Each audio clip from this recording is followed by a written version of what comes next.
I have devoted all my efforts to help my seven sisters succeed in various fields. However, when I was seriously ill and needed someone to take care of me, but they kicked me out of the house without hesitation, simply because I was not their biological brother, but was adopted. 10 years of hard work was gone in one day. People who were once considered family now regard me as a burden and look on coldly. At this time, I unexpectedly learned a shocking truth. I am not an orphan, I have parents. The Chen family who adopted me not only took me away from my mother, but also sent people to hurt her in order to prevent us from reuniting. The moment I walked out of that door, my heart was no longer shaken. From now on, the Chen family has nothing to do with me. Although fate was cruel to me, there were only 3 years left. Although I only have 3 years left to live, sisters, in these 10 years I can help you succeed and take back everything you have now. Now I want to find my biological mother and make you pay a heavy price for it. Hi everyone, thanks for watching. Don't forget to subscribe to the channel, and if you like this story, please let me know in the comment section. I will update the next part. Chapter 1. Today, Vivian, as the current head of the Chen family, announced that she would expel Chen's adopted son Johnson Phone from the family in order to welcome back her younger brother Oscar. Who agrees, who disagrees? The cold voice of my second sister Jessica echoed in the ancestral hall, piercing my ears and making me kneel stiffly in front of my adoptive father's spirit. I thought she brought me here to commemorate the 10th anniversary of her adoptive father's death, but I didn't expect she did it to kick me out of the house. I glanced at the other sisters. Except for 2 who avoided my gaze indifferently, the others all nodded in agreement with the decision. I agree. I agree. The hot summer seemed to be ignored, and only a sudden chill surged in my heart. I asked blankly, why? No reason. Vivian replied indifferently. Your surname is Foam. Our surname is Chen. Is that enough? At that moment, my heart was suddenly hit by something. I always thought that these sisters treated me as a relative, but in fact, they had long regarded me as an outsider. I have done so many things for the Chen family, both openly and secretly, while still dragging this broken body with only 3 years left to live. For more than 10 years, I have devoted all my efforts to the Chen family without any regrets. My eldest sister's hospital, my second sister's company, my third sister's film contract, my fourth sister's law firm, all I did, and this is the result. Facing the 100,000 yuan, I couldn't help but smile sarcastically. How much time can 100,000 buy me to leave? How much I have paid for the Chen family can be measured by a mere 100,000. If you want me to leave, just say it directly. There is no need to use this kind of money to pretend. My words made them angry, especially Jessica, who angrily rebuked. Johnson, your food, clothing, housing, and transportation are all provided by the Chen family. How dare you complain about it being too little? How dare you complain? I laughed. These words were really funny. The Chen family is what it is today, but they didn't rely on themselves. I have done so much, both openly and secretly, and they dare to say that I relied on the Chen family. Vivian glanced at me and coldly took out a note and threw it to me. If you think it's too little, then take this away too. I frowned and looked at the note, which had an address written on it. What do you mean? I asked. You'll know for yourself if you go and see for yourself. Vivian replied impatiently. She added coldly, since you are no longer the adopted son of the Chen family, don't flaunt yourself around under the name of the Chen family. I felt sad. I have always kept my adoptive father's last wish in my heart. However, the Chen family now has no gratitude at all. I stood up, took one last look at my adoptive father's tablet, and whispered, Adoptive father, it's not that I don't keep my promise, it's that they are too cold. They are unkind, and I am unjust. I will take back as much as I give them. I hope you can understand. Jessica looked at me and said sarcastically, What are you mumbling about? Are you reluctant to leave? I took one last glance at them and turned away, without any regrets in my heart. I knew that from this moment on, the Chen family would no longer be my home. Johnson, you were so brave to talk to us like that. Jessica's roar came from behind, but I didn't stop. A figure suddenly appeared in front of me. Oscar rushed over from the side and shouted viciously. How much did you take from the Chen family? Hand it over to me. He held a telescopic stick in front of me and threatened, If you dare to take a penny, I will kill you today. I looked at him coldly, my eyes full of contempt. What did you say? I didn't hear it clearly. Can you say it again? He raised the stick, and before he could finish his words, I grabbed the stick. Before he could react, I pulled the stick hard, and Oscar stumbled forward. I let go of the stick and slapped him hard in the face. Bah! A crisp slapping sound resounded at the door, and several bloody teeth flew out.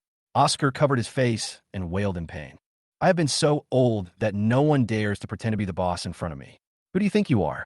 I looked at him coldly, without any emotion in my eyes. If his last name was not Chen, if we were not related by blood, I would have destroyed him long ago. I stepped on his chest and said in a cold voice, "Remember, don't appear in front of me again. Otherwise, you won't be so lucky next time."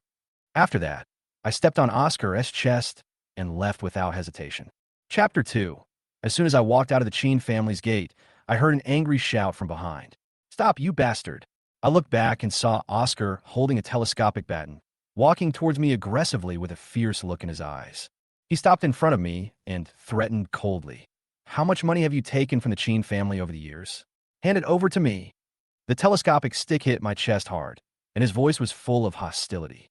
I stared at the stick in his hand and sneered. "What did you say? Can you say it again?"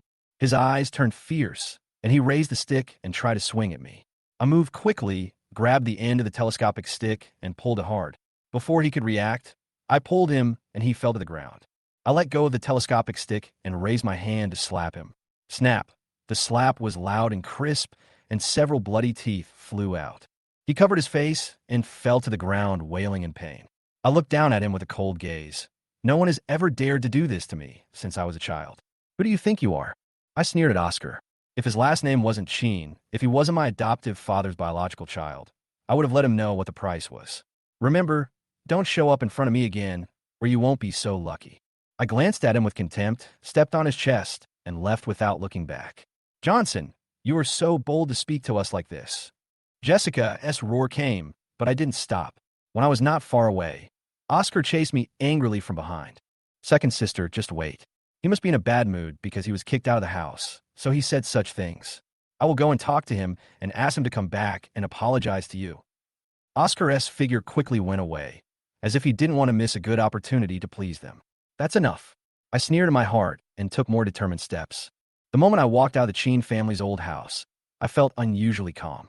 I walked fearlessly on the muddy road, letting the soles of my shoes get covered in mud without feeling bothered at all. Instead, I felt a sense of relief that I had never felt before. Suddenly, my cell phone rang. A calm voice came from the other end of the phone. "President, regarding the case of Jessica, the fourth sister of the Chen family, we have obtained key evidence." I interrupted him. "Stop. From now on, withdraw all attention from the Chen family, and the group's business does not need to provide any support to them."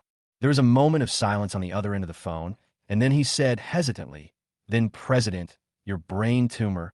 There is no need to check again. It is a terminal illness anyway." I answered indifferently and hung up the phone. I have worked hard for the Chen family for 10 years and have done countless things, but this is the end of me. Everything ends here. I looked up at the blue sky, and a long-lost sense of relief suddenly emerged in my heart.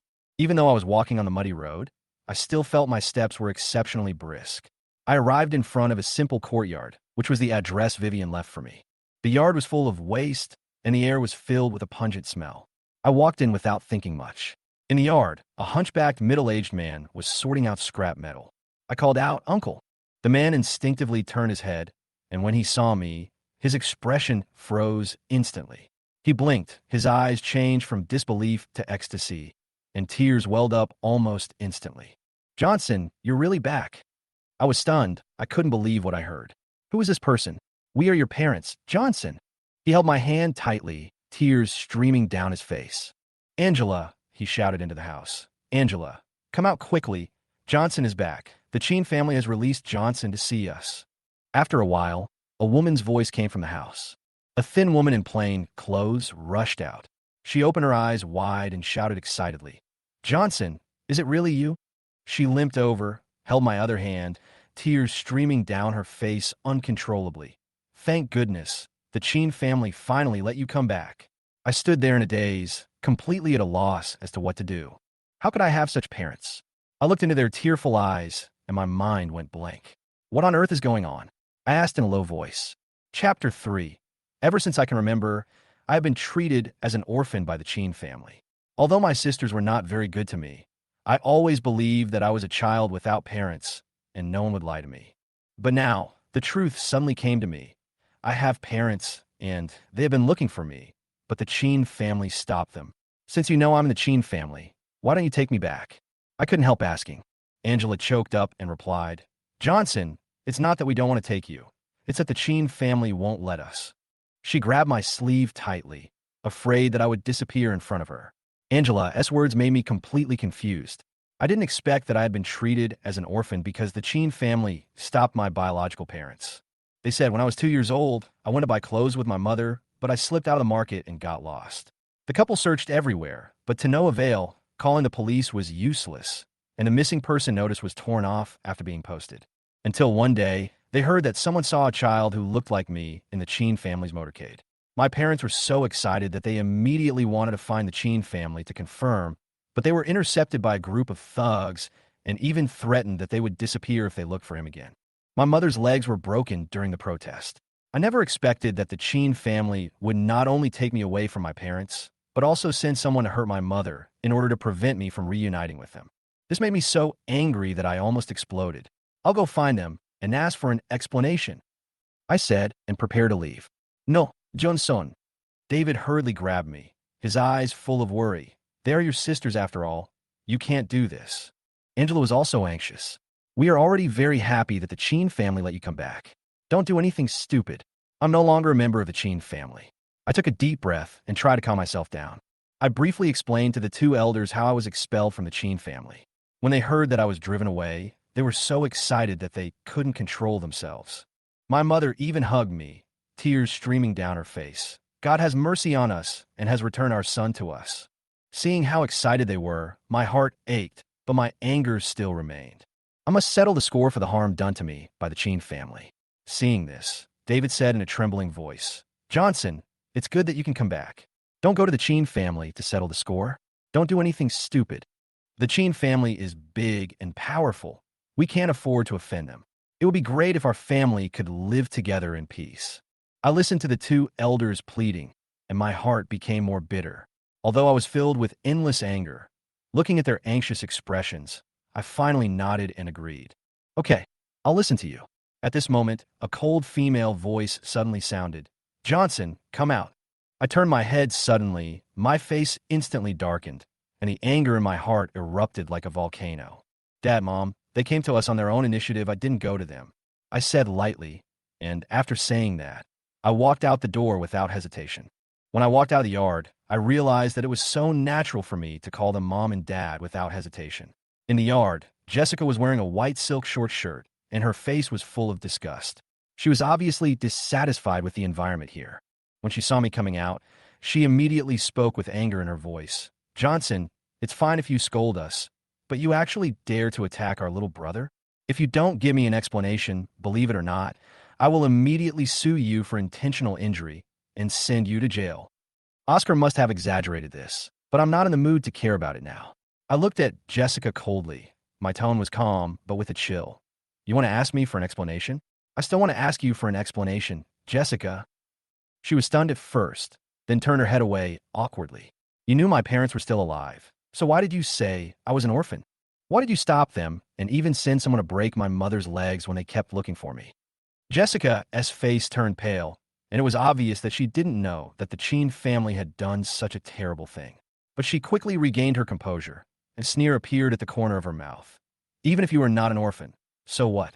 You have enjoyed so much in the Chen family, and you still dare to question us. She continued in a cold voice. You lived in our Chen family, with luxurious clothes and delicious food, and you dare tell us this? Who do you think you are? Huh. I walked right up to her, raised my hand, and slapped her hard on the fair face. Jessica, you are the best. You are born the most noble. I almost exploded. How do you know I don't want to grow up here? How do you know I don't want to be with my parents? I tell you, if I had a choice, I would rather grow up picking up trash than live with trash like you. Jessica covered her face, stunned. She always thought Johnson was a docile person. Even if she exploited him and scolded him, he always endured silently. But today, I gave her the heaviest blow. Johnson, you hit me. There was disbelief in her angry voice. I hit you for your adoptive father's sake, I said coldly. If you don't explain clearly why you stopped my parents from looking for me, I will give you more than one slap today. Chapter 4. Jessica looked at me as if she had not recovered from my attitude. There was a hint of anger on her face, but I could feel her inner uneasiness. Johnson, do you know what you're doing now? She finally couldn't help but scold, with suppressed anger in her voice. She originally thought that I would respond to her proposal, and even admit my mistakes in return to the Chen family. Stop feeling so good about yourself. I interrupted her coldly and said mockingly, "Do you think I want to stay in your crappy Chen family?" Her face froze. Obviously, she didn't expect me to be so direct. I approached her. My eyes were cold. My voice was low and stern. "Don't change the subject here. I'll give you 3 numbers. Time is running out. Tell the truth, or I won't be polite." 3. My voice was like thunder, and Jessica's face turned pale instantly. I didn't pause and continued. 2. 1. I raised my hand without hesitation and slapped her face hard. This time I showed no mercy and used all my strength. Her cheek was instantly scalded by my slap, leaving a red mark. "You dare to hit me?" She was stunned, covering her face and looking at me, her eyes full of anger and disbelief. But I didn't care. The shock in her eyes only made me angrier. "Johnson, don't." Just as I was about to strike again, my parents' voices came from behind me, full of panic and anxiety. My father hurried forward and held me back, his eyes full of anxiety. "She is your sister. How could you hit her?" My mother also hurriedly bowed her head and apologized. "Miss Chen, I'm sorry. It's all our fault for not taking good care of Johnson. You are a great person and should not bear grudges. Don't bother with him." I looked at my parents apologizing humbly, and my heart suddenly ached. They were so cautious just to protect me. And what about me? I did so much for the Chen family, but in the end I could only watch them get hurt again and again. I pursed my lips, finally withdrew my hand, and took a deep breath. "Go back and tell Vivian that I will definitely ask her for an explanation for this matter," I said coldly, then turned around and prepared to leave. Before I had taken a few steps, I suddenly heard the roar of an engine. I looked back and saw 2 vans parked at the door.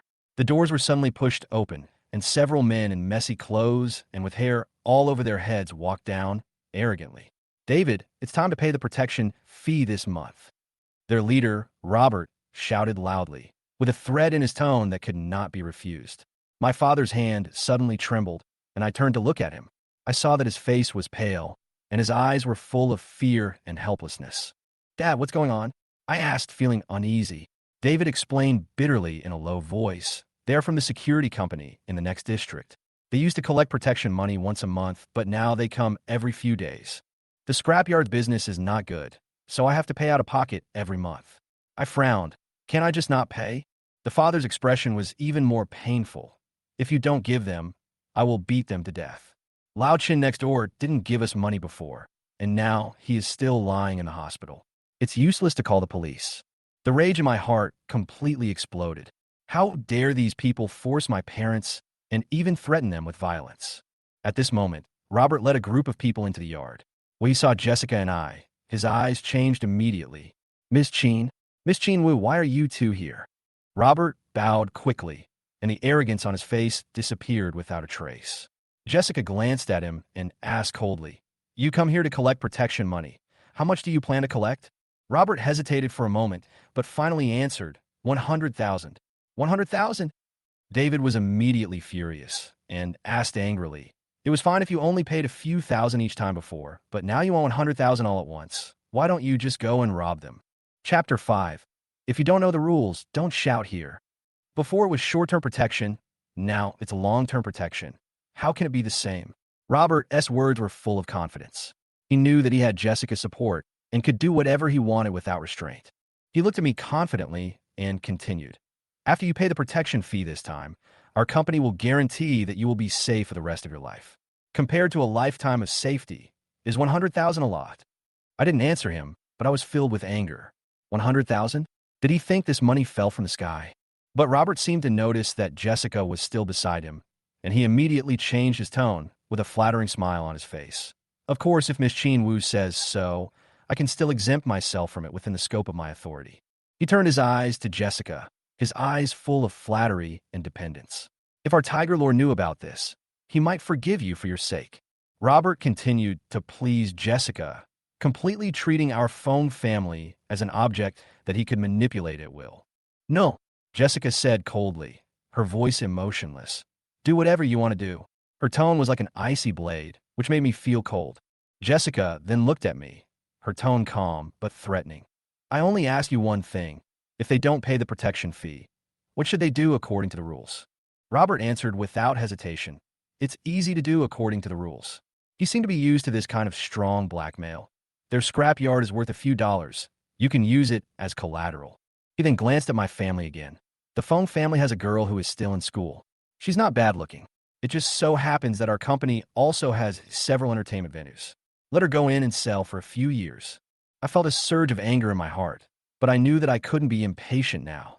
Naruto seemed to realize that the situation was not good and quickly added, if Mr. Chen feels that it is not appropriate, we could discuss it again. He is no longer the 8th young Master Chen.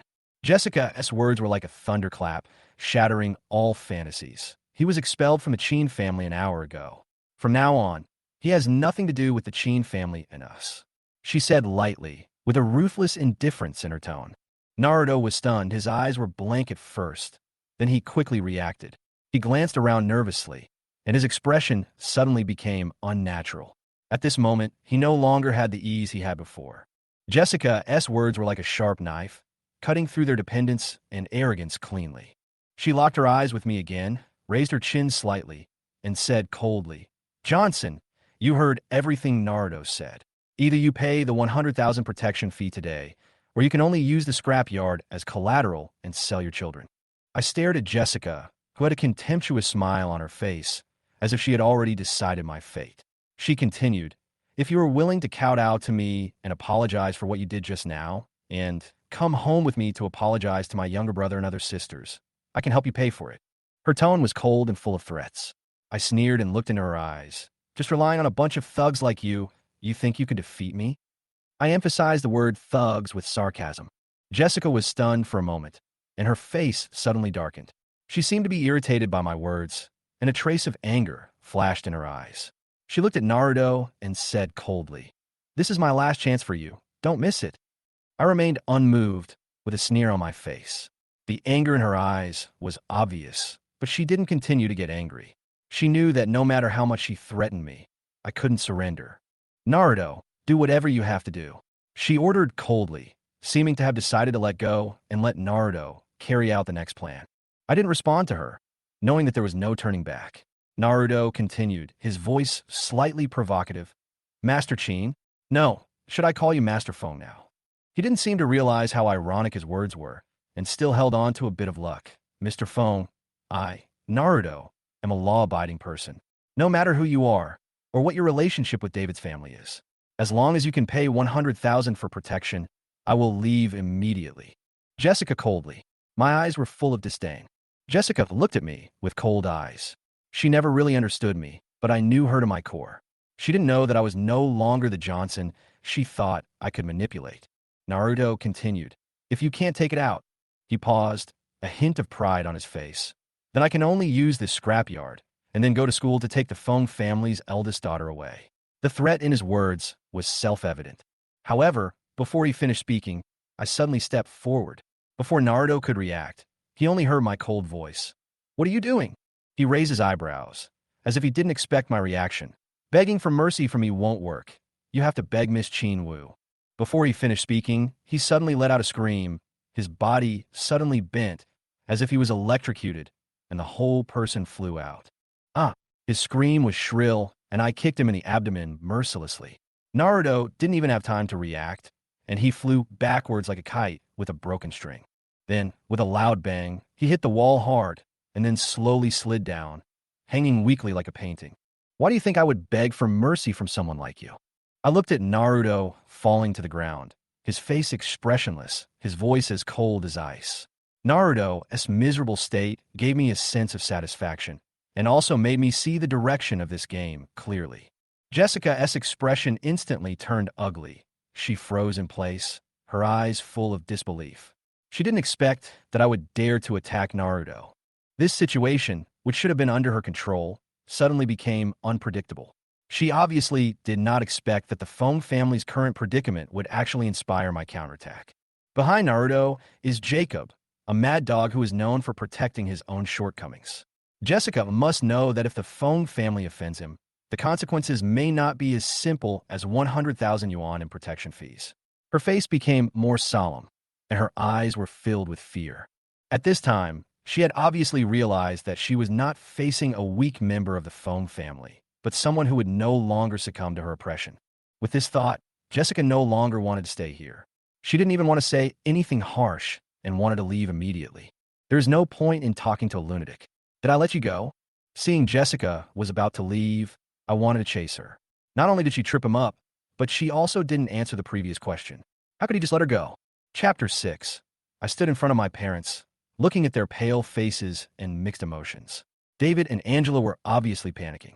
They frantically advised me, "Johnson, please be obedient, okay?"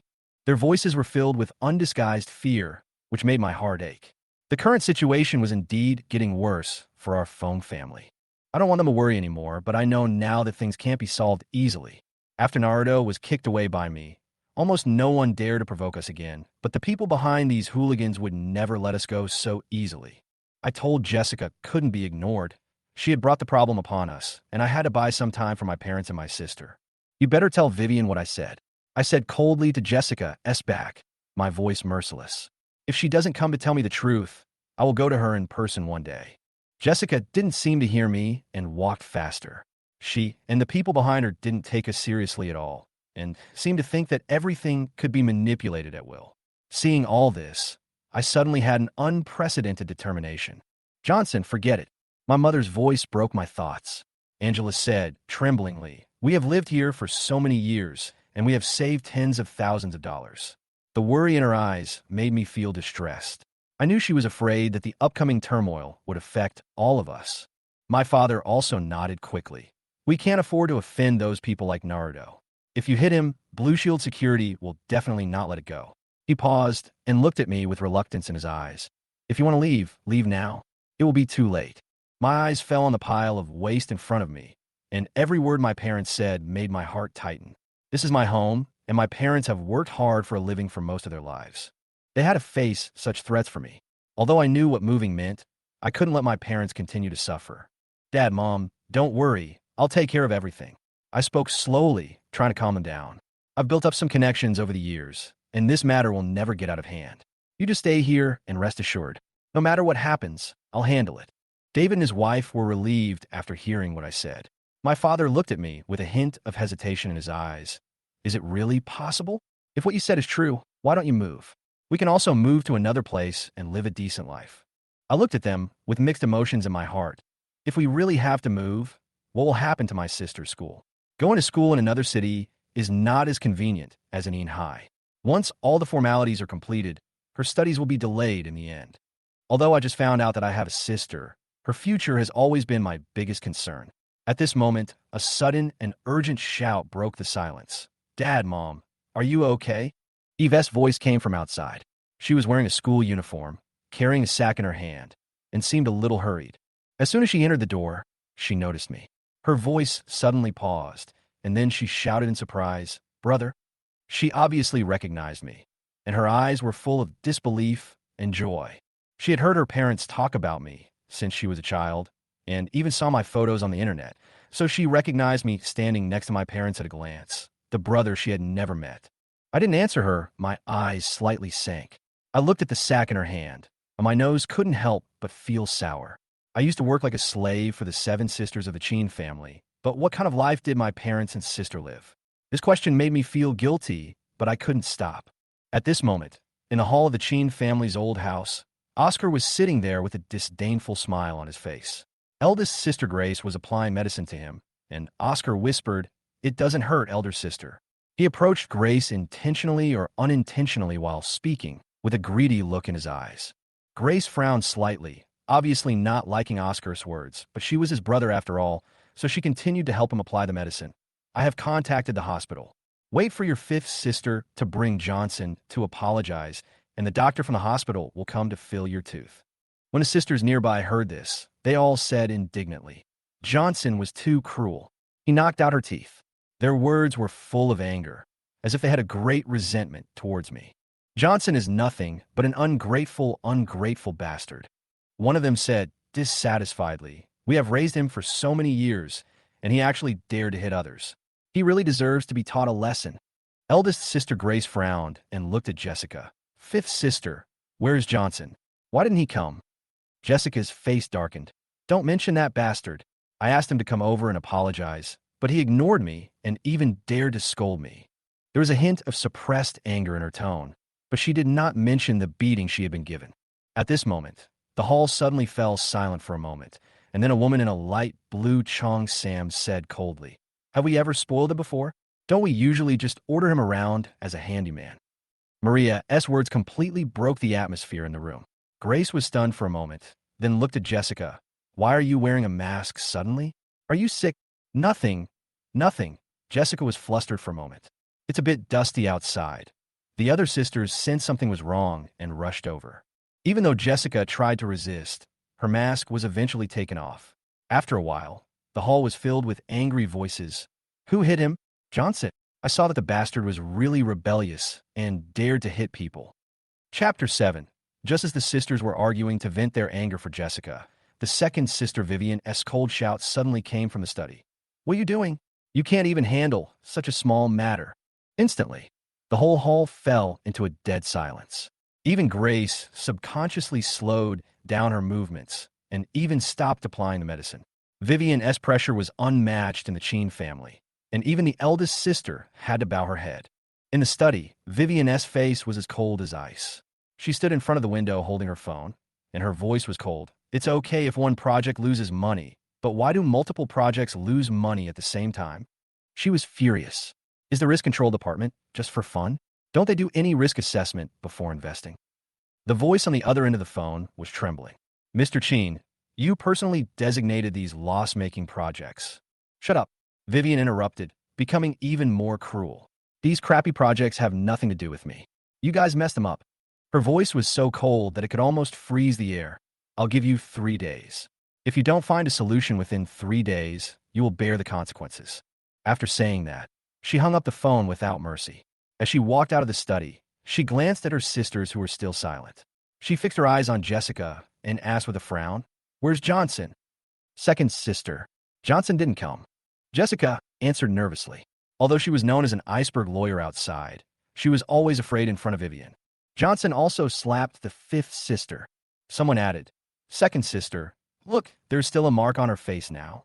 Vivian's eyes flashed with disbelief. How could Johnson have the guts? She denied it instinctively, but when she saw the obvious slap mark on Jessica's face, her face froze immediately. She did not angrily demand revenge like the others, but just said coldly, "Tell me what happened." Jessica recounted the whole story truthfully. Vivian's face became even gloomier as she listened, especially when she heard that Johnson asked Jessica to tell him. Her face changed completely. "We've raised a dog for 20 years, and it knows to admit its fault after being hit with a stick," Vivian said coldly. "We raised such a big living person, and it actually dared to bite us back."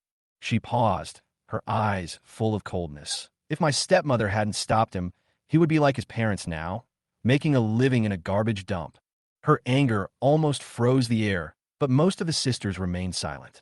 Because most people didn't know, Johnson's biological parents had asked Vivian for help, but Vivian strongly opposed it at the time. "Sister, why did you stop Johnson's parents from looking for him?" Jessica couldn't help but ask. She only knew a little bit of the general situation, but didn't know the inside story. "It doesn't matter anymore," Vivian said coldly. "What matters is that this kid now thinks he has the confidence and dares to bite us back." She looked at Linda next to her. "Linda, I need to know tomorrow that Johnson is under investigation in the police station." Linda agreed immediately. "I understand, second sister." She had long wanted to teach Johnson a lesson, and when she learned that Jessica was beaten, her anger had already accumulated to the extreme. Suddenly, Vivian's cell phone rang. She glanced at the caller ID, and her expression instantly became complicated. "You don't have to go." She waved her hand and said, "Someone will help us with this matter." She answered the phone and said calmly, "Director Young, what's the matter?" A deep voice came from the other end of the phone. "Boss Chen, it's not a big deal. I just heard that Mr. Chen beat up one of my salesmen. You should know about this, right?" Vivian was not surprised. Yes, it was indeed Johnson who did it. "Then can I handle this matter according to the rules?" Jacob on the other end of the phone asked cautiously. "Of course," Vivian replied lightly. "Just do what you should do." "Okay, I got it." Jacob finally breathed a sigh of relief and didn't dare to say more after hanging up the phone. Vivian put down the phone, turned around, and said to the sisters, Let's go. Then she glanced at Oscar. You don't have to wait for Johnson to come and apologize. Jacob will help you teach him a lesson. After she finished speaking, she left coldly, not caring about what Johnson would face next. The sisters looked at each other, their eyes full of pity. Although Johnson's actions were infuriating, they would not put him to death.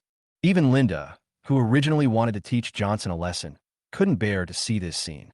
She suddenly stood up and decided to leave, thinking to herself, I have to go and see what's going on tonight. I can't let Johnson really get killed. Summer evenings always come late, and it is not until 9 o'clock in the evening that the sky is completely dark. In the bungalow of the garbage station, under the dim tungsten light bulb, Johnson sat at the table, watching his parents and sister constantly picking food for him, with an indescribable feeling in his heart. Although he had been used to eating delicacies from land and sea in the Chen family, today he felt a warmth he had never felt before. His parents and sister, despite living in poverty, still tried their best to provide him with the best food. Especially his younger sister Eve. They had just met today, but she didn't treat him as a stranger at all. She called him brother affectionately, which made Johnson feel warm in his heart. Since his adoptive father passed away, Johnson had not felt the warmth of home in the Chen family for a full 10 years. But today, he felt the comfort that he had not had for a long time. I can't eat so much. Johnson suppressed the complicated emotions in his heart, picked up the largest piece of meat in the bowl and gave it to Eve, and said gently, Eve, you are still growing. Eat more. He tried to withdraw himself from this warm reunion, but his heart was still full of mixed feelings.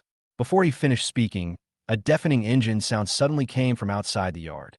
Then, the sound of a heavy object falling broke the silence. Then came the man's scolding, which resounded throughout the courtyard and instantly shattered all the warmth in the house. Fuck Johnson. Get out here and die. If you don't come out in 10 seconds, I will demolish this scrapyard with you and your house. This shout was like a bolt of lightning that broke the silence. The parents and sister in the house froze and turned pale. Johnson's hand paused, the action of clamping the meat stopped, and his face quickly darkened. He just wanted to have a peaceful meal with his family. But why are there always people who are blind and want to die? Johnson took a deep breath and suppressed his anger. At this time, he knew that he could no longer tolerate it. He gently placed the piece of meat into Eve's bowl, and when he stood up, the expression on his face no longer had any warmth. Chapter 8. Johnson, don't go. Angela's voice was anxious, and her hand tightly grasped my wrist. David didn't wait for me to react. He rushed to the stove and grabbed the kitchen knife. Although his face was pale, he still insisted, Johnson, don't go out. Listen to your mother. If they really dare to come in, I will fight to the death. He waved the knife in his hand, and although his fingers were shaking, the threat of the knife was obviously not enough to cover up the fear in his heart. But I understand, that is the heart of my father. He shouldn't have been so scared, especially when I told him I had a way. Dad, don't worry, it's okay. I tried to keep my tone light, took his hand, and gently put the knife down. I'll go meet with the people from Blue Shield and talk to them. I'll be back soon. David looked at me, full of helplessness and worry. I'll go with you. No, Dad, I'll go alone. I advised, feeling a little uneasy in my heart. He held my shoulders tightly and said, if something happens, a father can't just sit there and do nothing. I looked at his hand holding the kitchen knife, and the fatherly love at that moment made my nose a little sour. I said, it's okay, Dad. I said firmly again. Eve stood beside me and said weakly, brother, is it really okay? I knew she was worried, but I couldn't tell her the truth. Don't worry, Eve. I smiled and nodded. Wait for me to come back. I took out a cigarette, lit it, and gently placed it on the table. I will come back when the cigarette is burned out. Then, I turned and walked out the door, hearing my parents' nervous whispers. In the yard, under the moonlight, next to the scrap heap, a heavy steel hammer stood there. I saw a few cars and bulldozers parked next to the crane, and there was a threatening atmosphere in the air. Those people were really ready to bulldoze everything here. It seems that they are really prepared. My heart sank, and my steps became more determined. Outside, a convoy with a tiger head in the front stopped. Next to the car, a bald man sat on the hood, surrounded by smoke. He had a tiger head tattooed on his body and stared at me coldly with bloodthirsty eyes. Jacob, I gritted my teeth and remembered the name. He was not a good man, and it was obvious that he came here to make me and my family pay the price. Boy, you dare to come out? Jacob's voice was threatening, and his eyes were raised. I sneered. The person who dares to drive a bulldozer to my doorstep is quite courageous. His face darkened, and he threw away the cigarette, but in his hand, cursing, "You are not the eighth young master of the Chen family anymore. Don't think you are worth anything." I stood in front of him, unafraid. "You hit my company's salesman. You should know what the rules are." Jacob's eyes became more fierce. He called a strong man and said, "Kill him and take down the scrap yard as well." The sturdy man showed an obscene smile in his eyes. "If that girl is not bad, I can sell her for money." Before he finished speaking, he let out a cry of pain, and I was already in front of him. I grabbed his neck and said coldly, "What did you say? You dare to sell people out?" Chapter 9. Gah. The strong man screamed, his eyes full of fear. I easily lifted him up with one hand and kept kicking his body in the air. He tried desperately to pry my wrist with both hands, but to no avail. He couldn't shake me at all. Watching his futile struggle, I sneered in my heart. All this seemed to be what I expected. Jacob stood there, stunned. He instinctively felt something was wrong, but he couldn't react. I just lifted the strong man up lightly, and he didn't see clearly how I rushed over. There was a heavy atmosphere in the air, and at this moment, I could almost hear his heartbeat. However, Jacob was not an ordinary person after all. After he realized what was happening, he immediately pulled out a sawn-off shotgun from his arms and said to me coldly, "Let him go, or I'll shoot."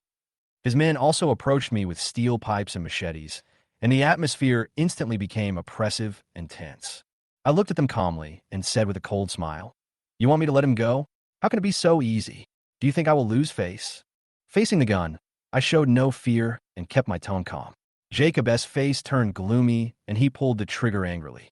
But in an instant, he realized that if he fired, he would most likely accidentally injure his own people. After all, the shotgun in his hand was loaded with loose steel balls, and the power of this weapon was extremely limited at a short distance. "You want to threaten me with hostages?" Jacob sneered and turned to the yard of the scrap yard and shouted, "Go and drag those bastards out of here. If Feng dares not release them, I will kill him." "Yes," a younger brother responded and rushed to the gate of the scrap yard with a dozen of his men, and the atmosphere became even more tense. I whispered to Jacob, "You'd better not do such a stupid thing." But he didn't take my words seriously at all and sneered, "Are you scared now? It's too late." Suddenly, several screams were heard from the scrapyard, followed by the sound of a heavy object hitting the ground.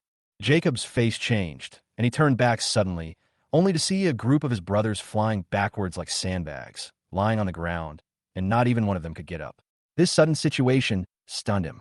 He subconsciously raised his head, his eyes fixed on the gate of the scrapyard. He saw a tall figure walking out in the moonlight. It was a woman in a gray suit with flowing silver short hair. Her face was cold and fierce, giving people an aura that could not be ignored. Behind her, several cold-blooded women followed closely, their momentum rushing towards her like a tide. Jacob's heart sank. He didn't expect Johnson to have help. "I didn't expect you to hire someone." He looked at me with a twinkling gaze, feeling a little uneasy. I chuckled and replied, "These few people, what's that?" Jacob gritted his teeth and said in a cold voice, "Do you think you can deal with me with just a few people? Let me tell you, today you will see what the underground emperor of Chang'an district is." After saying that, he took out his cell phone and made a call. "Everyone come out," he roared. In an instant, there was a noise on the street, and then hundreds of people holding steel pipes and steel knives, wearing various clothes, appeared from all directions and quickly surrounded me and the silver-haired woman. Some even held homemade guns and pointed them at us. Jacob walked up to me and sneered, "Do you know who the big shot is now?" I glanced around. Those people were arrogant and expressionless, as if they had already won the confrontation. "You want to outnumber us, right? Okay, I'll help you." I smiled coldly and increased the strength in my hands. The strong man in front of me let out a final scream, and his neck was easily broken by me, with blood splattering everywhere. The sounds of his frantic struggles died away in the air, and I threw him to the ground and clapped my hands. At this moment, two long and one short signal lights suddenly flashed on the rooftop in the distance. No one noticed this faint light, but its appearance was enough to send a chill down Jacob's spine. He was stunned as he watched my calm and swift movements. My murderous aura was not concealed, but struck him directly in the heart. Jacob suddenly had an uneasy feeling in his heart, anger and fear intertwined. "You want to die? I'll grant you that." He roared, aimed at me, and pulled the trigger. However, at this moment, a burst of high beams from a car headlight broke all of this. Through the light, one could vaguely see the outline of a tall, square, black off-road vehicle behind them. driving towards them at a steady speed. Is this the person you called? Jacob instinctively looked at Johnson, and the muzzle of his gun subconsciously lowered 2 points. Why, doesn't it look like him? I looked at him and tilted my head slightly. Seeing the other person like this, Jacob couldn't help but get angry. I'd like to see who dares to meddle in Jacob's business. He roared, holding a short-barreled shotgun, and strode directly towards the nearest off-road vehicle. The younger brothers hurriedly made way for Jacob, holding steel knives and steel pipes, and guarding him fiercely. Jacob didn't think the other side could call in any heavyweights. At least they couldn't be more important than him. Walking in front of the SUV facing the blinding high beams, Jacob raised his shotgun and squinted his eyes, scolding, "You little bastards, how dare you interfere in Jacob's business? Turn off the lights immediately and stop the car before me, or I will fucking shoot you, believe it or not." Chapter 10. The SUVs on the 3 streets still did not stop and continued to approach at a steady speed. I watched Jacob's face gradually change, and his hands began to tremble slightly, obviously feeling that something was wrong. "Fuck you, I'll help you if you want to," he cursed, as if he was about to pull the trigger. However, a younger brother next to him suddenly pulled him back and said in panic, "Boss, something's wrong." "What's wrong?" Jacob shook his hand away, his tone a little irritated. "Look at the logos on those cars." The younger brother's voice was trembling as he pointed at the hood of the SUV. Jacob followed his gaze, his face changed instantly, and his hands began to tremble. It was a silver cross sword symbol, marking Tianhe's safe convoy. "Tianhe security?" Jacob muttered to himself, his legs trembling. He knew what Tianhe security was. It was the top security company in the country, with its own armed forces, and even had a close connection with the military industry. "Damn it," he cursed in a low voice, and the shotgun in his hand fell to the ground without noticing it. The atmosphere around him suddenly became solemn, and the off-road vehicles were getting closer and closer. Jacob began to dare not look directly at those cars. "Tianhe is safe? How is that possible?" He backed away, more and more hurriedly. I stood still, my eyes coldly swept across the faces of these people, and the corners of my mouth slightly raised. "Don't you think you were a little too confident?" I asked coldly. At this moment, the SUV finally stopped. The high beam went out, and the street fell into darkness. Then, the car on the other side also stopped, the lights went out, and the surroundings fell into deeper darkness. Suddenly, silver cross sword patterns appeared under the rearview mirrors of all the cars. I watched Jacob's expression gradually become distorted. He had no idea that he was already deeply involved. The doors of the cars opened one by one, and burly figures in black combat uniforms quickly jumped down, aiming their flashing guns at them. The weapons of the thugs fell to the ground, and they could hardly stand. Many of them had weak legs and looked ashen. One of the younger brothers looked at me with deep uneasiness in his eyes. "We can't mess with these people." Jacob's eyes began to panic, and he turned his head suddenly. I saw fear on his pale face. I walked slowly towards him, followed by the silver-haired woman, and behind me were several stern women in suits. Looking at these Tianhe security consultants, their guns were pointed at Jacob and his men without hesitation. General Representative. General Representative. These security consultants spoke respectfully, and I sneered in my heart. Jacob was obviously shocked by this scene, and his face turned almost as white as paper. "Ooh, who are you?" Jacob's voice trembled, his eyes filled with undisguised fear. I sneered, "Does this matter?" Jacob had collapsed to the ground, his face pale, as if he had lost all his courage. He finally realized that no matter who I was, he could not compete with me. He kept thinking about why he had offended Johnson, but he could not get an answer. "Mr. Fong, I was blind this time. Can you please let me go?" His request did not get any response from me. I sat down, crossed my legs, and said calmly, "I cannot kill you, but you have to answer me a question." Jacob's body trembled, and he said hurriedly, "Mr. Fong, please ask. I will tell you everything I know. Who sent you to deal with David's family?" He was stunned for a moment, then quickly replied, "It was Yuan Lan. She came to me and said she wanted to slowly force David's family to death." A cold light flashed in my eyes, and the answer began to appear in my heart. "Yuan Lan." I repeated her name softly, with a chill in my eyes. She asked me to collect protection money first and slowly drive them to death. Today, I suddenly raised it to 100,000. It was because of the phone call she made this morning. I sneered. "When did Yuan Lan call you?" Jacob almost didn't hesitate and immediately answered. "Just when Oscar had the news, She called and asked me to increase the pressure. I was shocked, and the content of the phone call instantly came to my mind. Yuanlan's target was never David, but the entire Feng family, including me. Chapter 11. I understood everything in an instant. Yuanlan, the woman who brought me into the Chen family, had never considered me a real family member. She has been fanning the flames, probably to make room for her biological son. Even when I was expelled from the Chen family, she might have already started planning. I seemed to hear the roar in my heart. It turns out that I have always been treated as a pawn and not worthy of any reliance. Why did Yuanlan do this? I was full of questions in my heart, and my eyes fell coldly on Jacob. Mr. Feng, I only know this much. Jacob's voice was obviously trembling, and he hurriedly explained, Yuanlan is the mistress of the Chen family. How dare I ask about her? I listened to his words, and the coldness in my eyes deepened. If I had known that David's family was related to you, I would never have taken this job. There was regret and fear in his words, as if these words could win him a chance. I believe you. I interrupted his explanation coldly, looking at him without a trace of warmth in my eyes. He breathed a sigh of relief and asked cautiously, Then Mr. Feng, can we go now? What did you call me? I suddenly looked down at him. My tone was as cold as ice, full of murderous intent. Mr. Feng, Jacob responded instinctively. Has anyone told you that I don't like this title? I stood up, my steps steady, my voice like thunder. For a self-made rich first generation like me, you can either call me representative or chairman. President. Jacob's eyes widened instantly, and he finally understood the identity of the person in front of him. President. He responded almost reflexively, his eyes full of awe and fear. I nodded to show my satisfaction. Okay, you can go. Thank you, President. Thank you so much, President. He felt relieved, hurriedly got up from the ground, and fled in a hurry with several of his men. However, behind them, the security consultants of Tiana Security were already quietly preparing. Suddenly, I snapped my fingers. Pen, bang, bang, bang, bang, bang, bang. The continuous sound of gunfire echoed in the night sky, almost inaudible. His men fell to the ground like cut wheat, without even having time to scream. The bullets miraculously passed by Jacob, as if they were intended to keep him alive for a moment. A few seconds later, Jacob was the only one standing. He widened his eyes in horror, his eyes full of disbelief. Johnson, you don't keep your word.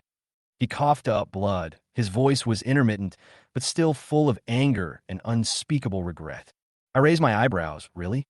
I spread my hands and said calmly, I said I won't kill you, but I didn't say I won't let them kill you. Jacob's expression was frozen. He tried to speak, but with only his last breath left, he fell on his back, fell into a pool of blood, and there was no movement anymore. His pupils had lost their luster, and the silver moon and the bloody scene before his eyes intertwined, becoming a memory that could never be escaped. Clean it up, I said coldly. Don't let the smell of blood disturb the neighbors. Over the years, I have seen too much blood and filth as the Tianquan group has been expanding its influence. But today's scene is not enough to shake my mind. From the beginning, when I established Tianquan group, I only wanted to provide shelter to the Chen family. But today, they're no longer worthy of occupying my resources. Yelin. I looked up at the silver-haired woman beside me. She was my only confidant and the executive of Tianquan Group. President, the sixth young lady of the Chen family, is on her way. She will be here in 3 minutes. Jialin reported in a low voice. What is she doing here? I frowned slightly and suddenly felt a little uneasy. I no longer hesitated and waved my hand. You go first. I will call you if there is anything. Tiana Security's consultants have already dealt with the scene, cleaned up the blood, and the air has returned to peace. And I'm ready to wait for the trouble that Linda will bring. I wasn't worried that she would come to care about me. After all, she couldn't really treat me well. I just didn't want her to bother my parents and sister. Just then, a white car slowly drove in. Seeing me sitting at the door of the scrapyard, Linda suddenly slowed down, with shock on her face barely concealed. Her eyes were wide open, her mouth slightly open. Obviously, she couldn't believe what she was seeing. Johnson, how come you're okay? She hurriedly got out of the car and asked her question. Do you really want me to be okay? I glanced at her coldly. My tone was ruthless. Linda's tone suddenly became hesitant.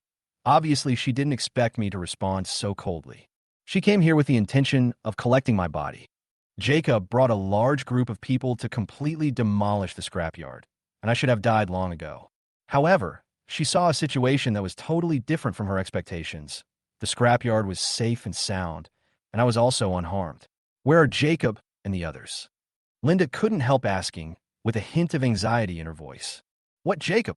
I remained indifferent, with no fluctuation in my eyes. I've never heard of him. She frowned slightly and was about to speak when she suddenly realized something. A trace of doubt appeared on her delicate face, and her nose moved slightly, as if she smelled an unusual smell. What did you do? Why is there such a strong smell of disinfectant here? She asked. There are a lot of bacteria and a strong smell in the scrapyard. Isn't it normal to use some disinfectant to kill bacteria and remove odors? I replied to her in a cold tone. She was obviously irritated by my attitude. Johnson, how can you talk to me like that? She raised her voice a few notes higher, her eyes sharp. Have you forgotten who raised you? Who allowed you to live a life of luxury for more than 20 years? I smiled softly. You said I owe you? My eyes were full of sarcasm, and the coldness in my heart was even stronger. I knew in my heart that Linda had been promoted from inconspicuous trainee investigator to a senior investigator, and I had helped her a lot behind scenes. The criminals and underworld figures I arrested were all intelligence I secretly provided to her through my personal connections. My help to her far exceeded her so-called raising for me. But now, she turned a blind eye to all this and dared to say that the Chen family didn't owe me, but I owed them. How ridiculous. If you really came to teach me a lesson, then you'd better get out. I stood up, my eyes were cold. Is it the Chen family that owes me, or I owe the Chen family? You don't have the final say. When the wind blows down the sycamore tree, there will always be people who will judge its merits. I said this, picked up the chair, and turned to walk into the yard. Johnson, you... Linda was so angry that she was shaking all over. When she rushed into the yard, the rusty iron gate slammed shut, almost hitting her in the face. She stood in front of the door, glaring, and slapped the iron gate. Johnson, get out of here! Her roar echoed in the empty street, but I still didn't respond. Finally, she kicked the door hard in frustration and turned away angrily. Damn, Johnson, if I had known you were such an ungrateful person, I wouldn't have cared about your life or death. She got into the car, scolding me as she started the car. If you want to stay in this garbage dump so much, then just rot here. She drove away, thinking, I want to see how long you can hold on after leaving the Chen family. She didn't believe that I could stay in this scrapyard, and thought that one day I would beg her for help. Wait! She suddenly thought of something, stopped the car, took out her cell phone, and called the assistant officer. Check Jacob's situation tonight. Find out for me. She paused for a moment and ordered. Report to me as soon as you find out. I was about to go visit David and his family when I was suddenly hit by a sharp pain. I immediately covered my head, my whole body trembled, and cold sweat instantly broke out on my forehead. Here it comes again. I clenched my teeth and endured the pain that almost made me collapse. Since the onset of the brain tumor, this kind of severe pain has occurred frequently, and each time it lasts longer. I took a deep breath, endured the pain, and walked toward the bungalow, and every step felt like carrying a heavy burden.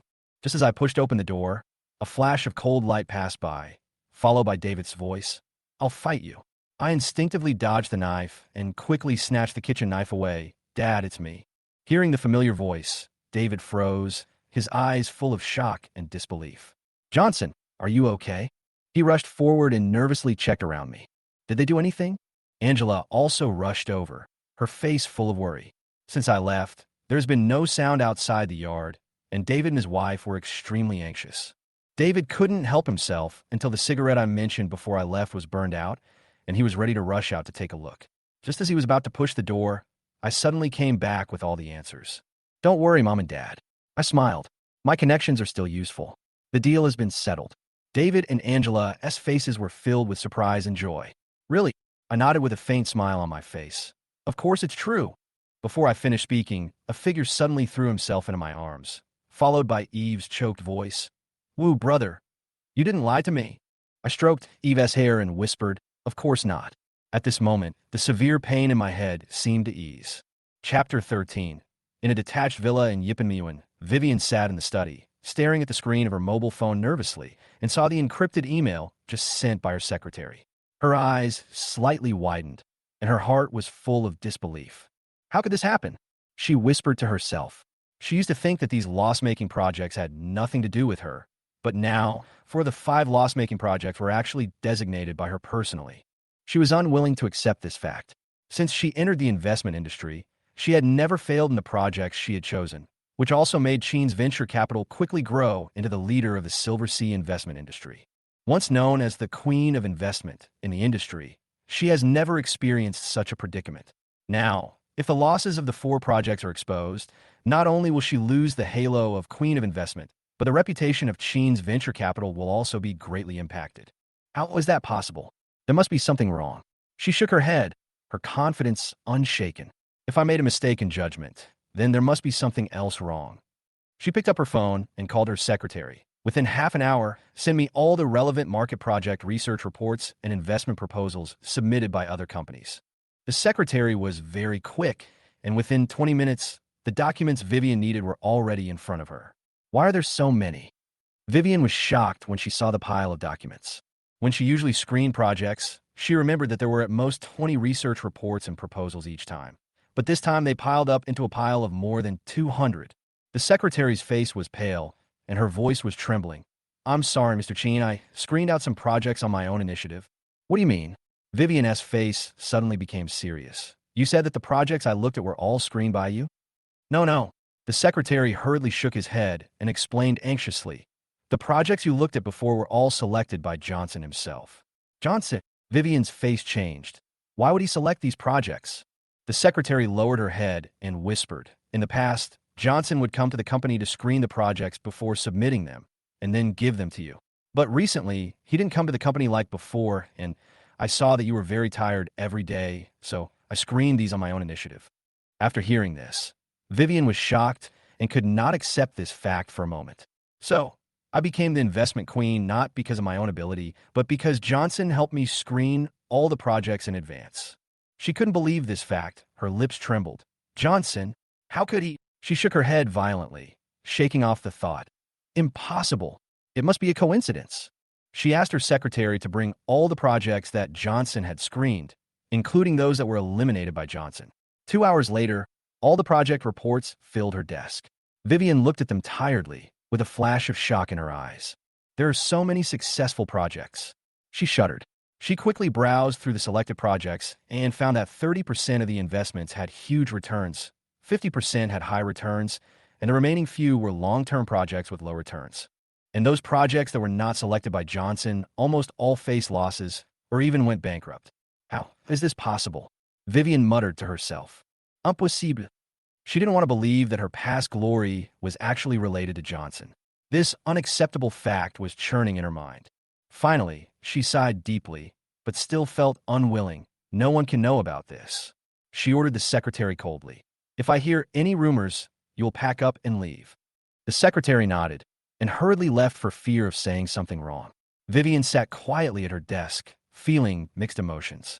After a moment, she suddenly picked up her phone and called Linda. Linda, go to the old town. She tried to keep her voice calm and indifferent. Johnson can't die, at least not now. Why? Linda's voice was full of confusion. Because he just came out of the Chen family. If he died, it would be a slap in the face of our Chen family.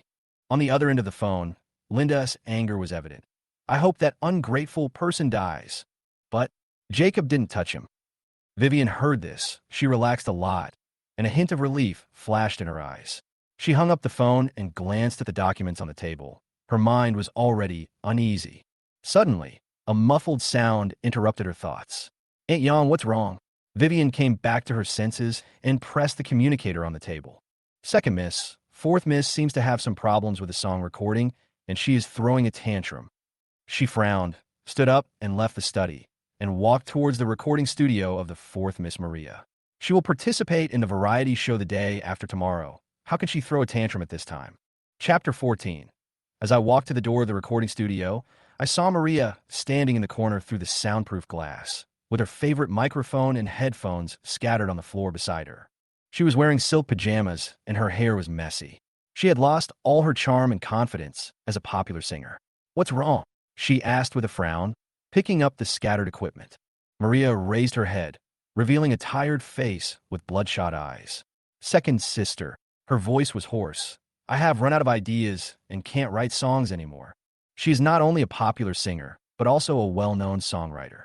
All along, her album songs are almost all written by herself, without covering other people's songs or buying copyrights. She is known as a musical genius, but her recent situation has put her in a difficult situation. You're still young. How can you run out of ideas? I tried to comfort her. You put too much pressure on yourself, relax. I've tried. Nothing works, second sister. Maria said in a low voice with a bitter look on her face. She tried everything, but still couldn't get back to the state of writing songs. No, she muttered to herself, suddenly stood up from the sofa. Her face changed. It's Johnson, she whispered. In the past, it was always Johnson who helped her read the lyrics and sing. He could not only help her find the feeling of the song, but also accurately express her intentions. Maria suddenly realized that what she was missing was Johnson. Johnson, why didn't I think of it before? Her face turned paler and paler. He has helped me so much, but I never realized it. I looked at her expression and felt a little touched, knowing that she was beginning to reflect on her past attitude toward Johnson. She walked towards the door, then suddenly stopped, a trace of regret on her face. Sister, I'm going to find Johnson. Maria, where are you going? I was stunned for a moment and asked hurriedly. I'm going to the village in the city.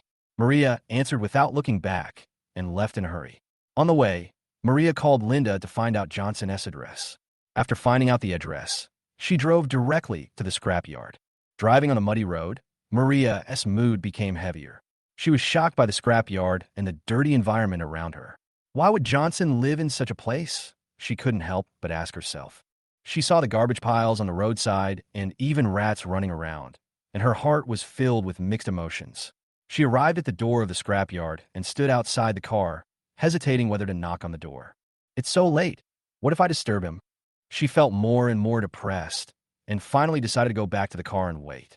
If it were before, how could I have thought about Johnson? She thought to herself. However, today her mood was different, especially after the dispute at home. The next morning, Johnson was ready to take Eve to school, and just as he went out, he saw the silver sports car parked at the door. The fifth one left, the sixth one came, the sixth one came, the fourth one came. Johnson sneered in his heart, thinking that this car must be here to cause trouble again. He didn't intend to pay attention, but Maria got out of the car immediately and rushed over to stop him. What's up?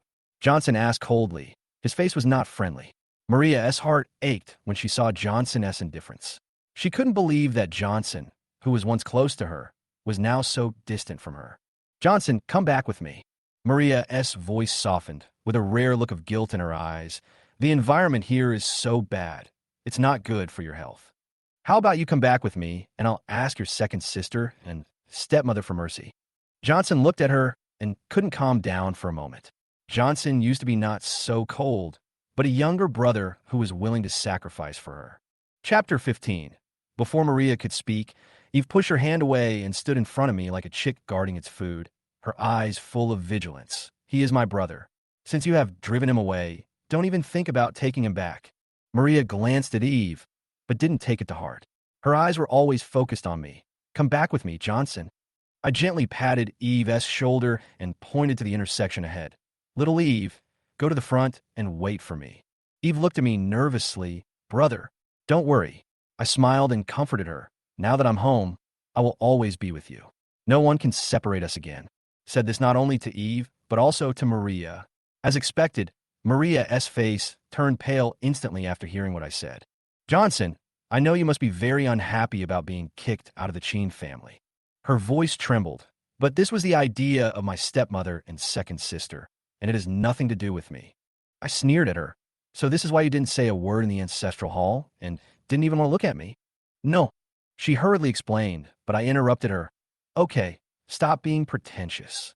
You should have heard what I just said. I turned around and didn't want to pay any more attention to her. I don't want to go back to that so-called home, and I don't need you to support me. From the moment I was kicked out of the Chen family, I didn't want to have anything to do with you anymore. Maria was obviously shocked by my indifference. She was stunned for a moment and then hurriedly explained, Johnson, this matter has nothing to do with me. Before, I only knew that you were not an orphan, but I never thought that your parents were stopped by your stepmother when they were looking for you. A cold light flashed in my eyes, and I instantly understood in my heart that it was indeed my stepmother, Yuan Lan, who did it. The second child, Vivian, must also be involved. You are a member of the Chen family, so you are not unrelated to this matter. I looked at her coldly. Go away. I don't want to see you again. I turned and strode away. Maria's voice behind me was filled with endless regret and guilt. Johnson, She grabbed my sleeve and begged, "Can I ask you for help? I can ask my second sister and stepmother to intercede for you, or give you money and let you be my personal consultant."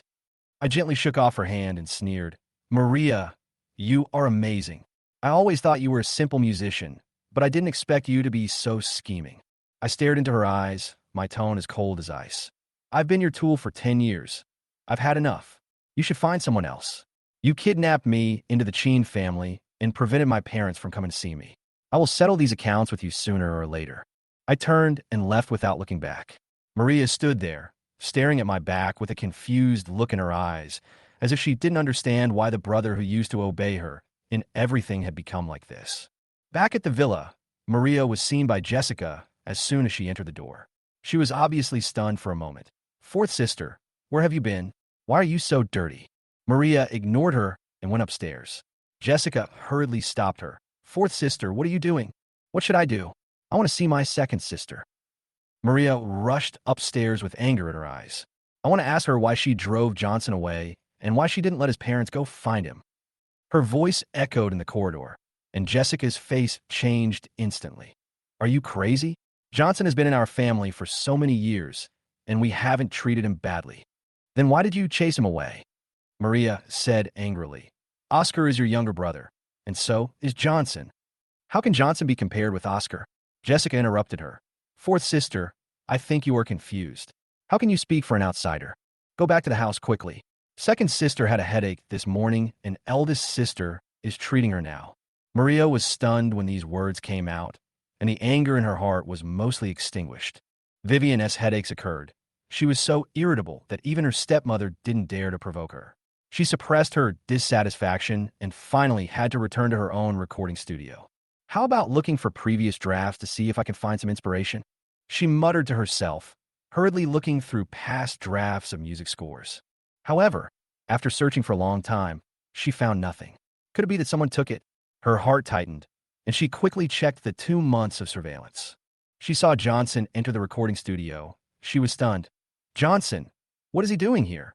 The scene on the screen made her heart beat faster. Johnson had already recorded her new song before she composed it. Chapter 16. Maria's eyes were empty and her body was shaking slightly. Every scene in the picture was like her memory. The words Johnson once said seemed to echo in her ears again. "Fourth sister, this melody suits the feeling of spring better." "Fourth sister, this line sounds awkward to sing. Can I try it this way?" "Fourth sister, do you want to add a chorus? This will make it richer." These once simple words have now become heavy memories that Maria can no longer bear. With each monitoring, she saw more and more clearly how she had neglected Johnson. Johnson had helped her write countless songs, but she had never received the gratitude she deserved. She realized that the inspiration for each song did not come from her talent, but from Johnson's silent guidance. Johnson had already written every song for her, and she was just drawing inspiration from his guidance. "How could I not have noticed?" Maria grabbed her hair, tears flowing silently. She looked down at her lost genius status, only to discover the truth behind it. Johnson was not her tool man, but her silent support, helping her realize her so-called talent. How could this happen? Maria couldn't help crying. She never realized that everything Johnson did was for her, but she always regarded him as a tool. Whether it was revising the lyrics or improving the melody, Johnson always supported her silently behind the scenes. Now, Maria realized that she had been living in Johnson's carefully woven world without knowing anything. Tears blurred her vision, and she suddenly remembered the day when Johnson was expelled from the Chen family. Why didn't I say a word for him? Her heart was filled with regret. She stood up and rushed out of the studio, her heart filled with mixed emotions.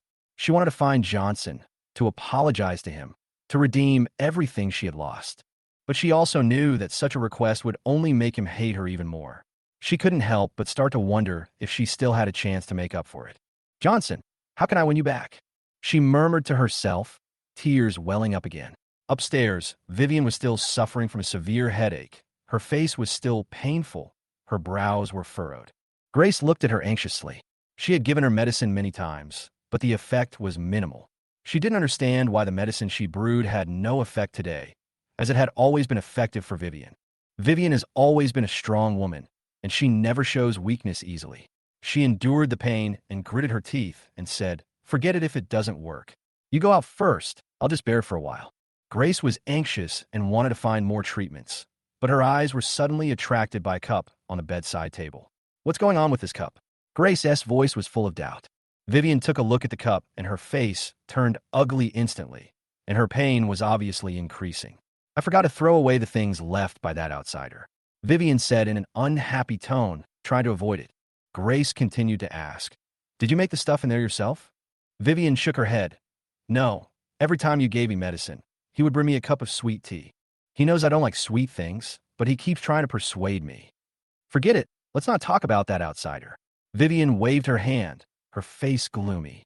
Grace didn't give up. Her eyes stayed on the cup, and doubts arose in her heart. She picked up the cup carefully and planned to send it to the hospital for examination to see if there was anything wrong with the ingredients inside. She subconsciously worried that if Johnson really gave Vivian something she shouldn't drink, the consequences would be disastrous. Chapter 17. I just saw my sister Eve off and watched her enter Inhai No. 1 middle school. I know she meant what she said to me. Although her grades have always been excellent, I hope she can go further with her own efforts instead of relying on me. Little Eve, remember what I said? I whispered, pointing to the intersection ahead. Don't pick up waste anymore. I have money to support you and your parents. You are a student. The most important thing is to study hard and get into a good university. Although Eve's grades are not bad, I know that my life is short and I can't rely solely on my abilities to pave the way for her. I hope she can be independent and face future challenges alone when I'm not around. Eve smiled and nodded. I know, brother, don't worry. Seeing her so sensible, I felt a little relieved. Is the money enough?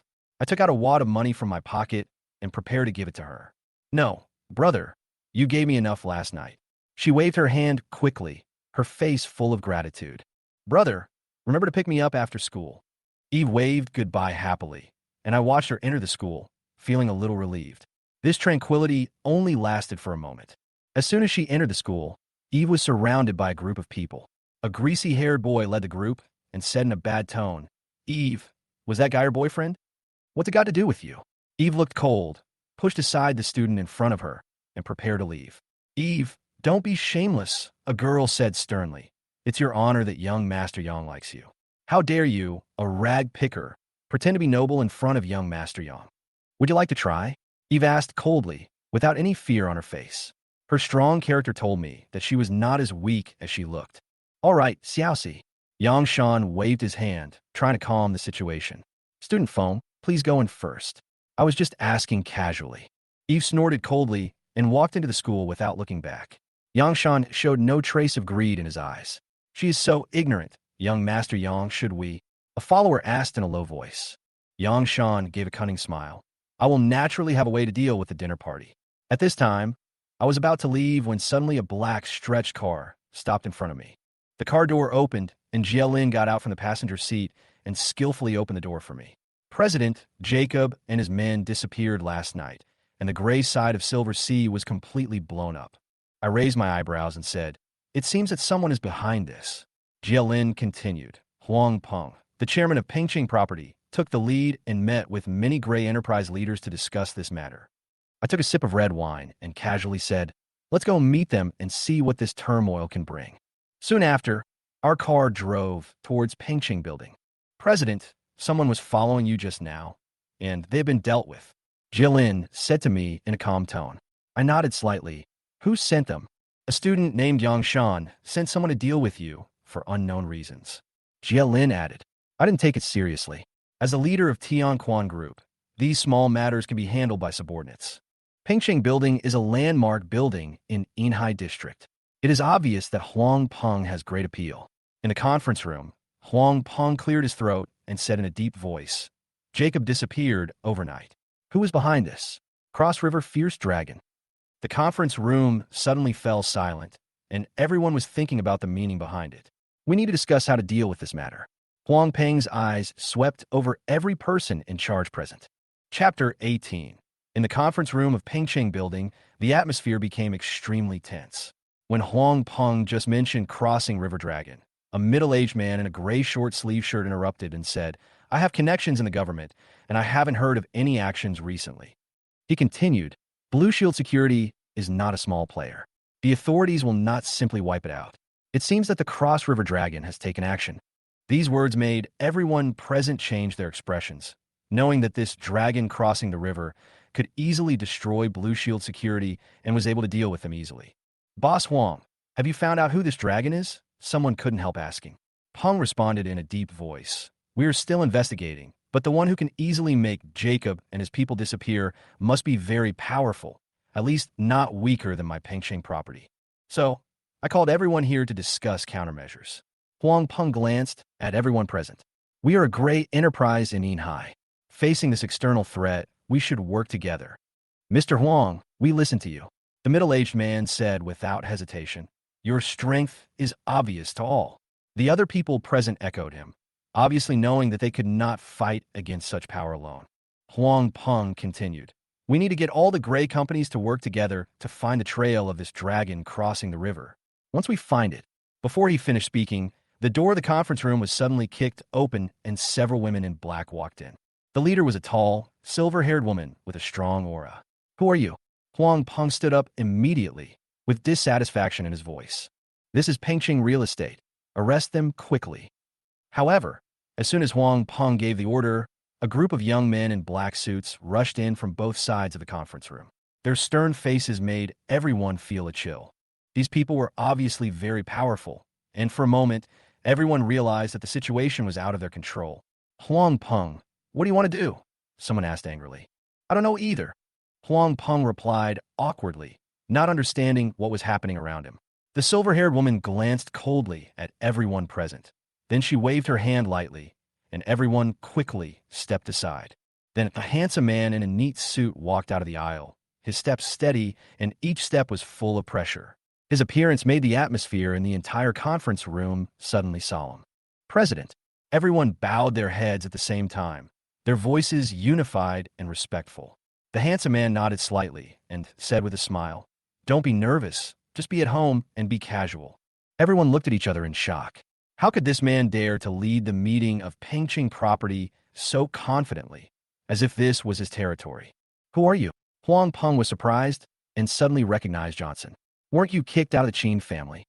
Johnson chuckled. I was indeed kicked out of the Chen family, but so what? I can still live well. He casually glanced at the seat behind Huang Peng and said, The way you treat guests at Pengqing property is really disappointing. You don't even prepare chairs for the guests. Huang Peng finally reacted and slammed the table angrily. Johnson, do you think you can act so arrogantly here just because you were kicked out of the Chen family? The heads of 60% of our Yinhai Gray enterprises are here, and even the Chen family has to weigh the consequences of offending us. Before Huang Peng finished speaking, a slender hand quickly stretched out from behind and pressed his head on the conference table. Blood splattered instantly, and Huang Peng's mouth was pressed tightly, making it impossible for him to make any sound. President, please take a seat. Jielin stood respectfully beside Johnson and calmly guided him to sit down. Johnson walked to the first seat calmly and sat down slowly. The people behind him quickly replaced the chair for him with a new one. You are such a joke, Johnson said lightly. You made such a big fuss, but you actually regarded me as a threat. Huang Peng was so angry that his face turned red. His heart was full of humiliation, but he could not refute. He gnashed his teeth, thinking that he would unite all the Gray enterprises to completely eradicate Johnson and the Chen family. Just as he was angry, the burly man suddenly stood up with a fierce look in his eyes and shouted at Johnson. Johnson, don't be so presumptuous. Don't think you can be arrogant just because you have a few people. Every one of us here has been on the edge of a knife. Johnson tilted his head slightly and looked at Jielin. Is there a price? Jielin bowed slightly. President, according to the standard, the cost of a bullet is close to $1. Johnson seemed to suddenly realize, so the price is so high. The burly man was furious, and he drew out the dogleg knife in his hand and rushed toward Johnson. But at the moment he moved, there was a dull bang, and the man's forehead was exploded and blood splattered everywhere. He slowly fell down, the knife in his hand dropped to the ground, and he died. Everyone present was stunned, and there was a dead silence. Huang Peng was motionless, and he didn't even have the strength to struggle. Chapter 19. I stood in the conference room, my eyes calm, but my heart was filled with anger and anxiety. Huang Peng's face was pale, his eyes were full of fear. He obviously didn't expect me to use this trick. This is absolutely my last resort. At this time, I glanced at the dogleg knife on the table and sneered. What era is it now? You're still playing with cold weapons. Do you think you can use these to threaten me? If you have the guts, just lick my bullet and see. Huang Peng's body trembled, and his voice became weak. Foam, Johnson, aren't you afraid of the Investigation Bureau? I sneered and looked him straight in the face. Investigation Bureau? Why are you investigating me? I stood up straight, made a gun gesture, and said coldly, Is that what you mean? He was stunned for a moment, his body trembling slightly, and one could almost see that he was already panicking. Despite this, he instinctively lowered his head and rubbed his face on the table, which was considered a nod. Don't worry, Mr. Huang, I said with a smile. I am a serious businessman and would never do anything illegal. Huang Peng forced himself to suppress his fear and try to calm himself. His eyes twitched, and he asked abruptly, Phone, Mr. Phone, what do you want? I sighed softly, glanced at the men in suits present, and said calmly, I just want to bring everyone a bright future. The gray side of the Silver Sea needs a new order and legal rules and regulations so that it can protect the country and the people instead of causing harm to the people. As soon as I finished speaking, the atmosphere suddenly became oppressive. The meeting room was silent, and everyone was shocked by my words. I adjusted my sitting position slightly and said in a deep voice, I declare that from now on, all the gray enterprises present here will be integrated to form the Inhai Tianpeng Trading Company. From now on, you will be responsible for maintaining the gray order of Inhai. I will formulate the specific rules and regulations, and you will abide by them. I looked at those people who were originally arrogant, and a cold light flashed in my eyes. Who is in favor, and who is against?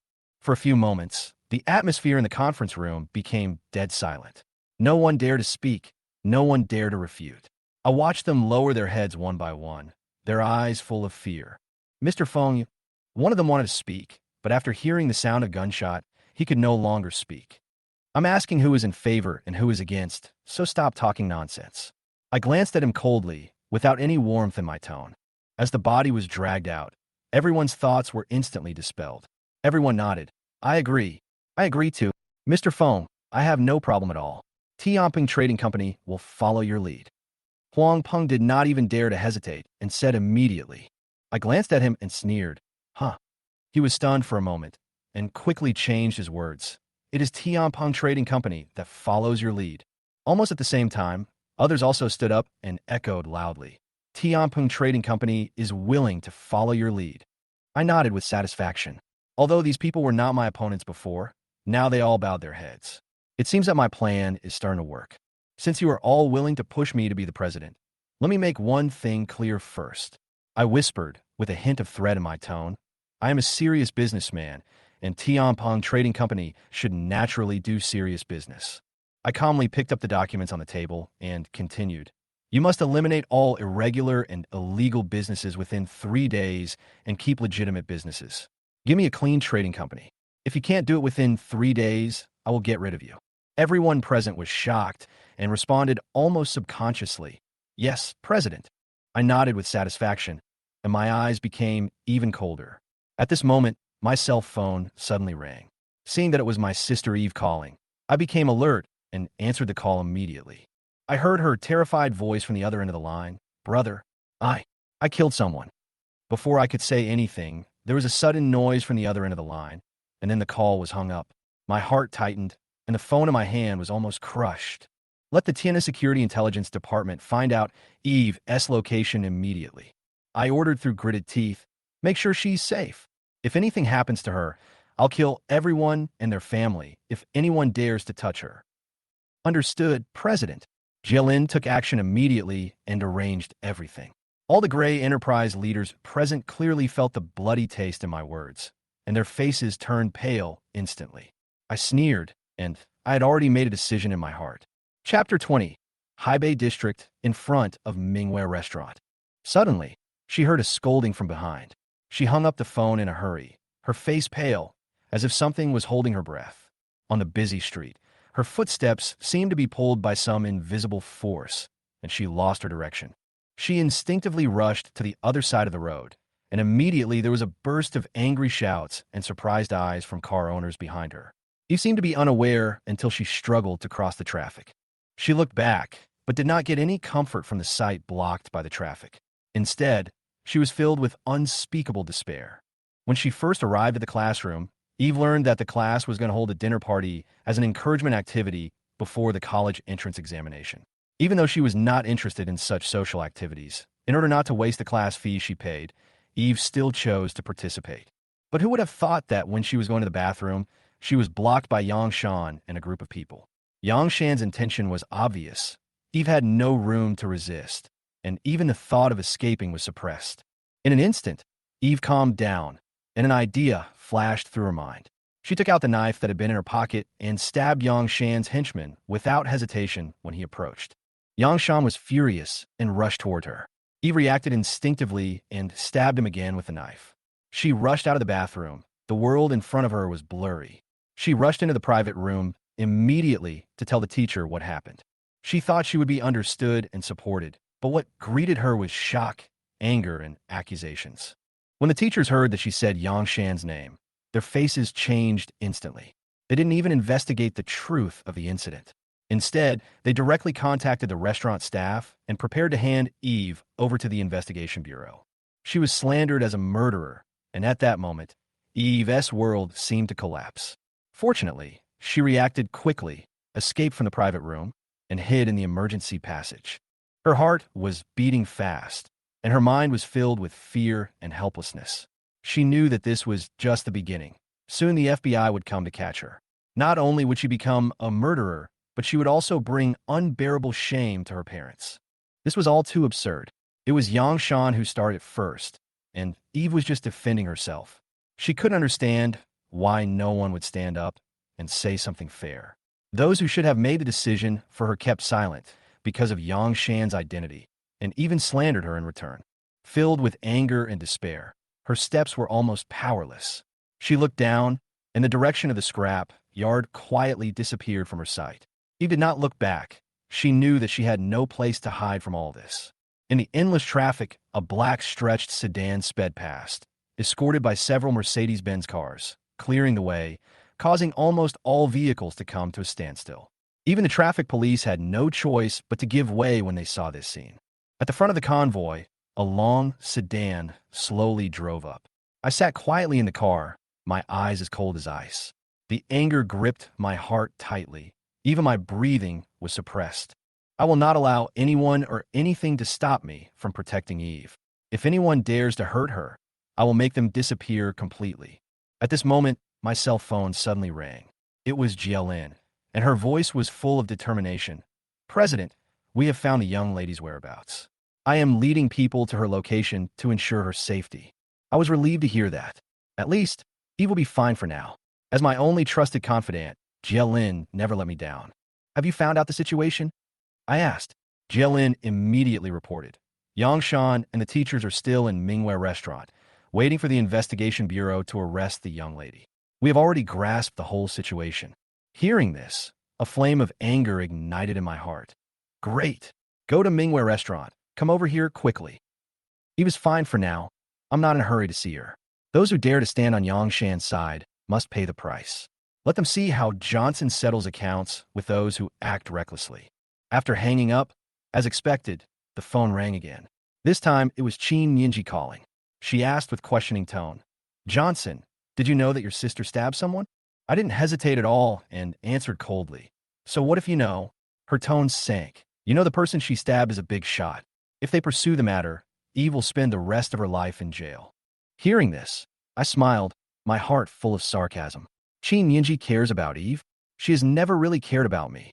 How could she care about Eve? I didn't waste any more time and hung up the phone directly. But she obviously didn't give up and called again. "Johnson, I know you must be panicking now. I'm the dean of Inhai No. 1 Middle School. I could put pressure on the victim's parents through the school to help you get through this difficult time. But," Chen Yinji changed the subject, "you also have to pay a corresponding price. That means kneeling all the way from the scrapyard where you live now to the Chen family and apologizing to my younger brother and the fifth sister who was slapped by you. Are you willing or not?" Chapter 21.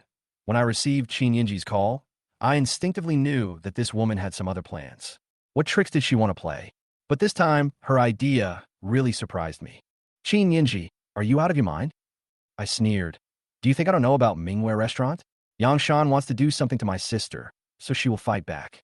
You actually want to threaten me with this? Her voice faltered for a moment, but she quickly regained her composure.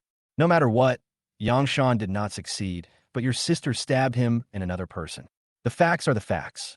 She continued. From a moral and legal perspective, your sister has no basis to stand. Bullshit. I interrupted her coldly. My Johnson's logic is the real logic. You don't need to interfere in this matter. I can protect my sister myself. I hung up the phone and blocked her. She wants to be superior? Then don't expect me to give her any face. After hanging up the phone, I stared out the car window with mixed feelings. Chen Yinji wanted to help me? Why didn't she think about it? The solution she came up with was an insult to me. She wanted me to kneel down from the scrap yard to the Chen family and apologize to Oscar and Jessica? Dream on. Just when I thought I could take a breath, my phone rang again. This time it was Chen Yinji. She seemed calm, but I could feel her anger. Johnson, you hung up on me. Don't you value my kindness? Cherish. I smiled.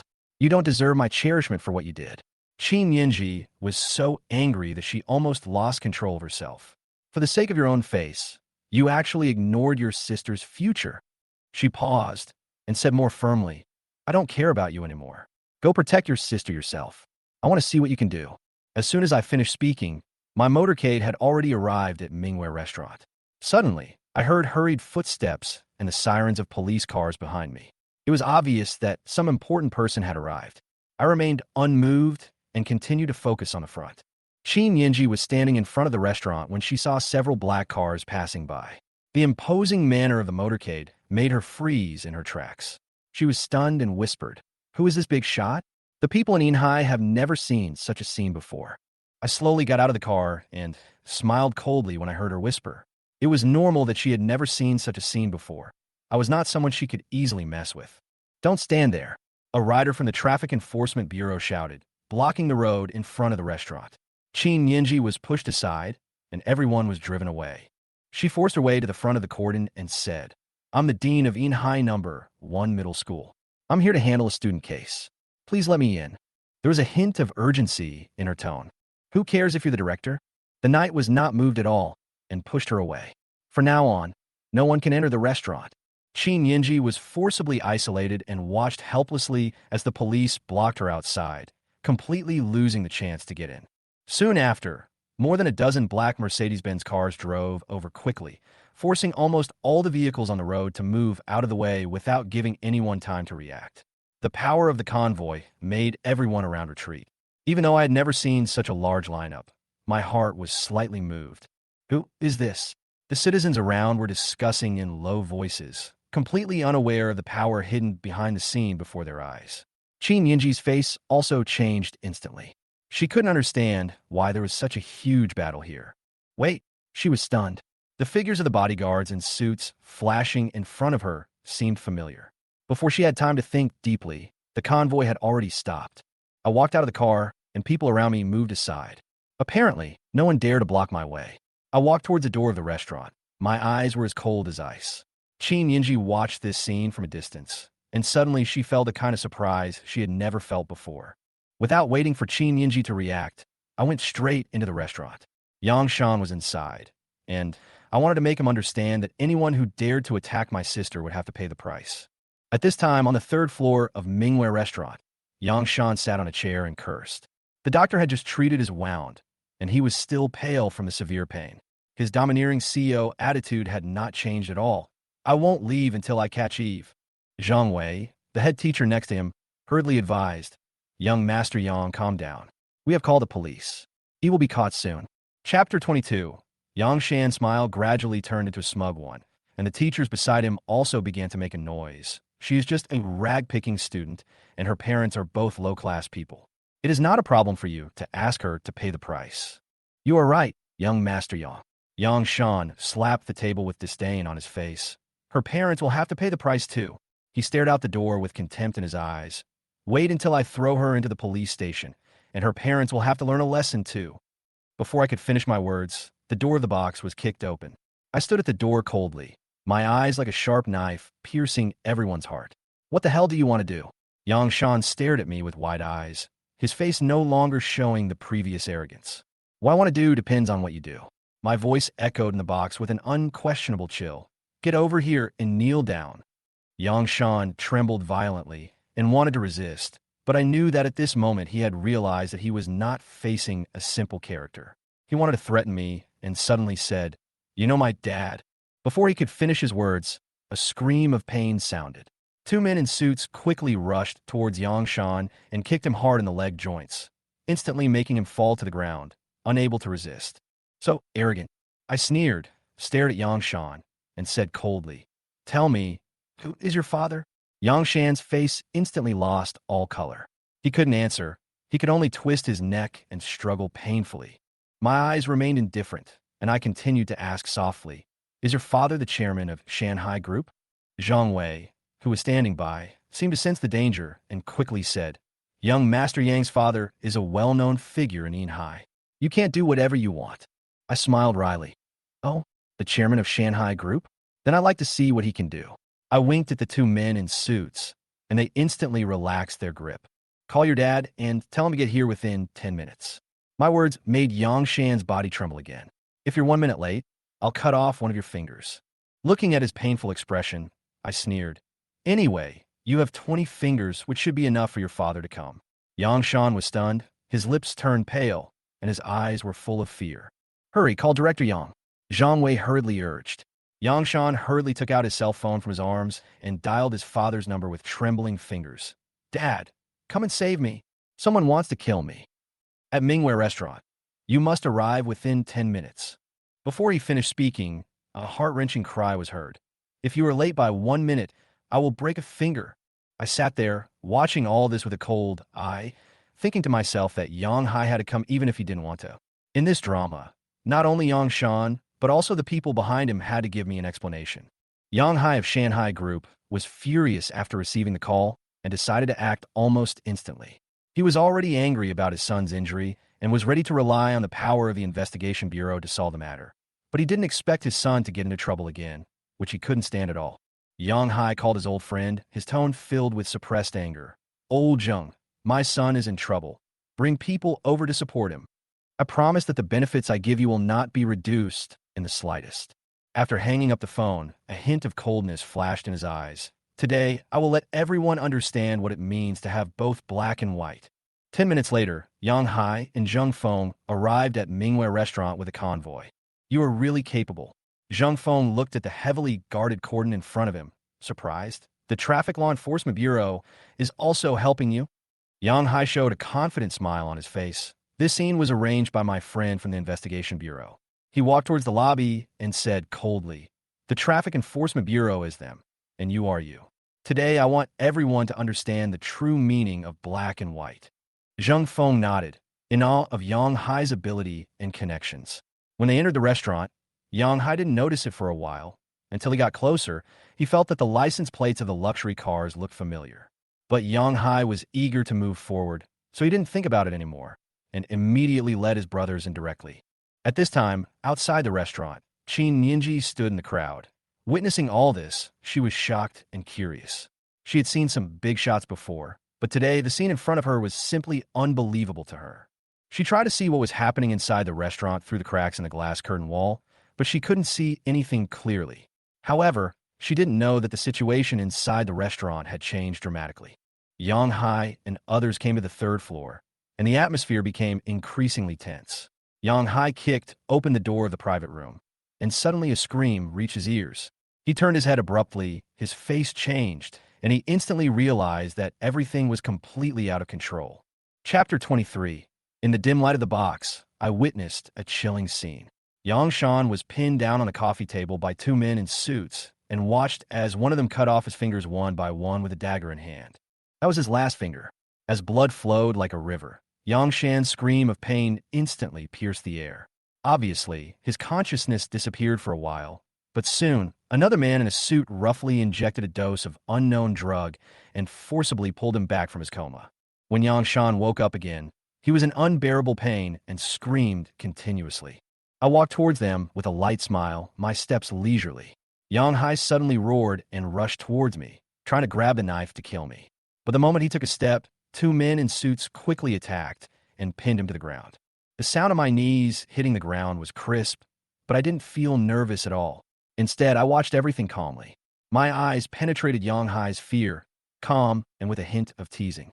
I raised my foot and gently stepped on Yang Hai's shoulder, saying calmly, Boss Yang, you said you would arrive in 10 minutes, but you were 10 minutes late. Look, now all 10 of your son's fingers are gone. I said with a little contempt, but at least your son still has 10 toes. That's considered lenient, don't you think? Yang Hai's face suddenly changed, and he suddenly realized that the person in front of him was the key person. He roared at me in anger. Do you know who I am? I am Yang Hai, the chairman of Shanghai Group. If you know what's good for you, let me go immediately, otherwise I can make you die without a burial place. Oh, Mr. Yang, are you so awesome? I raised my eyebrows and stepped hard, and there was a crunch sound of broken bones. Yang Hai's shoulder instantly caved in, and his screams of pain drowned out his son's wails. Do you still dare to act so arrogantly now? I sneered and sat down, crossed my legs, and added calmly, didn't you just say that you wanted to make your whole family live a life worse than death?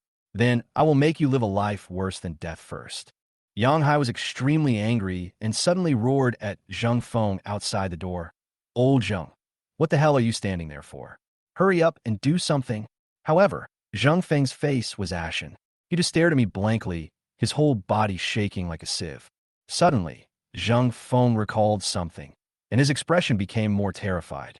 I smiled slightly and changed the subject. Old Zheng, what are you going to do? Do you know whose side you are on now? Zheng Feng's reaction surprised me.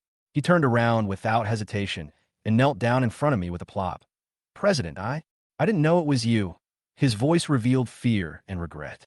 Yang Hai's eyes widened. He couldn't believe his ears. He tried desperately to refute, but Zheng Feng slapped him so hard that he saw stars. Then Zheng Feng shouted angrily, You are not worthy of being my friend. I have always regarded you as a friend, but you put me in such a predicament. I gently waved my hand, interrupting Zheng Feng's defense. Zheng Feng, I believe you. Then I glanced at those frivolous ruffians and said lightly, It seems that you don't care about the image of Tianpeng Chamber of Commerce at all. I paused, staring at him sharply. Besides, Yang Hai is the one I want to deal with. When will it be your turn? As soon as I finished speaking, I swung my hand and slapped Zheng Feng hard in the face. With a dull thud, Zheng Feng's face exploded like a watermelon, bloody teeth splattered everywhere. He flew backwards and fell heavily to the ground, unconscious. The thugs at the door were stunned. They were about to step forward, but stopped under my cold gaze. At this moment, gunshots suddenly rang out outside. Bang, bang. The smell of blood filled the air, and the body fell to the ground. My eyes remained cold and without a trace of fluctuation. These rubbish that can only shout are just wasting air. I looked at Yang Hai indifferently. Don't you think so, Mr. Yang? Yang Hai's face gradually turned pale. He finally realized that he had made an unforgivable mistake. His previous arrogance had now turned into fear and regret. He begged for mercy in a trembling voice. Boss, I was wrong. I shouldn't have provoked you. Give me a chance. Boss Yang, didn't you just claim that you're a master of both black and white? Why are you so humble now? I said with a hint of joking, raising the corner of my mouth slightly. I actually like the arrogant look you had just now. Yang Hai rubbed his shoulders in pain, not caring about his own injuries, and slapped himself desperately. I am arrogant. I don't know what is good for me. I deserve to die. I deserve to die. I suddenly grabbed his neck, lifted him up with one hand, and said coldly, It's not just you who should die, but your whole family. Then I slapped Yang Shan's head hard on the coffee table with my backhand. With a muffled bang, Yang Shan's head exploded instantly. Blood splattered everywhere, and Yang Hai's face was also stained with blood. I stood up and walked past Yang Hai coldly, stepping over the bodies on the ground. I said without looking back, I told you, don't leave any of the people inside. In order to make them feel less lonely, take their families with them. After all, a family must be together to look good. Chapter 24. In front of Mingware Restaurant, the convoy left silently. As an extended black sedan went farther and farther away under the escort of a group of Mercedes-Benz cars, my eyes followed closely. Qin Nianji stood aside, her eyes flashed, and her heart was obviously agitated. Can we finally go in now? She turned her gaze to the riders of the Traffic Enforcement Bureau, standing not far away, but suddenly found that they had not left and were still staying here. A sense of urgency suddenly rose in her heart. As the director of the school's teaching department, she certainly couldn't be absent when something like this happened. Just as Qin Yinji was about to call the principal and ask him to contact law enforcement agencies to resolve the matter, a familiar voice came from behind her. Seventh sister, why are you still here? She turned around, and a hint of surprise flashed in her eyes. I saw her eyes were instantly filled with light. Linda came out of the police car with a group of people, with a grim expression on her face. As a senior investigator, her status is much higher than that of ordinary personnel in the Traffic Enforcement Bureau, and she is fully capable of changing the situation.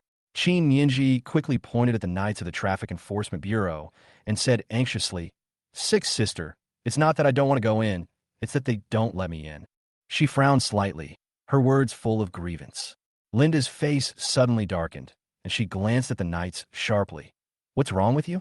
For cases that occur in the school, people from the teaching department must be present. This is clearly written in the regulations. Haven't you read it? She paused and spoke in a more stern tone. You people from the Traffic Enforcement Bureau should just take care of traffic. Why are you interfering in our investigation bureau's cases? When the leading knight captain saw Linda's identity, his face changed slightly. He obviously didn't dare to confront her head-on. Investigator Chen. The captain wanted to explain instinctively, but was interrupted by Linda. I'll give you 1 minute. Get out of here immediately. Before she finished speaking, Linda had already directed the people from the Investigation Bureau to force their way through the cordon and head into the restaurant. The riders from the Traffic Enforcement Bureau blushed, but were powerless to stop them. Linda looked at Qin Yinji and asked in a low voice, "What is the specific situation? How could Johnson's sister hurt someone?" Qin Yinji replied, "I don't know much about it. I received a call from the head teacher saying that Eve stabbed someone in the bathroom, so I rushed over." Bathroom? Linda frowned. Then Eve carried a knife with her. She continued, and according to the operator, Yang Shan is a boy. How could he be in the same bathroom with Eve? Qin Yinji shook her head and replied, "Who knows? But when I called Johnson, it seemed that he mentioned that Yang Shan had bad intentions towards Eve, so she acted in self-defense." Oh, Linda's brows tightened. This matter is not simple. Eve carried a knife with her. This is enough for her to be charged with intentional injury. In serious cases, she may be imprisoned for life. Suddenly, Linda seemed to think of something and turned around and asked, "Have you talked to Johnson on the phone?" Qin Yinji answered with gritted teeth, "Yes, it's okay if you don't mention it, but I get angry when you do. I wanted to help him, but he told me that he could handle it himself, and then he even blocked me." Linda sneered disapprovingly. "Isn't this normal? Ever since Johnson was kicked out of the Chen family, he has always felt that we owed him, so he has become more and more rude to us." She smiled contemptuously. "If you help him, he may think you are guilty and know that you are sorry for him." Qin Yinji nodded and agreed. Sixth sister is right. We should leave people like Johnson alone. At this moment, Linda's cell phone suddenly rang. The moment she answered the phone, her face suddenly changed and her eyes widened. "What did you say? All the people above were killed? Not a single one was left alive, and they were all shot to death." Her voice became trembling, and it was obvious that she was shocked by the sudden news. Linda's mind was blank, and she barely understood what was said on the phone, and the phone almost slipped from her hand. She originally thought it was just an ordinary student injury incident, but when she entered the restaurant, she found that all the people involved and teachers had been killed, and they were shot. "Sixth sister, what happened?" Qin Yinji asked hurriedly. Linda's expression was still complicated. She spoke with difficulty, and her voice was hoarse. "Dead, all dead." Before she finished speaking, Qin Yinji's face turned pale in an instant. She subconsciously thought of the long black car and the slender figure who was under strict protection. She was surprised and said, "Could it be him?" Linda looked up suddenly, fear flashing in her eyes. "What do you know?" Her voice was anxious, her eyes fixed on Qin Yinji. Qin Yinji hesitated for a moment and finally told her what she had just seen. When the black sedan was mentioned, Linda's pupils shrank suddenly. "Did you see the license plate and the people in the car clearly?" "The people in the car didn't see it clearly, but I saw the license plate clearly." Qin Yinji paused. "It's a special license plate for the provincial capital. It starts with S, followed by 4 ones. It's easy to remember." Linda's expression immediately became even darker. "It's really him." "Sixth sister, do you know the owner of this car?" Qin Yinji was puzzled. Linda's face suddenly turned cold, and she whispered, "Not only do I know him, he is already my most wanted person." She paused and said in a deep voice, "Jacob went to trouble Johnson last night, but before he saw Johnson, he ran into this person. Chapter 25. This is unbelievable. I was shocked, and my heart was hard to calm down. I heard Linda whispered, "These people are never afraid of any consequences." She paused, frowning. "We just dealt with Jacob's Blue Shield security last night, and early this morning, they began to swallow up those gray enterprises in Inhai and formed a force called Tianpong Trading Company." Linda's words gave me a chill. This man is not only ambitious, but also extremely capable. Soon, this gray force will be able to whitewash itself and become a legitimate company, without even a trace of evidence to prove it. She lowered her voice, as if she realized she had said too much, and stopped talking immediately. I looked up at her and said, "Sixth sister, who is the president you are talking about? I need to find out so that I can avoid trouble if I meet him in the future." "I don't know his name either." Linda shook her head with a complicated look in her eyes. "Only the people in the gray forces call him the president. As for the others, no one knows." She glanced at me and said in a deep voice, "This matter has nothing to do with you. Go back to school and leave the rest to me." As soon as I finished speaking, I heard a male voice from behind. "Investigator Chen, please stay." I turned around and saw several employees of the Investigation Bureau walking out from behind and quickly blocking Linda's way. With their appearance, I sensed a sense of uneasiness. Then, another group of fully armed FBI employees quickly rushed into the restaurant and drove all of our people out. Just then, I saw a fat investigator getting off the car looking calm.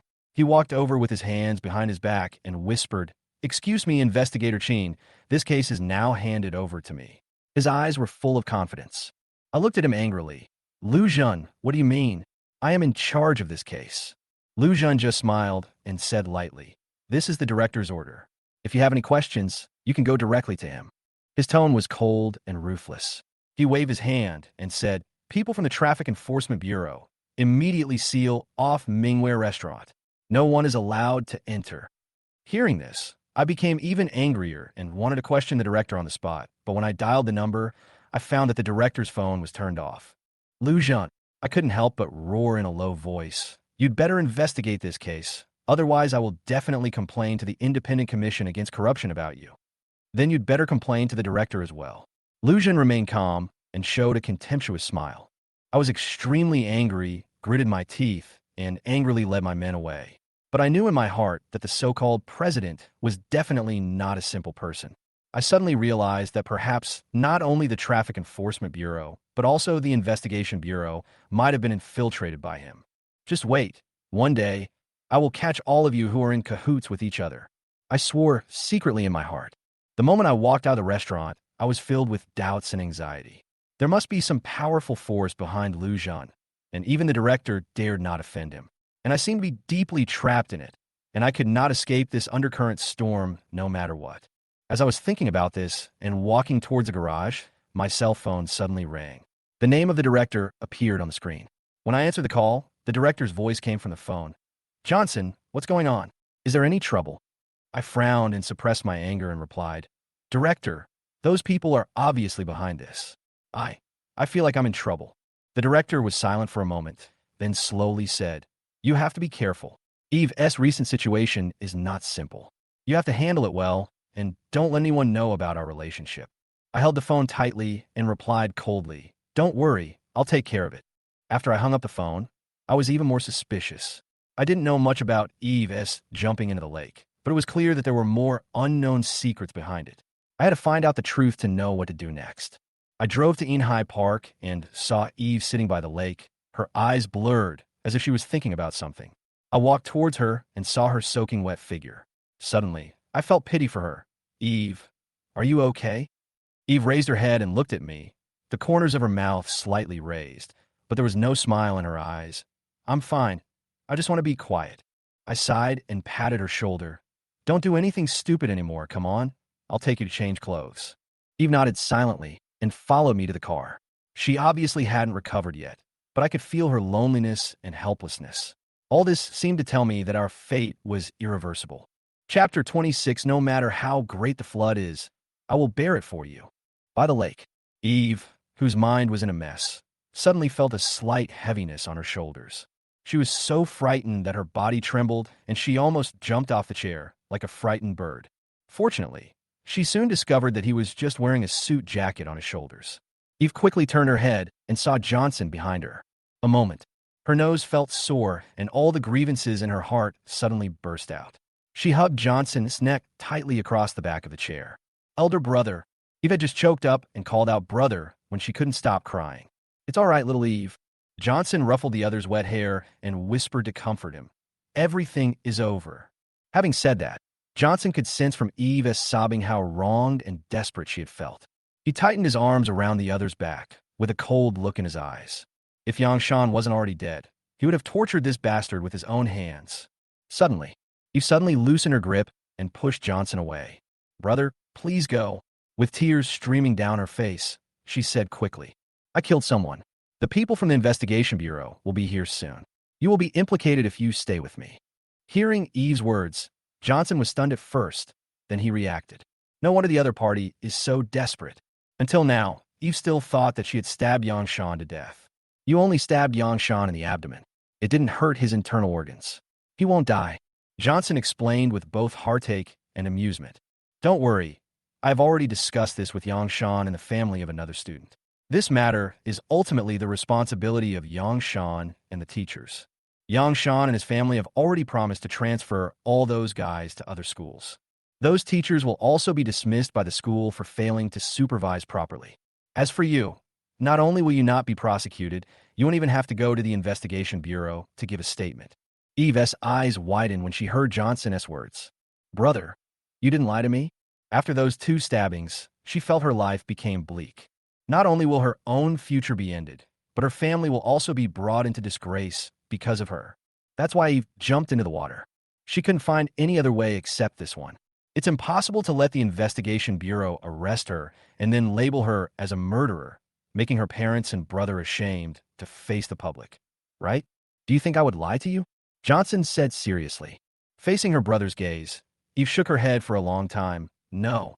Had an inexplicable trust in Johnson. So even though Eve couldn't believe that the matter could be resolved so easily, she was willing to believe what the other party said.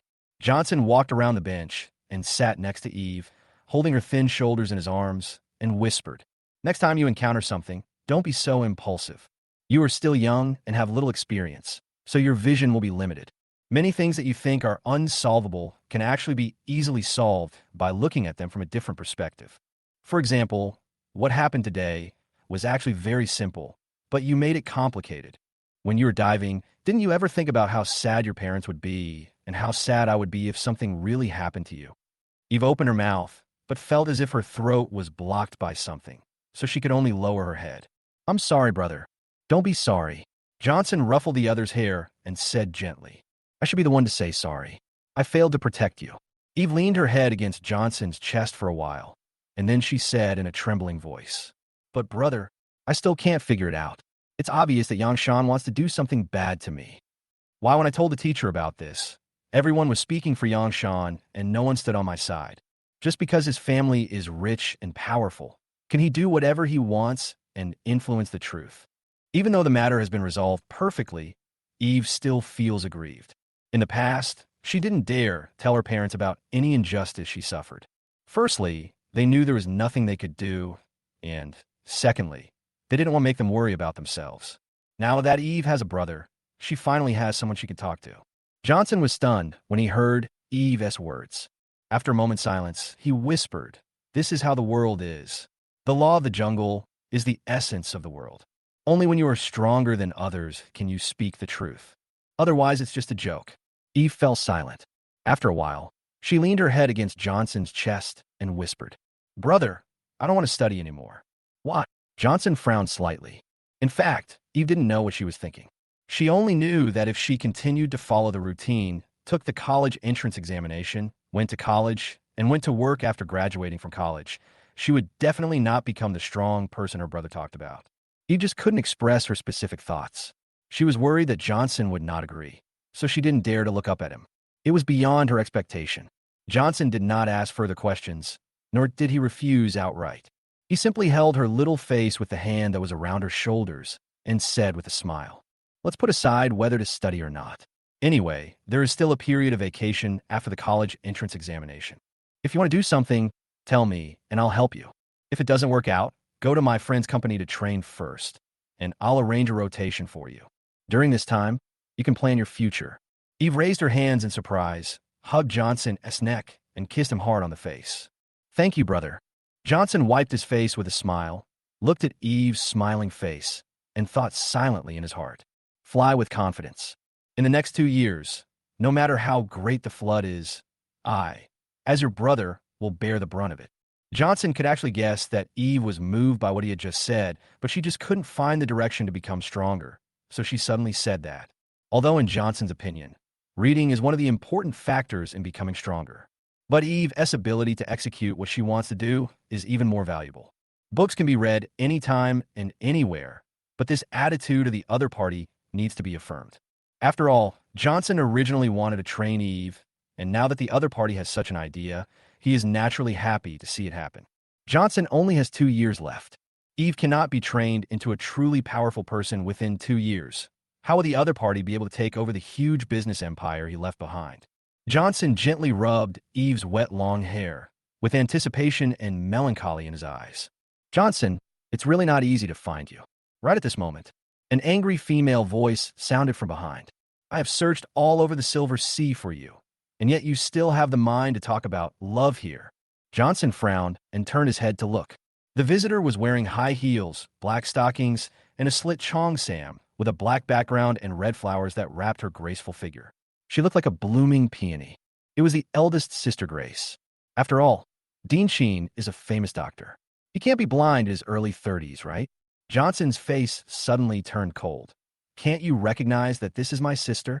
Chapter 27, "You don't even want to call me big sister." Grace was stunned, and then she noticed that the girl next to Johnson had some similarities with him in terms of features. She suddenly felt a little embarrassed and quickly pointed to an empty spot nearby and changed the subject. "Johnson, can you come over here for a moment? I have something to talk to you about." "I have nothing to say to you." Johnson turned his head back, his tone cold. "If Dean Sheen wants to see the scenery, go somewhere else. Don't disturb our brother and sister's chat here." In the past 10 years, he has devoted all his attention to the 7 sisters of the Chen family. What he ended up with was being kicked out of the house. At present, Johnson doesn't care about anyone except his parents and sister. Grace looked a little unhappy. "Johnson, I didn't believe Finya and the others when they said you were heartless and ungrateful. I didn't expect you to be that kind of person." She couldn't help but say, "The Chen family has raised you for so many years. Don't you really have any gratitude at all? I've only been away from home for 1 day, and you're not even willing to call me big sister anymore. I'm heartless and ungrateful." Johnson turned his head suddenly and said coldly, "Grace, don't you feel embarrassed when you say that? If I were heartless and ungrateful, would I have worked like a slave for you in the Chen family for so many years? I was an adopted son, but I was doing the work of a servant, and in the end I was kicked out. Do you really think I am the heartless and ungrateful person?" Grace's expression froze, and her tone became weaker. "Putting all this aside, it's true that the Chen family raised you, right? Then can I also put aside the Chen family support and not talk about it?" Johnson sneered. "Let's put all this aside. It's really a pity that the other party could say that." Grace saw that she couldn't win the argument with Johnson, so she didn't dare to continue talking about this matter and quickly got to the point. "Johnson, I came to you because of Vivian." Her headache came back. She could hold out for a while in the morning, but couldn't hold out at night. She rolled around in bed in pain. "Every time I made medicine for her, you would give her a cup of sweet tea, right? Can you please tell me the recipe of sweet tea for the sake of our past friendship and save your second sister?" Grace previously thought that Johnson had put something in the sweet tea he gave to Vivian. But after sending the residue in the cup for testing, she found out that the sweet tea could actually effectively relieve Vivian's headache. It's a pity that there are too few residues, so we can only deduce a few medicines and cannot completely restore the formula. So Grace had no choice but to come to Johnson, hoping that he could tell her the formula. Johnson sneered. "Dean Grace Sheen, you don't think I, Johnson, am a masochist, do you? Vivian didn't show any mercy when she kicked me out and humiliated me with 100,000 yuan. Why should I show mercy to her?" Grace's face turned pale, and she said angrily, "Johnson, you have called Vivian your second sister, right? Can you really bear to watch her suffer like this? You should be thankful that she can still endure this kind of torture." Johnson suddenly interrupted Grace. He stood up and looked at Grace coldly and said word by word, "You don't think Vivian's headache is just suffering, do you? Let me tell you, Grace, Vivian almost died from a headache 10 years ago. It was because I spent day and night searching through the medical books and texts collected by my adoptive father that I was able to save her life. If it weren't for me, she wouldn't even have the chance to suffer now. You still have the nerve to talk about affection and mercy in front of me. You really have such a big face.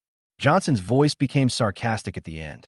Don't tell me you always thought that Vivian got better because of the crappy medicine you prescribed? Grace just stood there. Her mind was blank. She said that she had read so many medical books and prescribed so many medicines, but Vivian's condition never got better and instead became worse. Why did her condition suddenly start to get better one day? Grace had been puzzled by this matter. Now she realized that it was Johnson who secretly helped. Ah, Johnson, are you telling the truth? Grace said in a trembling voice.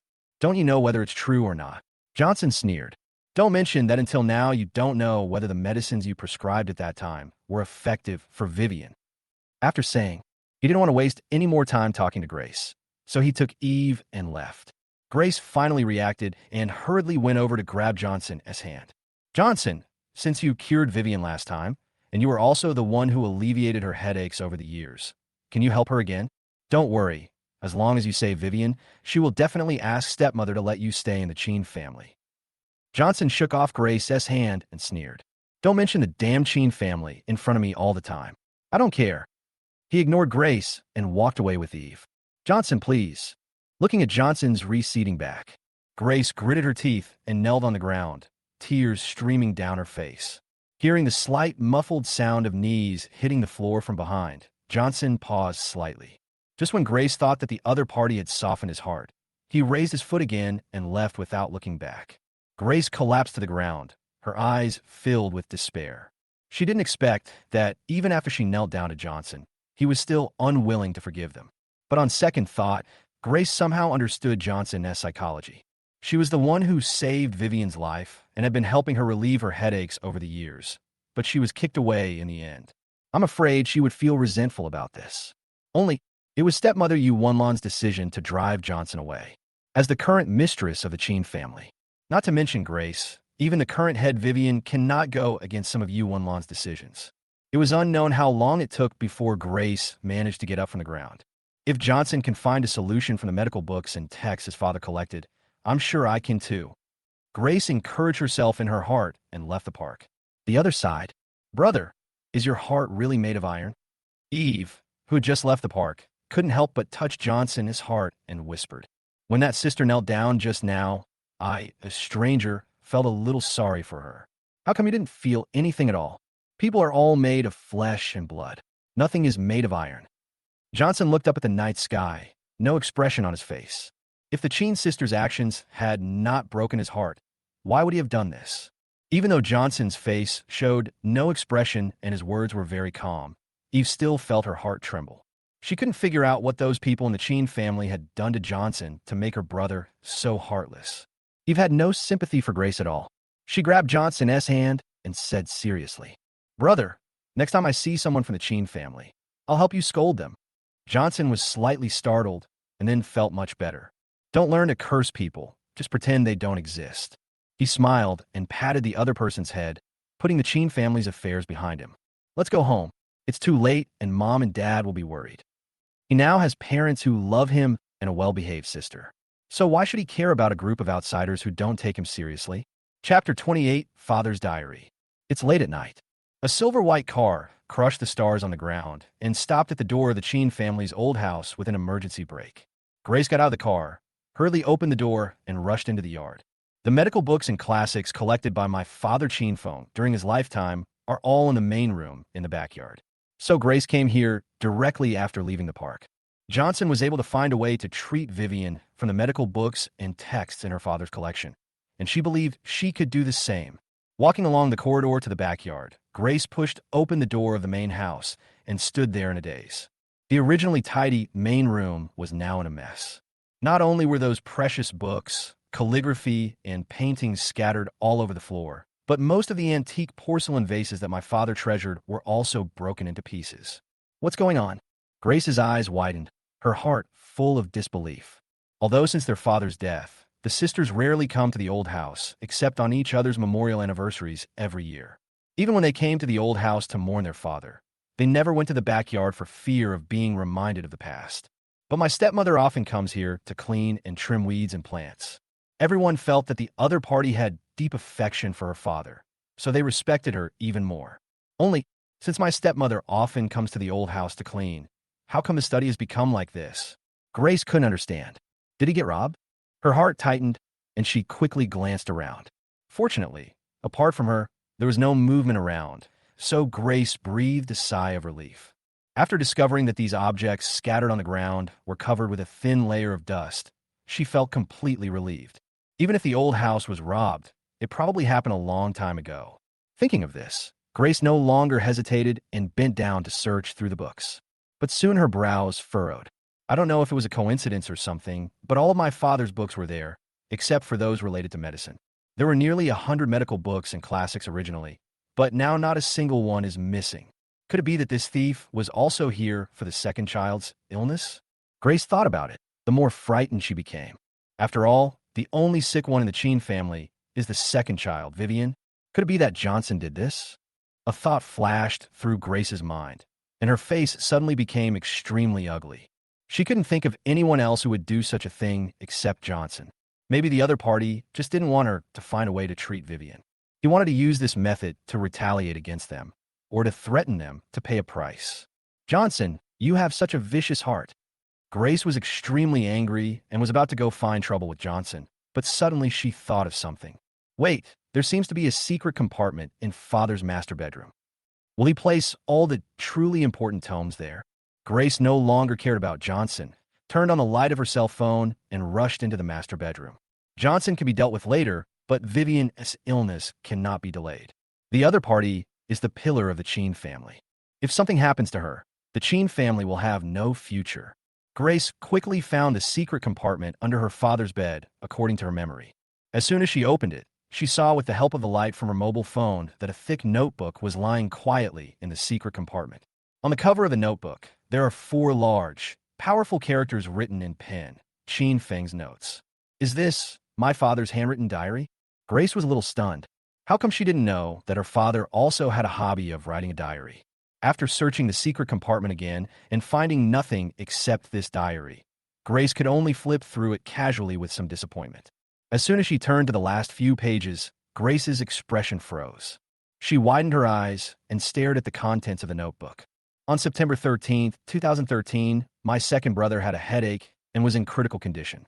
My eldest brother prescribed all kinds of medicine, but none of them worked. I was extremely worried. When Johnson learned about this, he searched through my medical books and texts day and night for 3 days and 3 nights without sleep. He almost died suddenly, but fortunately, he finally found a way to relieve his pain. I feel deeply for Johnson and wanted to spread the word. However, he was worried that Grace would think she had no talent for medicine and thus stop making progress in medicine. So he asked me to conceal the matter and let Grace think that she saved the second child, so as to strengthen her confidence in studying medicine.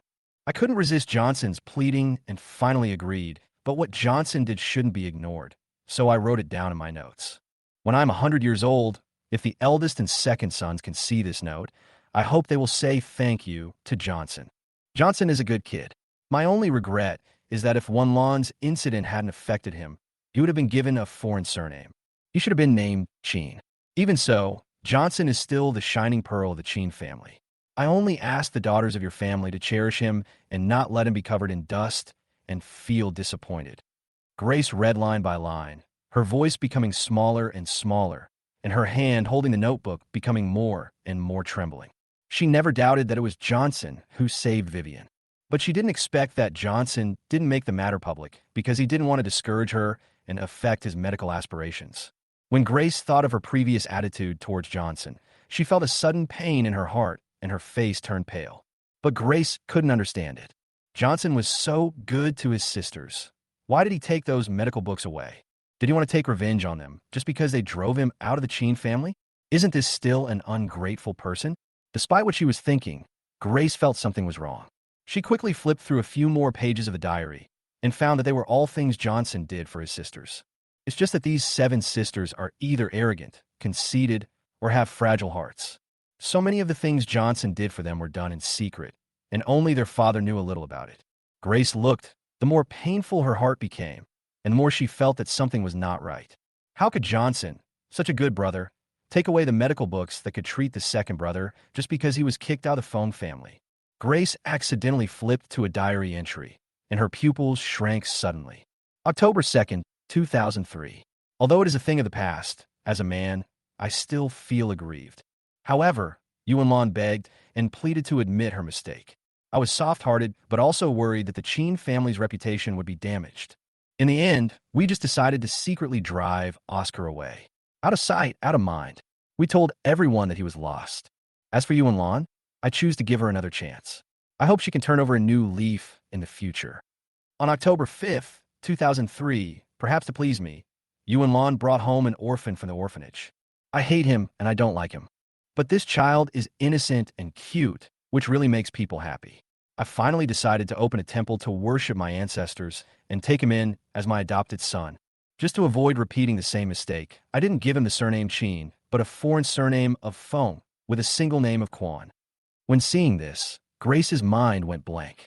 What's going on? Oscar didn't get lost, but was secretly driven away by his father? But Oscar was only 2 years old in 2003. Why did his father drive him away? Besides, Johnson was brought home by the stepmother in order to please his father.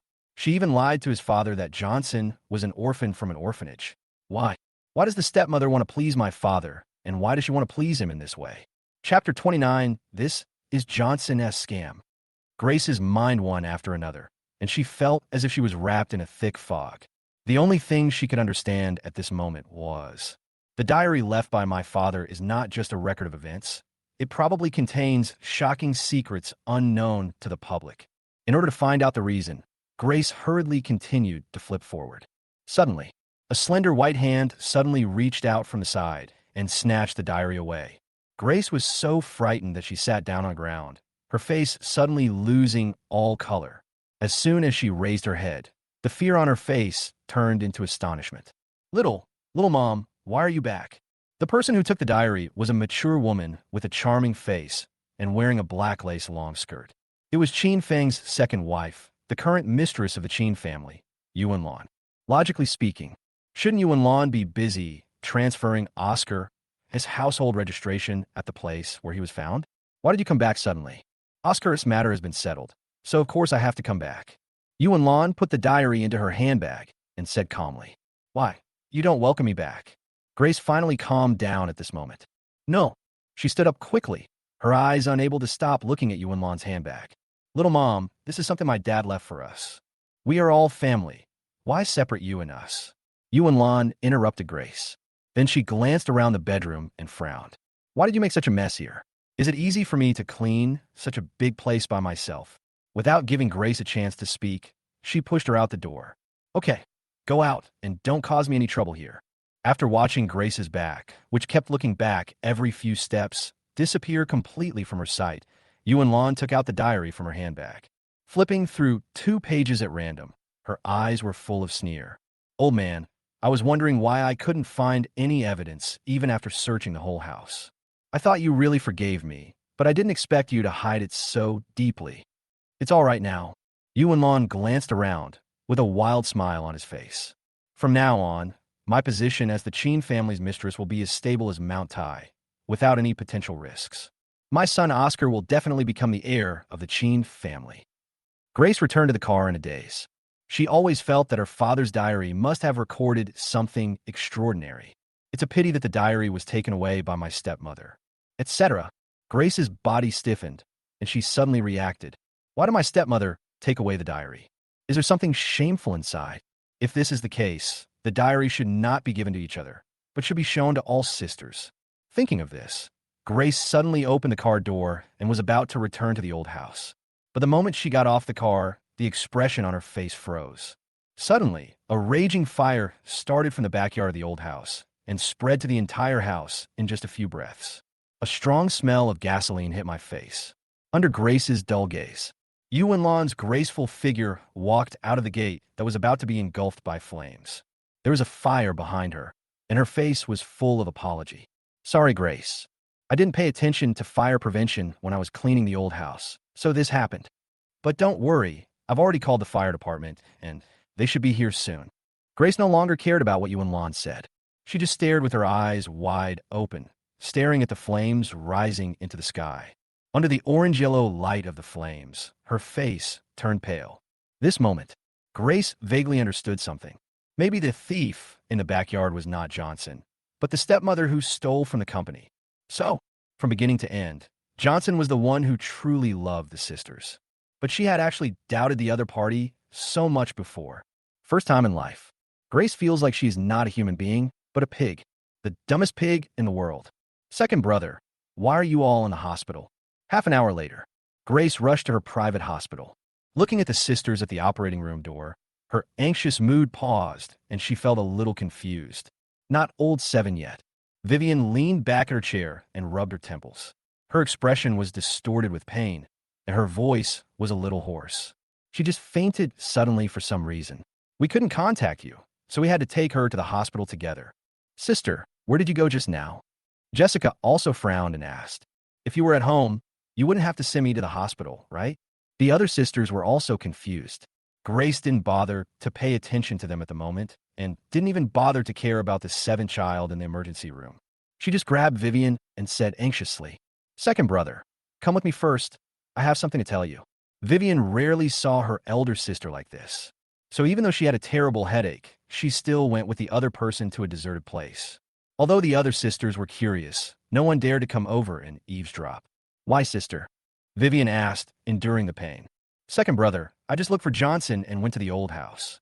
Grace told the whole story and then said painfully, We have all wronged Johnson. He has never been a parasite of the Chen family, let alone an ungrateful person.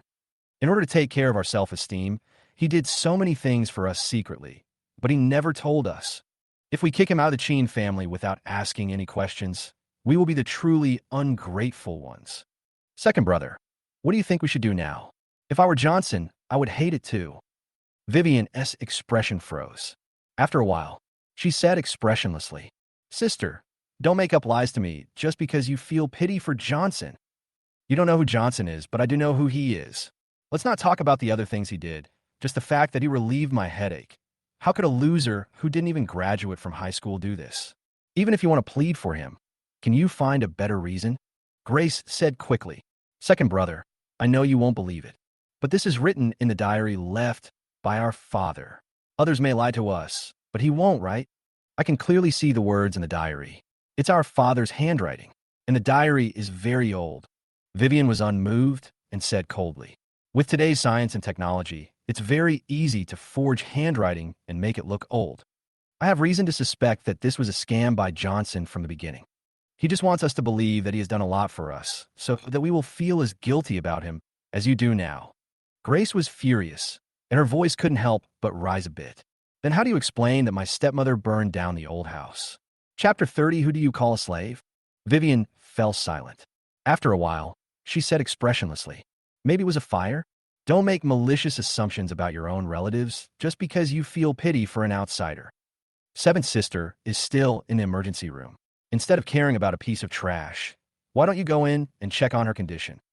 After saying, she didn't give Grace a chance to speak, rubbed her temple, and walked towards the emergency room with a sullen face.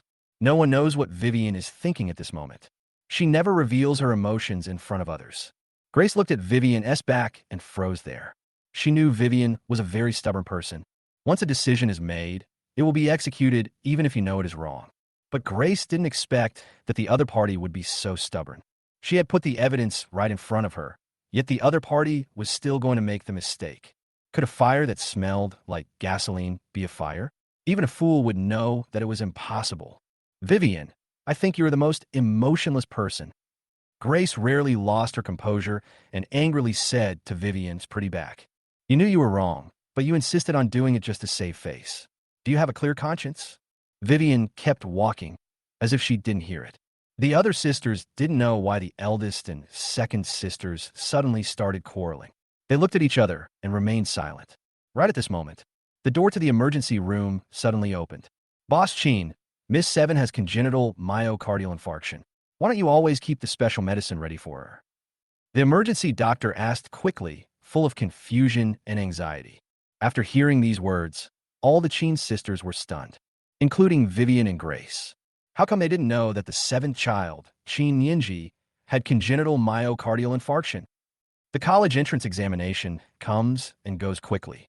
When Eve walked out of the examination room, she immediately saw Johnson waiting for her in the crowd. Elder brother. A bright smile suddenly appeared on her face, and she rushed into the other's arms like a young swallow. If she were to say who she was most grateful to during this period, it would be no one other than Johnson. If it wasn't the other party. Not to mention continuing to take the college entrance examination, she is probably already in prison. How can a grown-up like you not be ashamed? Johnson patted the other man on the back of the head and cursed with a smile. You're my brother. What's wrong with a hug? Eve said confidently. Johnson smiled and said, Okay, whatever you want to eat, I'll take you there. He didn't ask Eve how she did on the test. Ability is developed through cultivation, not through grades. Under his training, no matter how poorly the student performs in the exam, he can train him into the top elite. At the very least, she is a level higher than the Chen sisters. I'll eat whatever my brother takes me to eat, he said with a smile. Okay. Johnson thought for a moment. It just so happens that I just found out there's a good place. Come with me. 10 minutes later, Eve was stunned in front of a magnificent high-end restaurant. She originally thought her brother was just looking for a relatively nice place to treat her to a meal, but who knew they would end up at a restaurant at this level? Brother, are we really going to eat here?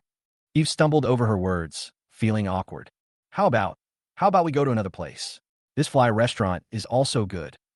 Although she had never been here, she had heard some of her classmates from well-off families talk about it. A single consumption here will cost at least 10,000 yuan.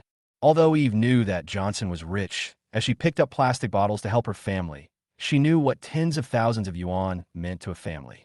Just eat here. Johnson didn't give any explanation. He wants to grow. She must first broaden her horizons. If she always sees the bottom line, then no matter how hard he tries to train him, it will be impossible for him to be independent. Eve was about to say something when a domineering male voice suddenly sounded from the side. Hey, isn't this Johnson, the lost dog? Hearing this familiar male voice, Johnson turned his head suddenly, and then his eyes turned cold. I saw a young man in flashy clothes, holding a heavily made-up woman, striding towards this side. It's Oscar. I didn't expect you to dare to continue dancing in front of me, Johnson said coldly. It seems that I didn't let you feel the pain when I hit you last time. Johnson, stop being so cocky, Oscar said angrily. Don't think you can do whatever you want just because you have a little brute force. To survive in Enhai, you need a background. You left the Chen family and are worse than a dog. Do you believe that I can kill you in a minute with just one phone call? Johnson said sarcastically. What if I don't believe it? You don't believe it. You don't believe me. The ruthless look on Oscar's face froze, and his momentum weakened. These days he has been busy having fun and enjoying life, experiencing a life he has never experienced before. How can he have the chance to make any connections? So even if he wanted to deal with Johnson, he wouldn't be able to find anyone else except his sisters for a while. Oscar always felt a little embarrassed when he just asked them for help. Master Chen, who is this person? How dare he act so presumptuous in front of you? The heavily made-up woman next to Oscar looked at Johnson and asked. Oscar finally had a chance and said disdainfully, he is just a piece of trash who ate and drank for free in our Chen family for decades and was finally kicked out. He thinks he's still a servant of the Chen family, but in fact he's just trash. The woman sneered. I thought he was someone else, but it turns out he is Master Chen's servant. As a slave, you should just look after your status and stop barking like that. Who are you calling a slave? Eve, who was originally a little reserved, became unhappy when she heard the other party call her brother a slave, and stood up and scolded angrily. What's wrong with me, saying he's a slave? The woman said with disdain. You are with this kind of person. Obviously you're not a good person. You are probably just a slave. Bang! Eve slapped the woman hard on the face and said through gritted teeth, if you keep talking nonsense, I'll smash your mouth. She can allow others to talk about herself, but she absolutely does not allow them to talk about her brother. The woman was slapped in the face and was shocked and angry. Master Chen, she dared to hit me. She screamed at Oscar. You have to make the decision for me, Mr. Chen. Oscar ignored her, but squinted his eyes and looked at Eve with a lustful look in his eyes. You're Johnson's sister, right? He smiled evilly. She's young and hot. I really like her. Well, I'll give you a chance to sleep with me. How about 500 night? Oscar was extremely excited at the thought of playing with Johnson's sister. He replaced the other person's identity, not only made his stepmother and sister his own, but also played with his sister. Is there anything more exciting in the world than this? I'm five, your mother. Eve swore rarely and kicked Oscar in the stomach. The latter's expression suddenly twisted, and he fell to the ground. How dare you hit me, you bitch? He pointed at Eve and yelled, Do you know who I am? Eve sneered. Isn't he just the Chen family's trash? What's wrong with beating you? Don't think you can do whatever you want just because you're a member of the Chen family. I'm not the chicken next to you who will sell anything for a little money. Chapter 31. Why are you unwilling to admit his excellence? Oscar's face froze, and she wanted to curse back.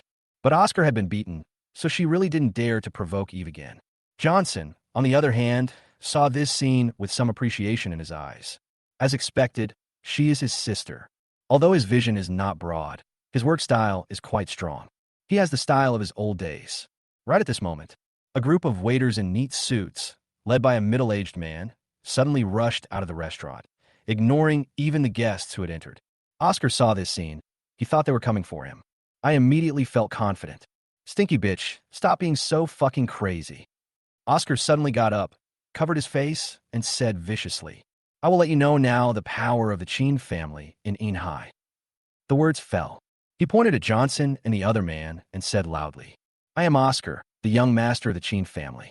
Now I order you to beat this man to death. Girl, prepare a room for me. I want to give her a good beating. In the past 2 days, Oscar has fully felt how powerful the Chen family is in Inhai, so he didn't think these people dared to disobey his orders. Anyway, they probably rushed out to greet him, and he was already accustomed to this kind of scene. As soon as he thought of this, Oscar's expression froze. The waiters in the restaurant ignored them and bowed to Eve in unison. Ms. Fong, the president has already instructed us to prepare the best private room for you two. Please both of you follow us. What's going on? Oscar was dumbfounded. He's the real boss, okay? Why are these guys so respectful to a low-class girl? What the hell is a president? Not only was he confused, but he was also a little confused. She instinctively looked at Johnson, who smiled and nodded at her. Eve immediately understood that this must be her brother's arrangement, and she felt relieved. She unconditionally believed in any arrangement made by the other party. But Eve had never experienced such a scene before, so she whispered to Johnson nervously, Brother, what should I do now? Do whatever you want, Johnson said lowly, letting the other man get used to it. Really? Eve's eyes lit up, and she didn't know what she was thinking. After getting Johnson's confirmation, Eve immediately pointed to Oscar and the other person. They are such an eyesore. I can't eat here. Can you please throw him out? Of course, Miss Fong. The waiters rushed towards Oscar without hesitation. What are you doing? Oscar was shocked and angry. I'm the eldest son of the Chen family. Do you believe that I can kill you with just one phone call? No matter who you are. Miss Fong is the most important here. The leading waiter said coldly and threw Oscar and the woman directly onto the road. If the car next to them hadn't stopped quickly, they would have almost been run over. Even so, the two of them screamed in fear for a long time. Watching this scene, Eve had an inexplicable excitement on her face. Brother, is this what it feels like to be strong? Her little face turned red. Taking care of 2 pieces of trash doesn't make you a strong person. Johnson smiled. And the truly strong ones all rely on their own strength, not others. You are still far from being a strong person? Eve thought for a moment. So, is your friend the president a strong man? She thought the president the waiters were talking about was one of Johnson's connections. Johnson was stunned for a moment and laughed in his heart, but nodded seriously. Of course he is. Eve got excited again and said rather embarrassedly, Can I meet him, brother? I want to see what a truly powerful person looks like. There's a chance, but not now. Johnson patted Eve's head. Okay, stop standing outside and come in to eat. Seeing the 2 people walking into the restaurant, Oscar, who had just left the street in a panic, was filled with anger and resentment. Johnson, you 2 bastards, just wait for me. I can't King deal with you guys. You're unworthy of being the young master of the Chen family. Hospital. Big sister. How is my little sister? Seeing Grace coming out of the ward, the Chen sisters quickly surrounded her. Ever since she learned that Chen Yinji had congenital myocardial infarction, Grace began to take care of her personally and observe her symptoms. However, several days passed, and the other party was still in a coma, which made all the sisters feel helpless. Still not awake. Grace looked extremely unhappy. I've tried everything I could, but my little sister hasn't gotten any better. I can't understand why she had congenital myocardial infarction when she was fine before. If I had known this before, I wouldn't be so passive. That's right. The other sisters also echoed. My little sister has always been fine. How could she have this disease? Could it be that the diagnosis was wrong? Others can make a wrong diagnosis, but can elder sister make a wrong diagnosis? Vivian frowned. Is there no other way? Somehow, she found that since Johnson left, the Chen family had become a mess. Not only did her own career run into problems, with investment projects suffering losses one after another, but even her elder sister's medical skills, which had once been invincible, began to become mediocre. But as a conceited person, Vivian didn't want to think too much, nor did she dare to think too much. She was afraid that if she thought too much, even she would be shaken. No. Grace shook her head, feeling a little depressed. It would be nice if I were here. What can he do here, little brother? Jessica said unhappily, making trouble. The other sisters were also a little angry. They thought the little brother Grace was talking about was Oscar. Ever since this guy returned to his ancestral home, he has been living a life of debauchery and has never even been to the hospital once. Even though they were protecting their own brother, they still had some opinions in their hearts. Grace said instinctively, I'm not talking about Oscar, but... Okay. Vivian interrupted Grace coldly. If you can't cure the disease, no one else can cure it either. If it doesn't work, send it abroad. If that doesn't work, find the best medical laboratory abroad. As long as the money is in place, I don't believe there is any disease in the world that cannot be cured. Vivian naturally knew who Grace wanted to talk about, but she couldn't let her say it out loud and disturb the morale of the troops. Johnson has been kicked out of the house. This matter must be implemented no matter what. Otherwise, where is her dignity and where is the face of the Chen family? Second brother, do you know how serious my sister's condition is? Grace said angrily. If she is not awakened soon, she will most likely become a vegetable. By then, forget about going abroad. Even if a god comes, it will be useless. Vivian was about to speak. The fourth child, Maria, suddenly exclaimed, thinking of something. I remember now. My little sister seemed to have fainted before. Johnson carried her away on his back. When we met again, my sister was fine. I remember that after that, a cup of tea with a medicinal smell often appeared at my sister's bedside, but it suddenly disappeared recently. Vivian choked back the cold words that were about to come out of her mouth, and her expression was indescribably ugly and complicated. Grace turned her gaze towards her. Her face turned cold, and she said coldly, Second brother, did you hear it now? He was the one who saved you, and he was also the one who saved my little sister. As the head of the Chen family, why are you unwilling to face up to the excellence of your family members? Why are you unwilling to face up to your own mistakes? Chapter 32 Complaint. Vivian didn't expect her elder sister to scold her like this in front of so many sisters, and her face suddenly turned ugly. Sister, I don't know what kind of magic potion that guy gave you to make you speak for him like this. You insist on giving him the credit. It's okay to say that he saved me, but what makes you say that he also saved my little sister? Is it just because of that so-called tea? I have never heard of any tea that can cure myocardial infarction. Grace subconsciously wanted to refute, but when the words came to her lips, she thought of something and her expression froze. Johnson personally mixes this sweet tea he gives to Vivian, and nothing else is left except the residue. I think the medicinal tea he made for Chen Yinji should be like this too. It is impossible to find any evidence, such as medicine bags or prescriptions. A moment. Grace felt a little upset. Johnson had clearly done so many things for the Chen family, but he left no trace at all. As a result, even if she wanted to speak for the other party, no one would believe her. Johnson, why are you so stupid? Grace was a little distressed. If you had told us these things before, it wouldn't have come to this. Then she responded, given the personalities of the other sisters, if Johnson had really spoken about these things openly in the past, they would probably have taken it for granted, right? Not to mention anyone else.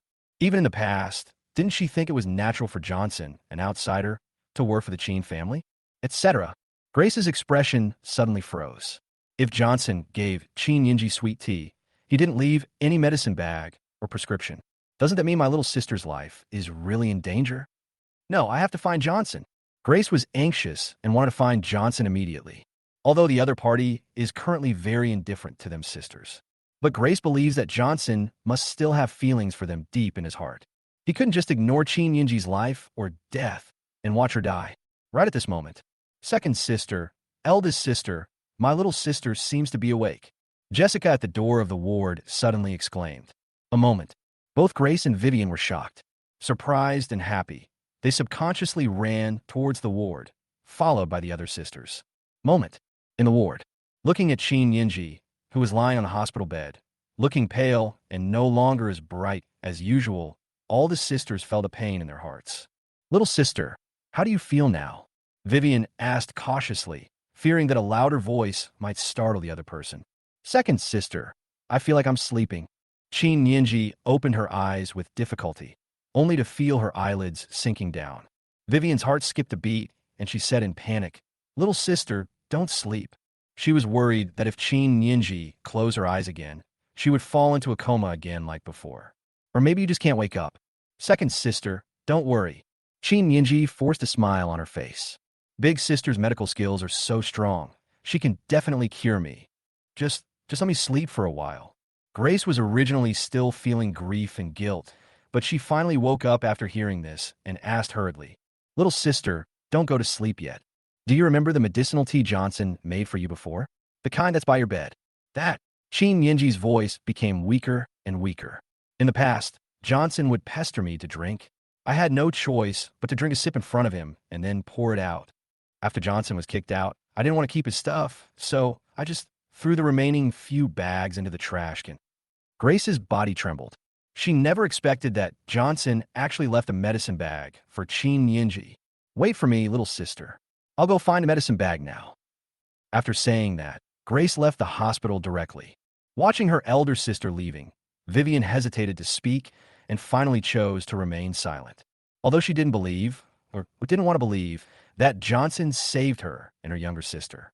But if the things the other party left behind could really save her younger sister, she couldn't just let something happen to him without using them, right? Soon, Grace returned with a portion of boiled medicine soup and carefully fed it to Qin Yinji, who had fainted again. Be able to see. After taking the decoction, Qin Yinji's originally pale complexion began to improve at a speed visible to the naked eye, and her vitality became noticeably stronger. Seeing this scene, all the sisters fell silent. They had heard the conversation between the eldest sister and the second sister. At this point, you naturally know what this means. Grace felt relieved and glanced at the sisters, saying in a deep voice, Did you see that? My little sister's congenital myocardial infarction has always been contained because of Johnson. He not only did a lot for my little sister, but also did a lot for the rest of us. But we actually kicked him out of the house. Is that fair? Maria, who had always felt guilty towards Johnson, heard this and said quickly, Sister is right. We shouldn't treat Johnson like this. Linda Lynn felt something was wrong and suddenly interrupted the two of them, saying suspiciously, Big sister, fourth sister, you two have already planned a pretext to get Johnson home, right? I felt something was wrong before, and now I am even more suspicious. After all, everyone knows that Johnson has never been exposed to medical skills, but you said that he can prevent a myocardial infarction. How is that possible? That's right, big sister. The other sisters also echoed. Even if you want Johnson to return to the Qin family, you wouldn't make up such an outrageous statement, right? Grace didn't expect the truth to be revealed. But not only Vivian, but also the other sisters were unwilling to believe what they said. Linda, you know the cases you solved over the years.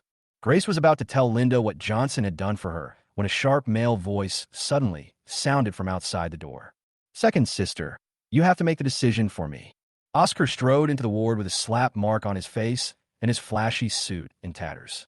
Seeing all the sisters were there, he was overjoyed and said quickly, You're all right. Johnson just beat me up. You are all my sisters, so you have to make the decision for me, right? Grace said subconsciously, Impossible. Johnson hit you for no reason. That's right. Johnson is not that kind of person. Maria also echoed. Big sister, fourth sister, I think you are really crazy. Jessica frowned. Now it's our own brother who is being beaten. You don't care about his situation, but instead defend an outsider. Isn't this a bit unreasonable? Linda's face also looked unhappy. Sister, don't forget that Oscar is our biological brother, and Johnson is just an outsider. Why do you always speak for him? Without waiting for Grace and the other two girls to speak, she asked Oscar directly. Brother, tell me the situation. Why did Johnson hit you for no reason? Chapter 33. Why are you putting on airs in front of me? I don't know either. Oscar looked aggrieved and exaggerated. I just want to take my female companion to Zyangianla for dinner, but I didn't expect to run into him at the door. I felt like he was my brother after all, so I just wanted to go say hello. Who knew he would beat me up without saying a word, and even said he would take revenge on all of us one day. When they heard that Oscar was in the mood to take his female companion out for dinner when Seventh Sister was in the hospital, everyone instinctively felt a little dissatisfied. But after hearing his words, the girls of the Chen family suddenly became angry. This bastard! What grievances do you have against us? Why are you hitting our little brother? That's right, a bully who only fears the strong. Even Grace and Maria looked unhappy. They do feel guilty about Johnson, but that's no reason for him to beat Oscar. After all, Oscar is their biological brother. No one thought Oscar would lie. Even though the other party is a little playful, he is generally well-behaved, and it is impossible for him to deceive them. Seeing that all the sisters were enraged, Oscar said quickly, "It's okay that Johnson hit me, but he also wanted to retaliate against you. He is simply not a human being. Sisters, this matter must be explained," Linda said coldly. "Don't worry, Oscar, I will find the explanation for you. Johnson really pissed her off this time. It was just right that the other party hit someone. As a senior investigator of the Investigation Bureau, she could have just locked him up." Linda was about to leave when she heard Vivian's voice suddenly. "I'll take care of this. Oscar's beating before. This time I will go to Johnson in person." When these words were spoken, all the sisters were a little surprised. Vivian usually worries about big things and rarely does small things like this herself. But if they think about it carefully, they can understand it. As the eldest son of the Chen family, it was okay for Oscar to be beaten by Johnson once. Now the other party dares to come for the second time, obviously does not take the Chen family seriously. We must not give up easily this time. Think of this. The sisters all observed a moment of silence for Johnson. The second sister's methods are unmatched by those of her sisters. Grace and Maria wanted to say a few good words for Johnson, but in the end they couldn't. The other party beat Oscar, which has touched the bottom line of the Chen family. It is useless for them to plead for mercy. "Thank you, second sister." Oscar smiled happily. That's better. With his second sister taking action, he wondered how Johnson could survive. He didn't mention anything related to the president. The main reason is that they are worried that the other party really has some background, which makes these sisters afraid and dare not avenge him. "Little Eve, how about this?" In a shopping mall, Johnson picked up a white silk shirt and gestured to Eve beside him. "It looks like it suits you very well. It's a good match, but isn't it too expensive?" Eve hesitated. "Brother, let's buy something cheaper." Since Eve wanted to start a career, Johnson took her to the mall to pick out 2 outfits. It's just that Eve used to buy clothes in the budget section, so it feels a bit unnatural for her to suddenly come to a brand name store. Even though all the shop assistants were smiling and none of them had any strange expressions, Johnson still felt a little uncomfortable. Aren't cheap and expensive clothes the same? There's no difference. Johnson shook his head and said directly to the clerk, "Wrap it up." He did not give Eve a chance to refuse and asked immediately, "Are you sure you want to find a part-time job yourself?" Originally, Johnson wanted to arrange for Eve to do a rotation, but who knew that she actually wanted to find a part-time job for herself to gain experience. "Let me try it first, brother. If it doesn't work, I'll go find your friend." Eve nodded. She didn't want Johnson to owe anyone a favor. Okay. Johnson didn't persuade much. The other party can do whatever they want. As long as Eve has his backing, she won't run into any obstacles. After buying clothes, the brother and sister left the mall with bags. Johnson stopped. As soon as he went out, Johnson heard a cold female voice coming from behind. He turned his head and saw Vivian sitting in the back seat of a Maserati, rolling down the window and looking at him coldly. At the same time, 2 black SUVs had driven out from both sides, trapping the Johnson siblings in the middle. Eve's face changed, and she instinctively protected Johnson and scolded Vivian. "Mr. Chen, you've already kicked my brother out. What else do you want to do?" Although Eve had never met Vivian, she knew from the scene that the other party must be from the Chen family. Johnson in this way. Vivian didn't even look at Eve, but just looked at Johnson coldly and said in a commanding tone, "Come here, I have something to ask you." Johnson pulled Eve away and sneered at Vivian. "Chairman Chen, it's fine if you put on airs in front of others, but why are you putting on airs in front of me? I am not your employee. I will not kowtow to you. If you have anything to say, get out of the car and come to me instead of yelling at me here." In the car, Vivian opened her mouth, but suddenly fell silent. Johnson had dared to talk to her like this before. She would have slapped him twice to let him know what it meant to respect the elders and despise the young. But now she had something on her mind, and she rarely lost her temper. She actually opened the car door and walked towards Johnson. Seeing this scene, Johnson couldn't help but raise his eyebrows. Vivian's character better than anyone else. The other party is not only conceited, but also extremely arrogant and acts superior in front of everyone. She's so easy to talk to today. Is the sun rising from the west? Why did you hit Oscar? Walking up to Johnson, Vivian stared at him and asked in a cold voice. I am the one. Eve instinctively wanted to say that she was the one who beat Oscar and it had nothing to do with her brother. But before he could finish his words, Johnson pulled him away. Pushing Eve behind him, Johnson sneered. So that's why you're here. He has a dirty mouth? Can I teach him a lesson? Vivian's face looked extremely ugly. He just wanted to say hello to you. Is this considered dirty talk? Johnson, don't go too far. Johnson knew as soon as he heard it that Oscar was obviously exaggerating again. Only fools like the Chen family would believe that kind of nonsense. He didn't want to explain anything and said sarcastically, Okay, I just don't like Oscar, so what's wrong with wanting to beat him up? You came here with all this fanfare. Aren't you here to avenge him? Johnson glanced at the two SUVs next to him and sneered. Now that you're here, why are you still sitting in the car? Let the people you brought come down and practice with me. Chapter 34 Oscar's True Face. Johnson thought Vivian would be furious and order the people she brought with her to get out of the car and start fighting. Unexpectedly, the other party took a deep breath, forced himself to suppress his anger, and said, Let's not talk about Oscar for now. I'll ask you another question. Did you cure my headache before? Did you also cure my younger sister's myocardial infarction? In fact, this is the real purpose of Vivian coming to find Johnson. She originally wanted to ask about the investment project. It was just because of her self-esteem and some other considerations that Vivian didn't ask in the end. Johnson raised his eyebrows. You know about this? Now that you know I saved you, is this how you repay me? Vivian's heart trembled when she saw Johnson admit it. She didn't show any abnormality on her face, but just said coldly, If you hadn't hit me, I might have given you some compensation for these two things. But you just attacked him. In this case, from now on, these two things will cancel each other out. We sisters don't owe you anything, and you no longer owe us sisters anything. You'd better listen carefully. Just because you don't owe us sisters, it doesn't mean you don't owe the Chen family either. After she finished speaking, Vivian turned around and got into the car. Two SUVs guarded her Maserati and soon disappeared in the traffic. You will soon know whether I owe the Chen family or not. Looking at the direction where the car disappeared, Johnson's eyes were full of sarcasm.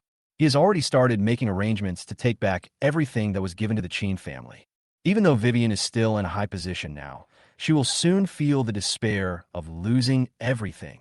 The other side, in the back seat of the Maserati, Vivian looked at the scenery outside the window, her lips bitten until they were almost bloodless. If she and her younger sister were really cured by Johnson, then it means that Johnson is not as useless as he appears. Therefore, it is very likely that her investment projects were really selected by the other party. Did her current achievements really come from the other party's secret help? This was a little hard for Vivian to accept. After a long while, she forced herself to think. So what if this is the case? The Chen family has raised him for so many years. Shouldn't he do something for us? Only, for some reason, she felt an indescribable discomfort in her heart.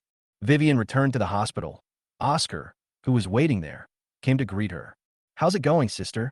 Where's Johnson? Why didn't you bring him? Seeing that there was no one behind Vivian, Oscar felt angry and disappointed. He thought the other party would bring Johnson to him to apologize, but he didn't even see him. I've already taught Johnson a lesson. Vivian said calmly. From now on, you and him owe each other nothing.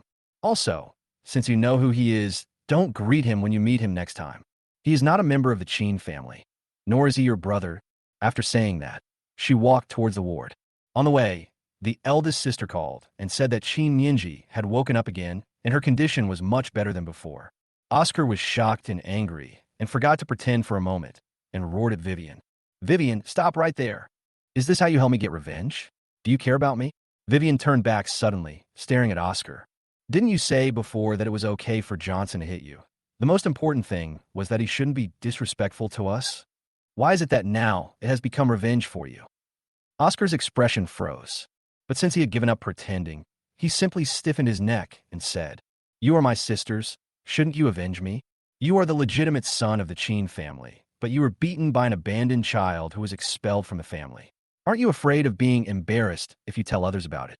Vivian at the door frowned when they saw this scene. "Little brother, how do you talk to your second sister?" Linda said dissatisfiedly. "Second sister must have her reasons for doing things. She didn't even help me get revenge when I was beaten. What a fool she is." Oscar interrupted her angrily and said with a ferocious look, "Linda, if Vivian doesn't take revenge, you should do it for me. Aren't you an investigator? Can't you just take him to the police station and give him a good lesson? And Jessica, you're a lawyer, so it shouldn't be a problem for you to sue him for assault, right?" Looking at Oscar's appearance, everyone was stunned. The other person was not like this before. How come he suddenly became like a different person? "Little brother, calm down," Linda said in a deep voice. "The investigation bureau has its own rules. I can't. If you can't help me get revenge, then stop talking." Oscar roared, "You are my sisters, but you were indifferent when I was bullied. Is this how you treat me as a sister? Okay." He glanced at everyone and said viciously, "If you don't help me get revenge, I'll go find my stepmother. She won't turn her elbow outward." After saying, Oscar turned around and strode out of the hospital. Watching each other's backs disappear, the sisters were a little confused. Is this still the well-behaved and obedient little brother?" Linda said hesitantly. Maria snorted coldly. "If he was really well-behaved and obedient, he wouldn't be out there having a good time while my little sister is in the hospital. I think he was just pretending before. Johnson wouldn't be like that." Before she finished speaking, Maria suddenly saw Vivian looking at her and immediately shrank her head. "Second sister, I was just talking nonsense." Vivian ignored her, but suddenly turned around and left the hospital and returned to the old house. Although the old house had been on fire before, only the inner and backyards were burned, and the front yard was not seriously damaged.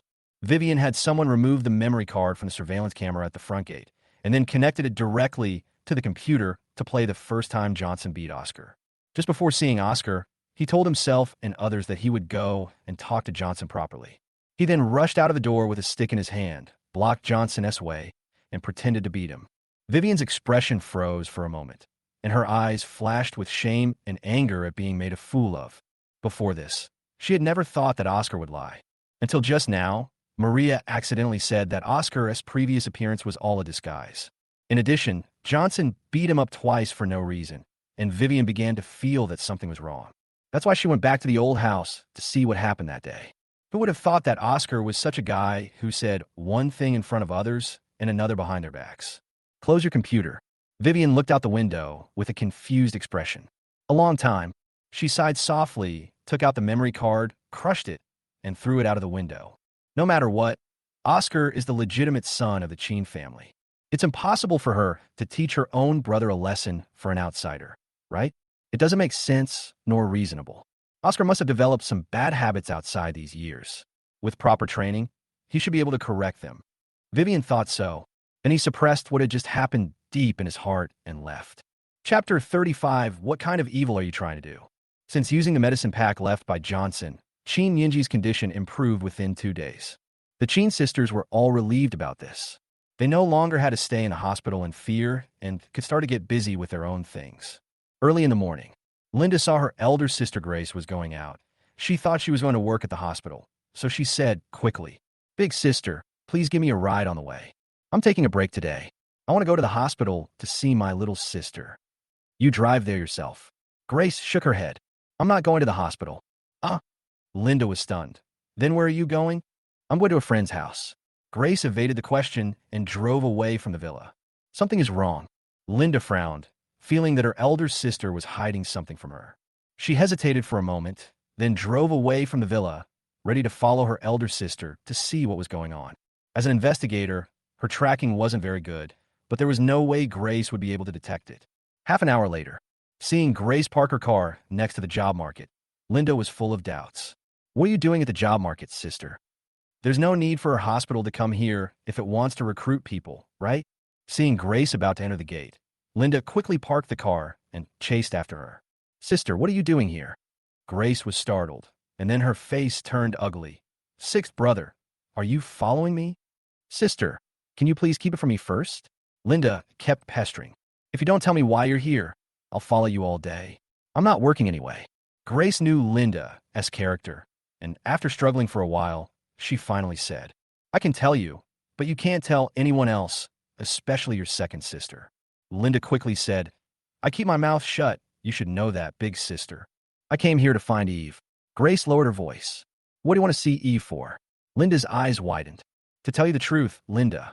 Grace sighed. I always feel sorry for Johnson. He did so much for us, and we drove him away.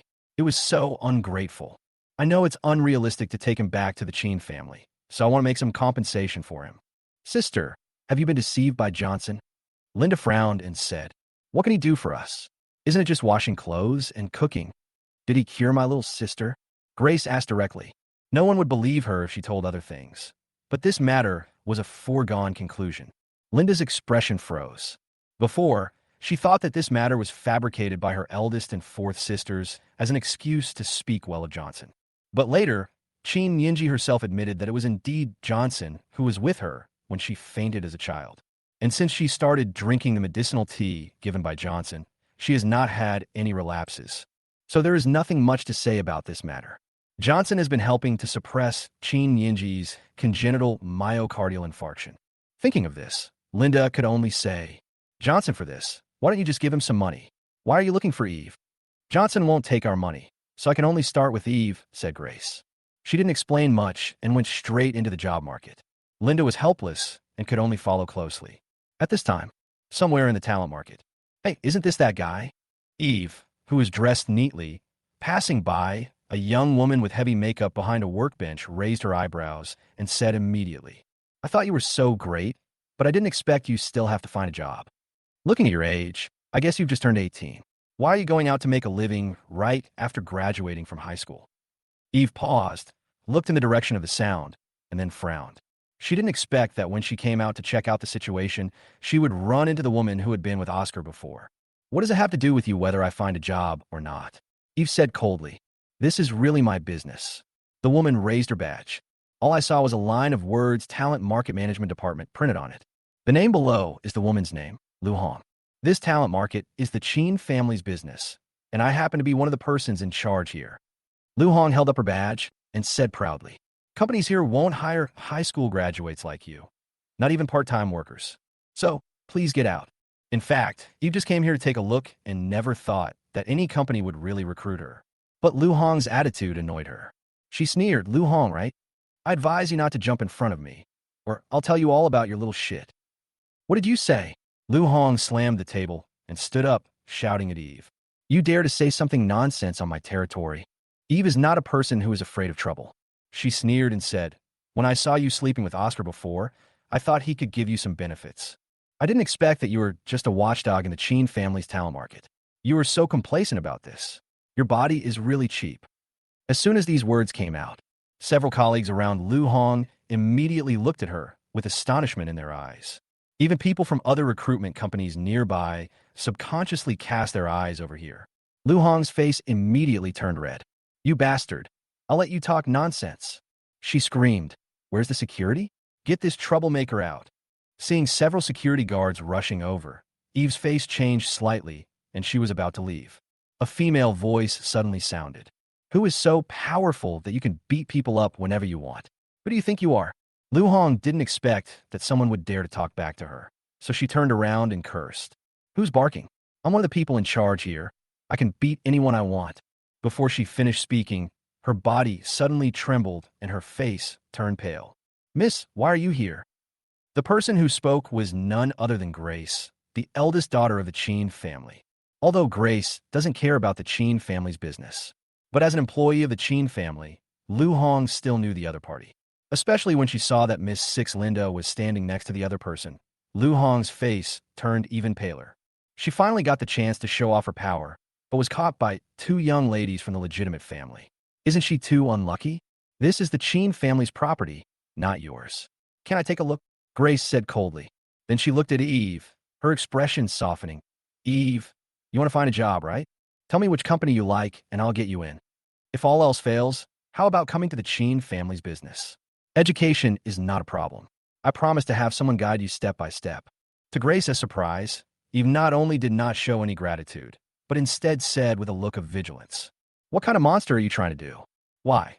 Since you can't deal with my brother, you want to turn your attention to me. Chapter 36, Take her away and try. After hearing what Eve said, Grace felt a bitter taste in her mouth. She didn't expect that even Johnson's sister's first reaction when she saw them was that they wanted to deal with Johnson. Eve, don't misunderstand me. Grace patiently explained, I really want to help you. Don't you want to find a part-time job during the summer vacation to help share some of the pressure at home?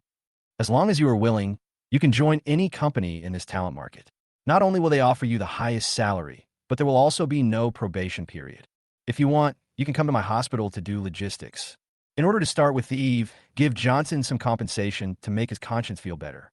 Grace has been investigating Eve's whereabouts these days. After discovering that the other party had been in and out of the job market for several days in a row, she naturally thought that Eve wanted to find a part-time job during the holidays to share the pressure on the family. In Grace's view, this was an opportunity that came right to her doorstep. Once I have arranged a job for Eve and let her enjoy the best benefits, Johnson must accept this favor. It would be even better if this could help dispel the other party's resentment and dissatisfaction towards oneself and others. That's why Grace came to see Eve in person today. But to Grace's surprise, Eve didn't show any surprise when she heard her words. Instead, she said sarcastically, It's really hilarious. My brother has been in your Chen family for so long, and you can just kick him out whenever you want. Now you are so kind as to help a stranger like me find a job. You think I don't know what you were planning, right? Aren't you just trying to use this incident to humiliate my brother? I'm telling you, my family conditions aren't very good, but that doesn't mean I'm a fool. At the end, Eve's tone was extremely cold. Put aside your hypocritical behavior. It's really disgusting to look at. Originally, Lu Hong was terrified to see Grace being so courteous to Eve, fearing that Eve would take the opportunity to cause trouble for her. Who would have thought Eve would be so ungrateful? Lu Hong suddenly felt that she had found an opportunity to please Grace and cover up her previous mistakes, and quickly scolded Eve. Mr. Fong, don't be so shameless. What kind of person is Miss? And who are you? She spoke to you like that, and you still dare to be sarcastic. You are so shameless. Eve glanced at Lu Hong, rolled her eyes, and sneered at Grace. If you really want to help me, you won't let someone like this jump around in front of me. I knew you were a hypocrite, trying to use me to deal with my brother. Grace felt relieved when she saw Eve let go, and quickly said, Eve, don't worry. This kind of person really doesn't deserve to work here. I'll deal with her right away. She directly scolded the security guards around her. What are you still standing there for? Throw her out. Lu Hong's body stiffened, her face full of panic. Miss, I'm speaking for you, she said quickly. Grace paid no attention to her thoughts. Seeing that the eldest lady had spoken personally, the security guards did not dare to hesitate and directly grabbed Lu Hong and was about to throw her out. The people around were so shocked that they dared not even breathe. It is said that the eldest son of the Chen family has the most gentle temperament. But how come it is completely different when I see it with my own eyes? It turns out that the rumors are not credible. Grace, I'm Oscar's girlfriend. Are you really going to throw me out? At this moment, Lu Hong struggled and screamed. He told me that as the legitimate son of the Chen family will only fall into his hands in the future, and then I will be the mistress. You treat me like this now. Aren't you afraid that Oscar will cause trouble for you? Grace's body stiffened when she heard Lu Hong's words. Seeing that the eyes of the people around her were not right, she immediately reacted and said coldly, Nonsense, my little brother has a pure heart. How could he say such a thing? He will never choose someone like you as his girlfriend. I have evidence. Lu Hong was about to say something, but the security guard quickly covered her mouth and dragged her away. Are you satisfied now? Grace looked at Eve. Compared with before, the tone was a bit colder. She is not a fool. How could she not react at this moment? Eve did it on purpose. The other party just wanted to take advantage of Lu Hong's careless words to embarrass the Chen family. But Grace really didn't expect it. Oscar had only been back to the Chen family for a few days when he hooked up with a female employee of Chen's company. Otherwise, she wouldn't have been infected. I'm very satisfied. Eve nodded. Now I believe you mean it. With that, she prepared to leave. What do you mean? Grace quickly stopped her. Since you know I really want to help you, why are you still leaving? Eve rolled her eyes. Whether you're sincere or not is your business. I never said I would accept your help. Miss Chen, please stop being so sentimental, okay? Eve didn't know why Grace wanted to help her, but she knew with her toes that these members of the Chen family must be up to something bad. She would never be fooled by them and bring trouble to her brother. Eve, don't be ungrateful. Linda, who had been watching, finally couldn't help it and scolded. With your age and education, what kind of part-time job can you find? It's nothing more than serving dishes in a restaurant or screwing screws in a factory. You are honored that the elder sister is willing to help you, but you don't know how to be grateful at all. No wonder you and Johnson are siblings. Birds of a feather flock together. You are both ungrateful bastards. What did you say? Eve, who was about to leave, suddenly turned back, put her hands in her pockets, and her eyes were full of coldness. Try to say it again. She can tolerate others talking about herself, but she can never tolerate others talking about her brother. Seeing Eve's action, Linda's pupils shrank slightly, and she sneered calmly. What's wrong with you? Do you want to stab me? I'm telling you, Eve, don't think you can do whatever you want just because you carry a knife with you. I'm not Yang Shan, but a senior investigator from the Investigation Bureau. Don't even think about stabbing me today. Even if you just take out a knife, I can send you to jail for life. Eve paused as she touched the dagger in her pocket, her expression looking a little grim. In her anger, just now, she really wanted to touch the knife and teach Linda a lesson. The other party's words made her react. If she really dared to do this, it would definitely bring greater trouble to her brother. For a moment, Eve is in a dilemma. Looking at this scene, Grace felt helpless. She originally wanted to help Eve and give Johnson some compensation. Who knew it would get to this point? But she didn't stop Linda. Johnson's sister is indeed a bit rude and should be taught a lesson. Grace just thought of this. A cold female voice suddenly sounded from behind. Senior investigator of the Investigation Bureau? What a great reputation. Try taking one of our ministers away. Chapter 37. If you continue to talk nonsense, I will sue you for defamation. Hearing the voice, Linda and the other girl turned their heads instinctively, and their pupils involuntarily dilated for a moment. I saw a dozen men in suits walking through the recruitment booth and striding towards this side. The sound of pairs of leather shoes stepping on the ground is so uniform that it makes people's heart beat faster. The leader was a woman wearing a black suit and had short silver hair. His face is delicate and his aura is cold, like a sharp blade drawn from its sheath. The group didn't even look at Linda and the other girl. They just walked past them and came to Eve. Minister, it's time to go back to the company and report on your work. Jilin bowed slightly to Eve, her voice neither too loud nor too soft. The men in suits behind her also bowed at the same time, looking particularly shocked. It's you. Eve stared at Jilin in front of her with wide eyes, a look of astonishment. She naturally knew Jilin. She jumped into the lake that day, and it was him who rescued her. But after my brother arrived, the other party never appeared again. Eve didn't expect that she would see the other person again, and in such a situation. But before she could finish her words, she saw Jilin winking at her. Eve is a smart person, and she immediately realized that the other party was there to support her. Think of this. She immediately raised her neck slightly and said lightly, I have visited many job markets in the past few days, and it is indeed time for me to report back to the company. Let's go. I saw her raising her foot to leave. Jilin and others immediately separated into two lines and made way for Eve. I said, I don't need your so-called help. When passing by Grace and the other girl, Eve said sarcastically, Do you understand now? Grace's mind was a little blank at this moment. She never thought that Eve had been going to the job market these days just for investigation. But with her age and education level, how could any company be willing to hire her? And he's a powerful, high-ranking official like a minister. Linda didn't stand there in a daze. She suddenly stopped in front of Eve and the others and glanced at the faces of Jilin and the others, alert and cold. Are you from Tianping Trading Company? Eve was stunned. She had never heard of Tianping Trading Company. Fortunately, Jilin stepped forward at the right time and said expressionlessly, Yes, so what? Investigator Chen, it shouldn't be against the law for us to welcome our minister back to report on his work, right? After the confirmation, Linda's expression became a little stiff.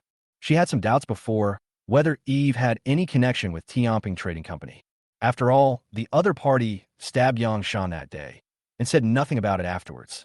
Yang Shan and his son, as well as all other people who targeted Eve, were killed by the people from Tianping Trading Company. The most important thing is, after an investigator took over the case from her, a fire broke out that day and burned down the entire third floor of Manhwa restaurant. Those who were originally killed by gunfire also died accidentally in the fire. The news was suppressed so much that it couldn't even be reported in the news. All of this is enough to prove that the mysterious president of Tianping Trading Company is protecting Eve with his invisible big hand. Linda couldn't produce any evidence before, so she could only keep the matter to herself and couldn't tell anyone. Now that she saw with her own eyes the people from Tianping Trading Company coming to pick up Eve, these speculations could be confirmed. Eve definitely has a relationship with the president of Tianping Trading Company, and it's a very close one. Only, faced with Jia Lin's refusal to back down, even though Linda wanted to bring him to justice, she had no choice but to move aside. Of course, it's not illegal, she gritted her teeth. No way. She had no evidence of Tianping Trading Company's crime and could not take any action. But just because she can't do anything to Jia Lin doesn't mean she can't influence Eve. Linda looked at Eve and said in a deep voice, Eve, these people are not good people. I advise you to stay away from them. Otherwise, not only you, but even your brother will be implicated. Investigator Chen, you'd better be careful with your words. Jia Lin narrowed her eyes. Our Tianping Trading Company is a legal and compliant business company. If you continue to talk nonsense, be careful that we will sue you for defamation. Eve sneered. I don't know if they are good people, but there is definitely no one in your Chen family who is a good person. Although she didn't know the origins of these people, she knew one thing. This silver-haired sister was her brother's friend. Would her brother's friends harm her? Obviously not.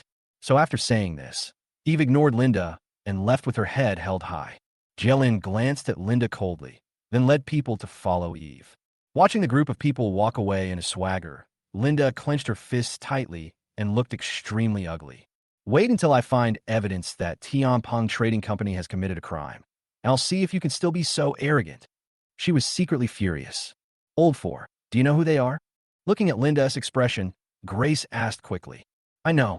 Linda was about to nod, but suddenly she thought of something and her face changed.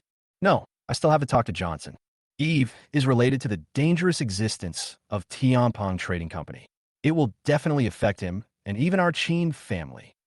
Think of this. Linda didn't bother to explain to Grace and directly called Johnson. Johnson, your sister has deep connections with Tianping Trading Company. You'd better persuade her to stay away from people from Tianping Trading Company. As soon as the call was connected, Linda said quickly, Tianping Trading Company is one of the largest gray enterprises in Yinhai. It is evil and extremely cruel. Now our investigation bureau has taken notice of it. If you don't stop Eve from interacting with it, you will definitely be implicated in the future. At this time, on the top floor of Tianping Trading Company's office building, in the president's office. Hearing Linda's words, Johnson glanced at the president's nameplate with the Jinping logo of Tianping Trading Company printed on it in the office and sneered. Are you worried that I will be implicated, or are you worried that the Chen family will be implicated? He hung up the phone and blocked Linda. Jia Lin took people to pick up Eve, which was naturally Johnson's instruction. Grace sending people to investigate Eve these 2 days could be hidden from others, but not from Johnson's eyes. So he sent Jia Lin and others to follow Eve secretly. No matter what Grace is planning, Jia Lin will help Eve deal with it in the most appropriate way. Putting these things behind him, Johnson glanced at Huang Peng, who was respectful beside him, and said lightly, Have all the shareholders of Chen Venture Capital arrived? I'm already waiting for you in the conference room, President. Huang Peng said quickly. Ever since seeing Johnson's methods, Huang Peng, the once powerful boss of a gray enterprise, no longer dared to have any evil thoughts. Now he is more obedient than a rabbit in front of Johnson, and he would never dare to go right if he is told to go left. Especially when Johnson called all the members of Chen shareholders meeting directly with just one phone call. Huang Peng was in awe. It's good to arrive. Johnson stood up and walked out the door. Vivian's Chen Venture Capital has achieved its current success not only because her investment projects are personally selected by Johnson. The shareholders of Chen's shareholders meeting were promoted by Johnson himself. Now that he wants to take away everything from the Chen family, he naturally has to start with these shareholders. Chapter 38. Seizing Chen's property is in progress. Talent market. Why did he hang up the phone? Linda looked angry. She reminded Johnson with good intentions. But the other party had such an attitude. It was simply like he was taking her kindness for granted. Finally, Linda suppressed her anger and wanted to make another call. The other party didn't know what Tianping Trading Company was and didn't understand the seriousness of the matter. But she couldn't just sit back and do nothing. Because Johnson guessed right. In addition to caring about the other person, she cares more about the Chen family. Johnson came from the Chen family. Once something happens to Tianping Trading Company in the future, the Qin family will definitely be involved. Linda couldn't just sit there and watch. But soon her face turned livid. This bastard, he actually blocked me. No, this matter must be told to my second sister. Otherwise, the consequences will be disastrous. Linda finally regained her sanity and resisted the urge to smash her phone. She called her second sister Vivian. Second sister, I seriously suspect that Eve has a relationship with the president of Tianping Trading Company. It is very likely that she will implicate the Qin family in the future. She recounted what had happened. On the other end of the phone, the office of the chairman of Qin Venture Capital. Listening to Linda's words, Vivian's expression changed from shock to solemnity, and finally to ashen. As a senior figure in Enhai after all, Vivian naturally knew some rumors about Tianping Trading Company. Just different from Linda. The other party was just worried that Eve was related to Tianping Trading Company, and that any incident in the future would implicate the Qin family. Vivian's first reaction was, could it be that the president of Tianping Trading Company approached Eve because of Johnson? Does he want to use Johnson's knowledge of the Qin family to gain benefits, or to achieve some ulterior motives? After all, the president of Tianping Trading Company will integrate and whitewash 60% of Enhai's gray enterprises, and he's obviously a very ambitious person. How could such a person approach a low-class girl for no reason? Think of this. Vivian quickly called the secretary and said seriously, no matter what connections you use, find out what Tianping Trading Company has done recently. No matter how big or small the matter is, hand over everything you find to me. Yes, Mr. Qin, the secretary responded quickly. After a while, she returned to the office and said with an especially grim expression, Boss Qin, I just asked someone to check and got a report. All the shareholders attending the shareholders meeting went to the office building of Tianping Commercial Company today. 11 of the 12 shareholders showed up, and only one person didn't go. I don't know what they want to do. Vivian's eyelids twitched. All the shareholders went to Tianping building. She knew that the president of Tianping Trading Company would not approach the Feng family for no reason. At first glance, it turned out that they were targeting the Qin family. Although Vivian's guess was wrong, but I have to say, the conclusion was correct. Prepare the car, bring the security personnel. I'm going to Tianping building now. Vivian stood up and said directly. Then she wanted to call Johnson again to warn him not to do anything ungrateful. Vivian also wanted to ask how much information about the Qin family the other party had revealed to the president of Tianping Trading Company. Vivian dialed the number. She found that she had been blocked by Johnson. Bang! She slammed her phone to the ground with a cold expression. This traitor, do you feel guilty? I'll deal with you after I've dealt with those shareholders. Vivian was really disappointed with Johnson this time. Vivian felt a little guilty about knowing that the other party had done a lot for her sisters, and Oscar had exaggerated what Johnson had done several times. I even thought about discussing with my stepmother about bringing Johnson back home. But the other party should never, ever do such a thing as betraying one's own people. Even though Johnson has been expelled from the Qin family, he cannot help outsiders deal with them. This is Vivian's bottom line when Vivian set off in the number 1 conference room of Tianping Trading Company. A group of Qin Venture Capital shareholders were whispering to each other. Why did Mr. Qin call us here? What is the 8th young Master Qin? He is no longer a member of the Qin family. Okay. Then why are you coming? Isn't it because of our past friendship? I have always valued friendship. Otherwise, I would be like old Lee, staying at home with my grandson instead of getting involved in this mess. Don't talk nonsense. Can you guess what he wants to do? Who could have guessed this? Maybe he's been kicked out by the Qin family and has no source of income. So he wants to borrow the power of Tianping Commercial Company to ask us for some dividends, right? Then you have to give him a little. After all, he used to be the young master of the Qin family. Everyone burst into laughter, and the conference room was filled with a cheerful atmosphere. At this moment, the door of the conference room was suddenly pushed open. The laughter in the room stopped abruptly, and everyone subconsciously looked towards the door. I saw a handsome young man in a suit walking into the meeting room with a smile. It's been a while since we last met. How are you guys doing? Johnson smiled and casually sat down at the head table. It's your own territory anyway. So he didn't bring anyone with him, not even Huang Peng, who was temporarily helping him with chores. We are fine. Thank you for your concern, Mr. Qin. All the shareholders stood up instinctively and put on fawning smiles as before. But they reacted the next moment.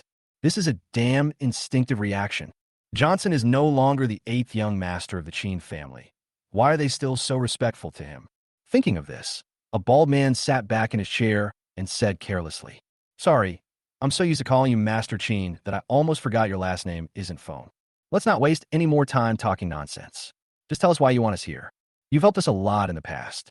If you can be of any use to us, we will definitely not refuse." "That's right, Mr. Chen. Mr. Fong, if you need anything, just tell me directly." The others nodded. "I can't help you with big things, but I can definitely help you with small things. If you're short of money, we can still scrape together tens of thousands or hundreds of thousands." At this point, everyone couldn't help but laugh out loud. Johnson liked that before. In addition to the fact that the other party had helped them, it was also because he was the eighth young master of the Chen family. Now that the other party is no longer a member of the Chen family, they naturally don't have to care about these things. To be honest, it really feels good to talk to the former Chen Busheo like this, looking at the playful smiles on everyone's faces. Johnson's smile faded slightly and his eyes narrowed. He originally thought that since he had promoted and cared for these guys, it should be easy to ask them to help him do something. Now he suddenly realized that he seemed to have overthought. Not everyone understands the principle of repaying kindness. There was a slight cold light in his eyes, but Johnson's smile became more intense. "Since you all said so, I won't hide it either." He smiled and said, "I do have something for you to do, and it's very simple. That is to sell Chen's venture capital shares at a low price and let my people take over the whole thing." Chapter 39. Is real persons CS fun? Everyone, all shareholders' faces froze with joking expressions. Their eyes widened. "Let us sell the shares airdropped by Chen at a low price, and then you take over."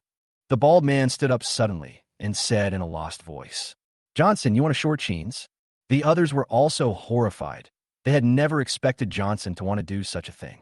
Generally, short-selling institutions borrow shares from securities firms when they short-sell companies, but Johnson actually wanted to target these shareholders directly. It's a good thing he thought of this. Not shorting. Johnson had a smile on his face. Short-selling is buying shares at a low price and then selling them to make a profit from the difference. After I get the shares, I will not sell them. I will keep them in my own hands, so don't think too much. Impossible. The bald man refused without even thinking. "Mr. Fong, we cannot agree to your request. Even though Chen's venture capital had some accidents recently, the projects it invested in all suffered losses, which affected some of the market value. But there is still room for maneuver. If we sell a low price at this time, we will suffer a great loss." Others also refused. Johnson's eyes grew stronger, and the smile on his face grew more intense. He looked at the only middle-aged man who didn't speak. "Zhang Yan, do you think so too?" Zhang Yan was the first shareholder supported by Johnson, so he asked him separately, "Mr. Fong, it's not impossible for us to sell our shares." Zhang Yan said in a deep voice, "But you have to compensate us with double the current market value of Chen Venture Capital shares. After all, once we sell our shares, the money in our hands becomes dead money, and there will be no more dividends or profits. Is it not too much to ask for double compensation?" The others were stunned at first, then nodded. "I agree with this. Their shares in Chen's company can be easily sold for hundreds of millions. Double compensation is a huge profit. Why not do it?" Double compensation? Johnson narrowed his eyes, and the smile on his face gradually faded, turning into indifference. "Zhang Yin, why didn't I realize you had such a big appetite before? Don't forget that you are where you are now, thanks to my support. If not for this, you, Zhang, would still be just a fishmonger selling fish in the market." Johnson wanted to give these guys a chance. "It seems that it is no longer necessary now." "Mr. Fong, you are wrong." Zhang Yin sneered and said, "I admit that I was able to invest in Chen's venture capital with your help. But my own abilities are real. Otherwise, how could I seize the opportunity you gave me? So don't think that just because you helped me a little, you can boss me around. Now, I own hundreds of millions of assets and receive tens of millions of dividends every year, and you are nothing more than a dog that was expelled from the Chen family." He showed disdain on his face. "Things change. You'd better recognize your position." Bang!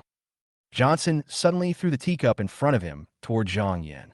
The latter let out a scream, and his head was bleeding. "Johnson, what are you doing?" A group of shareholders were shocked and angry, and they all stood up and scolded Johnson. "We bought our shares with real money. Do you still want to eat for free?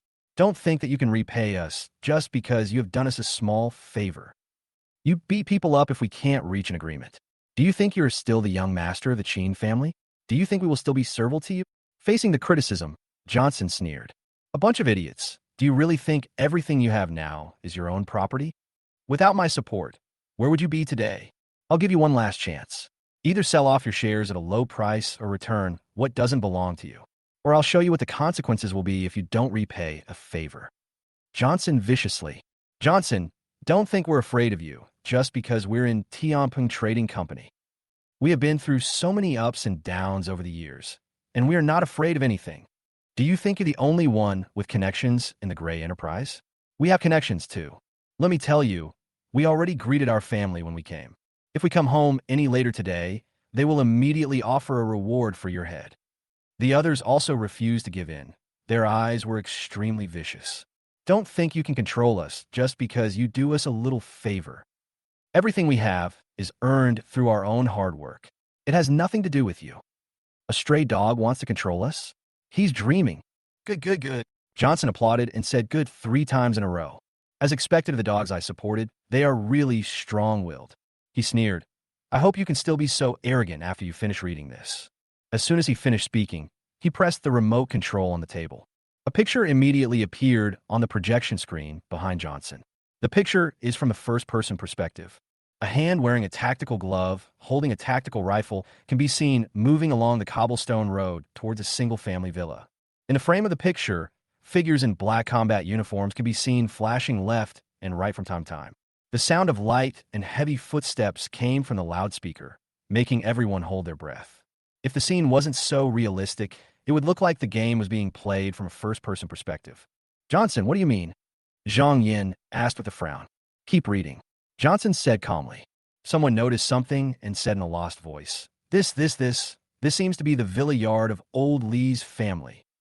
What?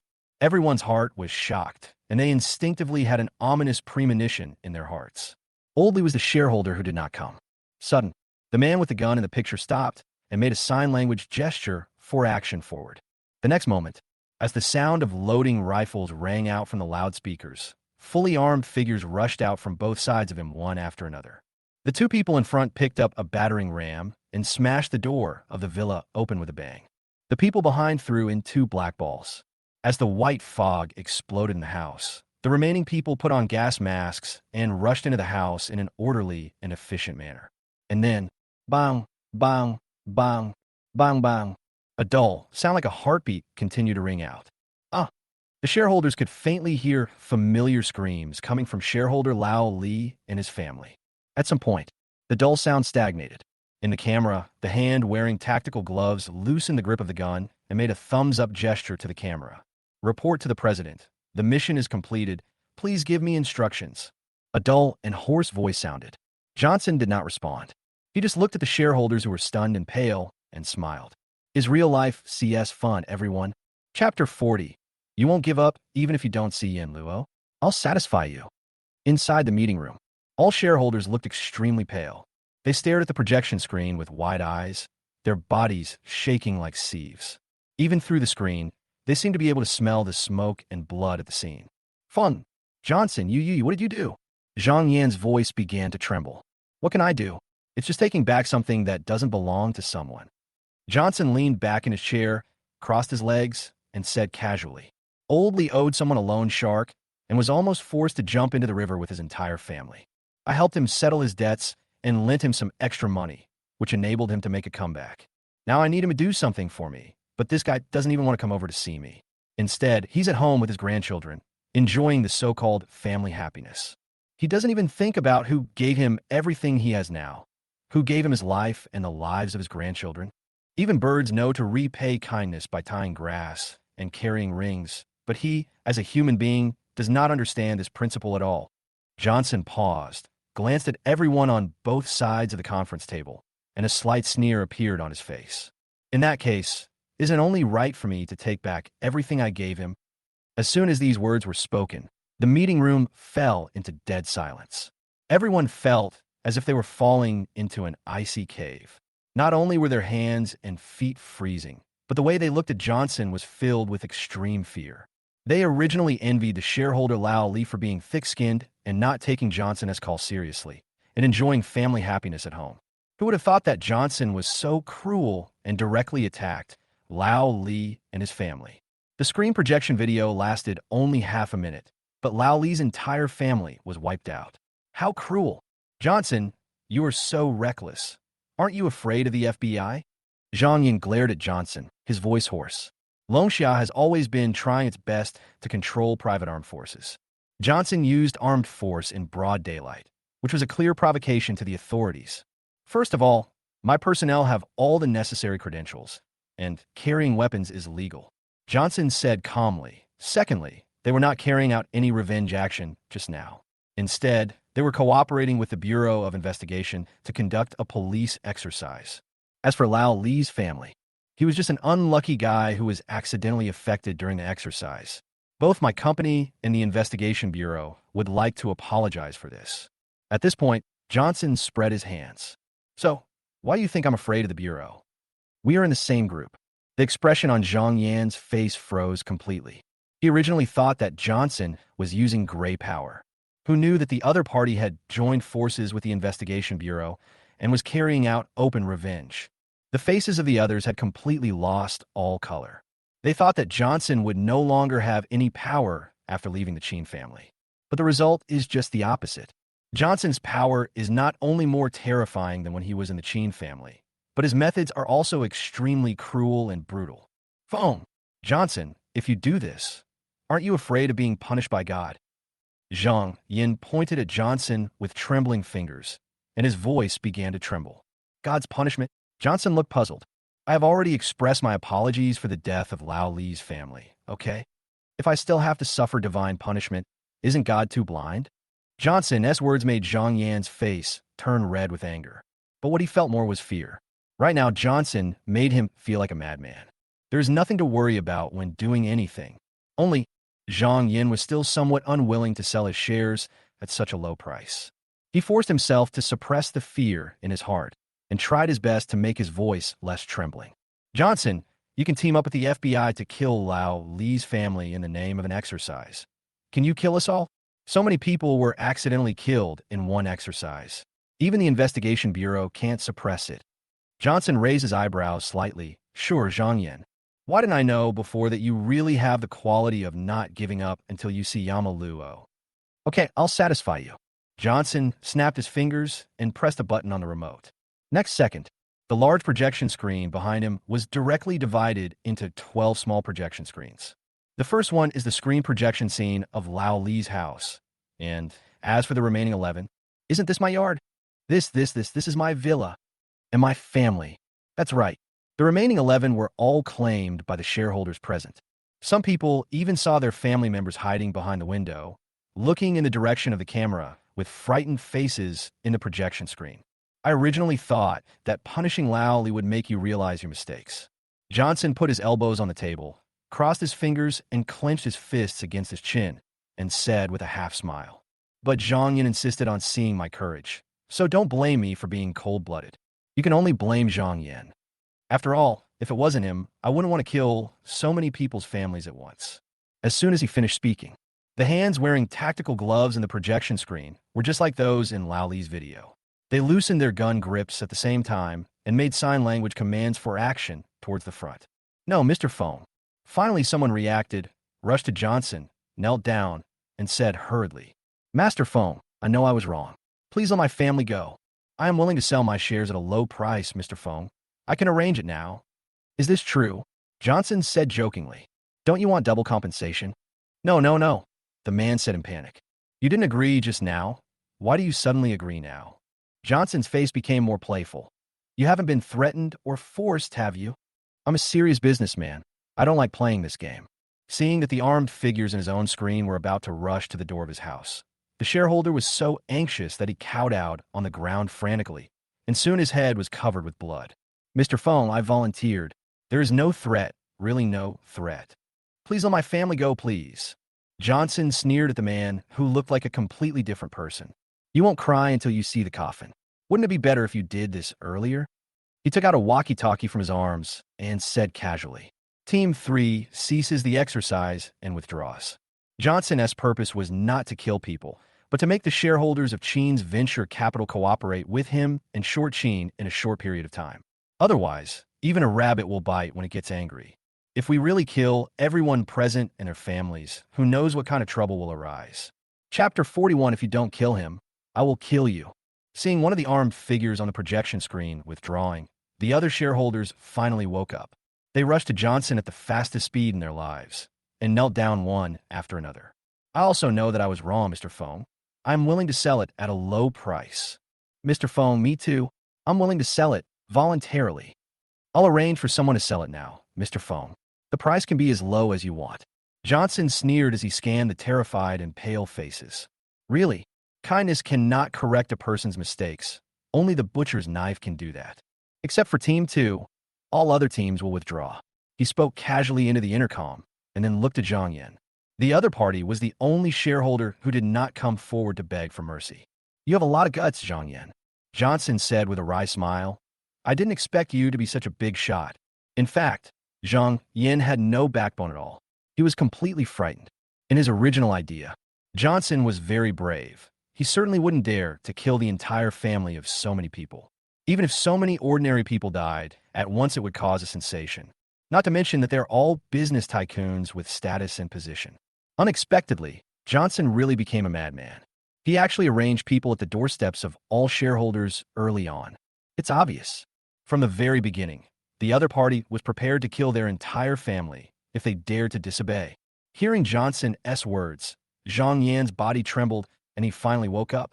He looked at the armed figures that were less than 10 meters away from his doorstep, and then at the shareholders kneeling on the ground in front of Johnson. Before Zhang Yan could react, he knelt in front of Johnson and said incoherently, Yes, I'm sorry, Mr. Fong. I'm also willing to sell it. Johnson was stunned. He thought this guy had guts, but he was just slow to react. Then a playful smile appeared on Johnson's face. Sorry, I refuse to accept your apology. Please, everyone, beat him to death for me. Johnson glanced at the others and smiled. Or I'll kill you. Johnson can let go of other shareholders except Zhang Yan, who had been confronting him from the beginning. If even such a person is let off, others will inevitably have small thoughts. Zhang Yan shuddered. Fong. Mosturfeng, Why? You didn't hear me clearly, did you? Johnson ignored Zhang Yan and glanced at the others. His expression turned cold. I'll give you 10 seconds. If he is not beaten to death within 10 seconds, you and your family will die in his place. The other shareholders were originally a little confused, but after hearing Johnson's words and facing his cold gaze, they were afraid that Johnson would do what he said. Zhang Yan, don't blame us. Blame yourself for being disrespectful to Master Fong. After one shareholder rushed towards Zhang Yan, the others also hurriedly stood up and rushed towards him. If it weren't for you, a bastard, why would young Master Fong do this? Zhang Yan, you deserve to die. Beat him to death. Watching everyone punching and kicking Zhang Yan, they soon beat him to the point where he stopped breathing. Johnson glanced at the security consultants who just rushed into Zhang Yan's house and laughed silently. It feels really good to have power. What a pity. He can only enjoy it for 2 years. Johnson pressed his aching temple. The smile on his face gradually disappeared and finally turned into an expressionless face. At the entrance of Tianpong Building, a group of Chen's shareholders lowered their heads and walked quickly out of the hall. Even though they had washed the blood off their bodies, they still felt that there were traces of blood left somewhere and were afraid of being noticed. So, they who usually walked with their heads held high now lowered their heads even more than before, and they wished they could teleport directly to the car. What are you doing here? Right at this moment, a familiar and cold female voice sounded from the side. Everyone turned their heads instinctively. Then his face turned pale and his expression became unnatural. They saw Vivian getting out a luxury car and looking at them coldly. Behind the other party were dozens of Chen venture capital security personnel with sturdy bodies holding T-shaped telescopic sticks. Answer my question. Seeing that no one spoke, Vivian's eyes became even colder. She walked towards the crowd step by step. Her power was so overwhelming that people could not breathe. What are you doing here? The shareholders finally reacted. They are shareholders of Chen Venture Capital. Even if Vivian is the chairman, she shouldn't speak to them in this tone, right? Besides, Johnson has decided to take action against Chen. Once they sell their shares to the other party at a low price, it is a foregone conclusion that Chen's shares will be shorted. In this case, why should they give Vivian any face? This is the thought. One of them snorted coldly. Boss Chen, I don't need to report to you what we are doing here, right? We are shareholders of Chen Venture Capital, not employees. You can control others, but not us. Others also echoed. That's right. It's fine if you show off to other people, but you actually dare to show off to us. Don't forget who provided the funding for Chen Venture Capital to be where it is today. Robert girl, you're showing off in front of us. What a fool. After saying, returned to their cars and left without even looking at Vivian. Watching the luxury cars merge into the traffic, Vivian's face became extremely ugly. If she hadn't been concerned about their status as shareholders, she would have had to interrogate them today to find out what these guys were conspiring with Tianpeng Trading Company. But since she has brought people here, she can also go and ask the real boss. Vivian looked towards the lobby of Tianpeng Building and said coldly, "Walk." Then she rushed into the lobby with the security personnel of Chen Venture Capital. The Chen family has been able to occupy Enhai for so long, so it is natural that they cannot be without their own defense forces. The people in Chen's Venture Capital Security Department are all elites trained by Vivian at a high price. That is exactly the case. Only then did she dare to lead people to break into the dangerous Tianpeng Trading Company. Vivian has been in Enhai for so long and has never been someone who is easy to bully. "Stop, who are you?" As soon as I entered the lobby, the faces of the receptionists inside changed, and I shouted harshly. One of them pressed the alarm button immediately. Vivian ignored them and led them into the elevator and pressed the button for the top floor. Only, Vivian didn't know that the elevator to the top floor of Tianpeng Building was a secret elevator and was not in the lobby. The top floor of the elevator, she was in only reached the 18th floor, which was the second to last floor. Chapter 42. Within 3 days, make the Chen family disappear from Enhai. At this time, the 18th floor of Tianpeng Building, the office of the Minister of Affairs. Sister Jilin, do you mean this will be my office from now on? Looking at the magnificent office in front of her, Eve was surprised and said, "I will be a minister-level executive of Tianpeng Trading Company from now on." "Yes, Minister." Jilin nodded slightly. "But I just graduated from high school." Eve still couldn't believe it. "This is the president's arrangement," Jilin said softly. "In the following time, I will take you to familiarize yourself with the daily work. Your head follows your butt. Once you take this position, you will soon know what you should do. It has nothing to do with academic qualifications. The head follows the butt." Eve chewed over this sentence, thoughtfully, but she is still a little girl after all. Soon Eve became excited and started touching things all over the office. "Brother, this president friend of mine is really generous. I thought he would just let me be an ordinary employee, but I didn't expect that he would directly let me become such a big leader." Eve's face turned red with excitement at the thought that such a big office would be hers in the future. The director of the affairs department of Tianpeng Trading Company, he has hundreds of employees under him, and his annual salary is over 2 million. She's only 18 years old, and she's already reached the peak of her life. Only, brother, do you think you owe the president a big favor? Eve suddenly felt a little worried and couldn't help but ask Jialin about this question. This is a matter between Mr. Feng and the president. The minister doesn't need to think too much about it. Jialin smiled and replied, "What the minister needs to do is to fulfill his duties conscientiously, so as not to disappoint Mr. Feng and the president's expectations." Eve thought about it and felt that this was the truth. My brother has already owed me all the favors, so there is no point in thinking more. All she could do was to be qualified for the position of minister, so as not to let her brother down. "Do I need to meet with the president?" Eve asked, thinking of something. "When the president needs to see you, he will summon you," Jialin said softly. Although she didn't know why Johnson didn't reveal his identity to Eve, she wouldn't say much. Eve still had some trust in Jialin, so she didn't say anything more and sat happily in the office chair. Touching the leather chair, her face flushed. Even before she began to perform her duties as a minister, Eve already had a sense of security that came from having authority in her hands. Secretary Jialin. At some point, Eve's expression suddenly turned serious, and she said sternly, "I order you to send someone to carry out a targeted business attack on the Chen family now. Within 3 days, I will make the Chen family disappear from the Enhai." Jialin was slightly startled and felt a little amused.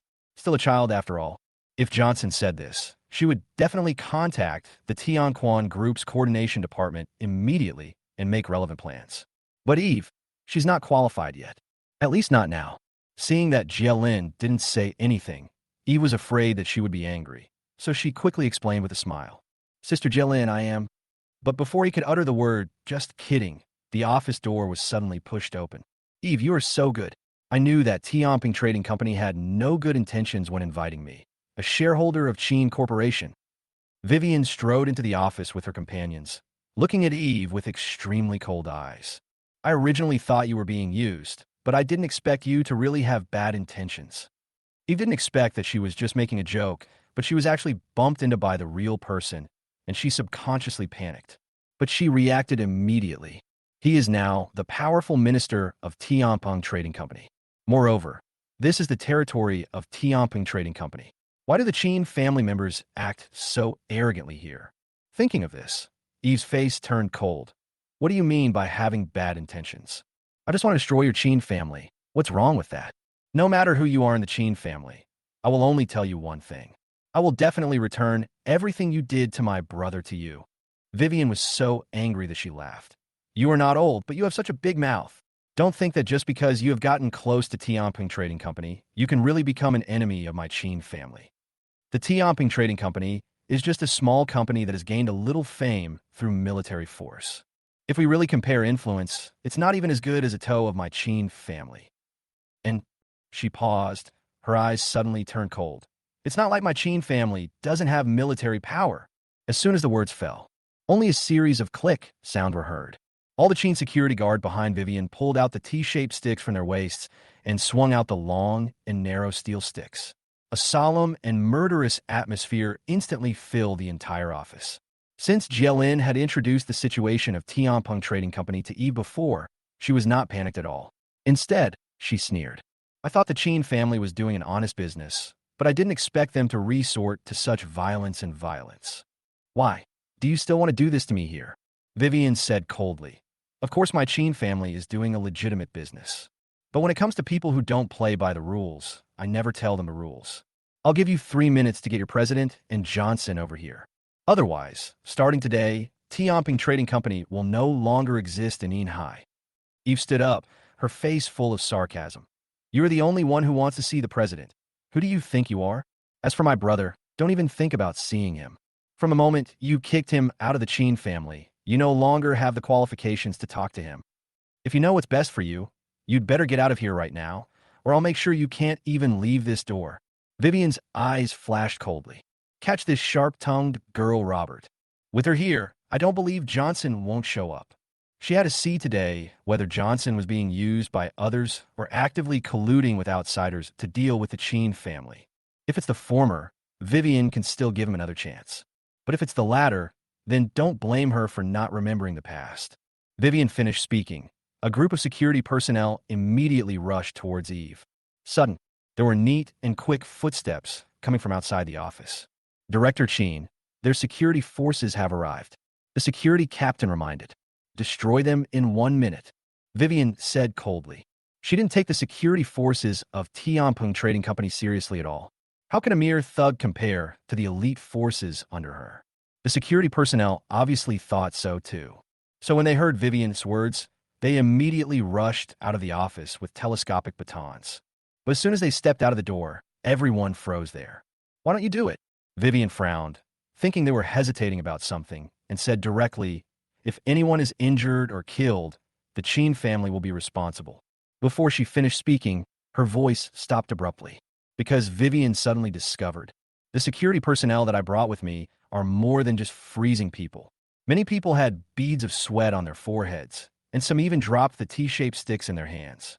Even the body is shaking. Chapter 43, Assassination in the Street. What's going on? Vivian had a bad feeling in her heart. She hurried out the door, and then the expression on her face froze. On both sides of the corridor, figures in neat suits had already sandwiched her security personnel. Looking around, there was a dark crowd, at least hundreds of people. It would be fine if it was just the advantage in numbers. The key is that they all have the weapons in their hands. The pitch-black muzzle of the gun was pointed at all the security personnel, emitting a cold metallic luster. Vivian's face began to turn pale for the first time, and her fingertips trembled. She never expected that the people from Tianping Trading Company actually had this thing. And everyone has one. No matter how high your martial arts skills are, how can you be faster than a bullet? Why did Director Chen's face become so ugly? Eve's teasing voice suddenly sounded from behind. Aren't you going to arrest me? Aren't you going to take down all my men? Why don't you continue? Vivian turned her head stiffly, only to see Eve, with her arms folded across her chest, already walking behind her. If he weren't so young, there would still be a hint of immaturity on his face. At this moment, she really had the demeanor of a big boss. Did you know this is against the law? Vivian spoke out with difficulty. It's not like she had never come into contact with gray enterprises before, but they all used knives. If she had known earlier that Tianpong Trading Company was such a gray company, she would never have brought anyone to its door no matter what. Boss Chen, you're so much older than me. How can you be so naive? Eve sneered. Do you think we would have taken out the weapon openly if we had no support? You are really funny, Mr. Chen. Vivian's fair and smooth face hard, and said with a forced smile. When Jielin, who was standing by, saw this scene, her brows twitched slightly. She suddenly saw some of Johnson's shadow in Eve. It's just that Johnson's arrogance comes from his inherent arrogance, while Eve's arrogance is still on the surface. But Jielin believed it. With the passage of time and Johnson's training, Eve will eventually become a serious businessman as good as him. When had Vivian ever been insulted like this? He immediately slapped Eve's hand away and scolded her harshly. Eve, don't be so presumptuous. You're the one who is so presumptuous. Eve interrupted Vivian coldly.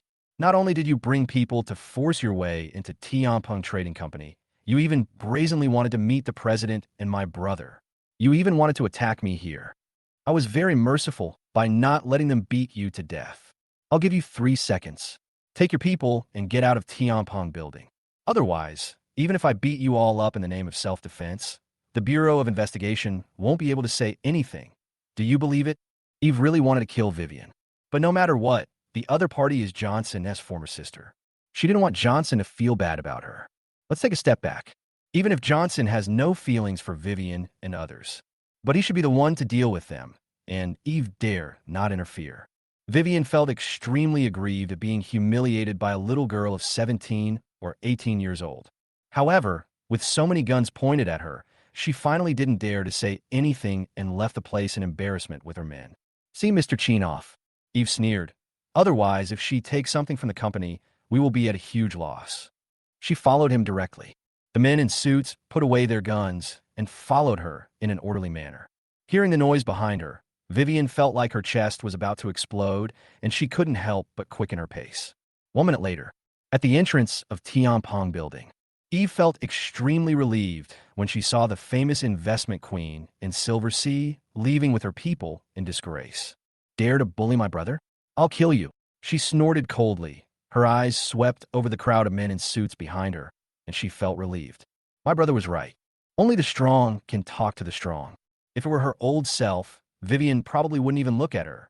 But now, not only can she arm wrestle with the opponent, she can even gain the upper hand. It's a pity that everything she has now was given by others. One day, I want to have my own power. Eve began to have ambitions for the first time. If you want to protect your brother, you must become a truly strong person. After a while, Eve suddenly realized that the company's security personnel were still on standby behind her, so she quickly said, "You guys go away." She finally breathed a sigh of relief when she saw everyone returning to the company in an orderly manner. Sister Jielin. Eve instinctively wanted to say something to Jielin, but was surprised to find that the other party did not follow her. Where is she? She looked around but didn't see Jielin, so she just thought she had left for something. Eve didn't notice that at this moment, a pair of eyes were quietly looking at her on the top floor of the building. What do you think of little Eve? Eve's figure below, Johnson asked without turning his head. Behind him, a young woman with short silver hair said respectfully, "He has 2 points of the former president's style." This woman is obviously the missing Jielin. Seeing that the matter was settled, she came up to report the situation to Johnson. Of course I have to have my style. Johnson smiled. She's my sister. Before he finished speaking, his pupils suddenly condensed. Just behind Eve, a gray-clothed figure who looked like a pedestrian suddenly jumped out and pounced towards Eve. In his hands, the silver light was extremely dazzling. It was actually a dagger. Bang! Johnson punched through the French window. Glass shards flew everywhere. He had already reached into the collar of Jielin's suit and pulled out an exquisite silver-white pistol. Loaded. Aim. Pull the trigger. Bang. The gray-clothed figure below froze, then staggered forward a few steps, and finally fell headfirst 2 steps behind Eve. Johnson completed his series of actions in the blink of an eye, so fast that Jielin almost couldn't react. President, President. She looked at Johnson's bloody left hand, and her voice stumbled for the first time. I'll give you half an hour to find out who is behind this. Johnson threw the pistol into Jielin's arms with an expressionless face, then turned and left. Until now, Jielin finally realized what had happened and rushed out of the office immediately. Half a minute later, she saw Eve standing stiffly at the entrance of the building, staring at the corpse with wide eyes. The security personnel who had already evacuated had already deployed defenses around the area, with their hands all placed on their swollen chests. Any slightest disturbance around them would be beaten into a sieve by them in an instant. This also caused pedestrians around to stay away for fear of getting into trouble. Minister, are you okay? Jielin hurried forward and asked. No, it's okay. Eve stared at the corpse on the ground and shook her head. Jielin thought she was just frightened and said immediately, leave this to them. I'll take you back to the company. Eve didn't move. She just looked at her hands with a confused look on her face. She didn't even move, so how did this person fall down? Chapter 44 Wei Young. Boss, that man is a professional knife man who does dirty work. His name is Lu Hui, the president's office on the top floor of Tianpeng Trading Company. Jielin stood in front of the desk and reported in a deep voice. Before Lu Hui assassinated the young lady, he met with a middleman named Wei Yang, nicknamed Sister Yang.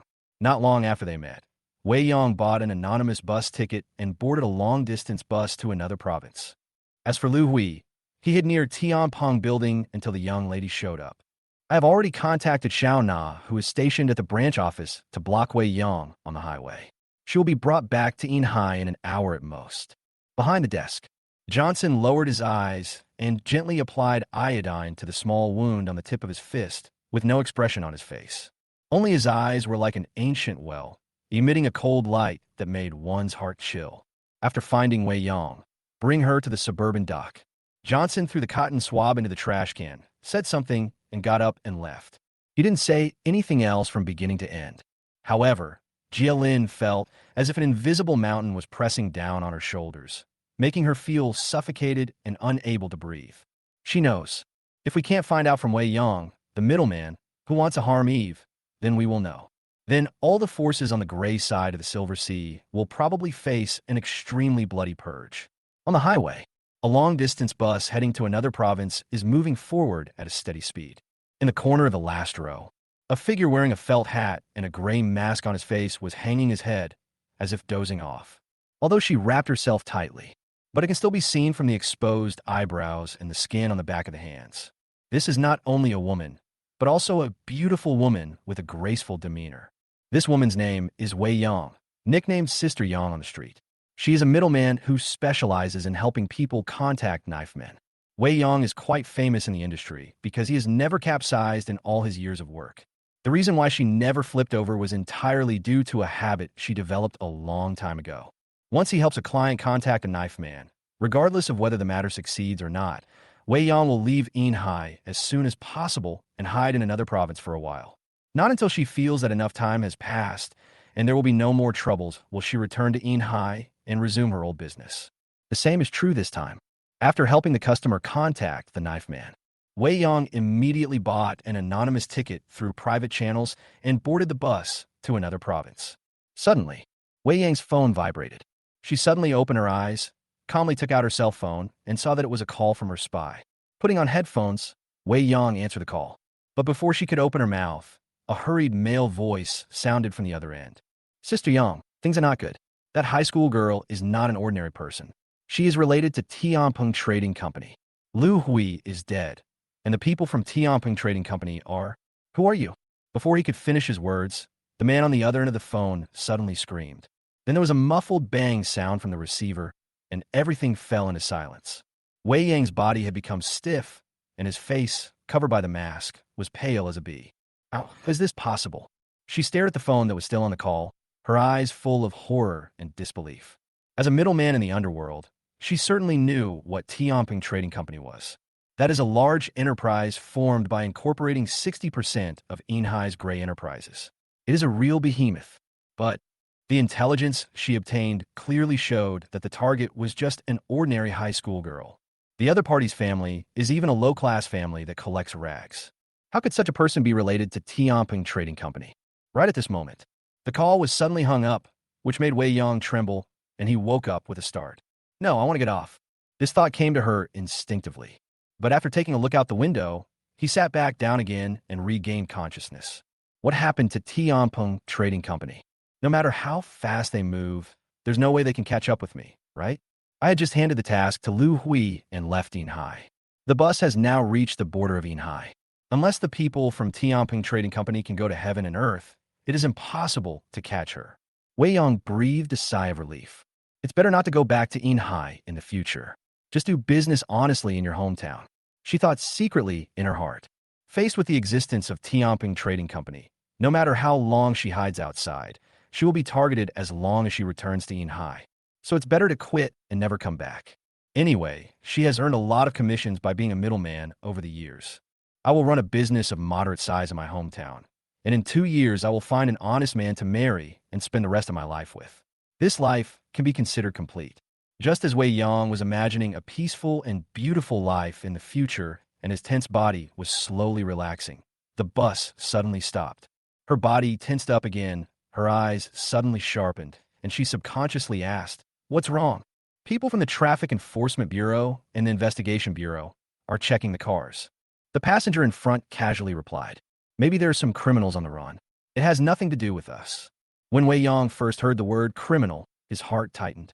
Fortunately, she reacted soon after. "I am just a middleman, and I have delegated the dirty work to others. I have no criminal record at all. As for Tianping Trading Company, no matter how powerful it is impossible for it to reach out to the Traffic Enforcement Bureau and the Investigation Bureau, right? If that is the case, will it still be a gray enterprise? Think of this." Wei Yong relaxed again, took out his ID from his purse, and prepared to be inspected. Before she had to wait long, she saw several uniformed figures boarding the bus and checking the seats row by row towards the back. Wei Yong was relaxed at first, but soon she felt something was wrong. Behind these uniformed figures, there were actually several young men in black suits with stern faces. Those investigators and transportation employees will even offer to show them to passengers when they check their IDs. It seems like they are the protagonists. Wei Yong had thought about whether these people might be high-ranking officials in plain clothes. The key is that they all have the company emblem of a private enterprise on their chest. These people are not official people at all, but corporate people. Even though these people had nothing to do with Tianping Trading Company, judging from the company logo, Wei Yong still had a bad feeling in his heart. Seeing these people getting closer and closer to him, one of the men in suits even glanced at him several times. Wei Yong finally lost his composure. She suddenly raised her hand to take out the window breaker and smashed the glass from the corner with a hammer. Between broken glass, she suddenly jumped out of the window.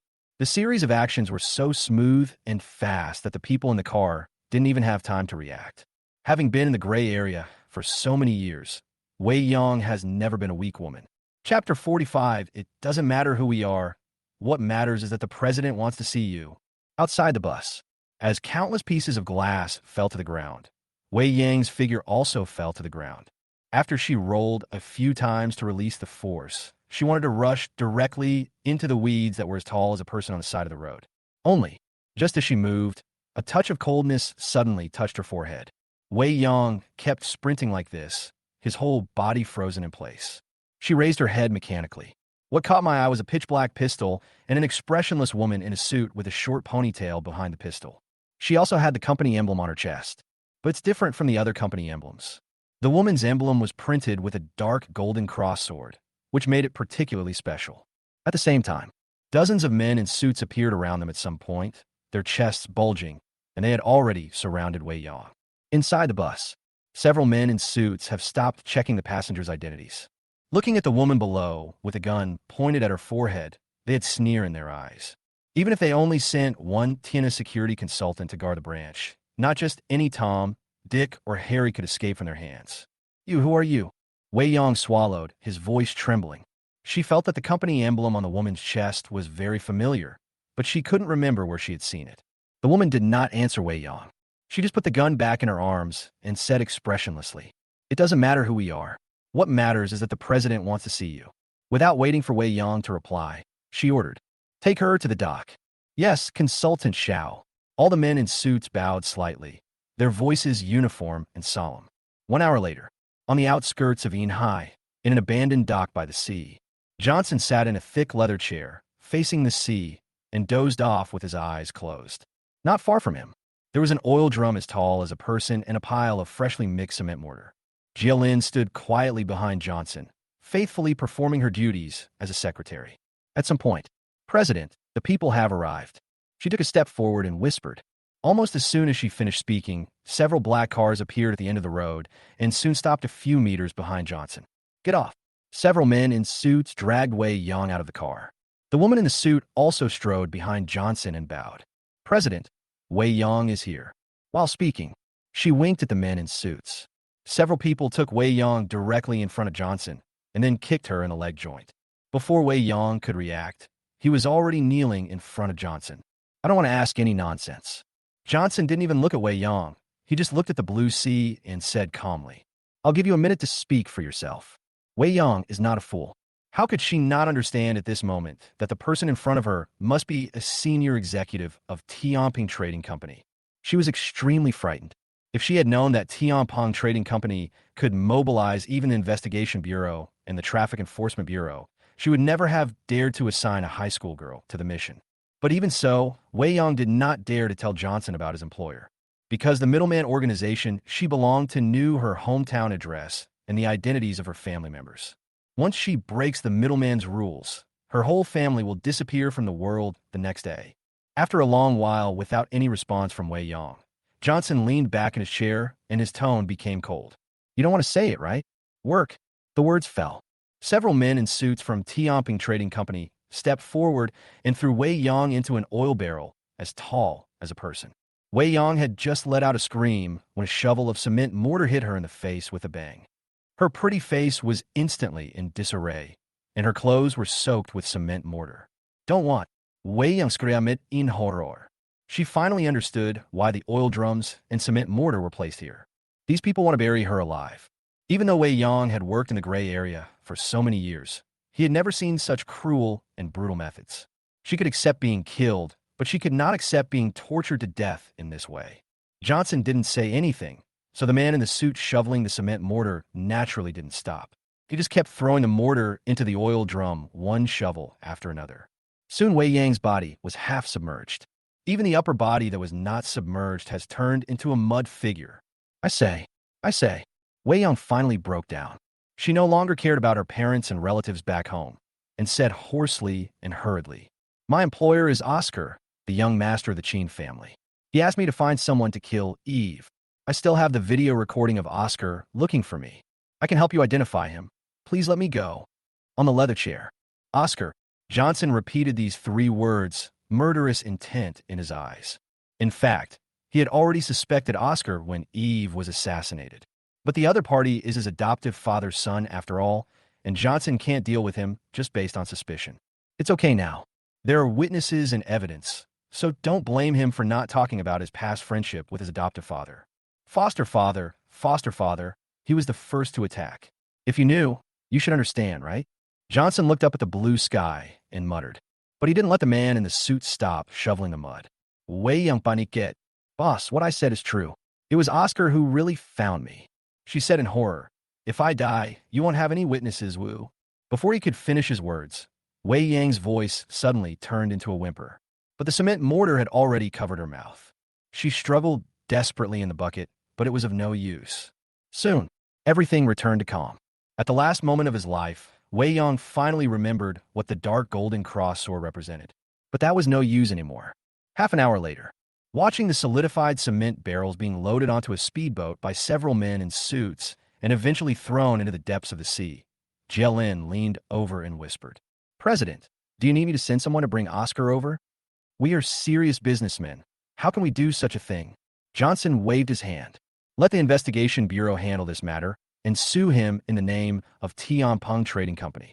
Anyway, Eve is fine, so he's not in a hurry to deal with Oscar.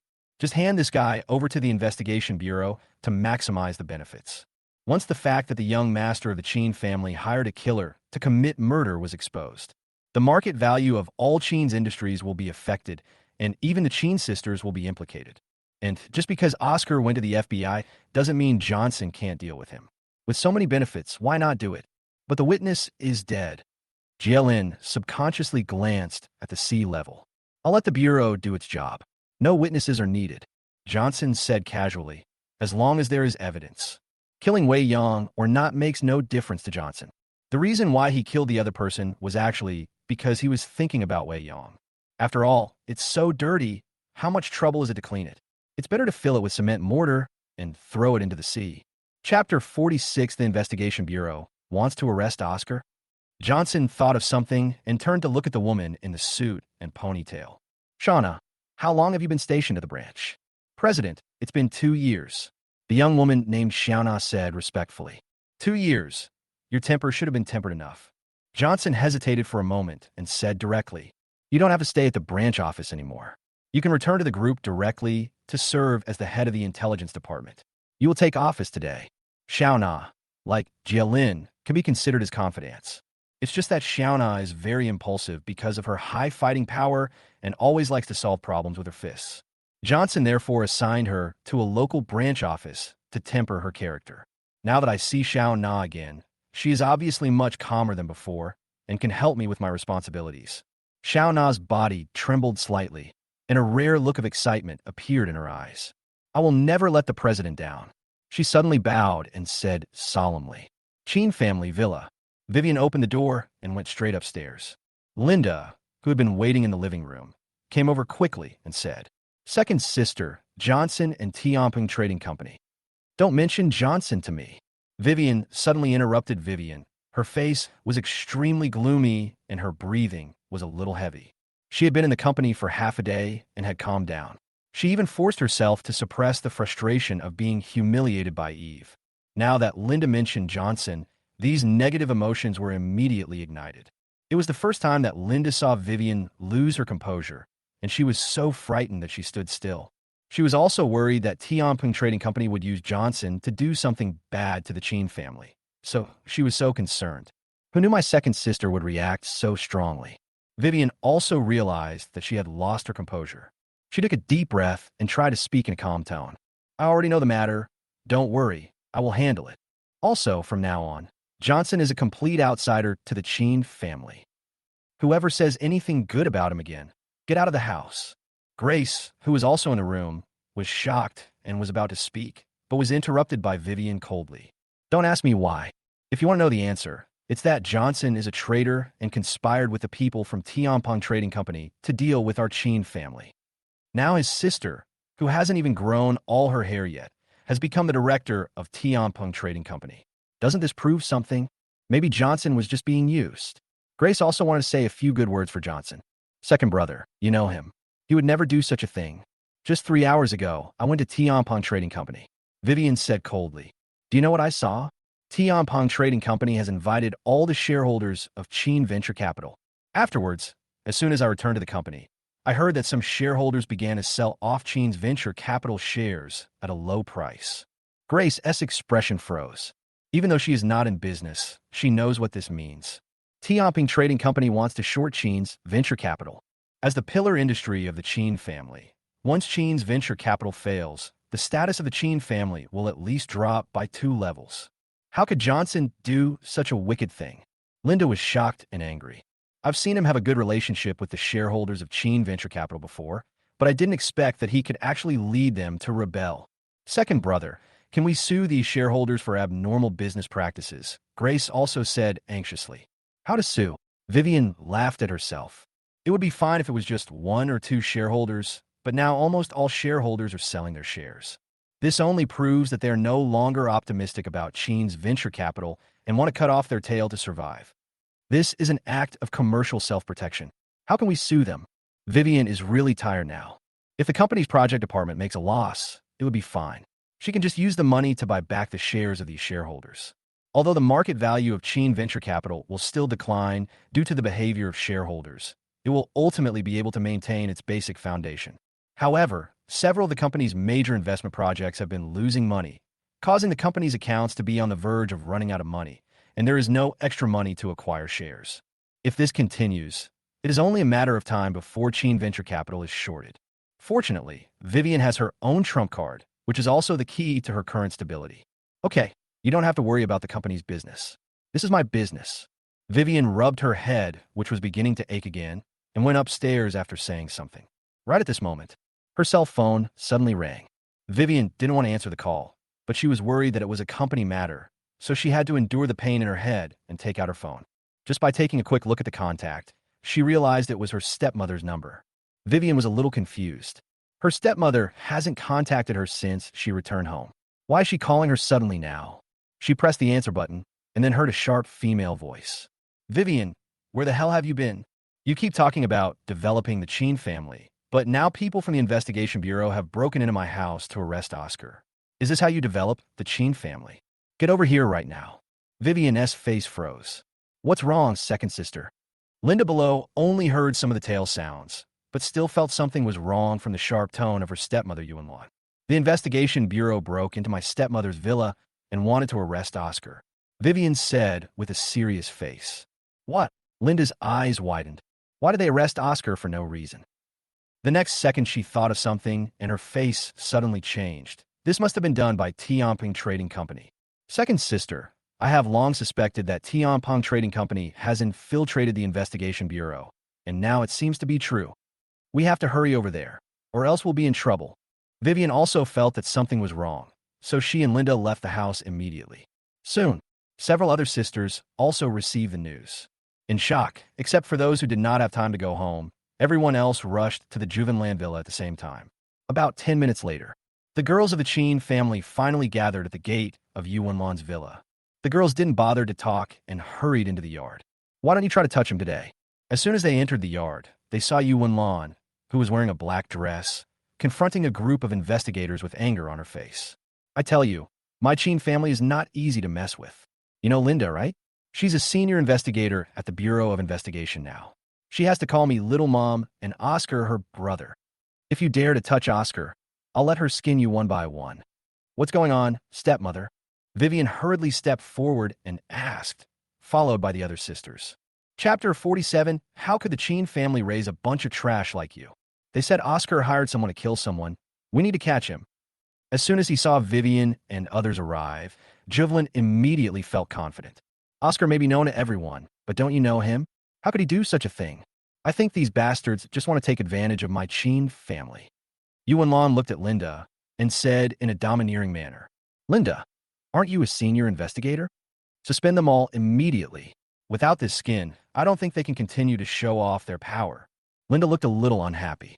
Even if she is a senior investigator, she does not have such great power to suspend anyone at will. But at this point, Linda was certain that this matter must be related to Tianping Trading Company, because the leading investigator at the moment was none other than Lu Zhen, who had previously snatched the case from her. Lu Zhen, what on earth do you want to do? Linda walked up and asked.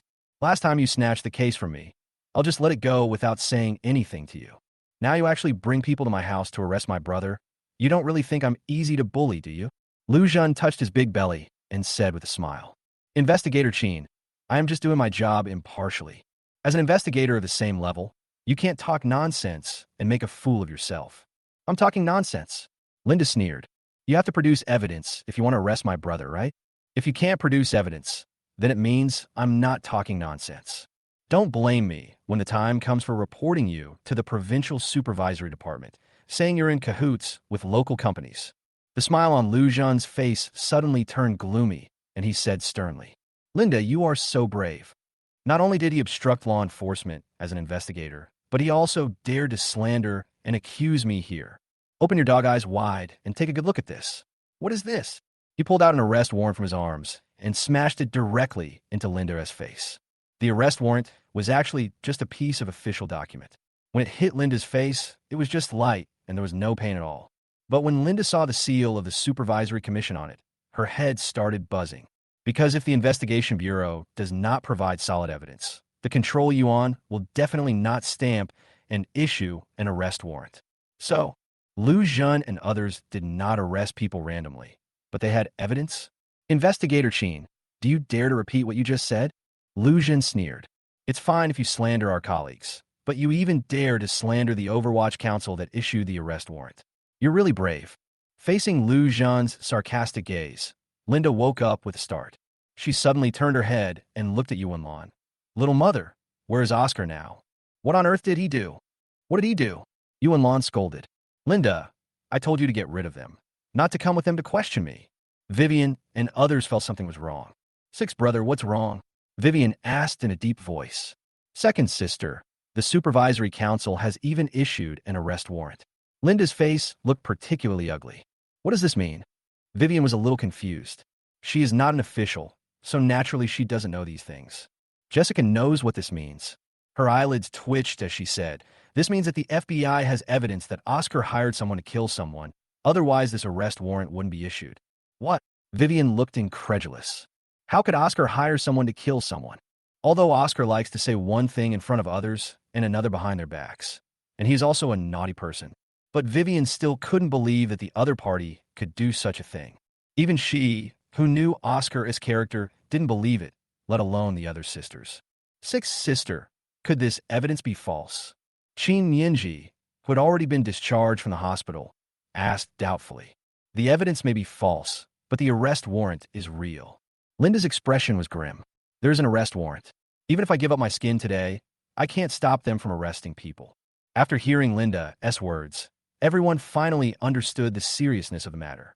Vivian took a deep breath, stepped forward, and said coldly, you have to tell us who Oscar hired and who he killed, right? If you can't explain it clearly, I have reason to suspect that your evidence is false. Sorry, the case details cannot be disclosed to irrelevant people. Lu Zhan sneered. If you suspect that we have fabricated evidence, you are welcome to file a complaint with the provincial government. Please get out of the way now, or I will arrest all of you for obstructing public service. As he spoke, he waved his hand. Go into the house and take Oscar away from me. Yes, a group of law enforcement employees responded immediately, pushed the Chen sisters aside, and went into the house. Vivian and the others knew that the situation was irreversible and that even if they tried to stop it, it would only cause more trouble. So they had no choice but to move aside. Yuan Lan wanted to stop him, but was pushed to the ground. Little mother. Linda was startled and quickly tried to go forward to help. Bang! Yuan Lan slapped Linda hard on the face and screamed, get out of my way, you piece of shit. I've raised you for so many years and finally got you to the position of senior investigator, but you can't even protect your own brother. I think you are such a loser in your job as an official. Linda covered her swollen face, feeling extremely aggrieved, and her eyes turned red. It's true that she's an investigator, but that doesn't mean she could do whatever she wants, right? Soon, Oscar was escorted out by several FBI employees. Little mom, save me, little mom. Oscar screamed in horror. I didn't hire anyone to kill anyone, I really didn't. Second sister, eldest sister, please save me. When Oscar was found, he had no idea that Yuan Lan was his biological mother. So he followed the other sisters and called her little mother. Even though he was corrected several times by Jovelyn, Oscar still habitually called out the wrong name. Oscar, let him go. Yuan Lan instinctively wanted to rush forward, but was stopped by the employees of the investigation bureau. In desperation, she could only shout, don't worry, Oscar, Mom will definitely rescue you. Remember whoever bullied you, and I will retaliate against them one by one. While talking, she also glanced viciously at the investigation bureau employees, especially the leader Lu Zhan.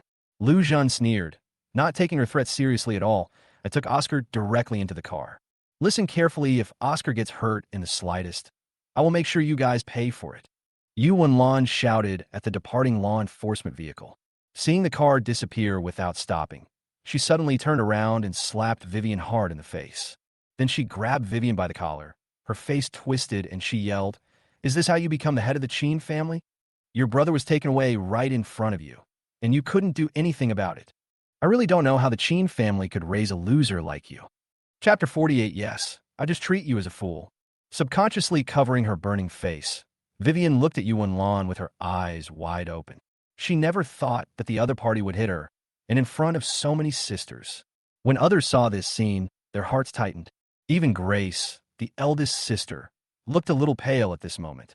Even though Yuan Lan is the mistress of the Chen family, the second child Vivian is the current head of the Chen family after all. Vivian in front of so many people. Where does this put the leader's face? However, Yuan didn't feel that he had done anything wrong. Facing Vivian's gaze, her well-maintained and delicate face became even more distorted and angry. You useless thing, you still dare to glare at me? I'll let you glare at me. Bang! Yuan shouted loudly, pushed away Vivian's hands that were covering her face, and slapped her in the face again. I'm telling you, Vivian. She pointed at the other person's nose and cursed. Don't think I can't control you just because you're not my child, and don't think I won't beat you just because you're the head of the Chen family. To put it mildly, I am the mistress of the Chen family, and I am someone you should worship. To put it bluntly, I am the woman your father married, so you have to call me Mom. Don't say I just slapped you today.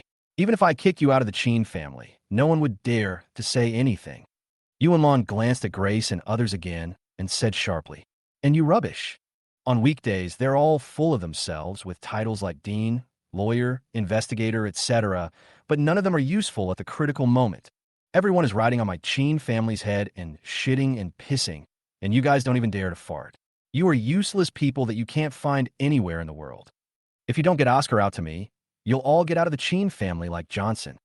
Even though the girls knew that Yuan had a good appearance, he was extremely mean. Now that they were being verbally abused by the other party, they felt extremely aggrieved.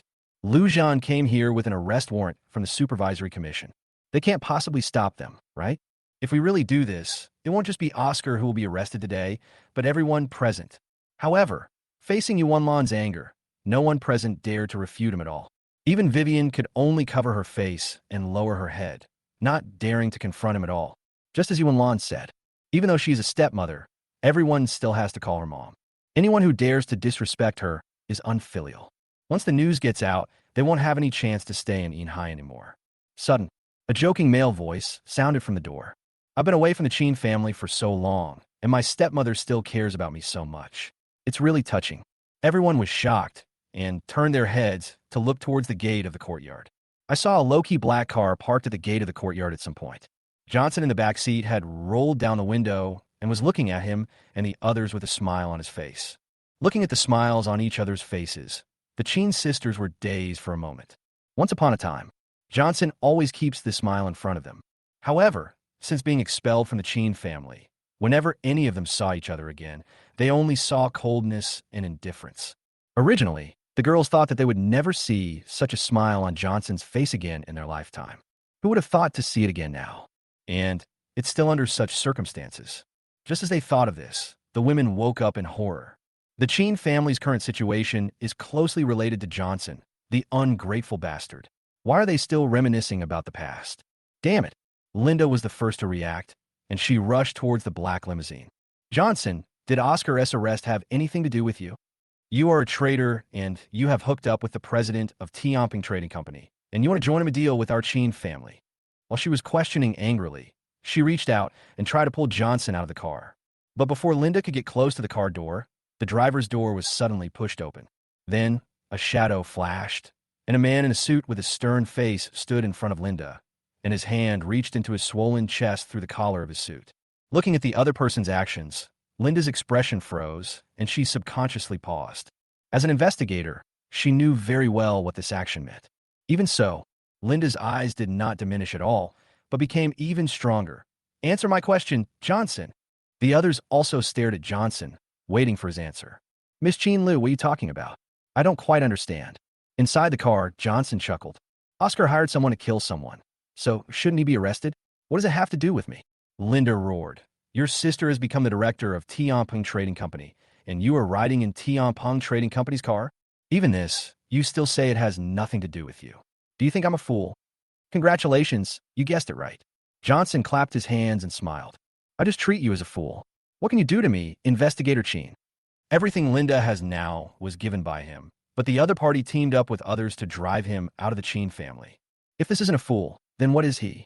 Johnson, you... Linda blushed on the spot. She didn't care about the gun and the suit man standing in front of her and wanted to attack directly. Six, brother, you step back. Vivian's voice sounded, stopping Linda's actions. She just strode towards a car. During the whole process, Vivian didn't even look at the man in the suit, as if he didn't exist. Seeing that the man in the suit was about to take action, Johnson waved his hand, signaling him to back off. He has to be the one to deal with the Chen sisters. No one else is worthy. Seeing Johnson's actions, Vivian thought he was still concerned about his identity as the head of the Chen family, so she asked directly, Johnson, why are you betraying your own family and joining forces with outsiders to deal with my Chen family? Johnson looked puzzled. Miss Chen Air, why can't I understand what you are saying? Don't say I didn't join forces with others to deal with the Chen family. Even if I did, what would it matter? I'm no longer a member of the Chen family, so how can I be considered a traitor? Vivian's expression froze, and she said subconsciously, even if you were expelled from the Chen family has treated you well over the years. You make me wash clothes and cook, and you make me work like a slave. Do you think you treat me well? Johnson showed sarcasm on his face. Seeing that Vivian was about to speak again, he sneered and said, Stop using these old-fashioned excuses, Miss Chen Air. If you really have nothing to say, please go away and don't waste my time here. After all, I'm here to visit my stepmother today. It has nothing to do with you. Chapter 49, I don't like looking up when talking to people. That's right. Johnson's purpose of coming to the Chen family today was mainly to visit his respected stepmother and had nothing to do with Vivian and others. So he didn't want to waste too much time on them. Vivian was irritated by Johnson's dismissive tone. Johnson, don't think that you can ignore the Chen family just because you are with Tianpeng Trading Company. She pointed at Johnson and said sternly, No matter how big Tianpeng Trading Company is, it is just a gray enterprise. It can make you crazy for a while, but can't make you crazy forever. Oscar out to me today. Be careful that I won't be polite to you because of our friendship. Johnson sneered. Don't act like Vivian here. It's like you never thought about the old relationship. You're lucky you still know that Oscar is in my hands. Aren't you afraid that I'll be unhappy and tell the investigation bureau to take good care of him? Or should I say, Johnson paused and said with a smile, You've actually been annoyed with Oscar for a long time, so you want to use me to kill him? As soon as these words came out, Vivian trembled. She subconsciously looked back at her stepmother Yuan. At least the other party seemed a little confused for some reason and didn't pay attention to their conversation. Vivian suddenly felt relieved. She looked back at Johnson, her face full of frost. Johnson, stop talking nonsense here. I just want to ask you one question. Are you going to let him go or not? Johnson's smile gradually faded, and he squinted his eyes and said, Vivian, I really don't like your attitude right now. Oscar a good treat. He simply took out his cell phone and pretended to make a call. Vivian panicked, grabbed Johnson's phone, and said through gritted teeth, Johnson, what on earth do you want? Miss Chen Air, you scared me. You know that.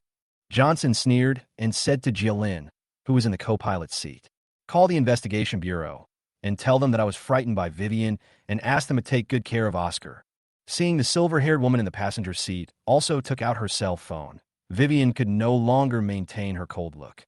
Don't want, she said hurriedly, suppressing her anger and trying to soften her tone. Johnson, you should know very well how my father treated you when he was alive. Oscar is his only son. Do you really want to do this? Wouldn't it be better if you had this attitude earlier? Johnson sneered, then crossed his legs and said calmly, But I don't like to look up and talk to others. Vivian was stunned at first, but then she understood what Johnson meant. Her face suddenly turned extremely red, and her heart was filled with humiliation.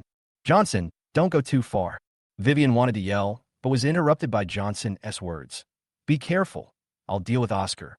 After these words were spoken, Vivian felt as if a bucket of cold water was poured on her, and the anger in her heart suddenly subsided. Struggling for a while, she finally squatted down slowly, standing outside the car door, looking up at Johnson inside the car. Is it okay now? Vivian said through gritted teeth, her eyes bloodshot as she looked at Johnson. From childhood to adulthood, Vivian had never been insulted like this. What's more, the person who insulted her was the good-for-nothing brother whom she had always looked down upon. This made her feel extremely humiliated. I have to say, Vivian is really beautiful. Especially when looking at the other person from this angle, Johnson suddenly felt a surge of anger in his heart. Fortunately, the pain in his brain woke him up suddenly. It's okay, but I don't want anything. Johnson didn't show any strangeness on his face. He just chuckled and said, Besides, Oscar was arrested by the Bureau of Investigation. It's not my decision whether to release him or not. Vivian's body stiffened. She stood up suddenly. Her face flushed, and she sternly said, Johnson, you dare to play tricks on me? From the beginning to the end, I never said that I could let Oscar go. How could this be considered a joke? Johnson spread his hands. You bastard. You were the one who did this. At this moment, a scream was heard. But then stepmother Yuan suddenly rushed towards this side. She pushed Vivian away, grabbed Johnson by the collar, and growled distortedly. Let Oscar go right now, or I'll kill you, believe it or not. The reason why Yuan was stunned just now was because she didn't understand what Oscar's arrest had to do with Johnson. It was not until she listened to the conversation between Vivian and the other two girls and Johnson that she roughly understood what had happened. Although, until now, Juvenile still doesn't know why Johnson has such great power. But that obviously didn't stop her from making harsh remarks about Johnson. In Juvenile's eyes, even if Johnson was expelled from the Chen family, he was still a dog raised by the Chen family and had to obey their orders. But what Juvenile did not expect was, hearing her words, Johnson showed no sign of fear on his face. He just sneered at her. His eyes were colder than those he faced any of the Chen family sisters. If you don't let go, I'll let Oscar die in the investigation bureau. Do you believe it? Yuan instinctively wanted to yell. But Johnson's cold eyes, like a venomous snake, made her feel a chill suddenly running down her back. Yuan's intuition told him that the other party was not joking. She let go of Johnson's collar as if she had been electrocuted. Then he realized that this was too embarrassing and subconsciously said something harsh. Johnson, you. How dare you talk to me like that? I am your stepmother. But this trembling tone made Yuan seem to have no confidence at all. You're not worthy of me calling you mom. Johnson said coldly. If you don't want Oscar to die, then behave properly. Otherwise, I can make him die in the Bureau of Investigation with just one phone call, and will be charged with attempted prison escape. Juvelin's face trembled, and he could no longer maintain his previous arrogance. Johnson, what on earth do you want to do? She said hurriedly. You want money, right? As long as Oscar is okay, I'll give you as much as you want. You can choose any woman you like from Vivian or the others. I'll let her accompany you now. Vivian and the other girls' faces changed, and they looked at Yuan with disbelief. They never expected that their stepmother would say such a thing. Are they being treated as commodities? He actually asked them to sleep with him, and the target was Johnson. Little mom, don't go too far. Vivian finally couldn't help but wanted to speak, but was interrupted by Yuan. Shut up. I'm talking to Johnson. Do you have the right to interrupt? Then she quickly turned her head back and smiled at Johnson flatteringly. Johnson, if you want both, that's fine. I'll arrange it for you right away. Chapter 50 Johnson, you don't keep your word. Even Johnson was surprised by Yuan's words. He stared at the other person's delicate face for a long while, and suddenly laughed at himself. This is the mistress of the Chen family. This is the woman who, even though she disliked him in every way, he still treated her as his mother. A woman who has nothing good except her pretty face. Johnson really couldn't understand why his godfather would fall for such a woman. But there is no point in thinking about these things at this time. Johnson just said coldly, I don't want any of what you said. I just want an answer. He stared at Yuan and asked word by word.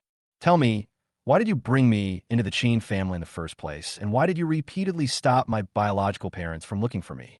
Ever since Johnson discovered that he could not find a specific answer to this question from the girls of the Chen family, he turned his target to Juvenile himself.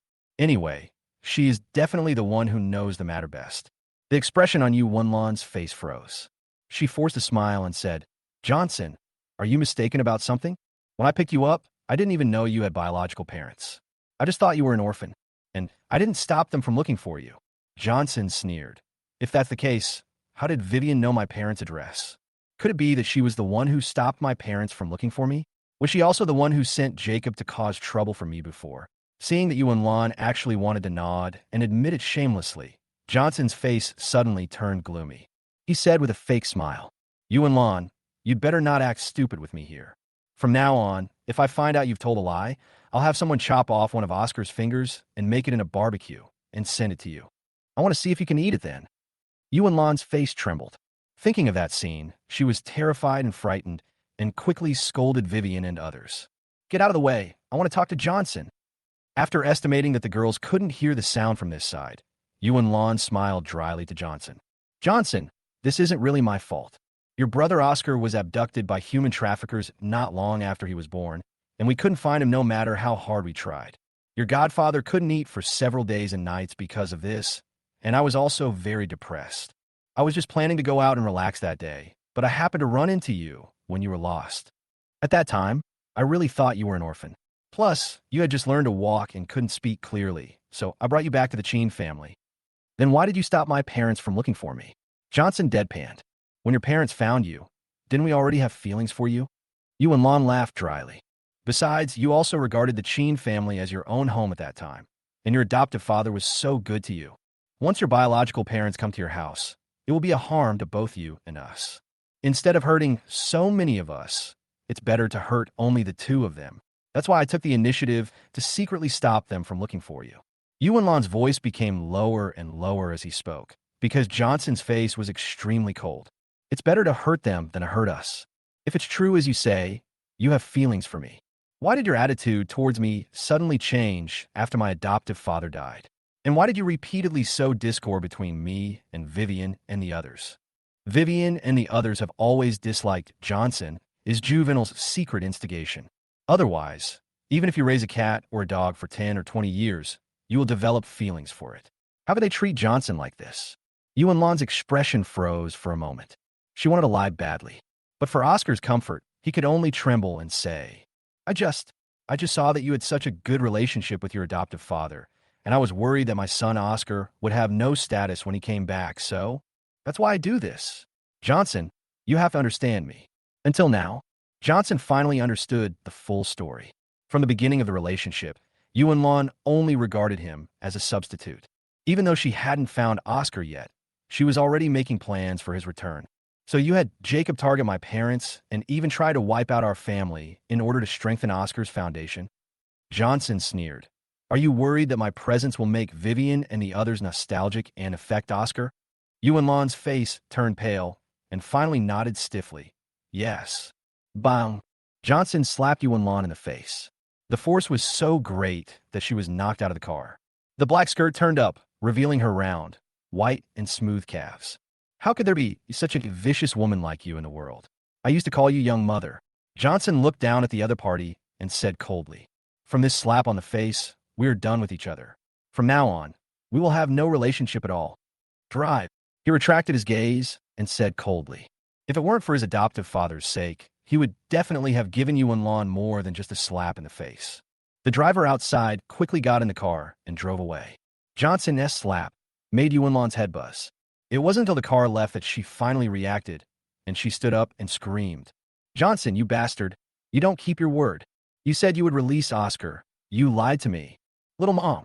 Vivian and others were frightened by this scene and rushed over in panic. Just don't know why. Looking at the slap mark on the other person's face, Vivian actually felt a little happy. Just thought of this. Bang. Yuan Lan slapped her hard on the face and then punched and kicked the other sisters. You're a bunch of rubbish. I was bullied by Johnson, and you didn't even say a word. Oh my God. How could the Chen family raise a bunch of useless people like you? The sisters were angry but dared not say anything. They could only hide away with their heads in their hands, feeling wronged and depressed. Johnson beat you up. Go find Johnson. Why are you taking out on us? Wrong. Sudden. Yuan Lan thought of something, grabbed Linda, and said in horror, Johnson seems to have gone to the investigation bureau. Follow him quickly. Don't let him do anything to Oscar. If Oscar gets hurt, even a little bit, you, Linda, don't have to come back. Linda's face suddenly changed. Johnson really touches Oscar. Yuan Lan really dares to expel her from the Chen family. This moment, Linda developed a bit of resentment towards Johnson. She didn't understand why the other party was so heartless. It would be bad enough if he betrayed the Chen family, but he actually did it so ruthlessly. Does this ungrateful person really not take the Chen family's kindness seriously? Does he really have no gratitude at all? Chapter 51. Are you qualified to negotiate with me? Silver Sea Investigation Bureau. Lu Zhan stood at the door of the Investigation Bureau with his chest held high. His uniform was brand new and without a single wrinkle. His expression was even more solemn and dignified. Behind him, all his employees stood in a square formation. Looking around, there were dozens of people, but there was no sound at all. Passers-by subconsciously stopped to watch when they saw this, thinking that the Investigation Bureau was making some big move. Soon, a low-profile black sedan pulled out of the traffic and headed straight towards the square. The moment he saw the car, Lu Zhan's straight waist immediately bent down. Before the car came to a complete stop, he had already walked up quickly, opened the back door, nodded, and said, Mr. Feng, you are here. Although Lu Zhan didn't know Johnson's specific identity. But the fact that the director personally instructed that every task assigned by the other party must be completed well is enough to prove that the other party's identity is very unusual. At least he could be promoted 2 levels. Johnson nodded slightly, got out of the car, and said expressionlessly, "Where are the people?" "In the interrogation room," Lu Zhen said quickly. "As you ordered. No one is going to touch him." "Okay." Johnson spoke sparingly and strode toward the investigation bureau, with Jia Lin following closely behind him. People of Lu Zhan's level are not enough to make him waste too much words. The other party was obviously self-aware and did not feel looked down upon at all. Instead, he felt that this was natural and immediately led his employees to surround Johnson and enter the lobby. Under the guidance of Lu Zhan, Johnson quickly arrived at the door of the interrogation room. At this time, the entire floor where the interrogation room was located had been cleared, and even Lu Zhan's men did not follow in. "Mr. Feng, please come in." Lu Zhan opened the door and said flatteringly, "The surveillance and recording equipment inside has been removed, and there are no strangers outside." He stopped talking here, but his meaning was obvious. Johnson nodded slightly and walked in without letting Jia Lin check. If there really was some surveillance equipment inside, he would be able to detect it the first time, and there would be no need for a second check. "You better fucking let me go, or I'll kill you all." "Do you know who I am?" "I am the young master of the Chen family, and my 6th sister is a senior investigator." Oscar, who was locked in the interrogation chair, heard the noise and thought someone from the investigation bureau had come in, so he started making a fuss. But the moment he saw Johnson, his expression froze. "Johnson, you. Why are you here?" He widened his eyes and lost his voice. Johnson picked up the stool behind the interrogation table, placed it in front of Oscar, and sat down leisurely. "Why else?" He crossed his legs and smiled. "Of course it's because I'm the one interrogating you." "You fart," Oscar yelled. "Who do you think you are to be interrogated?" Bang! Johnson suddenly raised his foot and kicked Oscar hard in the abdomen. The latter fell to the ground with his chair, and his whole body was curled up like a painful lobster. "I advise you not to swear in front of me." Johnson put his right leg back and said casually, "Because I don't like people without quality." "Someone come." Oscar endured the pain and roared. "Someone is beating someone up in the investigation bureau. Are you going to do anything about it?" However, no matter how he roared, there was always dead silence outside, without any sound at all. Under Johnson's teasing gaze, as if he were watching a clown, Oscar finally sensed that something was wrong. Phone. "Johnson, did you bribe the people in the FBI?" He looked at Johnson with horror. Johnson nodded. "You could say that." Then he changed the subject and said with a smile, "So, how do you want to die?" Oscar's body trembled. Even though Johnson had a smile on his face, the other party's cold gaze and words almost scared him to death. Oscar kicked the ground with both feet, stepped back in panic, and said in a timid tone, "Johnson, if you kill my stepmother, I won't let you go. Vivian and the others won't let you go either." "I'm so sorry," Johnson joked. "Before coming here, I've already met your mother and Vivian and the others. They have no objection to my handling of you." Oscar's expression froze there. "I fucking knew they were unreliable." He cursed loudly, then dragged the stool forward like a maggot, hugged Johnson's legs, and said hurriedly, "Brother, you can't kill me. I'm your brother. As long as you let me go, I will give you whatever you want." "What do you think of the Chen family's girls?" "There are innocent ones and mature ones. As long as you let me go, I can help you get them all. And my little mom." He thought of something and nodded repeatedly. "Yes, and stepmother. I can help you get it too. Brother, think about it. They kicked you out of the Chen family, and you used this method to retaliate against them. Isn't it exciting and fun?"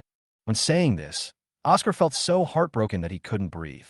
He had coveted the Chen sisters from the beginning, but now that his life was in Johnson's hands, he had no choice but to give them up. "Especially my stepmother. She is a real beauty." Johnson looked at the other person in an extremely strange way. It is really true that people from the same family tend to stick together. Oscar is worthy of being Ju's biological son. He does things in the same way, even better than the master.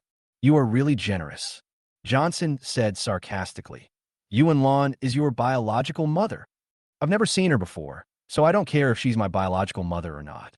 Oscar said flatteringly, "Brother, what do you think? As long as you let me go, they are all yours." Bang! Johnson kicked Oscar out again, his face full of contempt. "Who do you think you are? Are you qualified to negotiate with me? You should talk about finding someone to do something to my sister. If you don't give me an explanation today, I will turn you over to the investigation bureau. Johnson's kick was so powerful that Oscar felt several of his ribs were broken. His body was bent to the extreme, his face was pale, and he couldn't even scream. Nothing to say? Johnson tilted his head, stood up and walked towards Oscar, stepped on his head, and said condescendingly, "You want to fight back, right? I'll help you." "No, no." Oscar was anxious and frightened and kept squirming. He wasn't resisting stubbornly. He just couldn't make any sound at all. Just when Oscar was in despair, there was a sudden noise outside the interrogation room. "Linda, what are you doing? You can't go in. Get lost." The next moment, bang! The door of the interrogation room was kicked open and Linda rushed in. The moment she saw the scene in the interrogation room, her eyes were already bloodshot. "Johnson, what are you doing?" Chapter 52, Do You Really Think I Can't Beat You? I'm just letting you go. Linda rushed into the room. Lu Jun hurriedly followed in. I'm sorry, Mr. Fong. I didn't stop her." His face was pale, and his forehead was covered with beads of cold sweat. "You go down." Johnson didn't have time to cause trouble for Lu Jun and wave him away. Linda is not as pampered as the other party. She actually has some martial arts skills. It would be strange if Lu Jun could stop the other party. Then he looked at Linda and sneered. "Are you blind, and can't you see what I'm doing?" As he said that, he stepped on Oscar's head and crushed it hard. Oscar's face rubbed against the ground, and his two eyeballs bulged out in pain, with bloodshot eyes clearly visible. "Sixth sister, save me, save me." He seemed to have grasped a life-saving straw, and he opened his mouth with difficulty and screamed towards Linda. Oscar's look made the other person feel a pang of pain in his heart. "Johnson, you ungrateful thing. Today, I will teach you a lesson on behalf of my father." She yelled angrily, rushed out suddenly, and put her right hand on the interrogation table. The arms suddenly exert force. Linda jumped into the air and kicked Johnson's neck hard. From the harsh sound of her clothes rustling, one could tell that she didn't hold back at all. If an ordinary person were here, he would be killed on the spot if he was hit.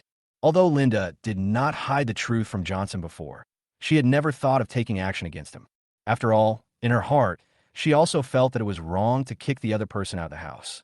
But now Johnson actually dared to deal with Oscar in this way, which had already touched Linda's reverse scale.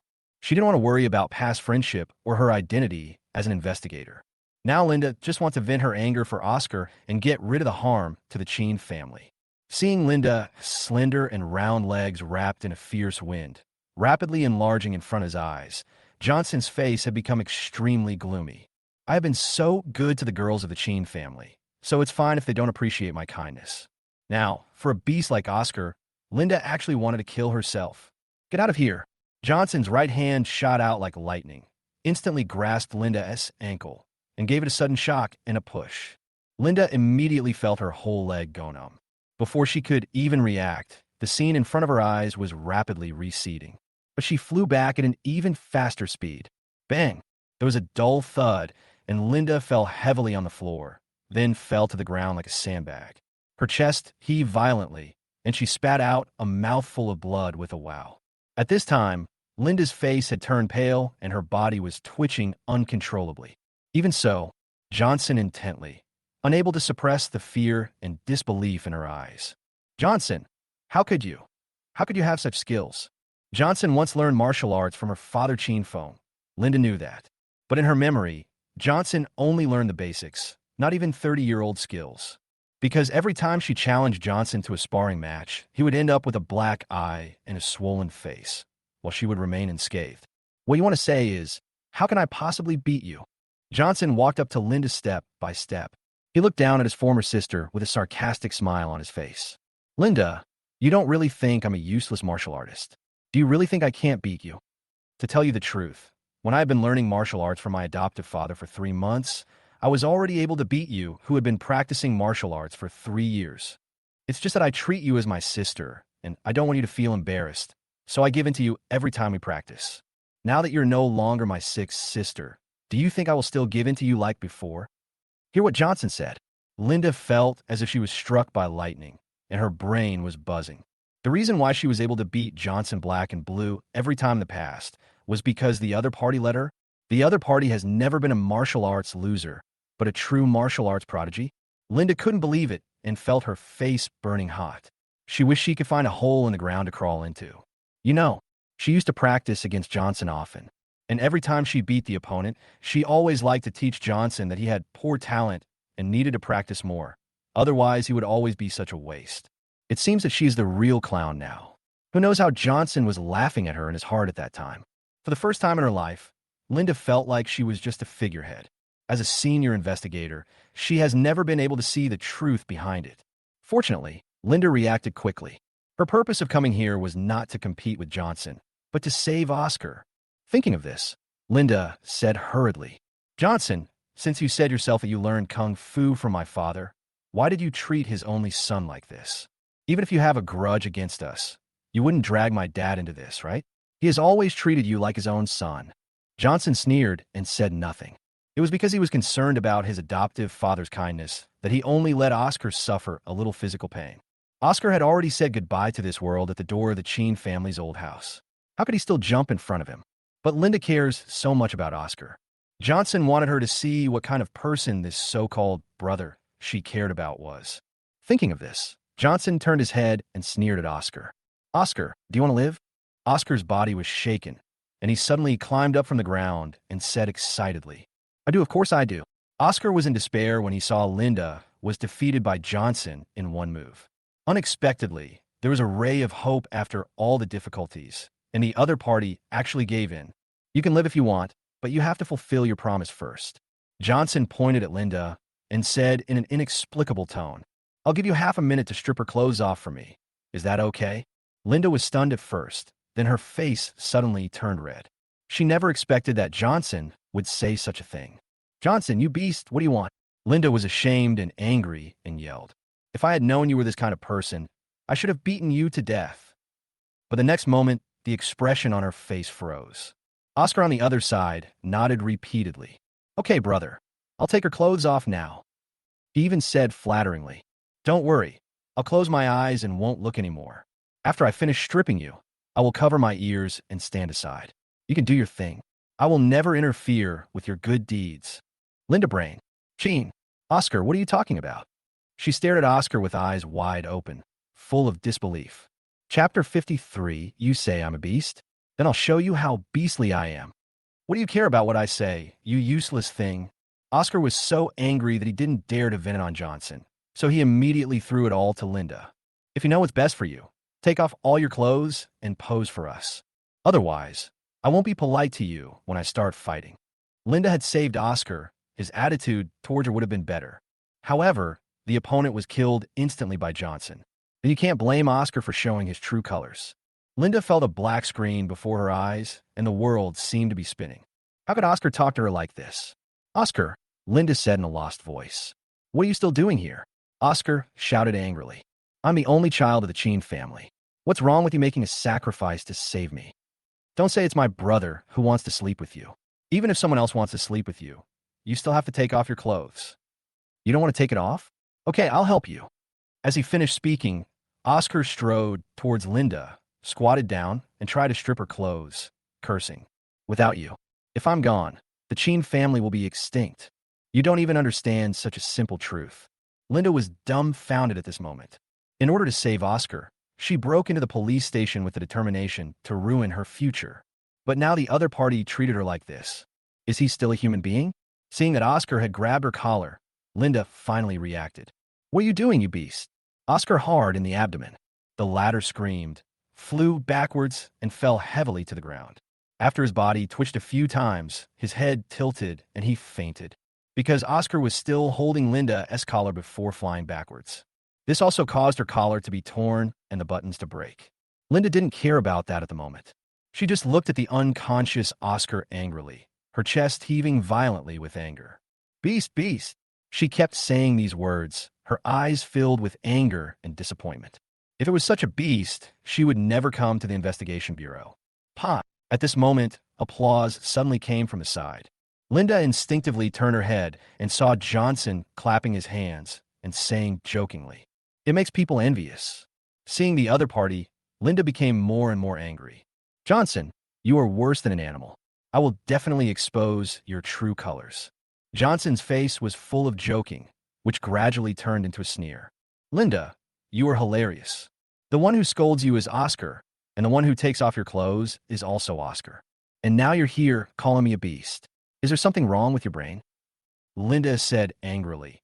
If you hadn't threatened him, how could he do such a thing? It's all your fault. Johnson's expression froze.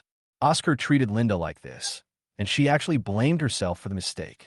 Johnson felt a fire in his chest growing stronger and stronger, as if it was going to burst him apart. It wasn't until he caught a glimpse of Linda's large, exposed white skin that the fire finally exploded. He suddenly squatted down, grabbed Linda's hair, and lifted her up. Johnson, you beast! What are you doing? Linda screamed, slapping and hitting Johnson with her hands, but it was no use. Didn't you call me a beast? Johnson said grimly. Today I will show you how beastly I am. The moment he finished speaking, he tore off the opponent's last cover with a rip sound. Linda was terrified. Johnson, you... She hasn't finished talking yet. A moment. Linda's brain went blank. Linda never thought that Johnson would dare to do this to her. She wanted to struggle. However, he no longer had any strength left in his body, and he collapsed into Johnson's arms. At first, she resisted subconsciously, but soon she got into it and started to take the initiative with blurry eyes. Just as Linda's hand reached for Johnson's belt, she suddenly felt herself being pushed away. When her back touched the floor, she felt an extremely cold feeling, which made Linda sober up a little. She instinctively opened her eyes and looked up, and what she saw was a pair of eyes full of sarcasm. Bitch, are you still addicted? Johnson sneered, wiped his mouth, stood up, picked up Oscar, and strode out of the interrogation room. It was not until then that Linda realized what she had just done. She hastily grabbed the clothes on the ground to cover her chest, feeling humiliated and frightened. Linda thought about her own actions, her body trembled, and she felt like a slut, because she didn't even resist and even threw herself into it. Johnson, you are such a... Looking at Johnson's disappearing back, Linda wanted to call him a beast. But as soon as she opened her mouth, she realized that she didn't hate the other person at all. She was even still savoring the feeling just now. At some point, Linda suddenly put her hands on her head and burst into tears, no longer caring about Oscar, who was taken away by Johnson. She didn't understand why she was like this. Doesn't she have any sense of shame at all? The other side. As Johnson walked out of the interrogation room, carrying Oscar, he saw Lu Zhen coming towards him. Mr. Feng. Lu Zhen just opened his mouth when he was interrupted by Johnson. Don't bother with the guy inside, just lock him up. He threw the unconscious Oscar to Lu Zhen and said coldly, no one can take him away without my order. After saying, Johnson just left. As soon as he walked out of the investigation bureau, he suddenly covered his temples with his hands, and his expression twisted slightly. If the tumor in his brain had not just started to swell again, he would have almost killed Linda. Why would I do such a thing? Johnson felt unusually at a loss. He has never been a person who is dominated by his lower body, so logically speaking, he would never do such a thing. Could it be that his hatred for the Chen family has reached the point where he has lost his mind and done such a thing? President, are you sick again? Seeing this, Jilin, who was waiting beside the car, hurried forward. Let's go abroad. Even if it can't be cured, it can relieve the pain. No thanks. Johnson waved his hand. He is very clear about his condition. It's useless to ask anyone else to come if even he can't cure the disease. Chapter 54, Tomb Robber. As for what Jia-Lin said about relieving pain, Johnson could have taken medication to relieve the symptoms, but he didn't want to do that. Every time the brain tumor began to hurt, Johnson felt it was the countdown to his death. Let him know clearly how many days he has to live. Why would he use this useful timer to relieve the stress? Why didn't you stop Linda? Rubbing his temple, Johnson glanced at Jia-Lin with a little dissatisfaction. With the opponent's strength, it was impossible for them to stop Linda, let alone let her break into the interrogation room. I sent you a message, Jia-Lin said cautiously. She was not a fool, and she knew that as long as she had any connection with the Chen sisters, there would be deep waters involved. Only Johnson can deal with them. If outsiders take action, they will definitely get into trouble. That's why Jia-Lin didn't stop Linda, but just sent a message to Johnson. You are the smartest. Johnson snorted. In order to prevent the Chen family from harassing him by phone, he turned off his cell phone when he left the Chen family. Jia-Lin knew about this. Even so, she still chose to send the message. Isn't this just playing dumb? But Johnson didn't want to argue with her, so he went straight to the driveway. Let's go to Beishan Cemetery. Yes, President. Jia-Lin breathed a sigh of relief and quickly returned to the passenger seat. Beishan Cemetery is where my adoptive father Chen Feng is buried. After entering the North Mountain Cemetery, Johnson came directly to the only tall tomb on the top of the mountain. This is where my adoptive father will rest after his death. Looking at the tombstone in front of him, Johnson knelt down, lowered his head, and did not speak for a long time. He didn't know how to tell his adoptive father what had just happened. He only knew that if the other person were still alive, he would definitely be disappointed in him. After all, he had reasons to punish Oscar. But treating Linda like that is somewhat unethical. Jia Lin stood far away, watching the scene quietly, feeling somewhat complicated. In the past, the Chen sisters never brought Johnson with them when they came to the cemetery, so Johnson always came alone. Of course, Jia Lin will accompany you. But in the past, whenever Johnson came here, he would always talk a lot to his godfather. This is the first time he is so silent. In just a few days, everything has changed. Jia Lin couldn't help but sigh in her heart. Moment. Johnson laughed at himself and suddenly stood up. Anyway, it's already been done. There's no point coming here to apologize to my godfather. I might as well pretend nothing happened. Just think of it as deceiving yourself. He was about to leave when he caught a glimpse of something out of the corner of his eye, and his pupils suddenly shrank. Looking at the little bit of new mud scattered on the edge of the top of the tomb, Johnson walked over step by step. Then he discovered that the stone bricks in an area on the top of the tomb showed obvious signs of having been pulled. Obviously, the new mud above, which had just dried not long ago, was brought out from the tomb. Has anyone disturbed my foster father's grave? Johnson's eyelids jumped, and he immediately ordered to Jia Lin coldly. Send someone up the mountain, right now, and tear down the tomb for me. Jia Lin's face changed slightly, and she thought that Johnson's anger towards the Chen family had affected Chen Feng. However, as Johnson's confidant, she would never ask questions even if she had any doubts, and would only faithfully carry out Johnson's every order. So after a while, dozens of men in suits came up the mountain with crowbars, shovels, and other grave-digging tools. As the stone bricks were pried open and taken down in an orderly manner, the earthen mound inside gradually came into view. "Day," Johnson said coldly. The men in suits went forward with shovels and started digging without any hesitation. In less than 10 minutes, the buried coffin came into view. Johnson dismissed the others, took a few steps forward, and pressed the lid of the coffin. He just exerted a little force on his wrist, and 8 coffin nails suddenly popped out. At the same time, Johnson's hand suddenly reached down and lifted the lid of the coffin. The moment he opened the lid, Johnson's expression froze. I saw that all the burial objects of my adoptive father in the coffin had disappeared. That's not all. Even the urn was taken away, leaving only a handful of gray ashes. Grabe. Johnson's face was gloomy to the extreme. If it was a tomb robber, it would be too evil.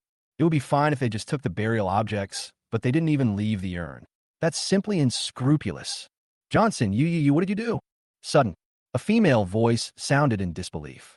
Johnson instinctively turned his head and saw that Grace had reached the top of the mountain at some point and was staring at him with wide eyes. Johnson put the coffin lid down and ignored Grace. He just told his men, "Go buy an urn and bring it up." As soon as his men left, Grace rushed over and grabbed Johnson by the collar. "Johnson, why are you such a beast?" With red eyes, she beat and scolded Johnson. "I kept saying nice things to you. I kept wanting you to go back to the Chen family. You disappoint me so much, Johnson. How could you do such a thing? Even if you hate us, even if you hate the Chen family, you can't dig up my father's grave. He is your adoptive father." Because so many changes have happened in the Chen family recently, Grace is extremely depressed. So she wanted to come to her father's grave to complain, but unexpectedly, she encountered such a scene. Johnson was already furious, so he had no time to bother with Grace. "Get out of the way." He threw the other person to the ground and said coldly, "You'd better not make any moves here, or I'll throw you off the mountain. You throw it away. You throw it away." Grace's eyes were red, and she looked at Johnson with anger. "You even dug up my father's grave. Is there anything you can't do? It's a good opportunity to let everyone in the world see what kind of ungrateful person you are, Johnson." She was overwhelmed with grief and burst into tears. "My father still wrote about you like that in his diary. He still treats you as his own son, and this is how you treat him. Even if Oscar was carried away by him, he shouldn't treat someone like you as his own son. Dad, you're wrong. You're really wrong. Johnson is an ungrateful person." Johnson's eyelids twitched. Did my godfather leave a diary? He took 2 steps forward, squatted in front of Grace, and said coldly, "Where's the diary left by my adoptive father? And what does it say?" What does it have to do with you? Grace cried and scolded. You are an ungrateful person. You don't deserve to know this. Johnson suddenly raised his hands and grabbed Grace's shoulders and said with a distorted face, Grace, you better not test my patience. Answer my question right now, or I'll throw you out right now. Grace was frightened by Johnson so much that her body trembled, and even her crying stopped abruptly. She had never seen him like this before. This made Grace finally realize that Johnson was no longer the same Johnson. He is a madman now and can do anything. Chapter 55. Compared to Johnson, he is nothing. Looking at the other person's gloomy and twisted face, she trembled and said, The diary. The diary has been burned by my stepmother. I didn't read much of it. So what did you see? Johnson asked coldly. It's basically all about you. Qin Yun said subconsciously. Tell us what you've done for us, and let us treat you well. Johnson's heart trembled slightly when he heard Grace's words. Really? The only person in the Chen family who treated him best from beginning to end was his deceased adoptive father. If not, Johnson would not have done so many things for the Chen family, both openly and secretly, while being looked down upon. Moreover, after being kicked out of the house, he would not just want to take back what he had given instead of taking revenge on the Chen family, etc. Johnson thought of something and narrowed his eyes. You just said Oscar was taken away. What does that mean? Grace was already frightened by Johnson's behavior just now, so she told him everything she knew. I hadn't even finished reading it when my stepmother snatched the diary away. I only know that Oscar was not lost that year, but was sent away by my father on his own initiative. It seems that my stepmother did something to offend him, so she was sent away. Johnson's heart trembled. The wrong thing that can make a father send his child away. Johnson couldn't think of any other reason except that the child was not his. Does anyone else know about these things? Johnson asked instinctively. If other people knew this and still took such good care of Oscar, then he could only say that they were really hopeless. Except for the second brother, no one else knows. Grace stuttered. Old two said you made up the diary and wouldn't let me tell anyone else. Johnson was stunned at first, then suddenly laughed. Really? Vivian is still the same Vivian. For the benefit of the family, she can tell any nonsense with her eyes open. At this moment, the man in a suit who was going to buy an urn went up the mountain.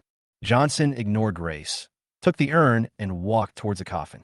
After putting his adoptive father's ashes back, he ordered people to reseal the coffin and repair the grave, and then he took his people away. As for Grace, he never looked at her again. The other party knew clearly that he had done so much for the Chen family, but he was still being influenced by the words of others. It is no wonder that the other party, as the eldest sister, can only serve as Vivian's foil. Johnson felt sick just looking at this kind of fool without his own opinion for even a second. After watching Johnson and others go down the mountain, Grace finally reacted. No, I have to tell the second brother and the others about this. She wiped away her tears and hurried down the mountain from another route. The other side, Oscar's identity as soon as possible and see who his father is. Johnson got in the car. He told Jillian, we need to check the hospital too. It would be best if we could find the paternity test that my adoptive father did. Since the adoptive father knew that Oscar was not his biological son and sent him away, it was most likely because he had done a paternity test. If he can find this thing, Johnson will have a lot more room for subsequent operations. I understand, President. Jillian nodded immediately, and Johnson's eyes turned cold. Who moved my adoptive father's tomb? I need to find out for myself. I want to see who is so bold as to dare to touch the Tai Sui. No matter whether the person who dug my adoptive father's grave was a tomb robber or something else. If Johnson catches him, he will definitely skin him alive. In Yuanlan's villa, Linda entered the yard. She saw Yuanlan striding towards her. So, did that son of a bitch Johnson go and take care of Oscar? She asked hastily. When Linda heard the word Johnson, she immediately thought of what had just happened and her heart trembled. She suppressed her shame and humiliation, gritted her teeth, and nodded. Yes. Bang. Yuanlan slapped Linda hard in the face and cursed. You still have a nerve to say yes. As a senior investigator, can't you stop people from collecting bodies on your territory? Linda was already very angry. At this moment, this slap from Yuanlan will directly make her lose her mind. I'm just an investigator, not the director, she angrily said to Yuanlan. What can I do? Kill Johnson at the Bureau of Investigation? And your beloved son Oscar. Do you know what he did? Johnson wanted to humiliate me, so he asked him to strip my clothes off. He actually dared to do it. Is this kind of person worthy of being my brother? Is he worthy of me helping him stop people? Compared to Johnson, he's nothing. Linda didn't know why she compared Johnson with Oscar. It was clear that the former was the one who actually bullied her. She only knew that after she said these words, she felt inexplicably refreshed and relaxed. Everyone present was stunned. No wonder Linda goes out with one set of clothes and comes back with another set of clothes. Is this how love works? Old Six, are you telling the truth? Vivian's face turned grim. She really puts the interests of her family first. But in her heart, sisters are equally important. If Oscar really did such a thing, she would never let him go. However, before Linda could speak, Yuan fell into a rage. What happened to him stripping you? She grabbed Linda's neck and angrily shouted with a twisted face. You are his sister. Can't you help him avoid disaster? How dare you yell at me? Johnson asked Oscar to do this. Why don't you yell at Johnson? You are a jeopardizer who is always causing trouble, but never able to do anything good. I will strangle you to death today. Everyone finally woke up and rushed over to stop Yuan. Little mom, don't be impulsive, mom. In fact, they were not afraid that Yuan would really strangle Linda to death, but they were worried that Linda would resist and beat the other party. Linda, calm down. Vivian pulled Linda away and asked in a low voice.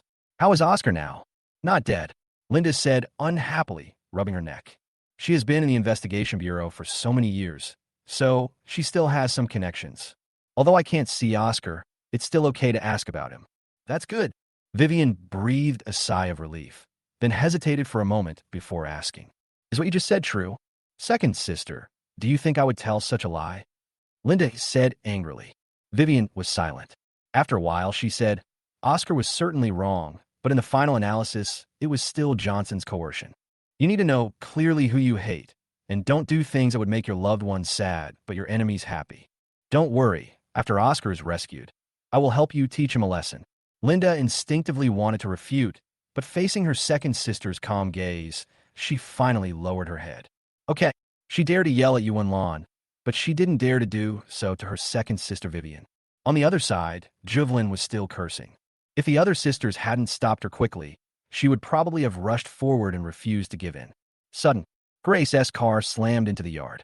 Before the car door even opened, everyone heard her trembling voice. Johnson dug up our father's grave. A moment. All the sounds in the courtyard stopped abruptly. Chapter 56 Vivian's trump card. What did you say? In the hospital. Vivian was the first to react and rushed to the front of the car.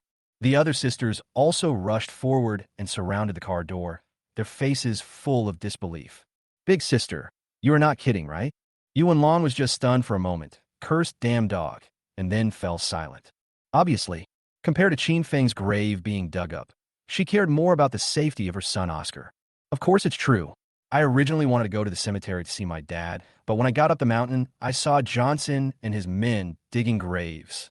Grace opened the car door and angrily told everyone what had happened. Hearing that Johnson not only dug the grave, but also wanted to throw Grace off the mountain, the Chen family girls were shocked and angry. I think this Johnson is really crazy. Is there anything he can't do now?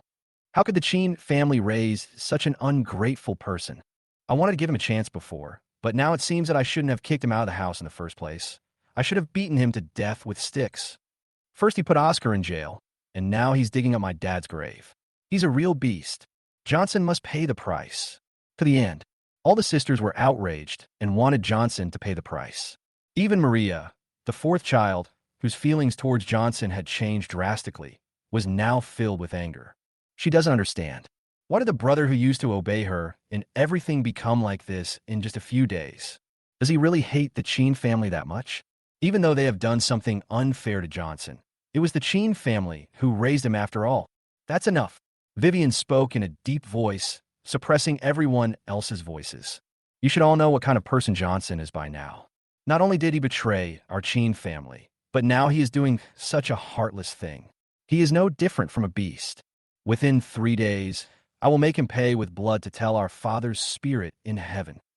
Speaking of this, Vivian glanced at everyone and said in a colder tone, if anyone says anything nice to him again, I'll turn my back on you and cut off her sisterhood from now on. As soon as she finished speaking, she turned around and left. This time, no one spoke up to plead for Johnson, because he deserves it. Instead, Yuan screamed at Vivian. Vivian, Don't just think about venting your anger on your dad. And forget about Oscar. Oscar doesn't come out within 3 days. You bunch of rubbish will have to get out of the Chen family. Don't worry, Johnson will release him safely, Vivian said without turning back. She has the confidence. After leaving Yuanlin's villa, Vivian drove directly to the central business district. Vivian had a clear vision of how to make Johnson pay. To deal with Johnson, we must first deal with his backers. That is Tianpeng Trading Company and its mysterious president. However, the last trip to Tianpeng Trading Company had made Vivian realize that Tianpeng Trading Company was not something that a serious businessman like her could deal with. If you want to take action against the other party, you must ask a more powerful person to maintain order. Now, Vivian is going to meet this person who can turn the whole situation around. Zhang Liuli is the current helmsman of Manhwa Capital, one of Inhai's leading companies. As Vivian's best sister during her school days, and her best friend now, Zhang Liuli's status in Inhai is much higher than Vivian's. Vivian is only famous in the Inhai investment circle, but Zhang Liuli's fame is known throughout the entire Inhai business community. That's not all. She even has her own private security company. Notice, it is a security company that is licensed to carry guns, not a small-time security company like Jacobs. So no matter on the white side or the gray side, Zhang Liuli is a serious big shot. Isn't Tianpeng Trading Company bribing Chen's shareholders right now, trying to get them to sell their shares at a low price in order to short Chen? Vivian just took advantage of the situation. They thought Vivian couldn't come up with the money and could only watch the Chen family collapse. In fact, she could borrow a large sum of money from Zhang Liuli at any time to turn the whole situation around. Besides, in Vivian's opinion, Tianpeng Trading Company, which is composed of 60% of Inhai's gray enterprises, is not as monolithic as it seems. The reason why the heads of those large and small gray companies did not dare to rebel against the president of Tianpeng Trading Company was purely because they had no backing. As long as there is a backer with sufficient status and strength to stand up, Tianpeng Trading Company will fall apart in the blink of an eye. Vivian has already found this backer for them. That's right, it's still Zhang Liuli. Johnson, do you really think that just because you have connections with Tianpeng Trading Company, you have the qualifications to go against the Chen family? Vivian looked at the road ahead, her face full of sarcasm. In front of a truly powerful person, your so-called backers are just a makeshift team. To blow it down, some people only need to blow a breath. Night falls. The sky is full of bright stars, forming an inverted galaxy.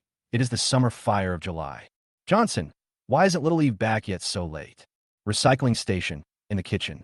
Angela, who was cooking, paused and asked Johnson, who was helping David collect waste outside. Don't worry, Mom. Johnson smiled and said, Little Eve just called me and said she had to work overtime at the company and would be back a little later. She asked us to have dinner first, and she would eat in the company cafeteria. Now is the time for Tianpeng Trading Company to transform. Industries, big and small, should be divided up and cleansed up. This is a lot of work. As a newly appointed Minister of Affairs, Eve had to familiarize herself with the procedures while handling these matters. Even with Jielin guiding her, she still seemed a little overwhelmed and often had to work overtime until late at night. Johnson felt distressed. She did not ask anyone to reduce her workload. Only in this way can Eve achieve the greatest growth in the shortest time. Working overtime again, Angela sighed. There are so many part-time jobs. Why did she find such a tiring one? Johnson, can you persuade her to quit her job and find another one? To avoid her family from thinking too much, Eve did not tell them that she earned $1 million a year. Angela thought she was just looking for an ordinary part-time job, so she said that. Before Johnson could speak, David said in a muffled voice, The child has his own ideas. Why are you interfering? As long as little Eve is happy and a little tired, we don't need to worry about it. How do you talk like that, David? Angela frowned and was about to scold. Seeing that the two elders were about to quarrel again, Johnson was about to speak to smooth things over when the phone suddenly rang. He answered the phone instinctively and then heard Jielin's urgent voice. President Huang Peng took Miss Eve to an underground boxing ring on the outskirts of the city and asked you to meet him within half an hour. Chapter 57, There's a road to heaven, but you don't take it. Johnson's expression froze. Johnson, what's wrong? David noticed that Johnson's expression was not right, and without bothering to argue with Angela, he quickly asked, It's okay, Dad. Johnson smiled. It was Eve calling. She said she was off work and asked me to pick her up, but we may have to come back a little later. Little Eve said she wanted to get a massage to relax. Angela was dissatisfied and said, "Why don't you just ask me to give you a massage? Why do you have to waste your money? Do you have a good massage parlor?" David immediately spoke up for Eve. Seeing that the two elders were arguing again, Johnson took the opportunity to leave the yard. The moment he walked out of the courtyard, his face had become extremely gloomy. "How do you do things?" Johnson lowered his voice and scolded. "I asked you to take care of her, and this is how you take care of her?" This was the first time he got angry at someone since Jielin and Johnson. The main thing is that the other party handled this matter in a really ugly way. As a practical secretary of a top consortium, he actually allowed the head of a small local gray company to do such a thing under his nose. It's so embarrassing. Jielin also knew that she had disappointed Johnson, but she didn't explain anything and just admitted her mistake. "I'm sorry, President. I didn't do my job well. If anything happens to Miss Eve, I will kill her. Why would I want your life?" Johnson interrupted coldly. "Tell me the details of the situation." After hearing Jielin's story, Johnson finally understood the whole story. It was 10 minutes ago. Huang Peng suddenly found Eve's office and said that there was a problem with the division process of a second-rate industry in one of its gray companies. Eve encountered this kind of problem, so she naturally wanted to go and see it herself. Jielin originally wanted to accompany them personally, but Eve didn't want to trouble her for everything, so she refused. In desperation, Jielin could only send 10 security consultants from Tiana Security to provide protection. In her opinion, with Tiana security consultant around, Eve shouldn't be in any danger. As soon as they arrived at their destination, the security advisors were ambushed by a group of elite gunmen. Even though the people in Tiana Security are elite soldiers selected from hundreds of thousands, they also wear bulletproof vests. But first of all, they only carried pistols, and their weapons and equipment were not as good as others. Secondly, they were the ambush party and had to consider Eve as safety, so they did not dare to be too aggressive and were completely in a passive state.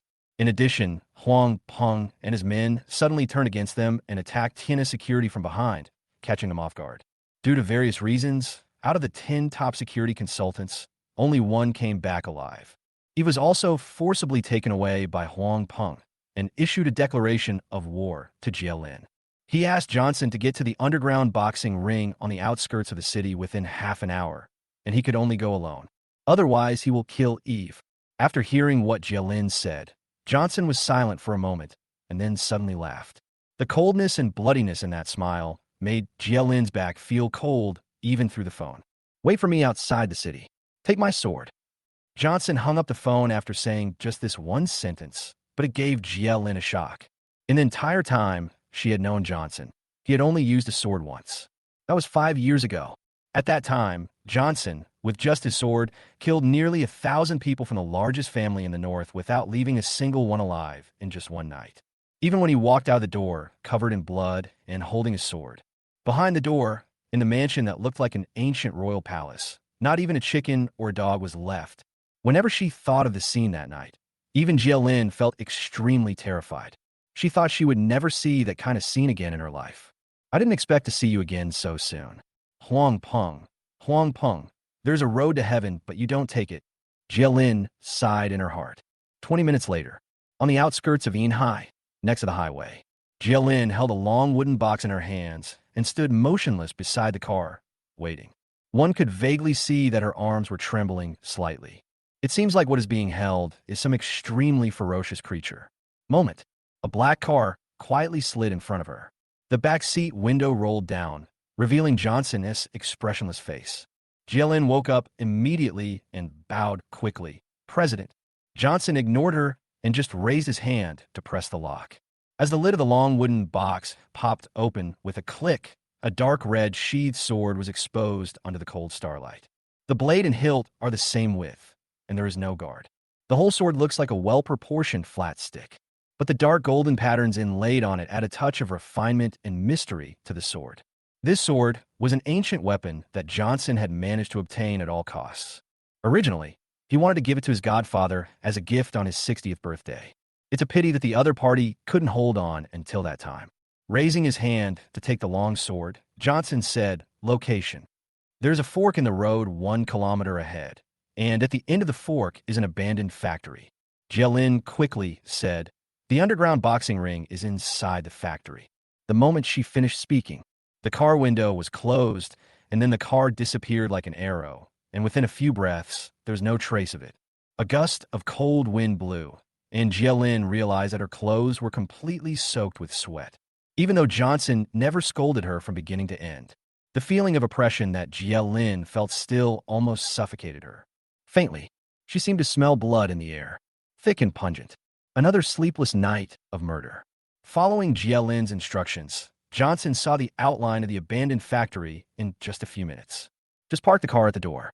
Several burly men with machetes and unfriendly faces surrounded them. Seeing Johnson get off the car, the leader said coldly, "I told you to come alone. Why did you bring C? Base?" He hadn't finished speaking yet. A faint sword sound suddenly rang out. At the same time, Johnson brushed past the other man and strode into the factory. Behind him, seeing Johnson ignoring them, several strong men immediately became furious and were about to swing their knives. "Fuck you." To some action. Their heads suddenly rolled off their shoulders like watermelons. Blood gushed out, looking like a warm, crimson fountain under the starlight. No one saw Johnson draw his sword. Only the short and faint sound of a sword seemed to still echo at the factory gate. Inside the factory, several members of the Grey Company who were originally watching the show with their arms crossed were now frightened silly. Between the two forces fighting, their crotches were already wet, and there was a faint smell of urine spreading. Johnson ignored them and walked toward the factory gate without stopping. Just enter the factory. Suddenly the view became clear. The factory looked dark from the outside, but it was brightly lit inside. However, sound insulation materials are arranged on all four sides of the factory. Except for the door and vent used for entry, all other doors and windows were completely blocked. Therefore, not only can outsiders not see the light inside, they can't even hear the sound. Chapter 58, He is not a human. He is a ghost. Be able to see. There are countless stepped benches in the factory, arranged around the huge octagonal cage in the middle. Judging from the blackened bloodstains on the ring, hundreds or even thousands of underground boxers have died in this cage. Just enter the boxing ring. Johnson's eyes were fixed on the octagonal cage, and his temples began to throb uncontrollably. In the octagonal cage, a figure in a suit and skirt was hanging in the center, his mouth sealed with black tape and his face full of fear. It was Eve. Next to Eve, there was a bald man in shorts warming up. He looked at Eve from time to time, were full of passion and greed. Seeing Johnson coming, Eve immediately started to whimper and shook her head at Johnson frantically. Obviously, she was reminding the other party that there was an ambush and wanted him to leave quickly. Right at this moment, "Johnson, I was right about you. You are really brave." An old and playful voice sounded. "I asked you to come alone, but I didn't expect you to come alone." Huang Peng, dressed in a black tang suit, walked out from behind the octagonal cage, playing with two iron eggs in his hands, with an attitude of being confident of victory. He glanced at the sword in Johnson's hand and said mockingly, "At least you have a gun with you. What are you doing with that broken sword? Are you trying to show off?" Around Huang Peng, one figure after another walked out from the corner. Some held knives, some held sticks, and some even held homemade guns. In a flash, they surrounded Johnson, each with a more cruel look in their eyes than the last. Johnson withdrew his gaze from Eve and turned to look at Huang Peng. "Huang Peng, why don't you just be my dog? Why do you have to seek death?" His voice was calmer than Huang Peng had expected, but those eyes that showed no emotion at all made him shudder.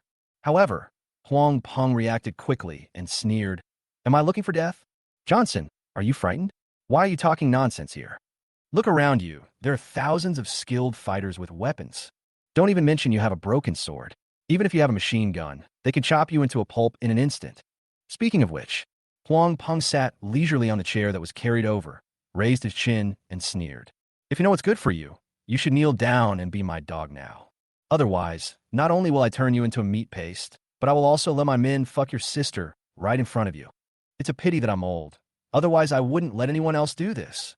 As soon as this was said, everyone burst into laughter. "Uncle Peng, we can do what you can't do. Wait until Brother Lei finishes his training, then we'll attack one by one and make this little girl happy to death. Fuck it, I've been annoyed with this shitty minister for a long time. She dares to boss me around, even though she's barely grown all her hair. I'm gonna fucking kill her." The more they talked, the more excited they became. The burly man holding a rifle who was closest to Johnson took a step forward and grinned at Johnson. "Johnson, if you know what's best for you, get down on your knees right now, so I can be gentler when I fuck your sister. Otherwise, face. A sword sound suddenly rang out. The next moment, the sturdy man only felt his line of sight suddenly rise. At this moment, he could actually see the tops of everyone's heads and a familiar headless body. Why does it look so familiar? Doubts flashed through his mind. Then my vision suddenly began to spin. Bang! There was a dull thud, and a bloody head fell heavily to the ground. As blood splattered, the originally noisy underground boxing ring fell into deathly silence. Everyone stared at the bleeding headless corpse with eyes wide open, their eyes filled with horror and disbelief. The other party was still uttering harsh words 1 second, and his head disappeared the next second. The key point is that no one saw clearly how Johnson made the move. It was obvious that his sword had been in the scabbard the entire time, and his hand had not even touched the hilt. Even Huang Peng was confused. He thought Johnson carried a sword just to show off, but he didn't expect he actually had real skills. Fortunately, he is not an ordinary character after all, and he reacted instantly. Huang Peng stood up suddenly and said sternly, "Johnson, don't think you can get out of here just by having a little kung fu. You can kill 1, kill 10, but I don't believe you can kill 100, 1,000. All brothers, listen up. Chop Johnson into pulp. Whoever takes his head will be the vice president of Tianpeng Trading Company from now on." The reason why Huang Peng betrayed Johnson, in addition to having a backer who came to him on his own initiative, he also has his own ambitions. He had wanted to integrate the great companies that were on good terms with him a long time ago, but he had never dared to act, fearing that he would be surrounded and strangled if he did not handle it well. But now Johnson has achieved this step by accident. As long as he kills the other party, he will be the president of Tianpeng Trading Company from now on. At that time, except for the leader of the dragon, no one in the entire Silver Sea could be his opponent. Kill. Following Huang Peng's order, all the members of the Gray Enterprise roared and swarmed towards Johnson. Huang Peng then yelled at the sturdy man in the octagonal cage. "Lazy, kill this damn girl for me. Not only do I want Johnson to die, I also want him to be pissed off to death." The sturdy man called Lazy was shocked and grinned. "Okay, I can't wait." Speaking of, he rubbed his crotch, took off the last pair of shorts, and pounced on the hanging Eve. "Minister Feng, I will make you feel great." He laughed wildly. I wanted to do this for a long time. He had only said half of his words when he suddenly heard the sound of a strong wind. Lazy turned his head subconsciously.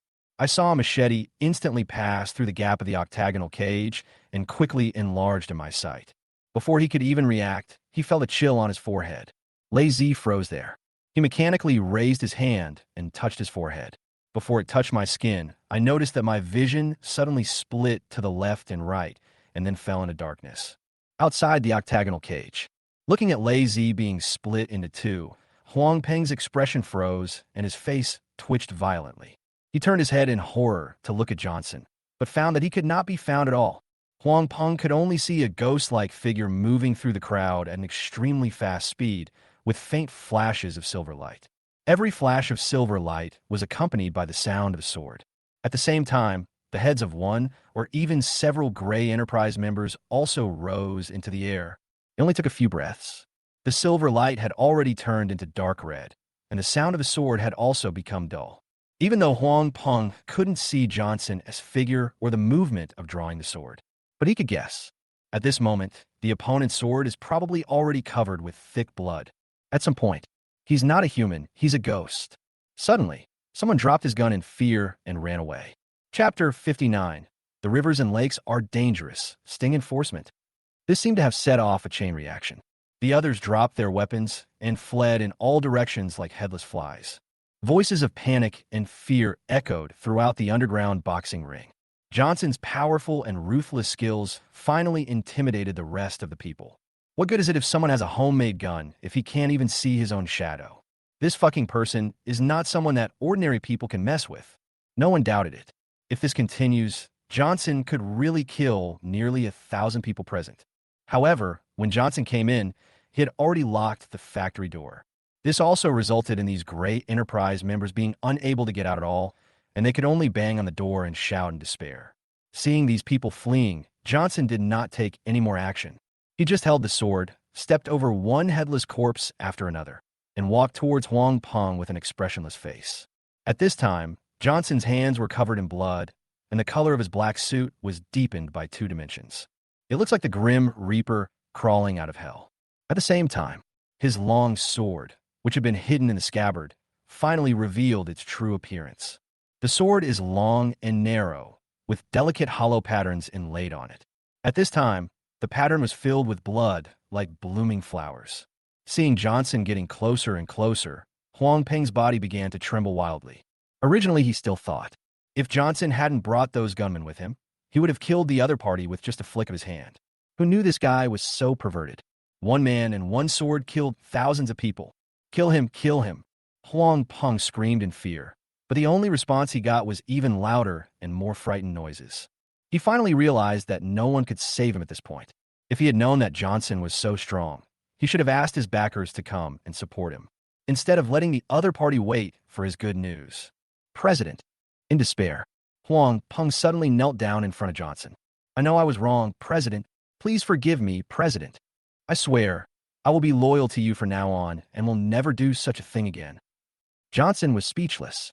He did not pause, looking at Huang Peng as if he were a dead man. Begging for mercy was useless. Huang Peng thought of his backer again. Johnson, the person standing behind me, is the representative of Manhwa capital. How dare you touch me? Johnson still said nothing. At this time, he was only a few meters away from Huang Peng. He gently shook the sword in his hand, and Huang Peng could smell the pungent smell of blood from a distance. Huang Peng finally collapsed and roared. Johnson, you are unkind. Don't blame me for being unjust. Huang and do it. The moment he finished speaking, behind the first row of chairs behind Eve, a young man suddenly leaned forward, raised his hand, and shot Eve. A moment. Johnson's face changed suddenly. He never thought that Huang Peng had such a trick up his sleeve. If Huang and fired from any other direction, he would be able to shoot down the bullet in the first instant. But the other party was right behind Eve. Johnson makes a move. The first person he hurts is Eve herself. Even Johnson felt his brain go blank at this moment. It took so much effort to find my family and the feeling of home. Is he going to lose it so soon? Sudden. Johnson's pupils shrank suddenly. Eve, who was originally hanging in the octagonal cage, twisted her body at an incredible angle and barely avoided the bullet. Next second, the ropes that bound Eve suddenly exploded. Her figure flashed in the air. The two thumb-thick pillars made of fine steel in the octagonal cage suddenly twisted. Eve had already appeared in front of Huang and hit the muzzle of the pistol in his hand with her palm. Crunching. All that was heard was a series of sounds of bones cracking and shattering. The gun in Huang's hand crushed his entire arm vertically, and finally it was embedded in his shoulder in a bloody mess. He didn't even have time to scream before he fainted. At the same time, Eve's body swayed a bit, and she eventually fell face down on the ground, her face pale. Looking at this scene, even Johnson felt confused. What the fuck is going on? He didn't detect any signs of martial arts on Eve.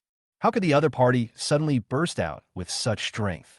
Seemed like a madman and wanted to make Johnson suffer a great loss, was dumbfounded. How come the Foam siblings are so good at fighting? But if Eve is so strong, why was she caught by him just now? Could it be a sting operation? This is the thought. Huang Peng just felt his scalp tingling. Even though he considered himself an old hand in the world, he now had a deeper understanding of the 4 words, the world is treacherous. At this time, in a forest outside the underground boxing ring, dozens of black jeeps were parked quietly. It can be seen faintly. A bright red maple leaf logo is printed on the door of every jeep. Anyone with a little knowledge can recognize at a glance that this is the logo of Inhai's largest security company, Red Maple Security. At the same time, Hongfeng Security is also the only security company in Inhai that has obtained a security license and has the legal right to carry guns. In the middle, in a silver Trident sedan, Zhang Liuli, wearing a white gauze dress, rested her chin on her hand and looked out the window, somewhat absent-mindedly. If Vivian hadn't come to her house in person to ask for help, she wouldn't have wanted to risk the safety of the red maple in her hands to do such a lousy thing. Destroy a giant gray enterprise just to deal with a brother who was kicked out of the family? Thanks to Vivian for thinking of this. It's been more than 10 minutes, and you haven't finished it yet? Zhang Liuli looked at the watch on her fair wrist and said impatiently, Huang Peng is too slow in doing things. People in these gray companies are like this. When they're in power, they always want to show off wildly. The secretary of the co-pilot turned around and said with a smile, if the representative is tired of waiting, shall we go in and take a look? Forget it. Jean Lioli shook his head. I don't like this kind of scene. Let's wait a little longer. If Huang Peng still hasn't finished it in another 5 minutes, then someone else will take control of Tianpeng Trading Company. The words haven't been finished yet. Jean Lioli's cell phone suddenly rang. Seeing that it was Vivian's call, she raised her eyebrows and answered. Don't rush him. Johnson has already gone in. It only takes a few minutes to decide whether he will live or die. Once we have dealt with him, I will take people to eliminate the elite gunmen of the Tianpeng Trading Company Security Department. I promise to help you clear all obstacles. No, Liuli. On the other end of the phone, Vivian hesitated for a moment, then said, I thought about it and decided to spare Johnson's life. After all, he was my adopted brother. Jean Lioli's eyelids jumped, and he sat up straight, speaking in a somewhat unfriendly tone. Vivian, are you kidding me? Before you asked me to kill Johnson, and now you want me to spare his life. You are so fickle. If Huang Peng had been quicker, Johnson would have been dead by now. She used her head to save the other person's life. Chapta 60 Johnson cannot die. Hearing Jean Lioli's dissatisfied words, Vivian on the other end of the phone was trying to explain something, but he suddenly covered his forehead and let out a painful groan. Her delicate face was distorted to the extreme, and beads of sweat the size of beans were dotted on her pale forehead. Even the hand holding the phone lost strength unconsciously, causing it to fall to the ground. Second sister. Seeing Vivian was about to fall, the other sisters exclaimed and rushed forward to support her. Sister Grace picked up the phone and said hurriedly to Jean Lioli, who was in doubt on the other end of the phone. Representative Jean, please spare Johnson's life. You should know about my second son's headache. It's getting worse day by day. Johnson can stop this disease. If he dies, the second one will be tortured to death. Originally, Vivian really wanted Johnson to pay with blood, but just 10 minutes ago, she had another headache. The pain caused by this headache was far greater than any other time before. Even someone as tough as Vivian almost rolled over on the ground with her head in her hands. The other sisters couldn't bear to see Vivian suffer, so they asked her to save Johnson's life. Only if Johnson is fine, the other party's headache can be cured. Certainly, there were also a few people who really didn't want Johnson to die. Among them are Grace and Maria, although they were also angry about what Johnson did. But in their opinion, no matter what, the other party's crime did not deserve the death penalty, and at most giving him a lesson would be enough.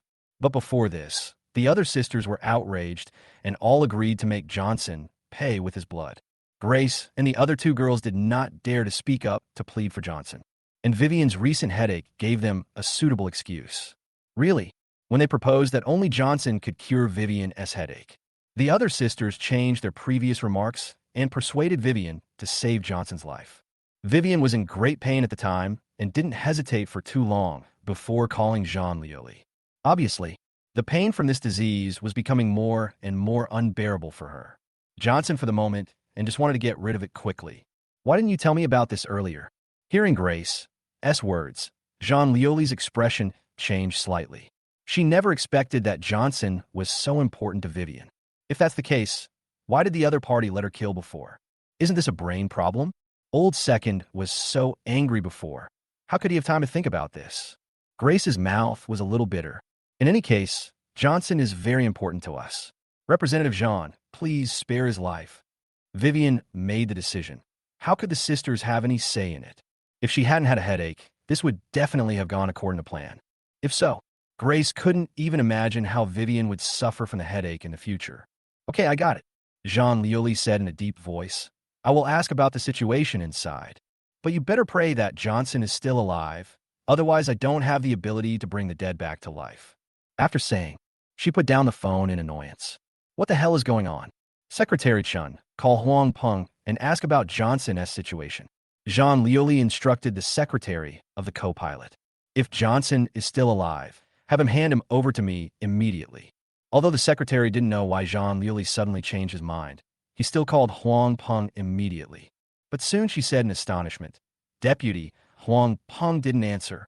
This bastard. Jean Lioli's face was extremely ugly. I think he is too proud of himself. He can't even tell who is the big and small king. Drive to the boxing ring. Yes. The secretary responded quickly and picked up the intercom to notify everyone. Moment. Dozens of jeeps drove out of the woods and headed towards the abandoned factory. As soon as we arrived at the factory gate, the jeep leading the way stopped. Deputy, there are 3 bodies at the factory gate, all killed by a single blow from a sharp weapon. The voice of the chief security advisor came from the intercom. Jean Lioli was slightly startled, pushed open the car door and got out, then walked forward with big strides on his heels. At the same time, the doors of the surrounding jeeps opened one after another. One after another, security personnel wearing bulletproof vests and holding guns got out of the car swiftly and formed a protective formation at a very fast speed to guard Jean Lioli. There were nearly 50 people. They are actually the most elite forces of Red Maple Security Company. When Jean Lioli saw the 3 bodies at the door, he was a little confused. Didn't Johnson come alone? How'd they die? She didn't think there would be any accidents, so she brought people to wait in the woods and didn't let anyone monitor the situation in the underground boxing ring. This resulted in Jean Lioli not knowing what was going on at all when looking at the 3 corpses in front of him. She looked around the factory yard, but couldn't find anyone else who could answer her questions. All you could see were 2 water stains on the ground and a faint smell of urine. Obviously, several witnesses in the yard fled as soon as they came to their senses and did not dare to stay here at all. Deputy, I think it was Johnson who did it. The chief consultant thought of something and guessed. Mr. Qin Feng's kung fu is unfathomable. Johnson has been with him for so many years, so he should have some boxing skills. It is not too difficult for some martial arts masters to take down 3 ordinary people without professional training in an instant without any surprise. Jean Lioli pondered for a moment and accepted this explanation. But then she sighed. No matter how good your martial arts skills are, you still can't stand a kitchen knife. Huang Peng has prepared nearly 1,000 people tonight. What can Johnson do with his fists and feet? I just hope he hasn't been beaten to death. Otherwise, my good sister will suffer in the future. She didn't dare to hesitate too much and strode over the corpses towards the factory. A security guard rushed forward and kicked the factory gate hard. There was a loud bang. The factory door was not kicked open, but the security consultant staggered back several steps due to the recoil and almost fell to the ground. Deputy Huang Peng and his men have locked the door, the security officer said in a deep voice. Jean Lioli's face darkened. Knock the door open for me. Johnson, today, I will make Huang Peng pay for it. She knew that there were soundproofing materials in the factory, and she didn't think of asking someone to knock on the door. Soon, the security captain led his men to assemble the battering ram, took a few big strides forward, and smashed the door hard. Boom! There was a deafening bang. The 2-person high steel gate collapsed with a loud bang. Dust rolled and splashed everywhere. Next second, a sticky, pungent smell of blood hit her in the face, almost suffocating her. Chapter 61, Who gave you the courage to talk to me like this? The security personnel were shocked when they saw the Gray Enterprise members rushing out frantically. They almost thought they were ambushed by Huang Peng and were about to take action. Fortunately, the chief counselor was the first to notice that the expression on these people's faces was not ferocity, but fear. Moreover, most people did not have weapons in their hands, so he quickly shouted to stop everyone. Stand back and protect the representatives. Jean Lioli was already confused at this time. What is going on? Wasn't Huang Peng in there dealing with Johnson? Why did his people want to escape? Just thought of this. Jean Lioli's pupils suddenly dilated.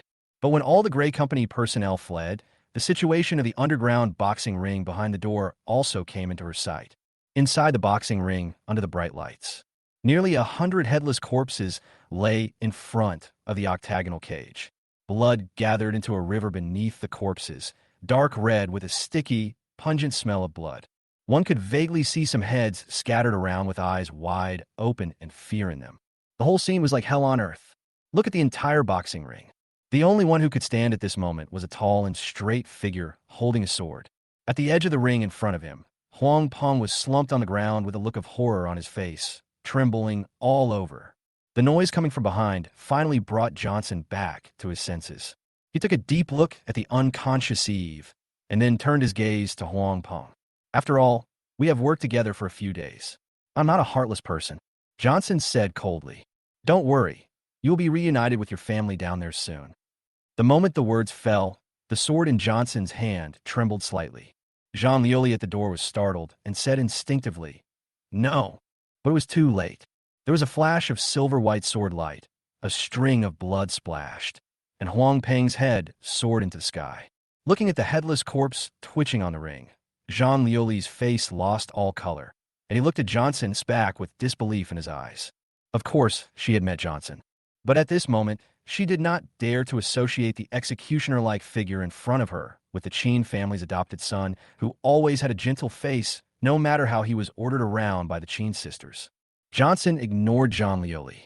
He quickly walked around the ring to Eve and took her pulse. Johnson heaved a sigh of relief after discovering that the other party was only suffering from a blood shortage and was not in danger of life. That being the case, then let's deal with all the things here first, and then deal with Eve's matter. Think of this. Johnson slowly stood up, turned his head to look at Jean Lioli, and sneered. It seems that Representative Jean is Huang Peng's backer. No, to be precise, you should be Vivian's backer. Of course, he had seen Jean Lioli and knew about her relationship with Vivian. So the moment he saw the other person, Johnson already understood what was going on. It's obvious.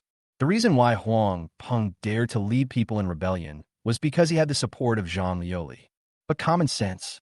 It is impossible for someone like Jean Lioli to lower his status and get involved in gray enterprise affairs. Therefore, there's only one truth. The other party was hired by Chen Vivian to deal with Tianping Trading Company and her own trump card. Jean Lioli is not an ordinary person after all, and he has tried his best to regain his composure at this time. She stared at Johnson and asked in a suspicious tone, "Are you really Johnson?" Johnson sneered, "I'm not, are you?" Jean Lioli glanced at the corpses on the ground, suppressed the turmoil in his heart, and said coldly, "The Johnson I know is not as skilled as you, nor as cruel as you." Johnson showed a sarcastic look on his face. Even those good sisters who have lived under the same roof with me for more than 20 years don't understand what kind of person I am. You, and I haven't even spoken a few words. What are you talking about here? Jean Lioli's expression froze for a moment, and then became even colder. No matter who you are, put down your sword immediately and follow me to Chen's house to stop Vivian's headache. I advise you not to think about refusing. The only reason you're still alive is because of Vivian's illness. Otherwise, the moment I walk in, you'll be dead, understand? Although Johnson's skills were indeed beyond Jean Lioli's expectations, they even made her frightened for a moment. One person killed thousands of people. If this happened in ancient times, he would be a noble and general who could defeat thousands of enemies. Unfortunately, this is not ancient times. In modern times, when thermal weapons are advanced, no matter how high your martial arts skills are, they cannot defeat firearms.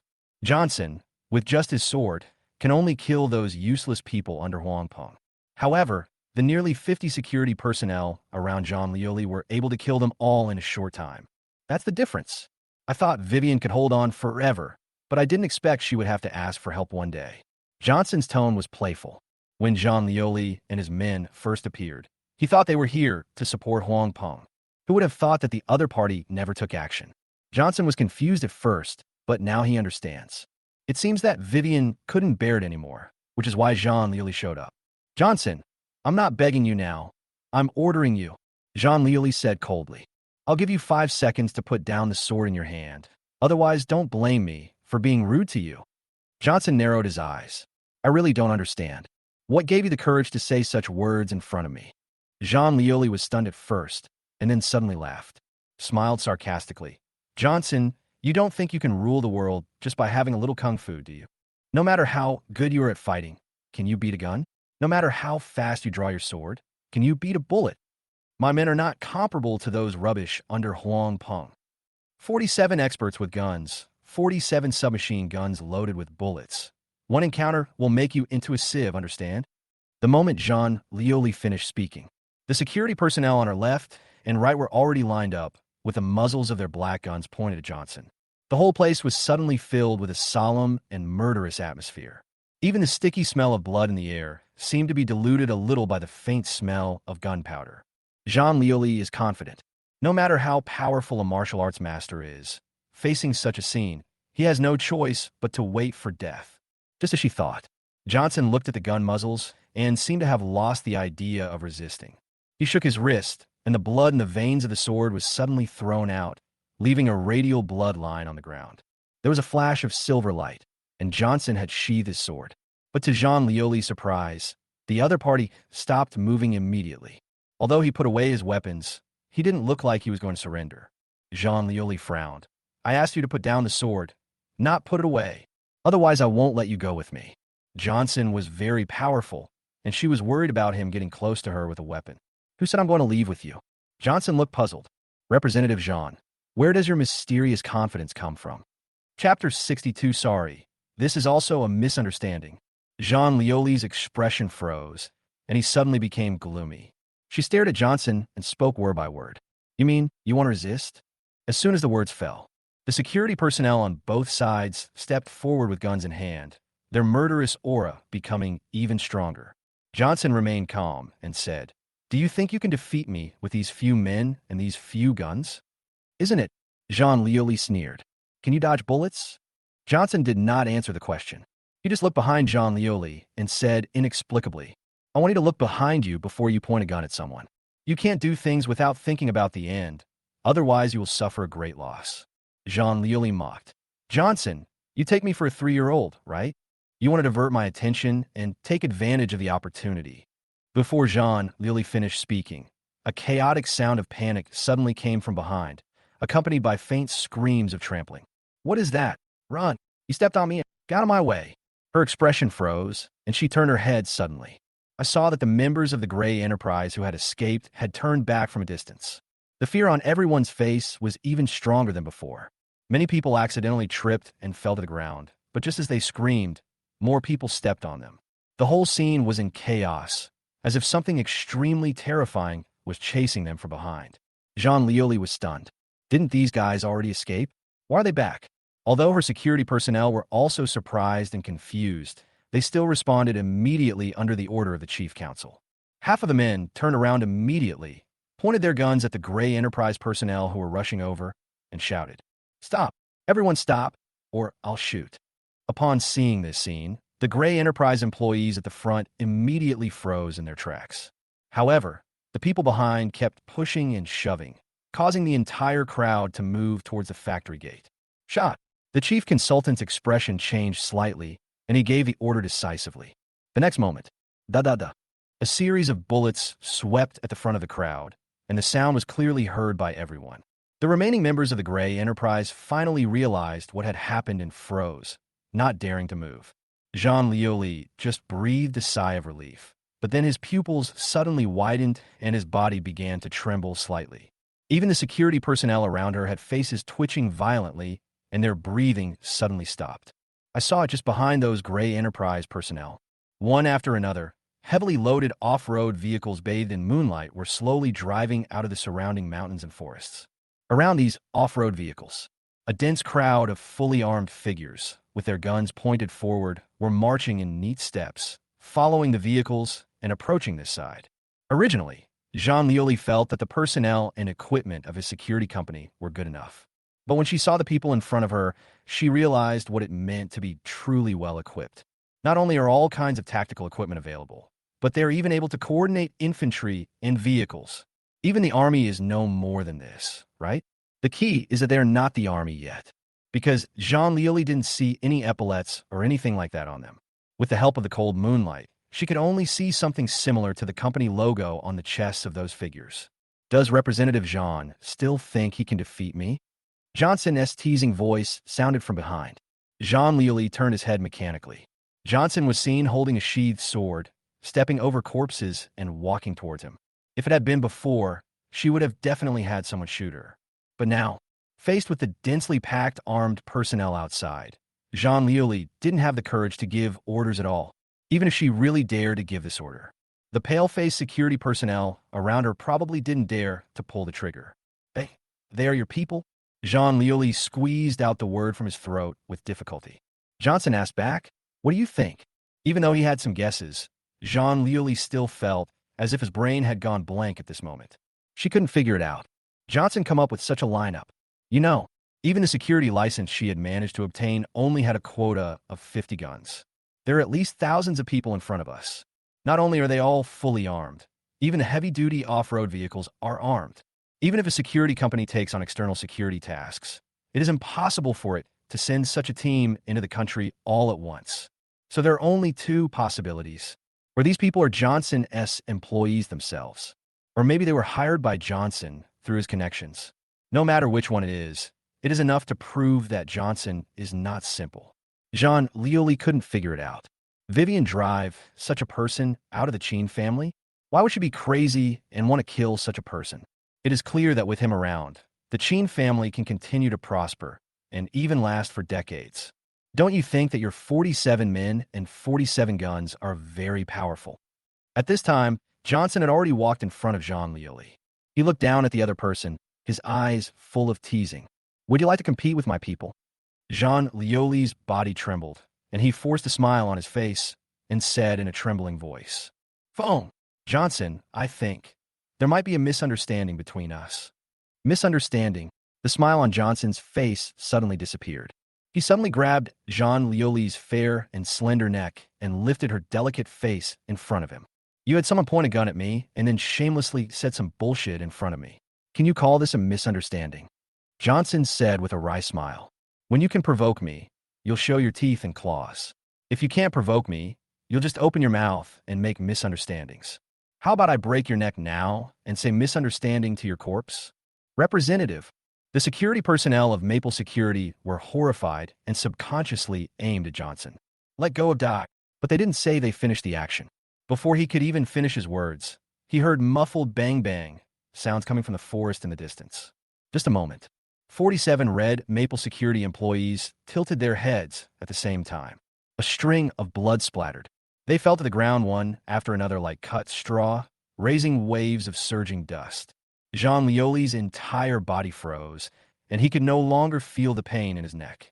She never expected that Johnson would be so cruel and kill people without hesitation. These are the elite personnel that she trains with tens of millions of dollars invested every year. I'm sorry, Representative Jean. Johnson's voice suddenly sounded. Jean Lioli turned his head mechanically. Then I saw the other party, said sarcastically. This is also a misunderstanding. Chapter 63. Congratulations, you made the right choice. After hearing what Johnson said, he looked at the bodies of the security personnel lying on the ground around him. Jean Lioli's body began to tremble like a sieve, and his hands and feet became cold. Who are you? Who are you? She struggled to squeeze out a few words from her throat, her eyes already filled with fear. Whether it was the means Johnson demonstrated or the power he displayed, they completely overturned Jean Lioli's cognition. At this moment, she just wanted to know, what exactly is the other party's identity, and why has he been hiding his strength for so many years? Who am I? Johnson seemed to have heard a joke. He slowly loosened his hand that was pinching Jean Lioli's neck and looked at him with a look of sarcasm. Representative Jean, you are really interesting. You have already persuaded Huang Peng to defect, but you still don't know who the president of Tianping Trading Company is? Jean Lioli was so shocked that he didn't even bother to catch his breath and said in a lost voice, Are you really the president of Tianping Trading Company? When she was trying to persuade Huang Peng to defect, she asked him who the president of Tianping Trading Company was. But when he heard the name Johnson, Jean Lioli didn't believe it at all. She just thought that the other party was a puppet put forward by the president of Tianping Trading Company to confuse Huang Peng. Who would have thought that Johnson would admit it himself? Impossible. Jean Lioli was unwilling to believe this fact. You've been kicked out of the Chen family. How can you possibly integrate 60% of Enhai's Gray Enterprises? Before he could finish his words, Jean Lioli's voice suddenly stopped, and he couldn't continue. She suddenly realized, even if Johnson was not kicked out of the Chen family, it would be impossible to integrate 60% of Enhai's Gray Enterprises with the Chen family's power alone. What's more, Johnson has more than one Tianping trading company under his command. He also has nearly 1,000 company armed forces outside who appeared from nowhere. It's no exaggeration to say, as long as Johnson is willing, he can completely reshuffle the entire gray surface of Silver Sea in a short period of time. So, Johnson come to own all of this? Is the representative of the exhibition very curious about this question? Johnson said with a half-smile, I'm in a good mood today, so I'll have a good talk with you. Since the year my adoptive father died, I have begun to secretly prepare for my own power. My purpose in forming a force was simple at the time. That is to follow my adoptive father's last words and use them to protect Vivian and the other so-called sisters, as well as Yuan Lan, the so-called stepmother. Speaking of this, Johnson looked outside at the shadowy armed figures in the moonlight and suddenly stopped talking. Only his eyes were filled with a hint of melancholy. Jean Lioli was completely stunned. It turns out that these people outside are actually Johnson's own men, rather than hired helpers. The most important thing is that it has been exactly 10 years since Qin Feng's death. In other words, Johnson began planning these forces 9 years ago, but he was only 15 years old at that time. How on earth did he do all this? Jean Lioli looked at Johnson with horror and shock. She couldn't imagine Johnson go through to get to this point without anyone knowing. Then, then why did Vivian and the others drive you away? Jean Lioli began to stutter when speaking. Because they're stupid, Johnson said casually. He did not continue this topic, so he suddenly changed the subject. Okay, since you listened to me for a while, I'll give you the right to choose how you want to die. Johnson looked at Jean Lioli. His expression had already been restrained, leaving only indifference. Tell me how you want to die within half a minute, or I'll do it my own way. Jean Lioli's heart stopped suddenly, and his face turned pale. She hadn't expected it at all. Johnson was talking to her about the past 1 second, and the next second he wanted to kill her. How come this guy changes his attitude faster than turning the pages of a book? Serving the emperor is like serving a tiger, right? Fun. Johnson, Jean Lioli said in a trembling voice. I didn't come to kill you just now. I came to save you. And Vivian and I are good sisters. If you kill me, it is precisely because you and her are good sisters that I want to kill you even more. Johnson interrupted Jean Lioli and said coldly, Vivian wants you to kill me. Do you think I would still have any scruples? You have 5 seconds left. 5, 4, 3, 2, 1. At the moment when the last count fell, Jean Lioli trembled and said hurriedly in fear, Johnson, I'll help you deal with Vivian. Before she finished her words, gunshots rang out outside. Bang, bang, bang, bang, bang, bang. Ah! Jean Lioli screamed and collapsed to the ground, holding her head and shaking continuously, until the gunfire stopped for a long time. She gradually realized that nothing was wrong. Jean Lioli put down his hands that were supporting his head with trembling hands, and turned his head to look behind him in shock and confusion. The next moment, the expression on her face froze.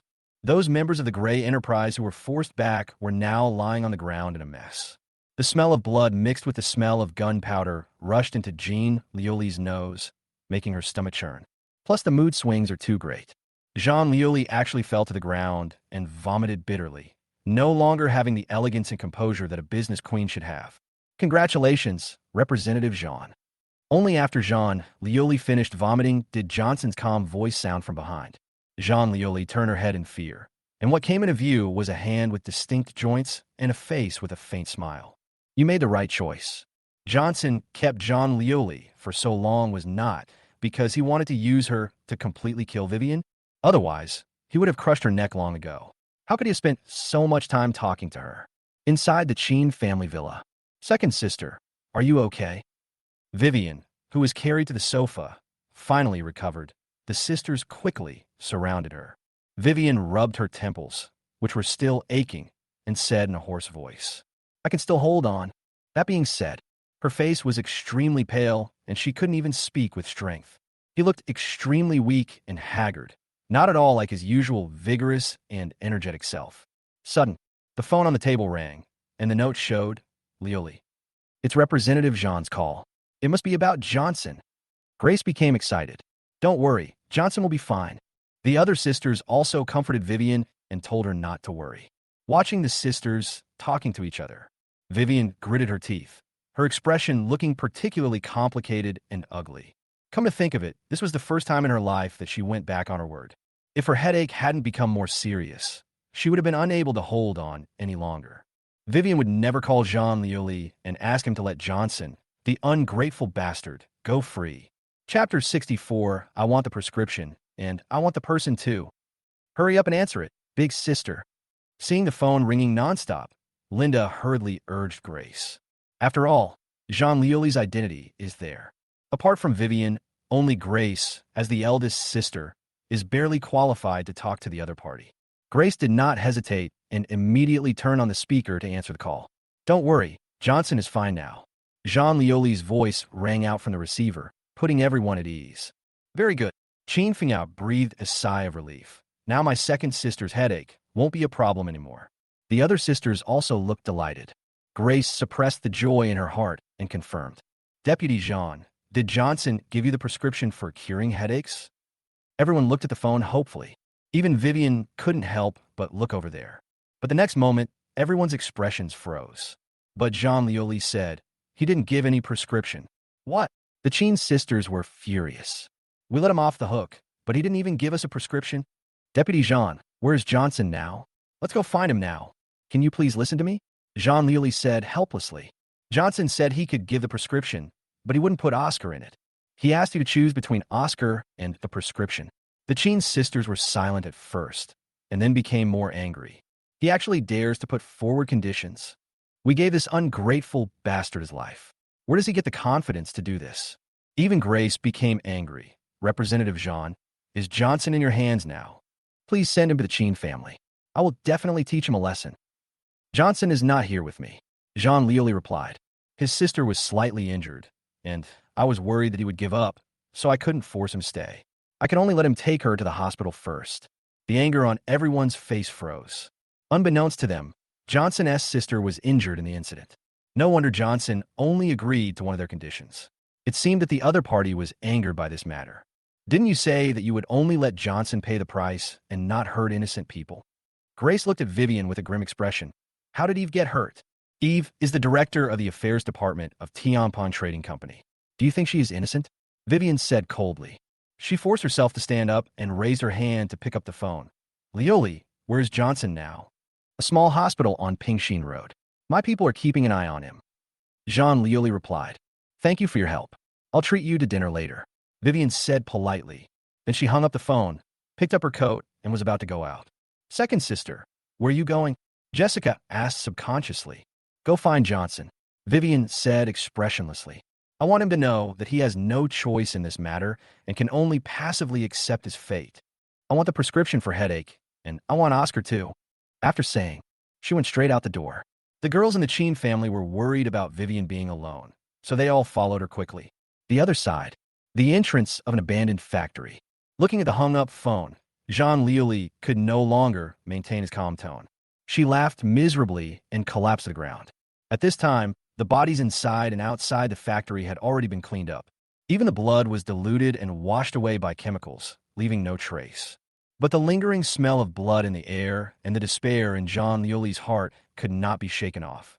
Thinking of what Johnson had just said to him, Jean Lioli felt that the other party was simply like a devil. He actually wanted to take advantage of Vivian's trust in him and kill her.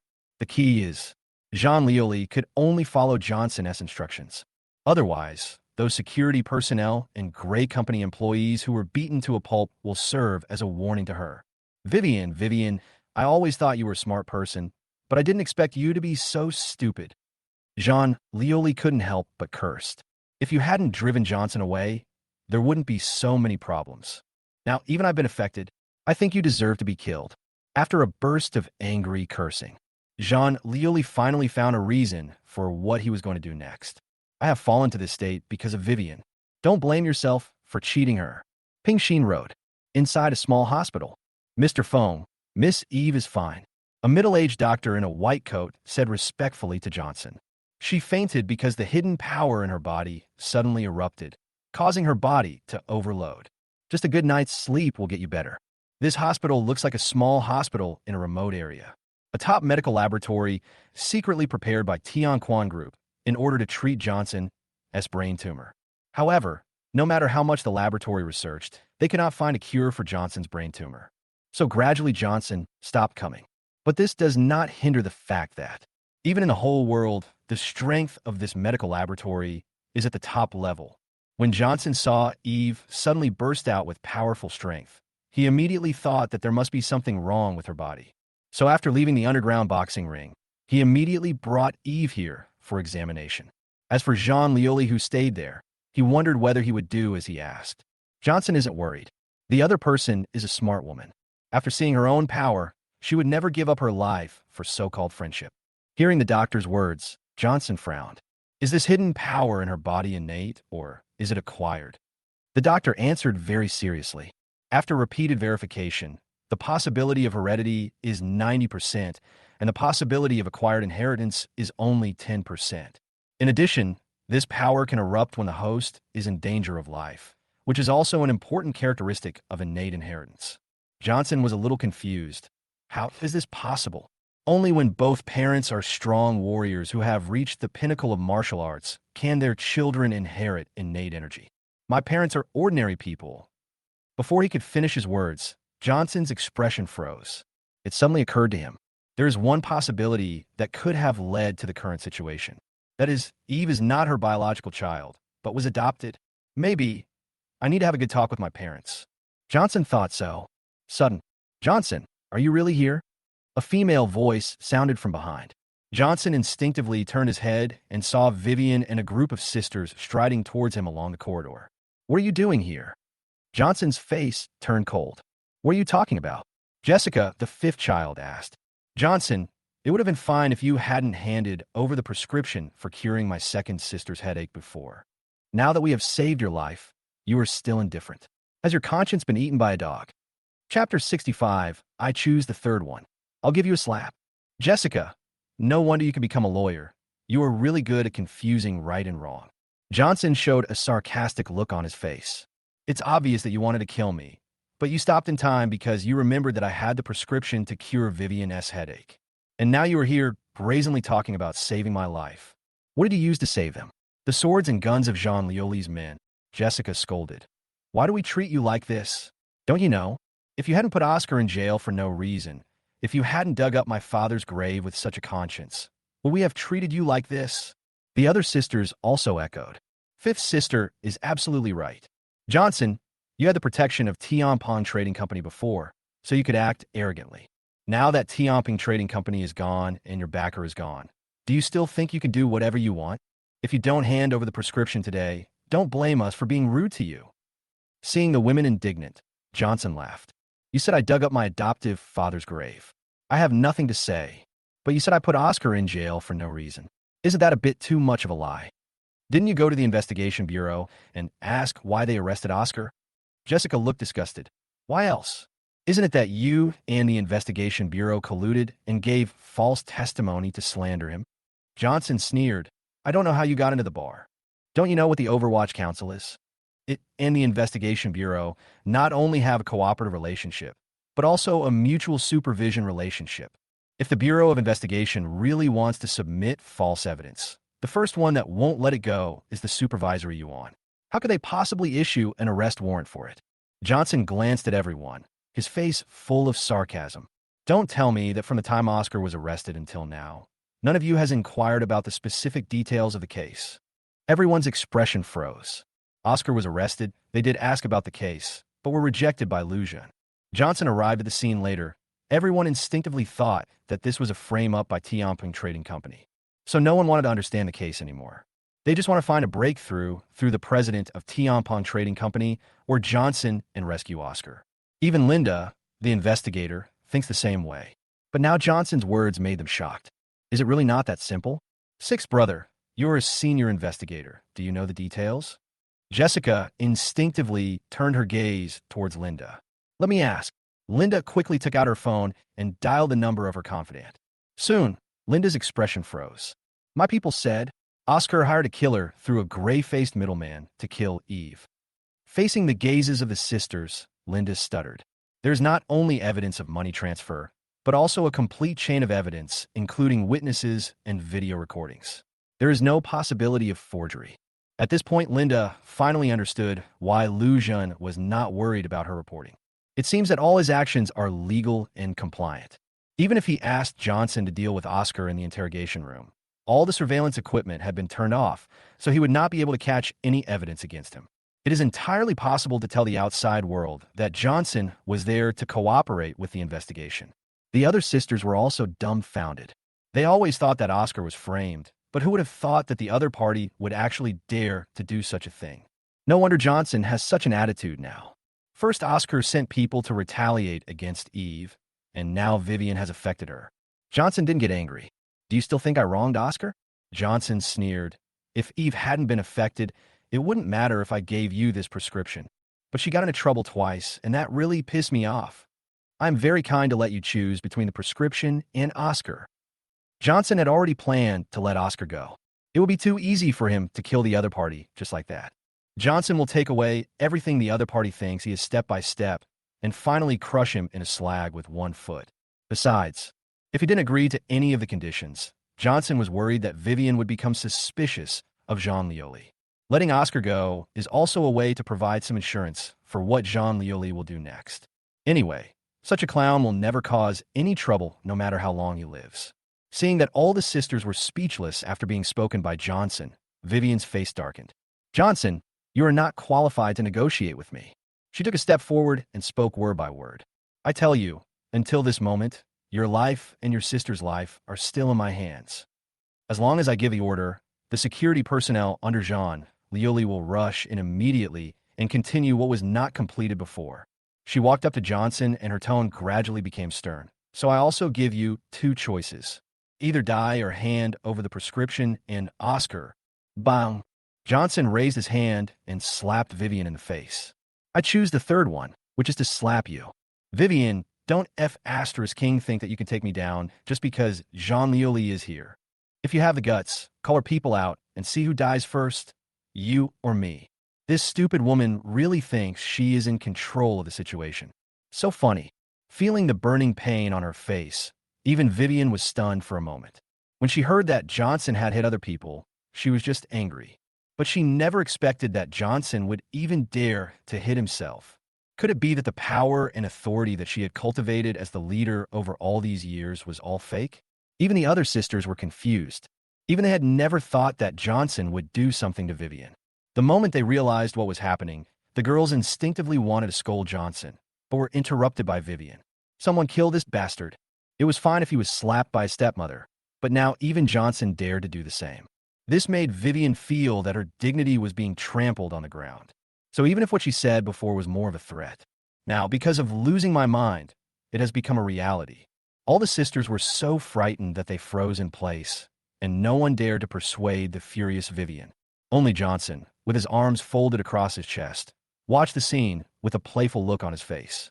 After a while, seeing that Jean Lioli's people were still not rushing in, Vivian could no longer hold back the cold look on her face.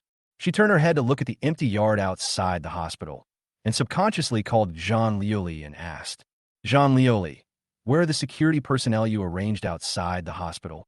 Jean Lioli replied in astonishment, I didn't arrange any security personnel in the hospital. I just bribed a doctor to keep an eye on Johnson. As soon as these words came out, Vivian froze in place. Chapter 66. Do you believe that Oscar will die in prison with just one word from me? I heard from Jean Lioli before that someone had been arranged to keep an eye on Johnson. Vivian subconsciously thought that what the other party meant was that Johnson and the hospital were under her control. That's why she came here directly without any preparation. Who would have thought that what Jean Lioli meant by stare was actually literal? Apart from bribing a doctor to watch Johnson, the other party did not make any other preparations. Even Vivian felt a burning pain on her face at this moment. It was the first time for her to make such a big fool of herself in front of so many sisters. Vivian thought of how confident she had been before. She wished she could find a hole to crawl into. Miss Chen, where's the person you were talking about? Why hasn't he rushed out to deal with me yet? Johnson's teasing voice sounded from the side, making Vivian even more embarrassed. Fortunately, she has been in power in the Chen family for so many years, and her psychological quality is still good. In just a moment, Vivian calmed down. She hung up the phone, put the phone in her handbag, and said coldly to Johnson, no matter what, you are a person who came out of the Chen family after all. If an outsider attacks you in broad daylight, the reputation of my Chen family will be affected. So we won't have to bother Jean Lioli's people to do this. Johnson, I only want to ask you one thing. Vivian looked towards the consulting room at the back and said word by word, are you really confident in leaving Eve to a small hospital like this for treatment?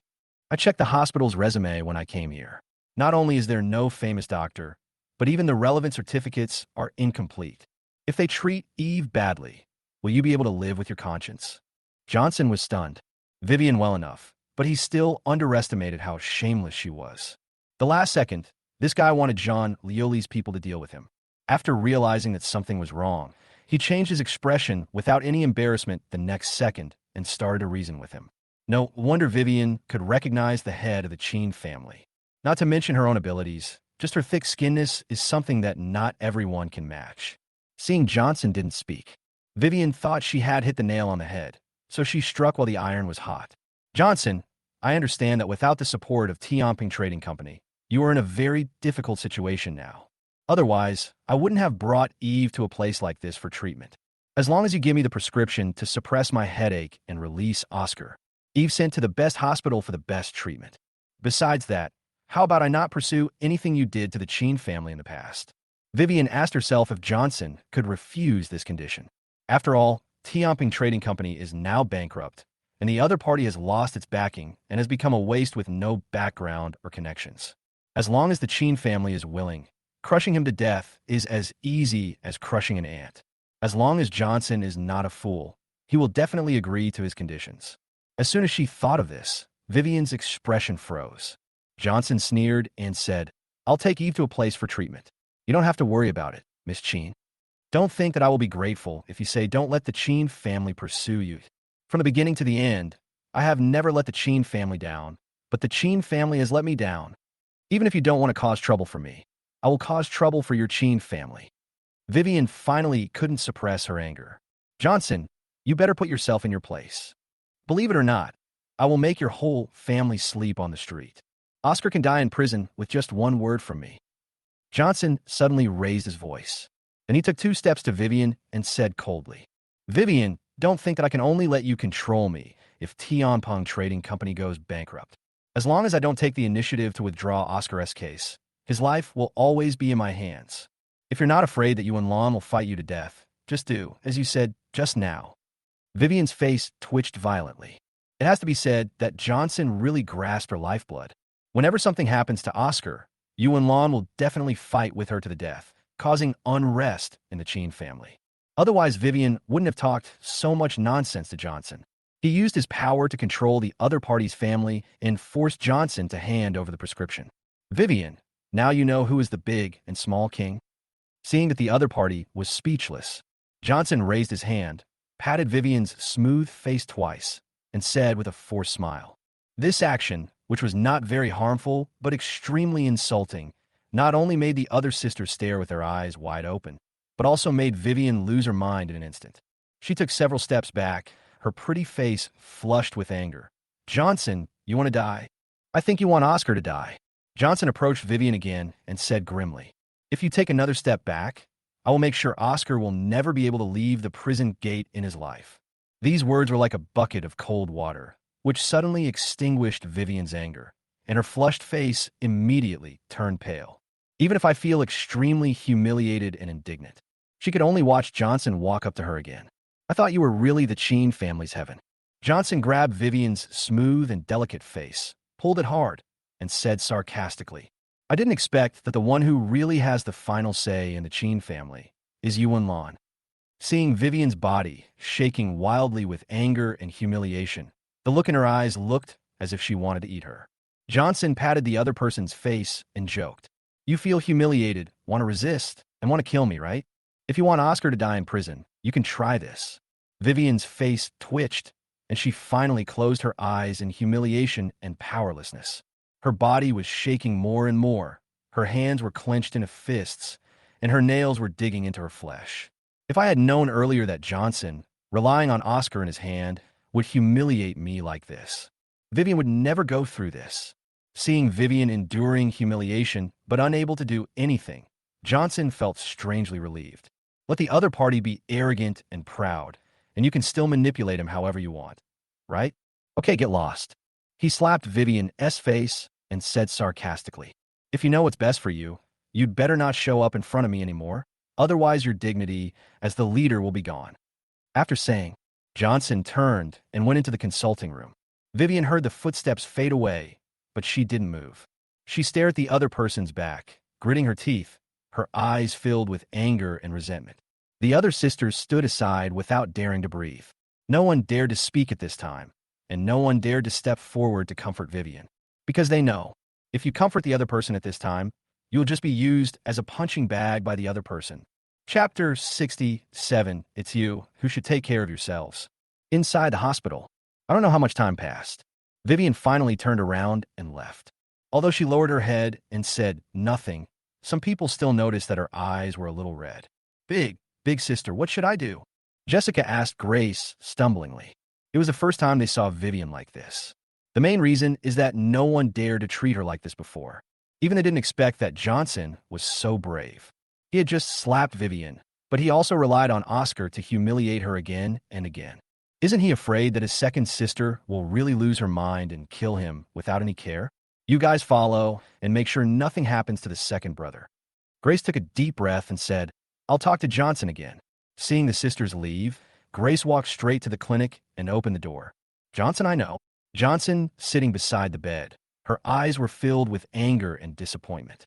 Why did you become like this? After learning from a diary left by his father what Johnson had done secretly to him and others in the past, Grace thought about compensating the other party more than once and even wanted to bring the other party back to the Chen family.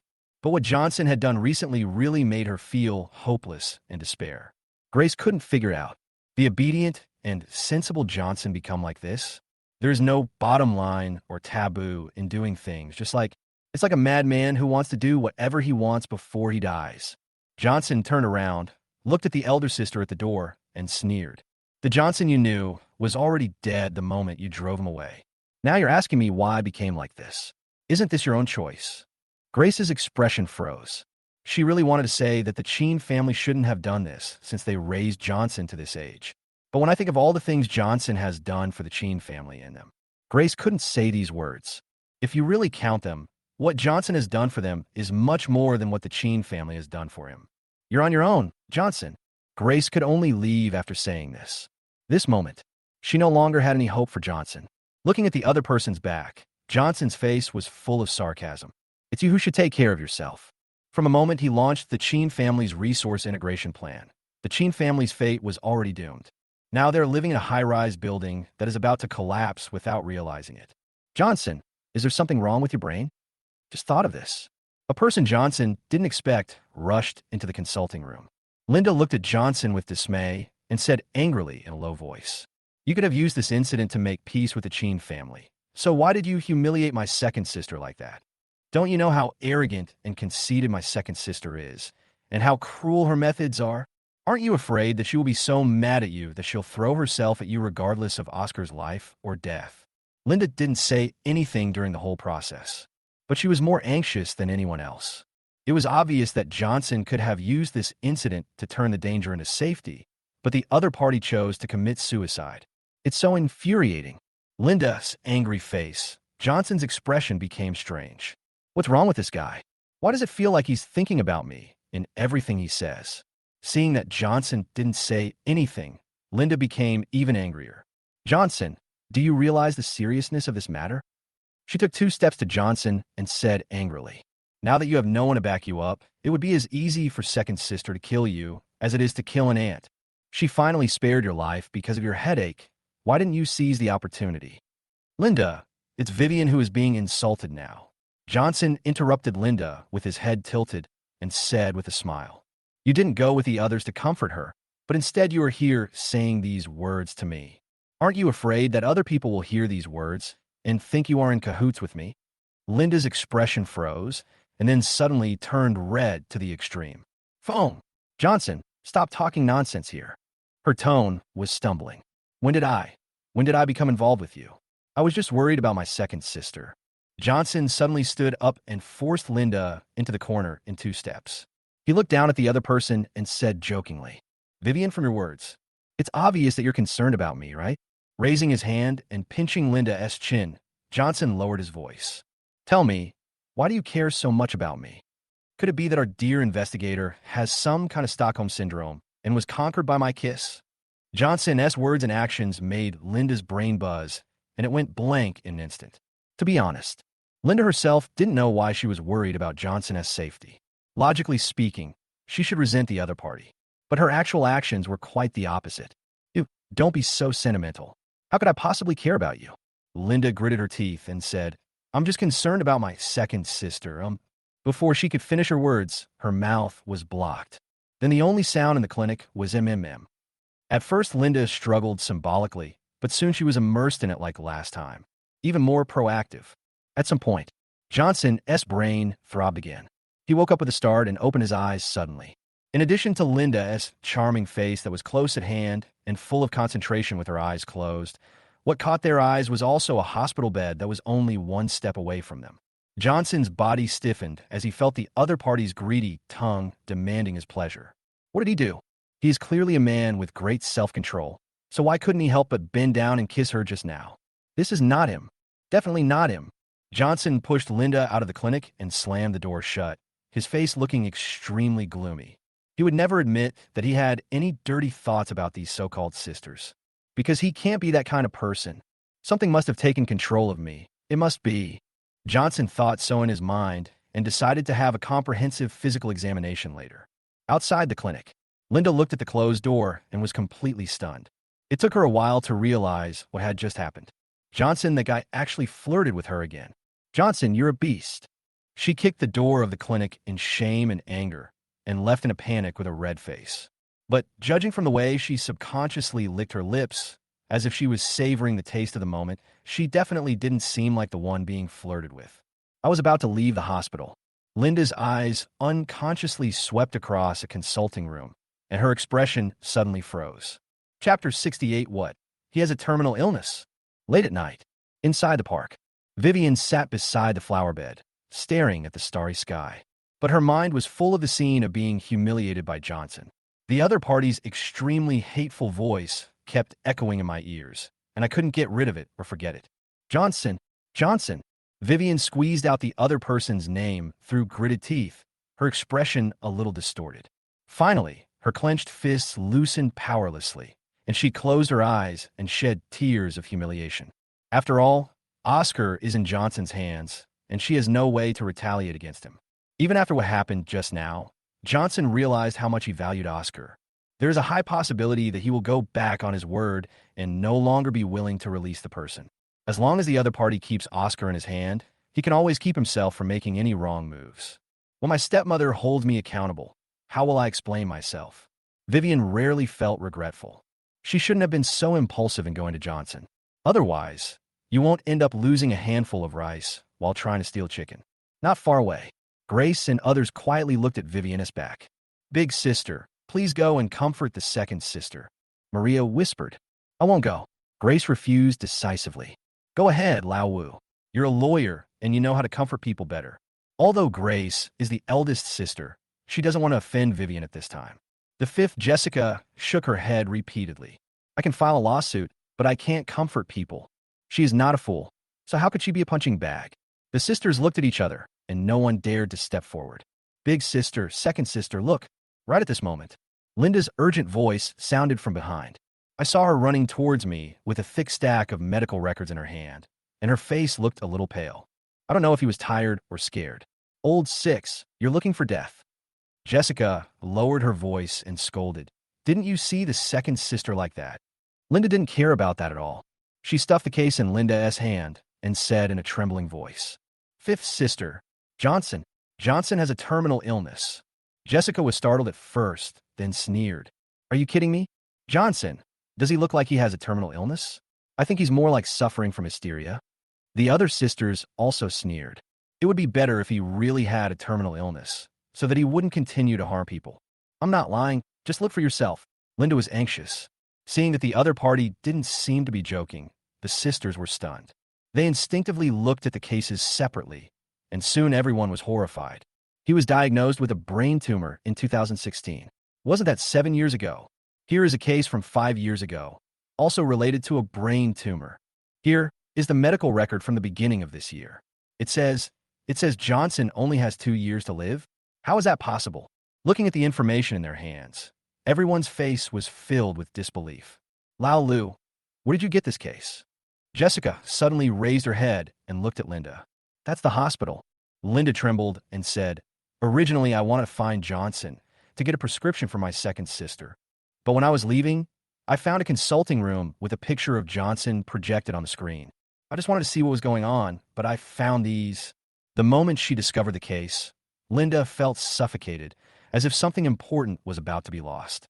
She originally wanted to find Johnson to ask what was going on, but was worried that he would confirm it. So I thought about it. Linda finally decided to find her sisters with the medical records, hoping to seek comfort from them. Then this must be false. Jessica breathed a sigh of relief and sneered. Didn't you hear what my second sister said? That hospital doesn't even have all the qualifications. It's obviously a black hospital. How can the cases in this hospital be counted? Johnson prepared this himself, just to trick us into feeling guilty about him. She turned her gaze to Grace. Sister, you are an expert in this area. Do you think I am right? Unexpectedly, the other party ignored her words. Grace just stared at the medical records, flipping through them one after another. Her face looked increasingly ugly, and her hands holding the medical record were shaking slightly. Big sister, can this be true? Jessica realized something was wrong and lost her voice. It's true. Grace looked up after reading the last case, her voice trembling. These cases are well documented and do not contain any contradictions. They are not fabricated. Moreover, the diagnostic instruments used there are extremely professional, far superior to those used in ordinary hospitals, making it even less likely that a misdiagnosis will occur. Jessica couldn't believe it. Sister, this is just a medical record. It should be forged, right? If there were only 1 or 2 copies, it might be possible to forge them, but there are more than 100 copies here. Grace couldn't help but raise her voice. From 7 years ago to now, the corresponding cases every month are here. There is no conflict in the circumstances and analysis of each case, so there is no possibility of falsification at all. Everyone was stunned.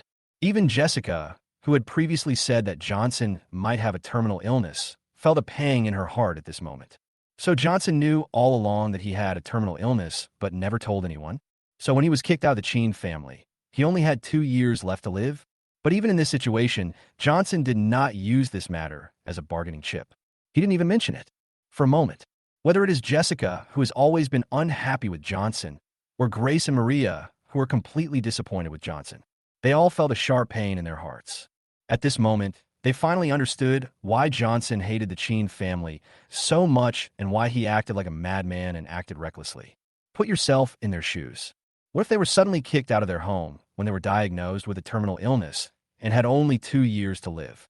I'm afraid they will do something even crazier than Johnson, especially Linda. After getting confirmation from her elder sister, she felt dizzy. If there weren't still some sanity left, she may have returned to the hospital to ask Johnson why he kept the matter secret. What happened to Johnson? Vivian's voice suddenly sounded from behind, startling everyone. But I saw the other party coming over without knowing when. Judging from her expression, she seemed to have adjusted herself and returned to normal. See for yourself. Finally, Grace reacted and handed the case to Vivian tremblingly. Vivian took it and looked at it. Her expression gradually froze. Is this true? She looked at Grace. After getting the confirmation, Vivian fell silent. A long time. She said expressionlessly, whether Johnson has a terminal illness or not, it is not a reason for him to do such unscrupulous things. Don't forget that Oscar is still in his hands. As long as he doesn't release Oscar, the Chen family will never have peace. After saying, Vivian threw the case directly into the trash can next to her and turned to leave. I didn't walk many steps. She thought of something, turned her head and glanced at everyone, and said coldly, "You'd better not think of going to Johnson privately just because you sympathize with him.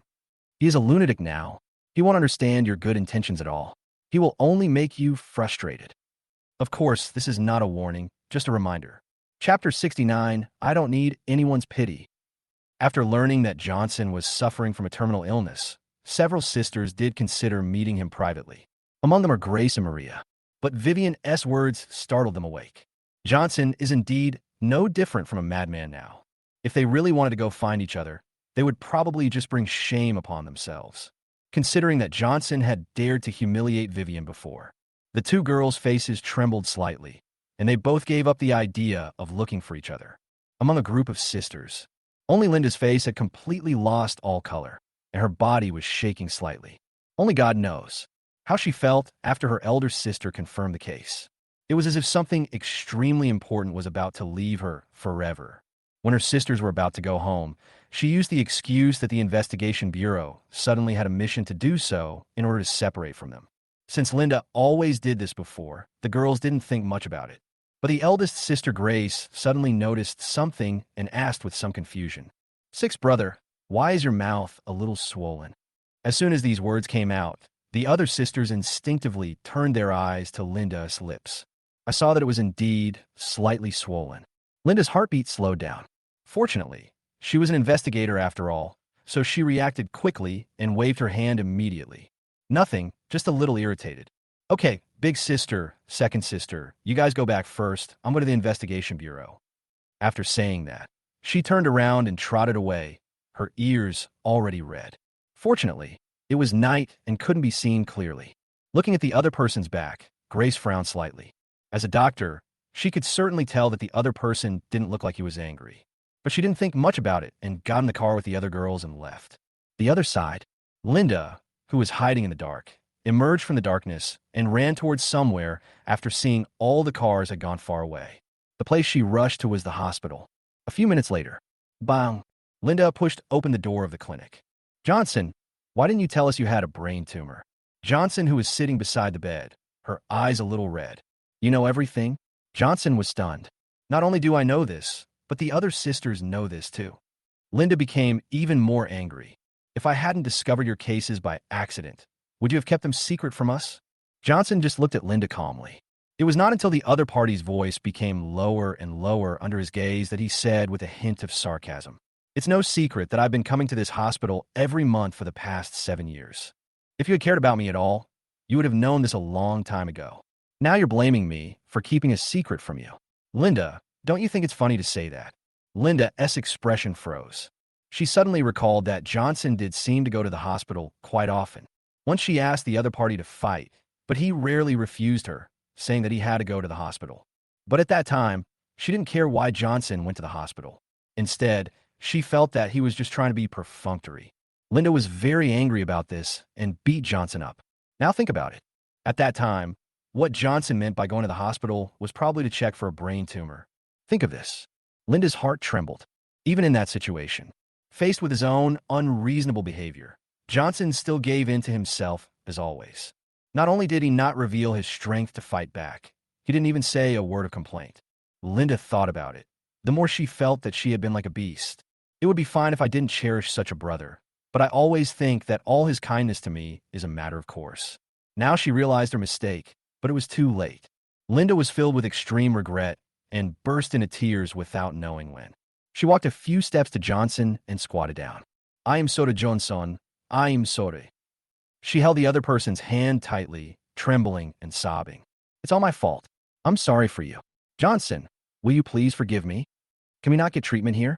Let's go to a big hospital, the best hospital. This is the best hospital. Johnson shook off Linda's hand and said calmly, If this hospital can't cure me, no other hospital in the world will be able to cure me.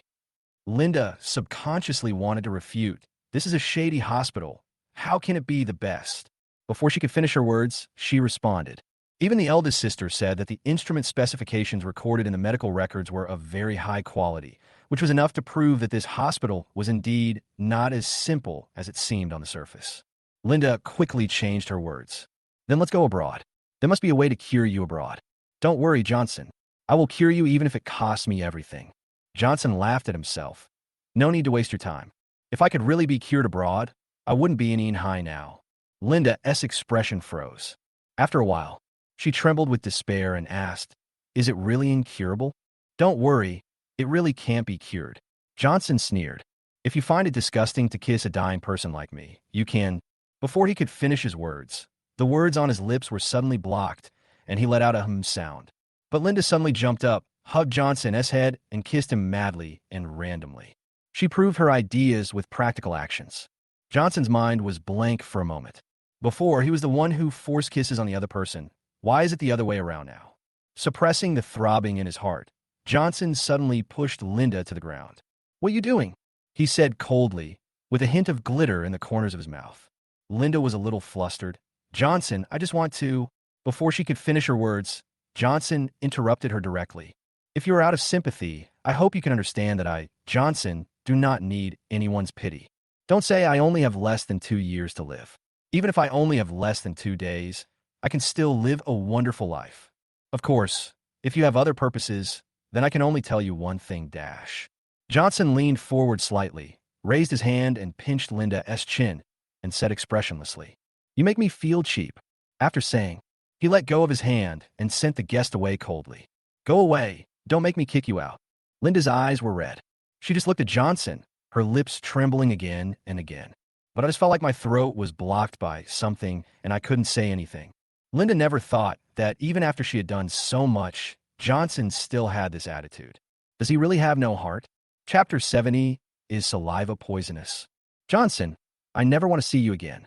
Linda felt aggrieved and angry and finally ran out of the clinic crying. She finally understood why her second sister said that. Even she, Johnson, said such cold and hurtful words, let alone others. Linda leave with an expressionless face. Until the other person's figure completely disappeared, Johnson's expression suddenly twisted. He pressed his hand against his temple, which was beating wildly, and his face turned extremely pale. It would be a lie for Johnson to say that he felt a little bit frightened by Linda's behavior just now. If it were a normal situation, he wouldn't mind letting the other party go wild. Anyway, it's not the first time. The guilt I should have felt has already been felt, so there's no need to worry about anything anymore. However, for some unknown reason, the tumor in his head has been flaring up more and more frequently in recent times. Especially every time he was in close contact with Linda, the brain tumor seemed to remind him not to do such things. It always happens at the critical moment. If not, even if Johnson had strong self-control, he would have done it to Linda long ago. How could he wake up in time every time? What's going on? After waiting for the pain to ease a little, Johnson's face became extremely ugly. Based on the frequency of the attacks, I don't think I can survive for more than 2 years. After thinking for a long time, he suddenly stood up and left the clinic. 10 minutes later, in a consulting room, several doctors in white coats looked at Johnson's test report with extremely solemn expressions. One of them said in a deep voice, "Mr. Fong, your condition has worsened. We originally thought that you would be fine for 2 years. But according to the current situation, you may not be able to survive for more than 1.5 years." Johnson's eye twitched slightly. It seems that his guess was not wrong. The condition is really serious. "Mr. Fong, what have you been doing recently?" The doctor asked tentatively. Why did the condition suddenly worsen? Since these people are core members trained by the Tianquan group, they have not only seen the world, but their loyalty is also needless to say. So Johnson didn't hesitate and told everyone all the big and small things that had happened in the past month. Except for what happened with Linda, everything else was mentioned, including the incident in which he killed nearly 100 Gray Company employees with swords in an abandoned boxing ring. After hearing what Johnson said, all the doctors looked at each other and shook their heads. "Mr. Fong, is there anything missing?" One person asked cautiously. Johnson frowned, and an extremely absurd idea came to his mind. Since other things have nothing to do with the worsening of the brain tumor, could it be that this really have anything to do with Linda? Just because he kissed the other person, his brain tumor got worse? Johnson dismissed the thought as soon as it occurred to him. Unless Linda's saliva is poisonous, this kind of thing is impossible. Johnson himself is a highly skilled doctor. Linda's saliva is poisonous? Not only is it non-toxic, but it's also very sweet, okay? Thinking about this in his mind, Johnson finally shook his head. There is nothing else missing. Maybe it's fate. He was in no mood to say more, so he turned around and was about to leave. Right at this moment, Mr. Fong, Miss Fong, is awake. A nurse who was taking care of Eve rushed into the ward and said quickly. Johnson suddenly looked up and strode away. "Brother, why am I in the hospital?" On the hospital bed, Eve, who was originally confused and alert, relaxed when she saw Johnson enter the room and asked hurriedly, "You don't remember what happened before?" Johnson asked subconsciously, "What's going on?" Eve looked confused. "Nothing." Johnson hesitated for a moment, finally shook his head and did not continue the question. He didn't want to cause any trouble before he figured out Eve's identity. Receiving confirmation from the doctor that Eve was fine, Johnson took her away from the hospital. His parents were still at home, and he didn't want to worry them. "That's right, brother." Just after leaving the hospital, Eve thought of something and asked with a pale face, "Wasn't I kidnapped by Huang Peng? Where's Huang Peng?" "Don't worry. He will never appear in front of you again in your life." Johnson comforted. He wasn't worried that this would scare Eve. On the day the other party entered Tianpeng Trading Company, he had already learned a lot about the gray area. What's more, not long ago, an assassin died in front of Eve. Johnson wants to gradually change Eve's psychology in this way, and eventually make her a powerful person. Really? After hearing what Johnson said, Eve's face turned pale, but she was not too scared. Johnson nodded secretly, but when he thought of the innate energy in Eve's body, his heart was shrouded in a layer of haze again. Soon, the two returned to the scrapyard. Mr. and Mrs. Fong had been waiting for them at home. Eve was so frightened that she went back to her room to rest without saying a few words. Throughout the process, the brother and sister tacitly did not mention what happened today. Seeing that his parents were about to go back to their room, Johnson suddenly called out to his father David. Dad, I want to ask you something. Although David was confused, he still followed Johnson to a deserted place outside the yard. What's the matter, Johnson? Seeing Johnson hesitate, David asked in a low voice. You're out of money? I still have some here. You can use it first. As he said this, David was about to touch his pocket. No, Dad. Johnson shook his head quickly, without hesitation, and asked directly. I want to ask about little Eve's background. After these words were spoken, David's expression changed slightly. He quickly turned his head to look inside the yard, and when he saw that no one noticed, he quickly pulled Johnson further away. Johnson, how did you know that? David asked nervously. Does little Eve know about this? Johnson's heart skipped a beat. So, Eve and he are really not siblings? There was a storm in his heart, but Johnson said calmly. We went to the hospital to donate blood when we came back. I discovered that little Eve's blood type is different from mine and different from yours and mother's. So, I secretly did an appraisal. Before Johnson could finish his words, he was interrupted by David's trembling voice. Johnson, how did you know my blood type and your mother's? So, you also know your own business. Johnson's mouth were blocked back, and he stood there dumbfounded. Even he felt a buzzing sound in his head at this moment. What the fuck is going on? He just asked if Eve was her biological daughter. Why did he bring it up with himself? Looking at Johnson's expression, David thought he was right and said hurriedly, Johnson, don't blame me and your mother for keeping it from you. We are worried that you will leave us if you know the truth. Chapter 71 Oscar is released from prison. Outside the scrapyard, Johnson's face twitched again and again. After an unknown amount of time, he managed to calm down and asked in a calm voice, Dad, what's going on? David trembled and took out a wrinkled cigarette and smoked it. He sighed and said, Actually, your mother isn't fertile. So we discussed adopting a child early on. Maybe it's God's mercy. Not long after we came up with this idea, we found you on the side of the road. After listening to David's story, Johnson finally understood what happened. They found Johnson, this God-given son. David and his wife were extremely excited. Even though the family conditions were not very good, they tried their best to give Johnson the best. Unexpectedly, less than a year later, Johnson got lost on the street. When they met again, he had become Chen's adopted son. Unable to bring their son back, David and his wife were desperate. Unexpectedly, at this moment, they picked up another child. That is Johnson's current sister Eve. So, whether it is Johnson or Eve, they actually have nothing to do with the Fong family. They are all abandoned children who were picked up. Johnson's face twitched violently. That Eve was picked up, but who would have thought that he was also picked up?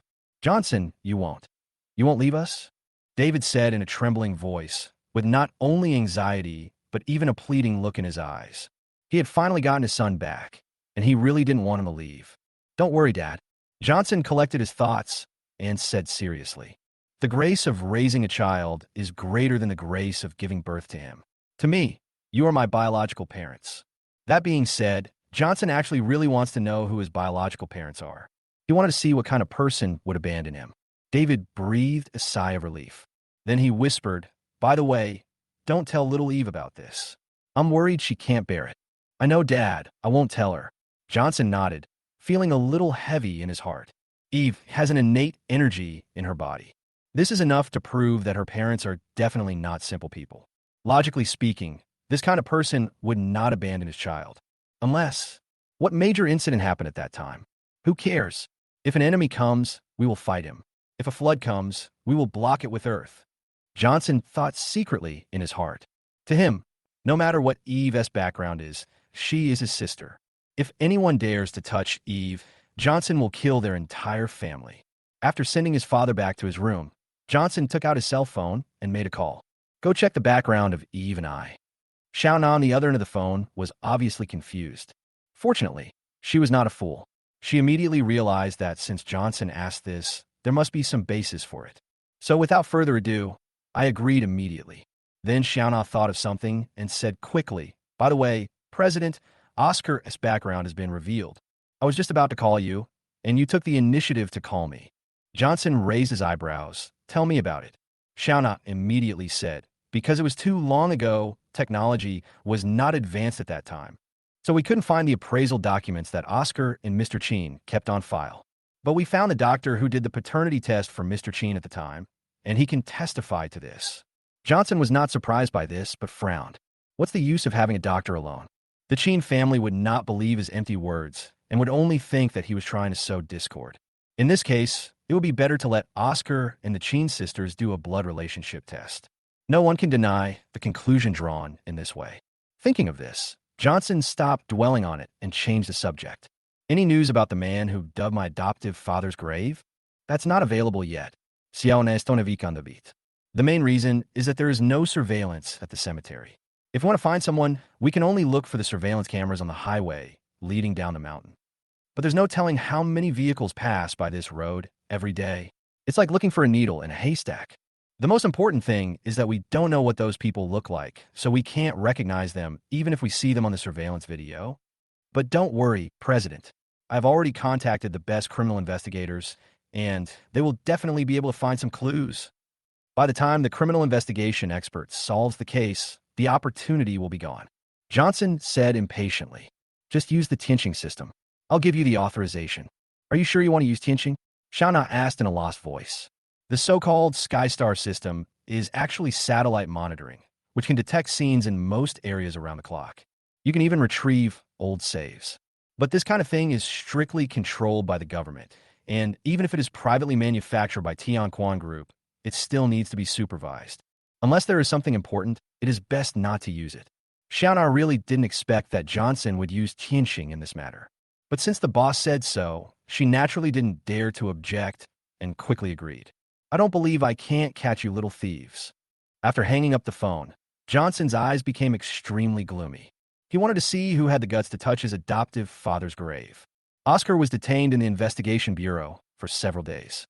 Johnson would kill me, but except for the first day, he never showed up again. What's wrong with little mom? Inside the temporary detention room, Oscar scratched his head fiercely, his face twisted to the extreme. You said you would save me. Why is there no news? If you don't let me out, I will definitely give her away. Oscar to find the so-called middleman alone. This was the channel given to him by his mother Yuan. It's just that Oscar had always placed his hopes on the other person, thinking that she could save him, so he never said it. Who would have thought that after so much time, he is still in prison? This made him think of giving Juvenalin away. Just as I thought of this, the door of the detention room was suddenly opened. Oscar, you can leave now. Lucian walked in and said lightly. Is this true? Oscar jumped up suddenly, his face full of disbelief. If you don't want to leave, you don't have to. Lucian pretended to close the door. Of course I'm leaving. Oscar rushed out. Moment. In front of the investigation bureau.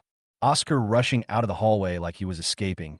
The girls in the Chen family breathed a sigh of relief. Especially Vivian. After all, if Oscar is not released, Yuan will definitely not let her go. Johnson is quite trustworthy. Vivian felt mixed emotions, and even her anger towards Johnson diminished a bit. But when she thought of her headache, her face turned ugly again. In order to save Oscar, she gave up the prescription to curb the headache. This also means that she will continue to suffer from headaches in the future. Compared to the excitement of the Chen sisters, Yuanlan's face was extremely ugly. Oscar, whose body was still covered in blood and whose steps were a little unsteady, she roared angrily. What the hell did Johnson do to Oscar? Chapter 72, Are We Just Tools? Linda, I asked you to protect Oscar, and this is how you do it. Yuan grabbed Linda by the collar and slapped her. Just look at what Johnson has done to him. You're a piece of trash, a piece of trash. Linda covered her face and said aggrievedly. Oscar was already like this when I went to the Bureau of Investigation. I wanted to vent his anger at that time, but Johnson is better than me. Johnson is better than you? Are you kidding me?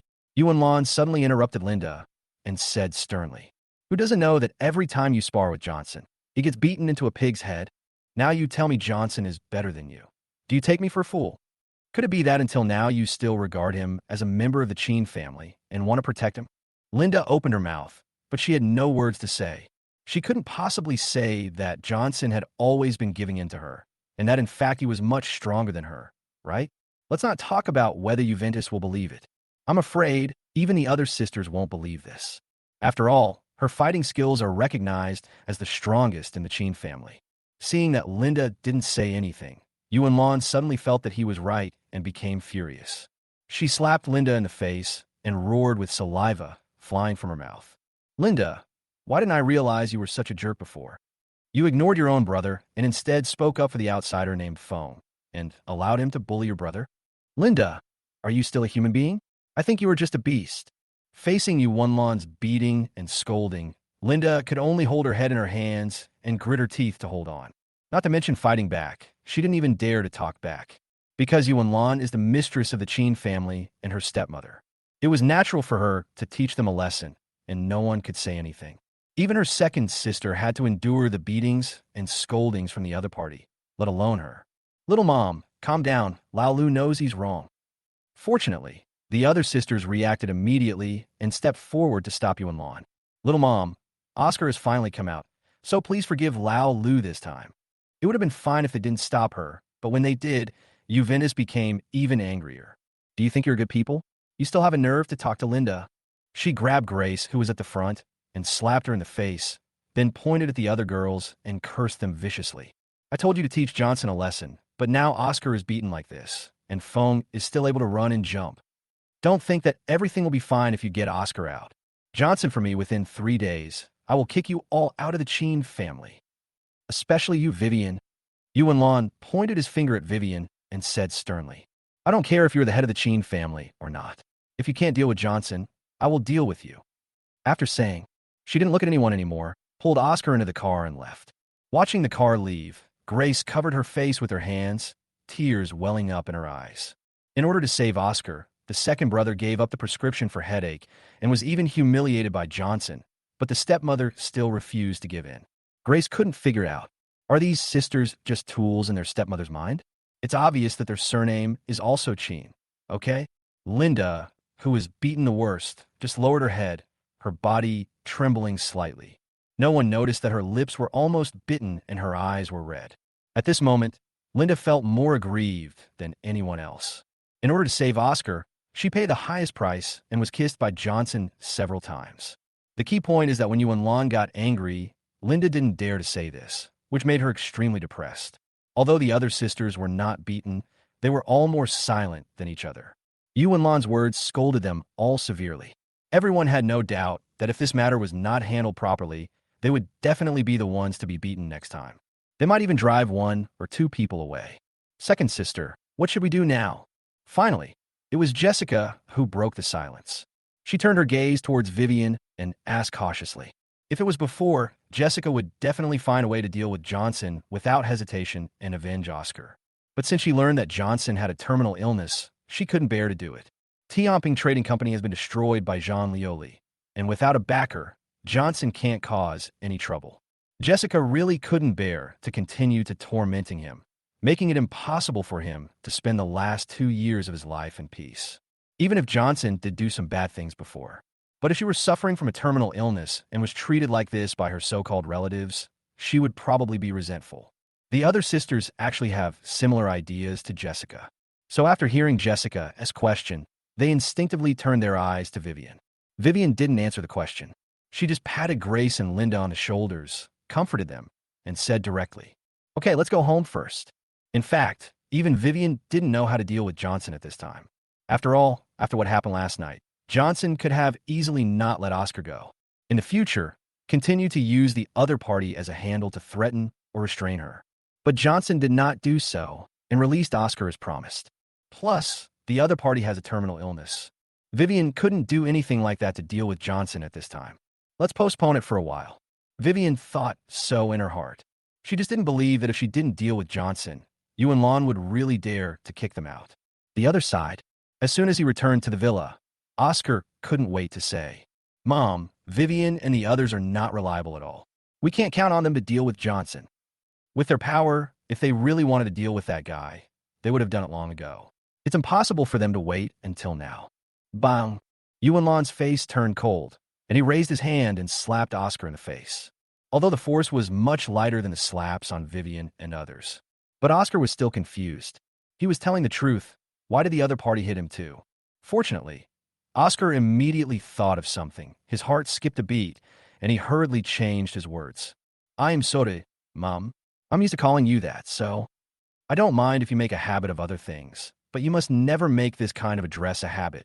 Yu Wenlan said coldly. I'm your real mother, not some stepmother.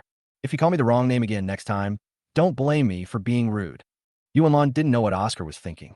Even though she had corrected him so many times, this guy still habitually called her stepmother. Chapter 73, They Can't Do It. I'll do it for them. I remember, Mom. Oscar nodded repeatedly. I will never call you wrong again. The coldness on Yuanlan's face suddenly disappeared, and he asked with a distressed look. Oscar, did it hurt? Seeing her concerned look, it was as if the slap just now was not given by her. It doesn't hurt. Oscar shook his head quickly, and then asked carefully. Mom, I just said. Don't worry, I know what's going on. Yuanlan interrupted Oscar and sneered. I can guess what Vivian and the others are thinking.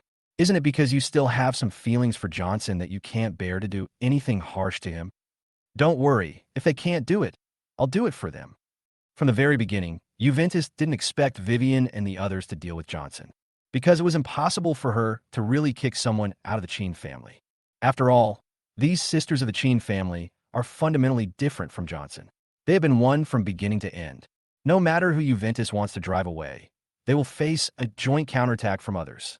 The reason why she asked everyone to deal with Johnson was just to show her attitude to them and let them know the importance of the matter. As for dealing with Johnson, she already had other plans in mind. Mom, do you have any idea? Oscar became excited and looked at Juvenalin with hope in his eyes. From a moment, Juvenal gave him the contact information of the gray-faced middleman. Oscar knew that his mother was definitely not an ordinary person. Now it seems to be true. Don't worry about it.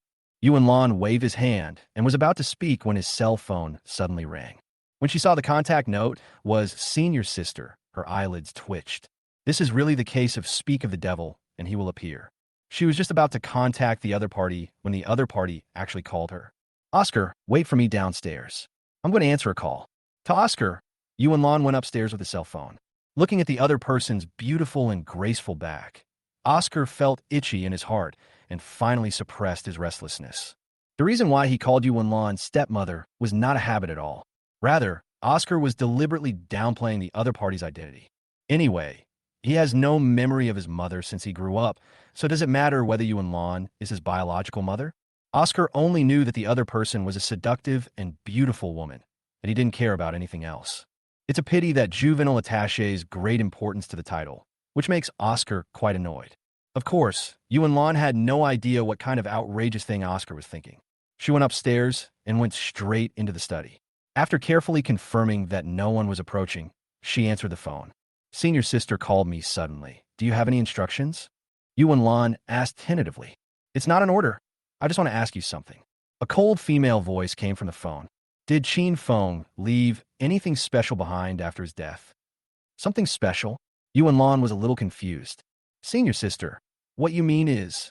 There was silence on the other end of the phone for a moment, and then 4 words came out after a long while. Wordless Book of Heaven. Yuanlan's pupil shrank, and she instinctively said, Didn't Chen Feng give the wordless book to Master? There's something wrong with the wordless book that bastard handed over. The female voice on the phone gnashed her teeth and said, Master has been meditating for 20 years, but his cultivation has not improved but declined. When he came out of meditation, his hair was already white. I've already had people dig up Chen Feng's grave to see if he brought the real wordless book into the grave. But I just checked his burial objects. They're all ordinary things. They have nothing to do with the wordless book. That's why I wanted to ask you if you found anything. After all, Master sent you to lurk beside Chen Feng in order to monitor all his actions, just in case. After hearing what the woman said, Yuanlan was a little dumbfounded. She thought the matter had been settled, but she didn't expect such a change to happen. Junior Sister, have you thought of anything? Seeing that Yuanlan was slow to answer, the female voice on the phone urged. Yuanlan woke up with a start and said quickly, Senior Sister, I know everything Chen Feng left behind. There's nothing special about it. Just when he said this, Yuanlan thought of something and suddenly changed the subject. But I do have a guess. Speak, the female voice on the phone said quickly. Yuanlan said in an inexplicable tone, Chen Feng's favorite during his lifetime was not his daughters, but an adopted son named Johnson. He has done a very detailed job in training Johnson, and there is a vague feeling that he is treating him as his successor. Johnson before he died. Johnson was the only person he had ever seen alone when he was dying. The woman on the other end of the phone was surprised. You are right, Junior Sister. Chen Feng might have given the real wordless heavenly book to someone else, so we can't find it. Is Johnson at the Chen family? You should ask him to come right away. Zisun. Johnson is no longer in the Chen family, senior sister. Yuan Lan interrupted the other party. This guy has evil intentions. I kicked him out of the Chen family a month ago. I think he hates me to the core. There's no way he'll listen to me. As soon as these words came out, the woman on the other end of the phone reacted immediately, and her tone suddenly turned cold. Junior sister, you don't want to use me to eliminate dissidents, do you? There is such a factor. Yuan Lan did not hide it. But think about it, senior sister.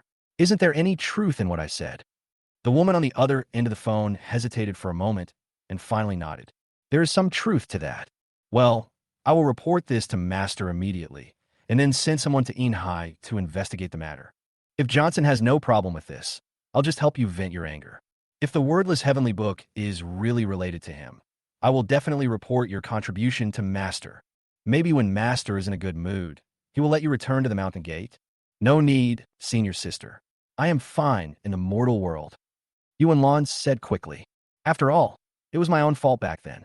I accept that my master sent me to be an undercover agent beside Qin Feng. Although Qin Feng is dead, my faults are still there. Please let me continue to repent, and don't beg master for mercy. Having said that, Yuan Lan sneered in his heart. She has lived in this mundane world for so many years and has long been accustomed to this affluent and luxurious life, so she doesn't want to go back to some broken mountain gate. The woman on the other end of the phone thought that Yuan Lan was sincere and was immediately moved. That will be hard for junior sister. Don't worry, no matter if things work out or not. I owe you a big favor. Yuan Lan echoed the other's words and then asked tentatively, when will the people sent by senior sister arrive in Inhai? Don't worry, it will arrive in 3 days at most. The woman on the other end of the phone said decisively, this is about master. No one dares to delay. I'll have them contact you as soon as they get to Inhai. Everything will be at your disposal. Chapter 74. You are outsiders, just like Johnson. Hearing what her senior sister said, Yuan Lan was overjoyed. Don't worry, senior sister, I won't let you down. Yuan Lan knew better than anyone how powerful her senior sister's subordinates were.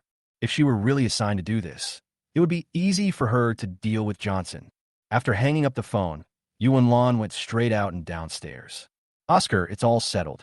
Oscar, who was waiting for him on the sofa, Yuan Lan said with a smile.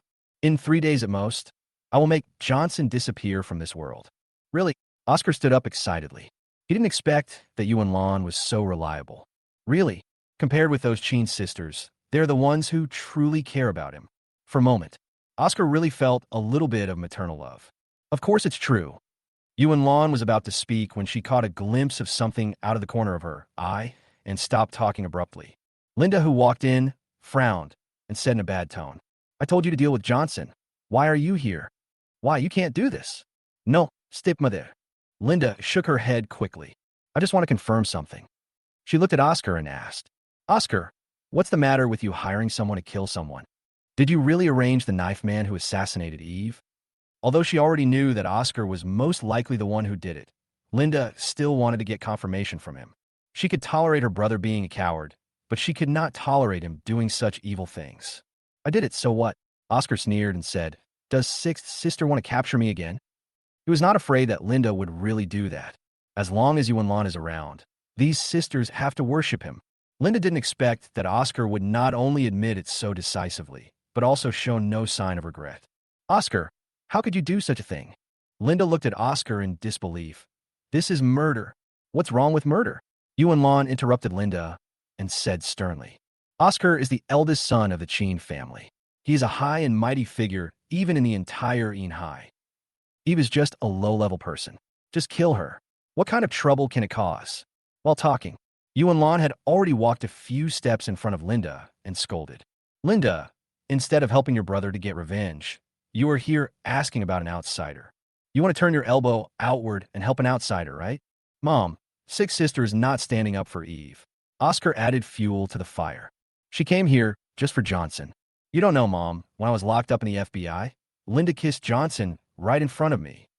As soon as these words came out, not only Yuan Lan widened her eyes, Linda's face suddenly turned red. How do you know? She suddenly looked at Oscar and said in a lost voice. Oscar fainted at that time? How could he possibly know this? Just as she thought of this, Linda's expression froze and her face suddenly turned pale. But Oscar, who had been so confident, was now staring at her with wide eyes. Jean, Linda, did you really do this to Johnson? Oscar just said that casually just to slander Linda. Who would have thought that this guy would admit it himself? This caused his three perspectives to shatter. Although he also wanted to sleep with Linda and other sisters, that was because he had no feelings for them. Johnson grew up with them. How could Linda really have an affair with him? Linda, is what Oscar said true? At this time, Yuan finally reacted. She suddenly grabbed Linda's collar, her face extremely gloomy. Did you really do this to Johnson? In front of Oscar? I didn't do it in front of Oscar, Linda said in panic.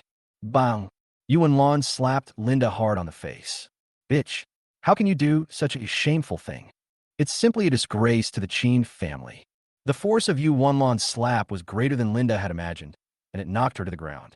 You like doing dirty things, don't you? Yuan sneered. Okay, Oscar just got out of prison, so we need to do something to cheer him up. You go to his room tonight and give him a good cheer. Hearing this, not only did Linda, who was covering her face, widen her eyes. Even Oscar was a little dumbfounded. He did have feelings for Linda, but he also knew it was impossible. After all, they are half-siblings from the same father. In comparison, Johnson is the real outsider. Between the other party and Linda is just not nice to talk about, but it does not actually violate any ethical rules. But he is different. Don't look at me like that. Yuan sneered. I'll tell you the truth, Linda. There has always been only one true descendant of the Chen family, and that is my son, Oscar. You so-called 7 sisters of the Chen family. The blood flowing in your bodies is not the Chen family's blood at all, because you, like Johnson, are outsiders who were adopted from childhood. You fart. Linda cursed at Yuan for the first time. Yuan, don't think that just because our mother is dead, you can talk nonsense here. Yuan rarely showed any anger, but just sneered and said, Am I talking nonsense? Have you never wondered why the 7 of you sisters are all about the same age? Even the oldest, Grace, is only 6 years older than the youngest, Chen Yinji. It's impossible that your mother is so fertile that she only gives birth to one child every year, right? Linda's expression froze. She suddenly realized that what Yuan said seemed to make some sense. Even if a woman only takes 10 months to be pregnant, she won't give birth to one baby a year. What, you reacted? Yuan mocked. If you still don't believe me, go to Lao Zhang's Chinese medicine clinic in the west of the city. The Chinese medicine doctor inside was your mother's personal doctor before. He knows her condition best. You can learn from him that your mother is born with a weak constitution and it is difficult for her to give birth to a child. She died because she wanted a child of her own, which is why she died during childbirth. Linda was struck by lightning. He collapsed to the ground, his face pale. She never thought that the truth of the matter would be like this. Even though Yuan seemed to be just talking nonsense, it was hard for Linda to doubt him. Because if there is no real evidence, the other party would never say such a thing. The other side. Oscar finally came to his senses. He was extremely excited. Vivian and others are not Chen's biological children. Isn't this God giving him a chance? Chapter 75, 3 days later, give them a little shock. Mom, I can't wait till night. Oscar looked excited. I want her now. While talking, he strode towards Linda, his eyes full of restlessness and passion. Something that only existed in imagination before actually happened today. How could Oscar not be excited? He couldn't wait even a moment longer. Seeing Oscar rushing towards her with a lewd look on her face, Linda woke up with a start. Oscar, what are you doing? She instinctively took several steps back and said in horror and disbelief, I am your sister. What do you mean by sister or not? Didn't you hear what my mom said? Oscar laughed. You and I have no blood relationship at all. You are just orphans who were picked up, let alone fucking you today. Even if I fuck all 7 of you sisters, no one will be able to say anything. When saying this, Oscar has already rushed in front of Linda, and his pair of claws are directly reaching for the other person's towering body. Get out of here, you beast! Linda, terrified, let out a scream and instinctively kicked out. Oscar, who had never been hit by a fist or a kick, to dodge this kick. He didn't even have time to react before he was kicked out and fell heavily to the ground. Yuan, who originally had a look of anticipation on his face, suddenly changed his expression. Linda, you still dare to resist? She yelled sharply. If Johnson can play with you, why can't Oscar? I'm telling you, if you don't help Oscar get married today, I will not only tell everyone about your and Johnson's affair, but I will also reveal your and your sister's entire life stories. I want to see what your bastard sisters will look like then. Linda, who was originally extremely angry, felt as if a bucket of cold water was poured on her. She felt as if she had fallen into an ice cave, with her hands and feet freezing cold. She couldn't imagine it. What would happen if Yuan-Lan really told these two things to others? Not to mention how the other sisters view her. The second sister will definitely be greatly stimulated. After all, for so many years, the other party has always been proud of being a member of the Chen family and has put all his attention on developing the Chen family. Once Vivian knew that she was an orphan adopted from an orphanage and not a legitimate child of the Chen family, her headache might even get worse. Thinking about all this, Linda's face turned extremely pale and even her body began to tremble. Of course, she didn't want to bring good luck to Oscar herself, but she also didn't want her sisters to doubt their lives because of this incident or even to have their illnesses aggravated. Linda standing there in a stalemate, Yuan-Lan sneered. Give you half a day to think about the seriousness of the matter. If you don't show up in Oscar's room at 8 o'clock at night, I will call everyone else to a meeting. After saying, she helped Oscar up and went straight upstairs. Before leaving, Oscar, still holding his stomach, turned his head and gave Linda a vicious look. Linda, just wait and see how I'll deal with you tonight. If Johnson can do it to you, I can do it too. Soon, Linda was the only one left in the huge living room. She gradually slumped on the floor, her face pale, and no one knew what she was thinking. I don't know how much time passed. She walked out of the door in a daze, trembling as she took out her cell phone from her bosom and dialed a number using the new number she had registered. Can I see you? At the same time, the president's office on the top floor of Tianpeng Trading Company. President, in order to prevent the exhibition representatives from being suspected, the companies under the trading company have temporarily slowed down their integration, and some less important companies have also been stopped. It's just that, although Chen's company was deceived, other gray companies also think that the trading company has encountered something and they are secretly investigating and ready to take action. Do you think we should give them a sneak attack? Who was reporting the situation to Johnson, saw the other party answer the phone and quickly shut up. Behind the desk. Can I see you? Johnson frowned when he heard Linda's trembling voice in the receiver. When he saw a new call coming in, he probably guessed that it must be from one of the Chen sisters. After all, only the Chen sisters who were blocked by him would use the new number when they wanted to contact him. But Johnson didn't expect that the person who called would be Linda, who left angrily last night. He didn't expect the other party's tone to be so wrong.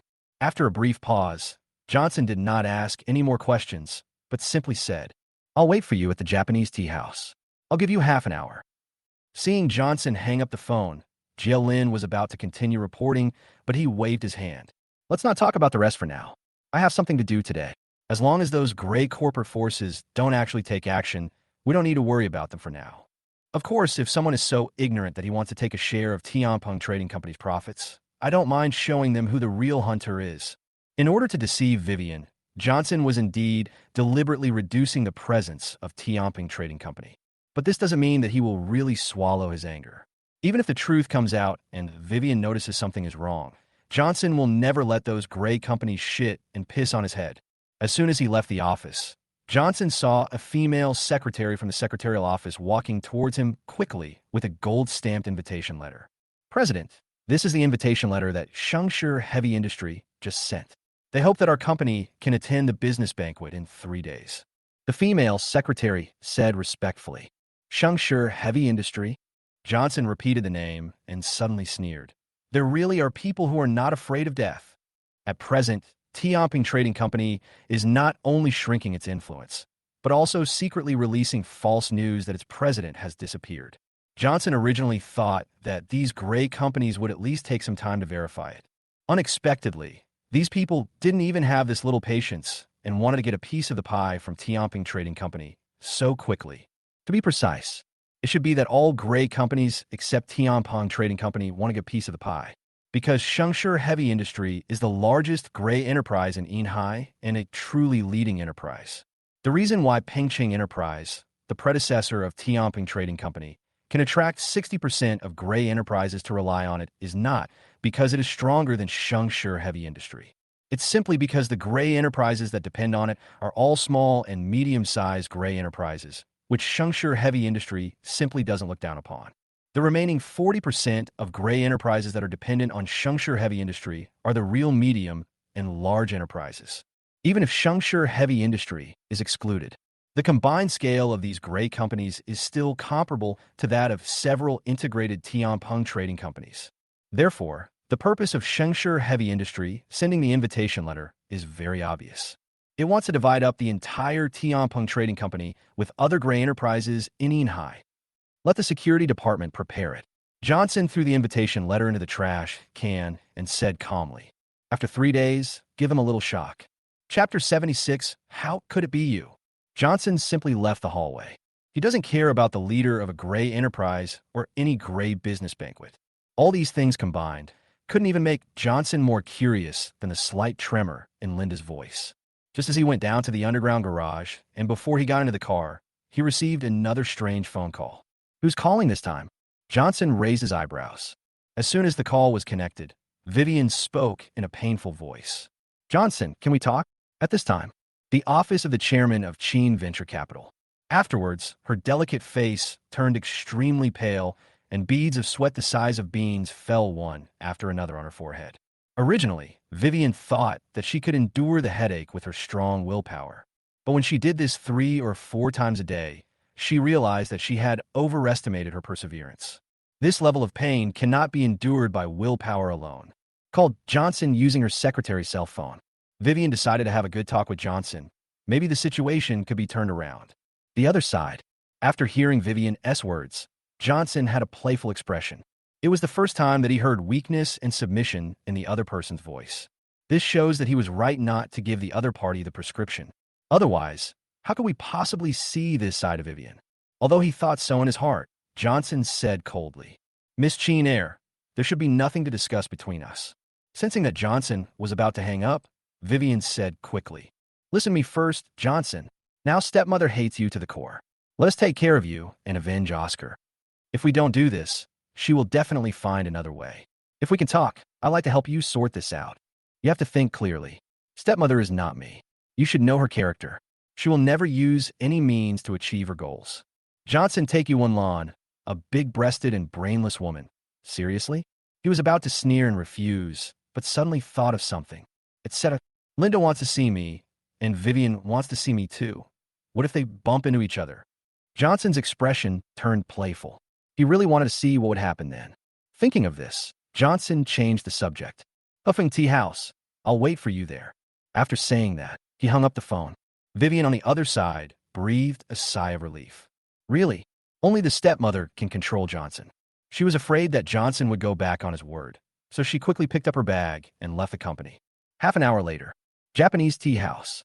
Finding out which box Johnson was in, Linda rushed upstairs.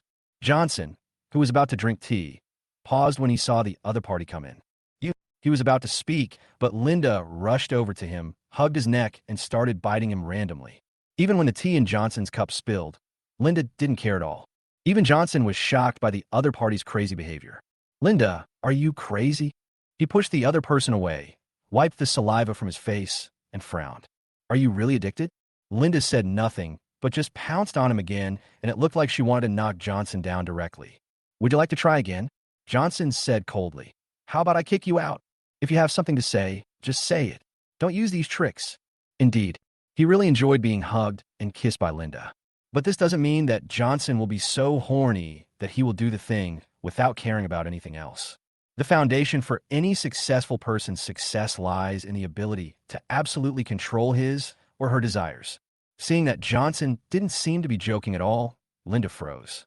Facing Johnson's cold gaze, she felt her defenses finally collapse. "She wanted me to sleep with Oscar to get married. What can I do?" Linda collapsed on the ground and cried to Johnson with tears streaming down her face. Johnson was shocked. "I was unable to react for a moment." "What did you say?" He was stunned and asked, "Who asked you to sleep with Oscar? Who else could it be other than you and Lon?" Linda's eyes were red. "Jovelyn? How is that possible? You two are relatives," Johnson said subconsciously, but he stopped abruptly before he could finish. He suddenly reacted. "Oscar is not Xin Feng's son, and you and Lon, the person involved, knows this best. So given her personality, it is possible that she could do such a thing." "Johnson, you want me?" Linda got up from the ground and threw herself on Johnson again, kissing him passionately while sobbing. "If you don't want me, Oscar, that rubbish will get away with it. Yuan Lan asked me to accompany him at night. I don't want to do what she wants. If I want to give anything, I will give it to you first. Johnson didn't push Linda away this time. He let her bite his mouth all the time until Linda's hand grabbed his belt, and Johnson suddenly reached out and held her down. Yuan Lan asked you to sleep with Oscar, so you want to sleep with him? Facing the other party's misty and doubtful eyes, he said coldly. You are a senior investigator after all, but you have no opinion of your own. Are you really like a puppet? Don't tell me that Yuan Lan is a god, and you have to do whatever she says. Linda was silent, but she didn't dare to tell anyone about the things Yuan Lan threatened her with. If Johnson lets the cat out of the bag, the other sisters will still be affected. Think of this. Linda immediately broke free from Johnson's hand. Don't ask so many questions. Just ask if you want me. If you don't want me, Oscar will get a bargain. Johnson felt angry for no reason. You like to be a bitch, don't you? He suddenly interrupted the other person. I'll help you. The words fell. Johnson pulled Linda off him. Johnson gasped. Even though the pain in his brain suddenly intensified, he couldn't push Linda away at this moment. Maybe this is the legendary pain and happiness, and the happiness even outweighs the pain. Sudden, the door of the box was pushed open. Foam. Vivian, who had just entered the room, was about to say something, but then her eyes suddenly widened and her face turned red at a very fast speed. Johnson, you have no shame, she scolded angrily. Hearing the familiar voice coming from behind, Linda's body stiffened and she turned her head subconsciously. Just met Vivian's gaze. A moment. Vivian's face froze. Linda, why is it you? She lost her voice, her eyes filled with shock, anger, and disbelief. Chapter 77, I Just Like Johnson.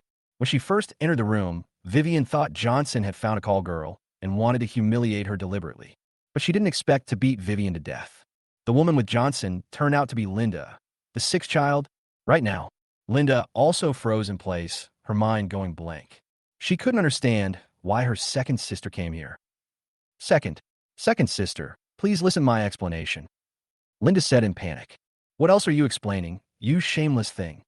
Vivian reacted and took 2 steps forward, grabbed Linda's hair, and slapped her hard. How could you do such a thing? Is your last name still Chen? Do you still consider yourself a human being? Today I must beat you to death, you shameless thing, so that you won't ruin the Chen family's reputation. This was the first time in Vivian's life that she hit her sister. The main reason was that what Linda did really made her angry. If someone else did this, she wouldn't have done it. But this person is Johnson. Johnson, who had just been expelled from the Chen family and was formerly known as the Chen family's adopted son.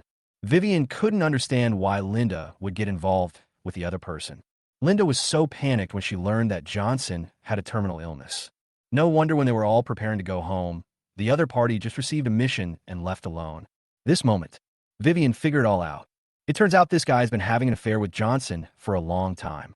Just when her anger reached its peak, she noticed Johnson zipping up his clothes slowly, and the rage in her chest exploded.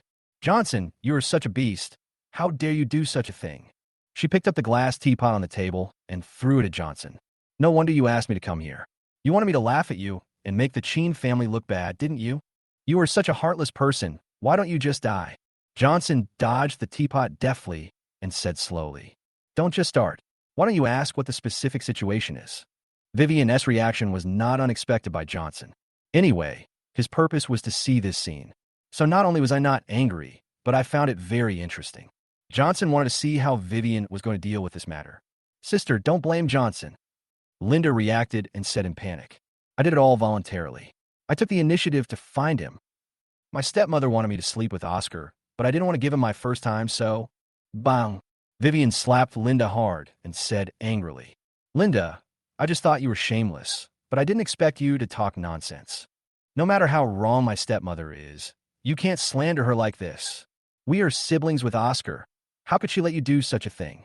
Vivian admitted that Juvelin was not a very human being sometimes, but she absolutely didn't believe that the other party could do such a thing.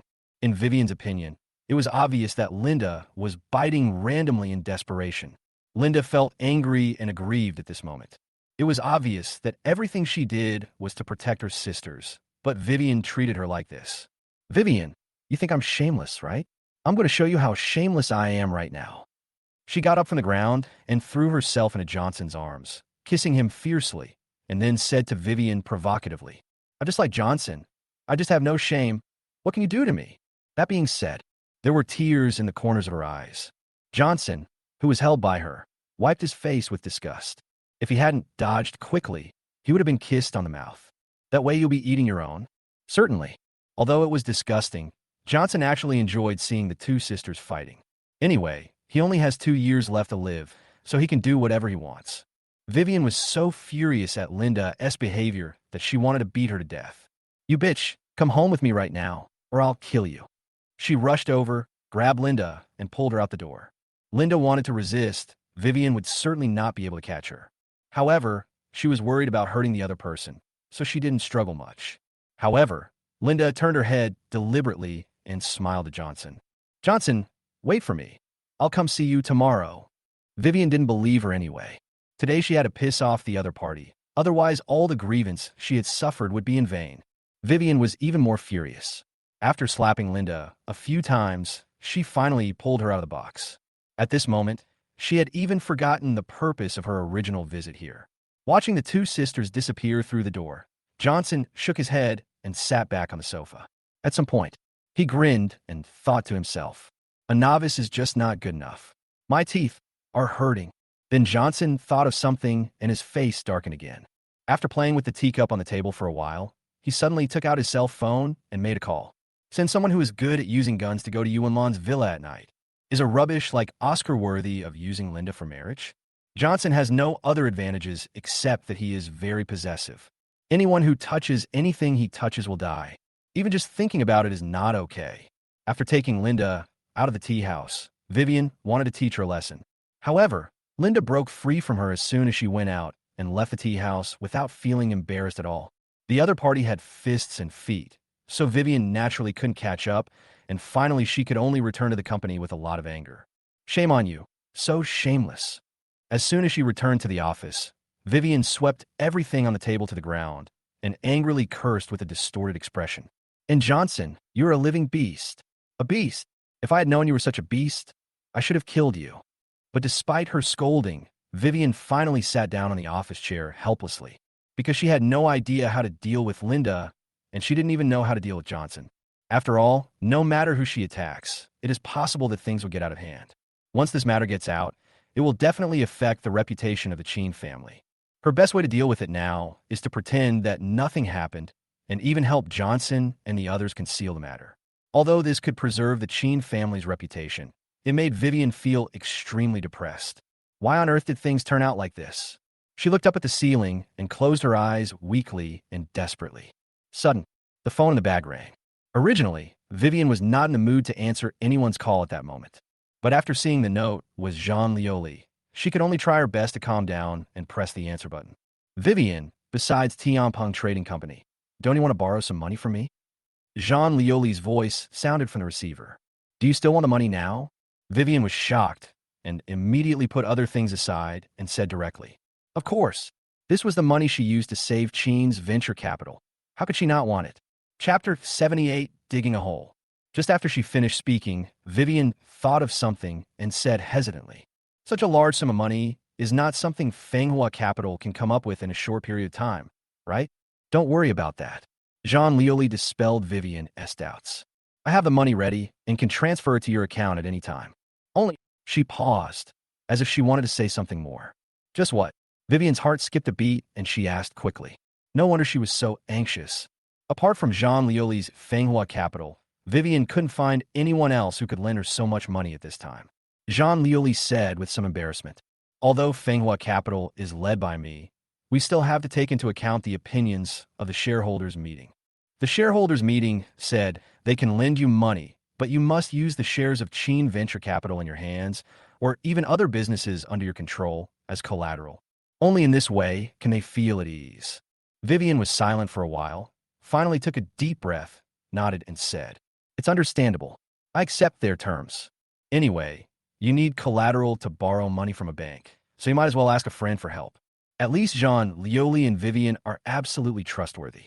She believed that even if the shareholders of Manhwa Capital wanted to cause trouble, Jean Lioli would be able to suppress them. As long as you agree. Jean Lioli nodded. I'll go over and sign the contract with you. Soon, Jean Lioli came to Vivian's office. After taking the contract from the other party, Vivian looked up in astonishment. Why didn't you write down the repayment period? We don't need this thing between us, Jean Lioli said with a smile. That won't do. Vivian instinctively refused. The better friends they were, the less she wanted to take advantage of the other person. It's okay if I say so. Jean Lioli interrupted the other party and said firmly. Okay, sign it. The notary will be here soon. Vivian was somewhat moved. Aren't you afraid that I will keep dragging my feet and not paying you back? You're not that kind of person. Jean Lioli shook his head. Things had come to this point, and it would be inappropriate for Vivian to refuse, so she signed her name on the contract with a heart full of emotion. Only, as she lowered her head to sign the contract, she did not notice the flash of guilt in Jean Lioli's eyes. Not signing a repayment period apparently gives Vivian the possibility of indefinitely extending her repayment period. But on the other hand, it also gives Manhwa Capital the right to demand payment at any time. Vivian has been in the business world for so many years, so it's natural that she doesn't know this. But she really trusted Jean Lioli and didn't think that he would do such a thing, so she signed her name without hesitation. Jean Lioli felt a little bit reluctant to see his best friend being pushed into the abyss without knowing it. But she didn't dare to tell Vivian directly, so she could only say tentatively, Vivian, is there any chance of reconciliation between you and Johnson? Vivian looked up suddenly. What do you mean?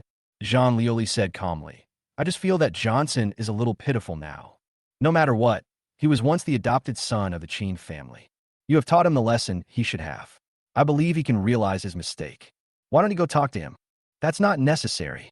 Vivian interrupted Jean Lioli and said with disgust. What Johnson has done these days has made me see through his character. I won't give this ungrateful guy any more chances. I will only teach him a bigger lesson. When I get Chen Venture Capital back on track, the first person I'll deal with is Johnson. When Vivian learned that Johnson only had 2 years to live, she felt sympathy for him. Johnson and wanted to meet him after her headache worsened. In addition to wanting to solve the pain of headache, Vivian also wanted to use this incident to give Johnson reasonable compensation. Unexpectedly, when she arrived at the Japanese tea house, she saw such an appalling scene. If it weren't for the Chen family's reputation, if it weren't for the sisterhood, Vivian had already thought of a way to get rid of Johnson. So why would she let him run wild? Based on this incident alone, Vivian will never give Johnson any chance. Feeling Vivian's determination, Jean Lioli sighed inwardly. She has done everything she should do. Since Vivian is determined to jump into the trap, don't blame her for not giving her a warning. Night falls. Villa Juvenland, inside the restaurant. Mom, do you think Linda will really come over tonight? Oscar glanced at the night scene outside the floor-to-ceiling window and asked excitedly and nervously, even if the food on the table is extremely luxurious. At this moment, Oscar had no appetite at all. His mind was full of Linda's beautiful body under the uniform. He didn't want to eat any delicacies. He just wanted to eat Linda. Why are you so impatient? Oscar with some disdain, and then gave him a shot of adrenaline. Don't worry. Even if she doesn't care about her relationship with Johnson being made public, she will care about the other sisters' backgrounds being made public. Given the affection between the 7 sisters, Linda had no choice but to come to protect the others. Eat well, you'll be tired in the evening. If she were an ordinary mother, there would be no way she would talk to her son about such explicit things. But when these words came out of Wanlan's mouth, it seemed very natural, without even a hint of shame. Oscar was extremely excited after getting her confirmation and took 2 big sips of the ginseng chicken soup. The tonic he takes now will turn into a torrent of fire to attack Linda later. Sudden, Oscar thought of something and asked tentatively, Mom, they're your daughters too, and you don't feel bad at all, do you? Yuan took over the other party's words and sneered. Why should I feel bad about this? They're just a bunch of bastards. You're my biological son, okay? Instead of letting them benefit others, it is better to keep the benefits within the family. Don't even mention these Chen sisters. Even the entire Chen family will be yours in the future. Oscar was so excited that his body began to tremble. He never expected that Yuan would be so nice to him. Not only Linda, but also the other sisters, and even the entire Chen family. The other party had already considered everything for him. What is biological mother? This is the real mother.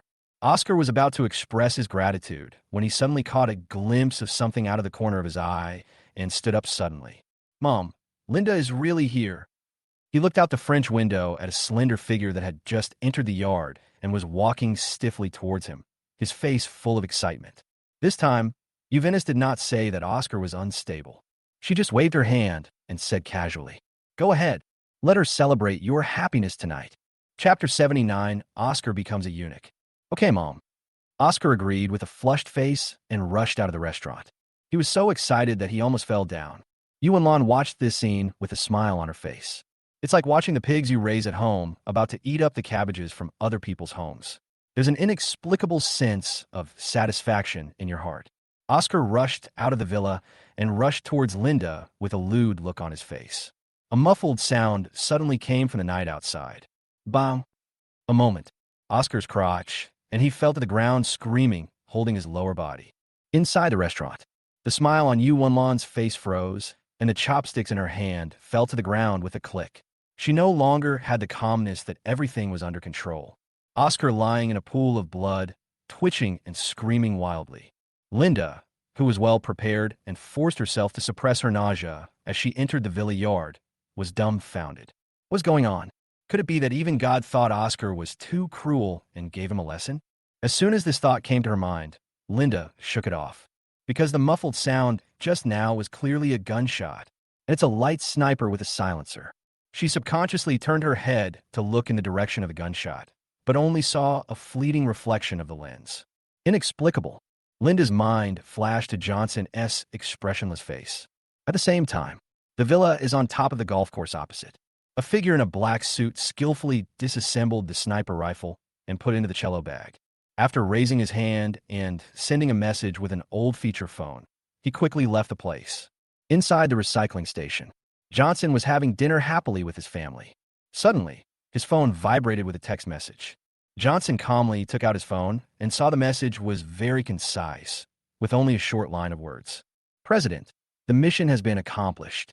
Seeing this, David couldn't help but ask, "Johnson, what's the matter again?"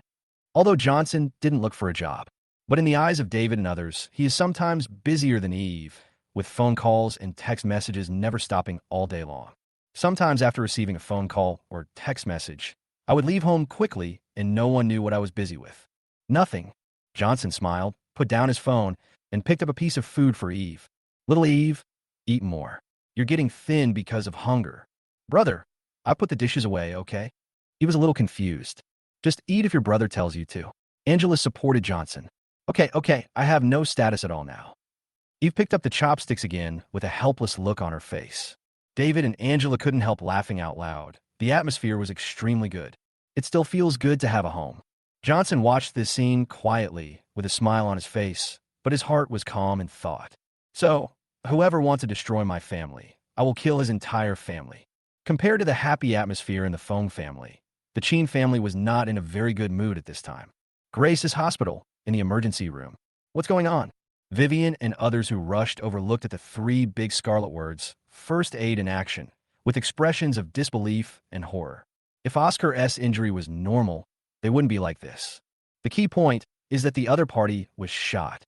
There are very few shootings in Longxia, not to mention that the villa area where Yuan-Lan is located is one of the places with the strongest security in Yinhai. What else could it be? Yuan-Lan said sharply. It's obvious that it was Johnson who did it. Who else but him would do such a cruel thing to our Oscar? "Linda, take your men and capture Johnson right now. I'm going to deal with him the same way he dealt with Oscar." "Okay." Linda was shocked when she heard Yuan-Lan calling her name. Johnson in anger and exposed the fact that the other sisters were not members of the Chen family. Fortunately, Yuan-Lan didn't mention this matter. Perhaps he forgot or something, which made Linda breathe a sigh of relief. Linda still didn't dare to refute Yuan-Lan's order. It would be troublesome if the other party got angry and directly pointed out her relationship with Johnson.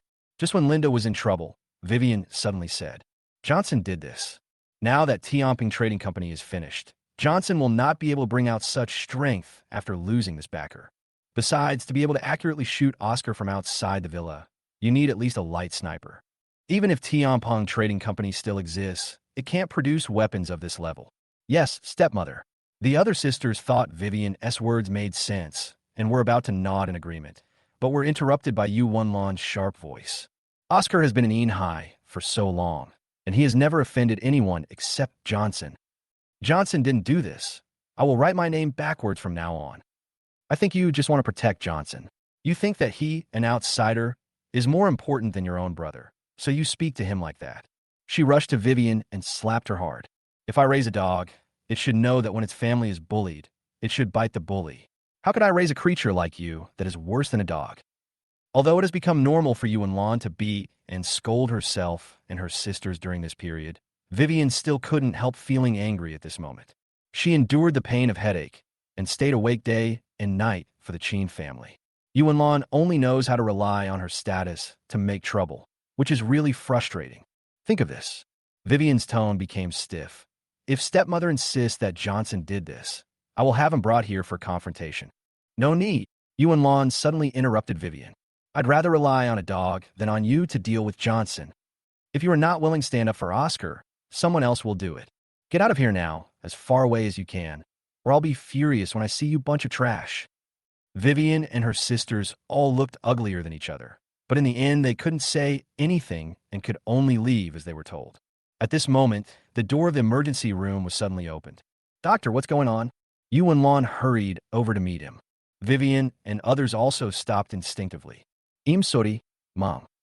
The doctor said cautiously, we have tried our best, but we still couldn't preserve young Master Chen's fertility. Oscar's thing has been beaten into mud. Even if there are gods in the world, they can't save it.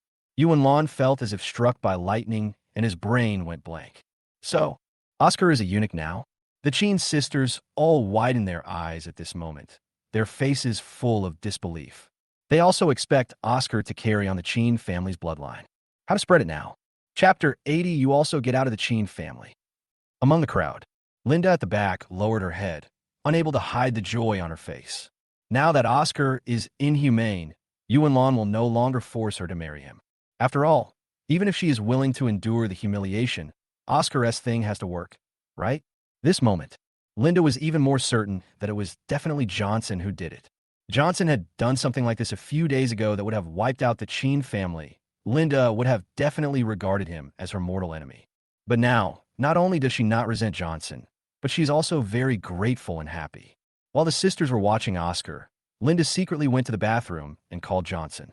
She waited for a long time before the call was connected. Don't you feel annoyed by not sleeping so late at night? Johnson's tone was a little impatient. Linda was not angry at all. She lowered her voice and asked in a thief-like whisper, Did you do what happened to Oscar? What is it? Johnson inquired. Stop playing dumb here. Linda rolled her eyes. Except for you. No one else would choose that place to attack Oscar.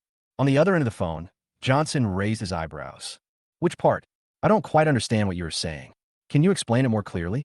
Linda thought about what happened during the day, and her face instantly turned red to her neck. That's it. She raised her voice in embarrassment. If you don't tell me, I'm dead. Johnson said casually. Don't hang up, Linda said hurriedly.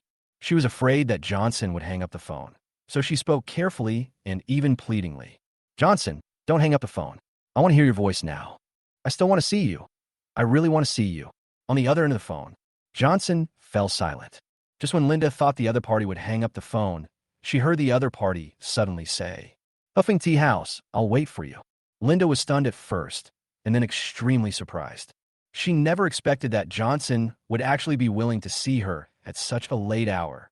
Does this mean that she really has a certain status in the other person's heart? The other party no longer hates her? At least, the hatred towards her is less than that towards others?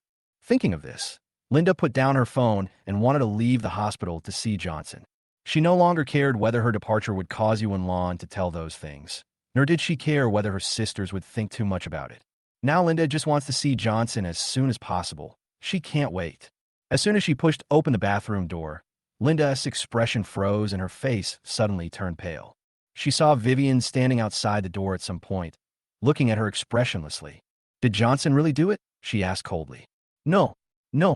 Linda stuttered and tried to explain. I heard your phone call with him. Vivian's tone became increasingly cold, and she looked at Linda with disappointment. Linda, you did that to Johnson, and I just thought you were ignorant and deceived by him. But I never thought that you were not ignorant at all, but truly shameless. Oscar is the root of my Chen family, the incense inheritance of my Chen family. Now that Johnson has cut off the Chen family's incense, you still want to associate with him. Are you still a human being, Linda? Or did you and he plan this together? After all, Johnson can't get a light sniper, But you, as an investigator, can. No, second sister. Linda was in a hurry and wanted to tell the whole story directly. At that time, my stepmother really... Bang. Before she finished her words, a crisp slap sounded. It's come to this, and you still want to use your stepmother as a shield? Vivian's face was full of frost. I'm telling you, Linda, don't say that my stepmother wouldn't do that kind of thing. Even if she did, it's not a reason for you to team up with Johnson to cut off the Chen family's incense. Since you don't consider yourself a member of the Chen family, then I will grant your wish. From today on, you don't have to go back to the Chen family. Go live with that ungrateful Johnson. I will tell my stepmother and other sisters about this. I believe no one will object. After saying, Vivian left the bathroom directly without even looking at Linda during the entire process. Originally, she wanted to give the other party another chance because she was concerned about the Chen family's reputation.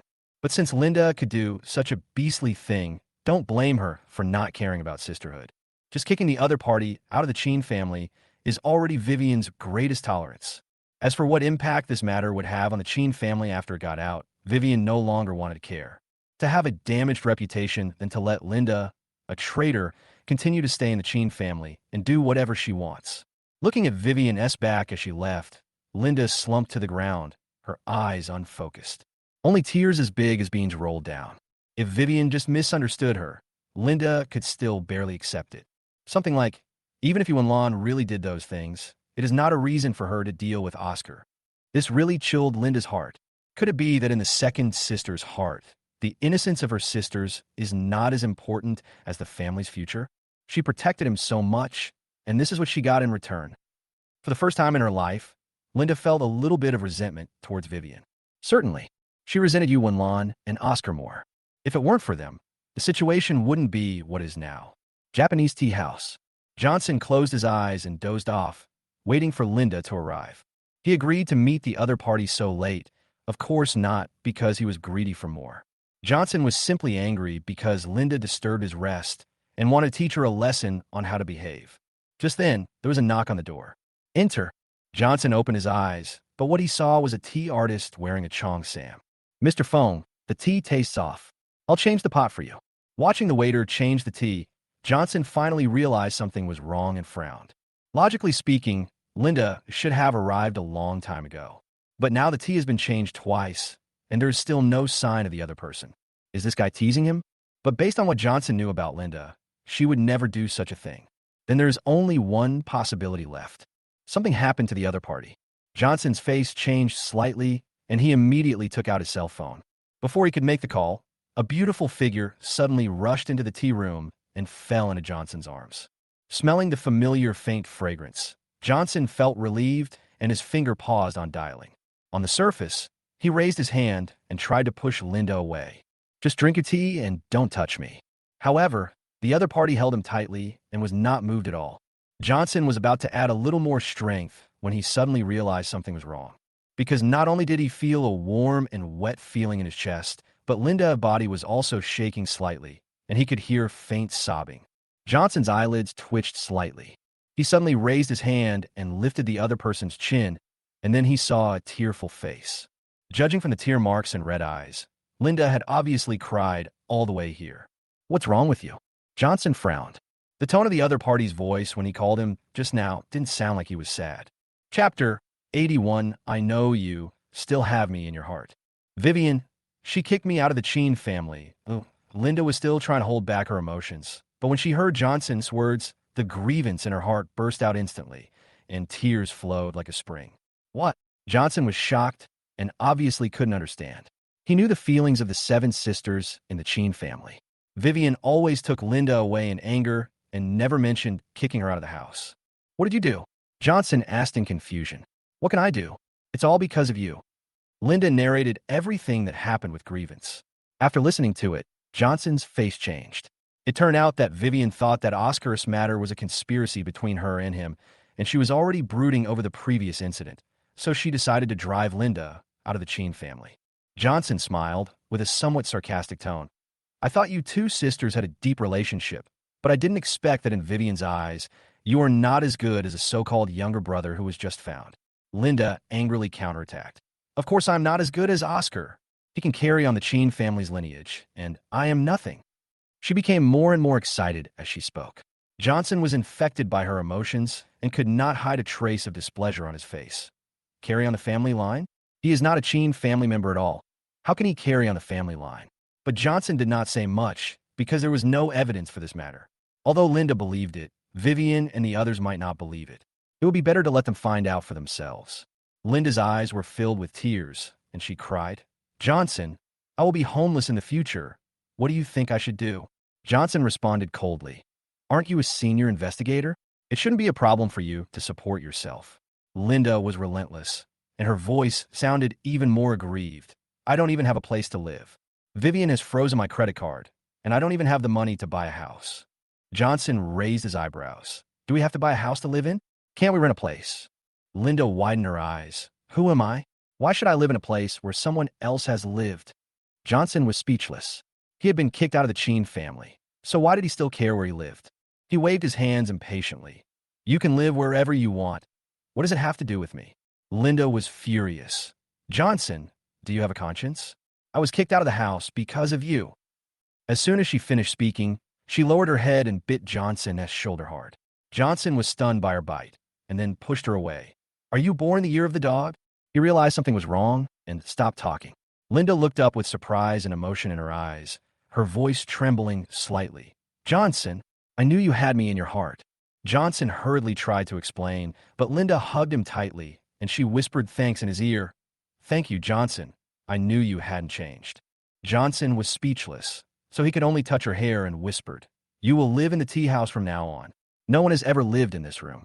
Linda nodded gently, and suddenly looked up in confusion. Didn't Tianpong Trading Company get suppressed? How come you still have the industry in your hands? Johnson replied indifferently. It was just suppressed, not completely wiped out. Is it difficult for your company to leave a tea house for me? He didn't tell Linda more. Even though she had been kicked out of the Chen family, Johnson still didn't dare to trust her completely. He knew how deep the relationship between the 7 Chen sisters was. If he told her about the plan, Vivian would definitely notice it and things might get out of control. Johnson just wanted to watch the Chen sisters kill each other and watch from the sidelines. He wondered in his heart, what would Vivian's expression be when she turned around and saw all the sisters standing on her side? He couldn't wait for that day to come. In the hospital, Grace looked at Vivian in confusion. Where did Lao Air and Lao Lu go? I haven't seen her for a long time. The other sisters also expressed their confusion. Vivian replied calmly, She won't come. This sentence stunned everyone. Is there something going on in the bureau again? Grace couldn't help asking, her face changing slightly. Everyone is still here. Linda suddenly left. Yuan Lan will definitely be angry. As expected, Yuan Lan stood up suddenly and said angrily, She is just a lousy investigator. How can she have so many problems every day? Her brother was beaten like this, but she didn't go to find a thief, and she didn't even serve as a caretaker. Her anger gushed out. Since she likes the investigation bureau so much, let her never come back again. Vivian glanced coldly and said calmly, She will never come back. Her words shocked everyone, and Yuan Lan's anger also paused for a moment. Vivian, what do you mean? Vivian took a deep breath and said in a deep voice, I have confirmed that Johnson did what happened to Oscar, and Linda was also involved. The ward was silent, and the sisters were unable to react for a moment. They could accept Johnson doing this, but how could Linda collude with him? She was Oscar's biological sister, and even if she didn't like him, she couldn't do such a thing, right? Vivian said coldly, I know you can't believe it, but I heard everything clearly about Linda and Johnson's private conversation in the hospital bathroom just now. Chapter 82. Don't air your dirty laundry in public. In the hospital, the sisters were all stunned. Yuan Lan was the first to react. She stood up angrily and accused, I knew that this matter was related to Johnson, and Linda is so shameless and ruthless. Her anger spread, and her words were full of resentment. I won't mention her collusion with Johnson, but she actually dared to do this to her own brother. She is so heartless. Grace and the others were stunned. They couldn't understand Yuan Lan's accusation. Lao Lu had a relationship with Johnson? How could this be possible? They all expressed their doubts. Little Mom, it's not clear whether Lao Lu did these things. How can you say that about her? They were determined not to allow the relationship between Johnson and Linda to be slandered. Lao Lu hates Johnson the most. How could she have an affair with him? Yuan Lan angrily asked back. Am I slandering her? Do you know what Linda did when she went to the investigation bureau when Oscar was arrested? Grace quickly responded. She went to stop Johnson from hurting Oscar. However, Yuan Lan sneered. She didn't go to the investigation bureau to save Oscar. She was kissing that beast Johnson. She continued angrily. Linda admitted it in front of me. And you still don't believe it? As soon as she finished speaking, everyone fell silent, and the sisters' faces were filled with astonishment and shock. They didn't believe these words, but Yuan Lan's words were so firm and full of firm emotions that it was hard to ignore. Everyone's eyes unconsciously turned to Vivian, trying to find the answer from her expression. However, Vivian's face was not surprised at all, but a little stunned. She thought that she was the only one who knew about the things between Johnson and Linda, but she didn't expect that Yuan Lan also knew all this. She began to wonder why Yuan Lan didn't tell these things until now. There seemed to be some hidden secrets. Vivian tried to hide her inner fluctuations, but her inner doubts gradually emerged. She suddenly thought that Linda might have concealed the truth because she was threatened, but she quickly rejected this idea. She knew very well that Yuan Lan was no longer a human being and would never do such a thing. Grace couldn't help but ask, "Second brother, do you know about these things?" Hearing this, Vivian's expression froze, and she came back to her senses in an instant. Facing the questioning eyes of the sisters, she said coldly, "Family disgrace should not be made public. Don't mention this matter again." She said resolutely, "From now on, Linda and Johnson are not members of the Chen family. Whoever wants to plead for her, be careful that I will turn against you." Vivian finished speaking. She left the ward without any regrets. The sisters stood there in a daze, unable to accept this fact. Yuan Lan's words might be extreme, but now even Vivian has confirmed this, and everyone can only stand there in a daze, full of doubts and confusion. Meanwhile, at the Huffing Tea House, when Johnson was about to leave, Linda hugged him reluctantly. Johnson said coldly, "I have to go. My family will be worried." The family, in his words, made Linda's heart tremble. She used to be Johnson's family, but now Johnson's family is no longer a part of her. Linda hugged Johnson tightly and begged, "Johnson, stay with me for a while, please. Just for a while." She felt so lonely and helpless that she could hardly let go. But Johnson refused firmly and was even ready to push her away.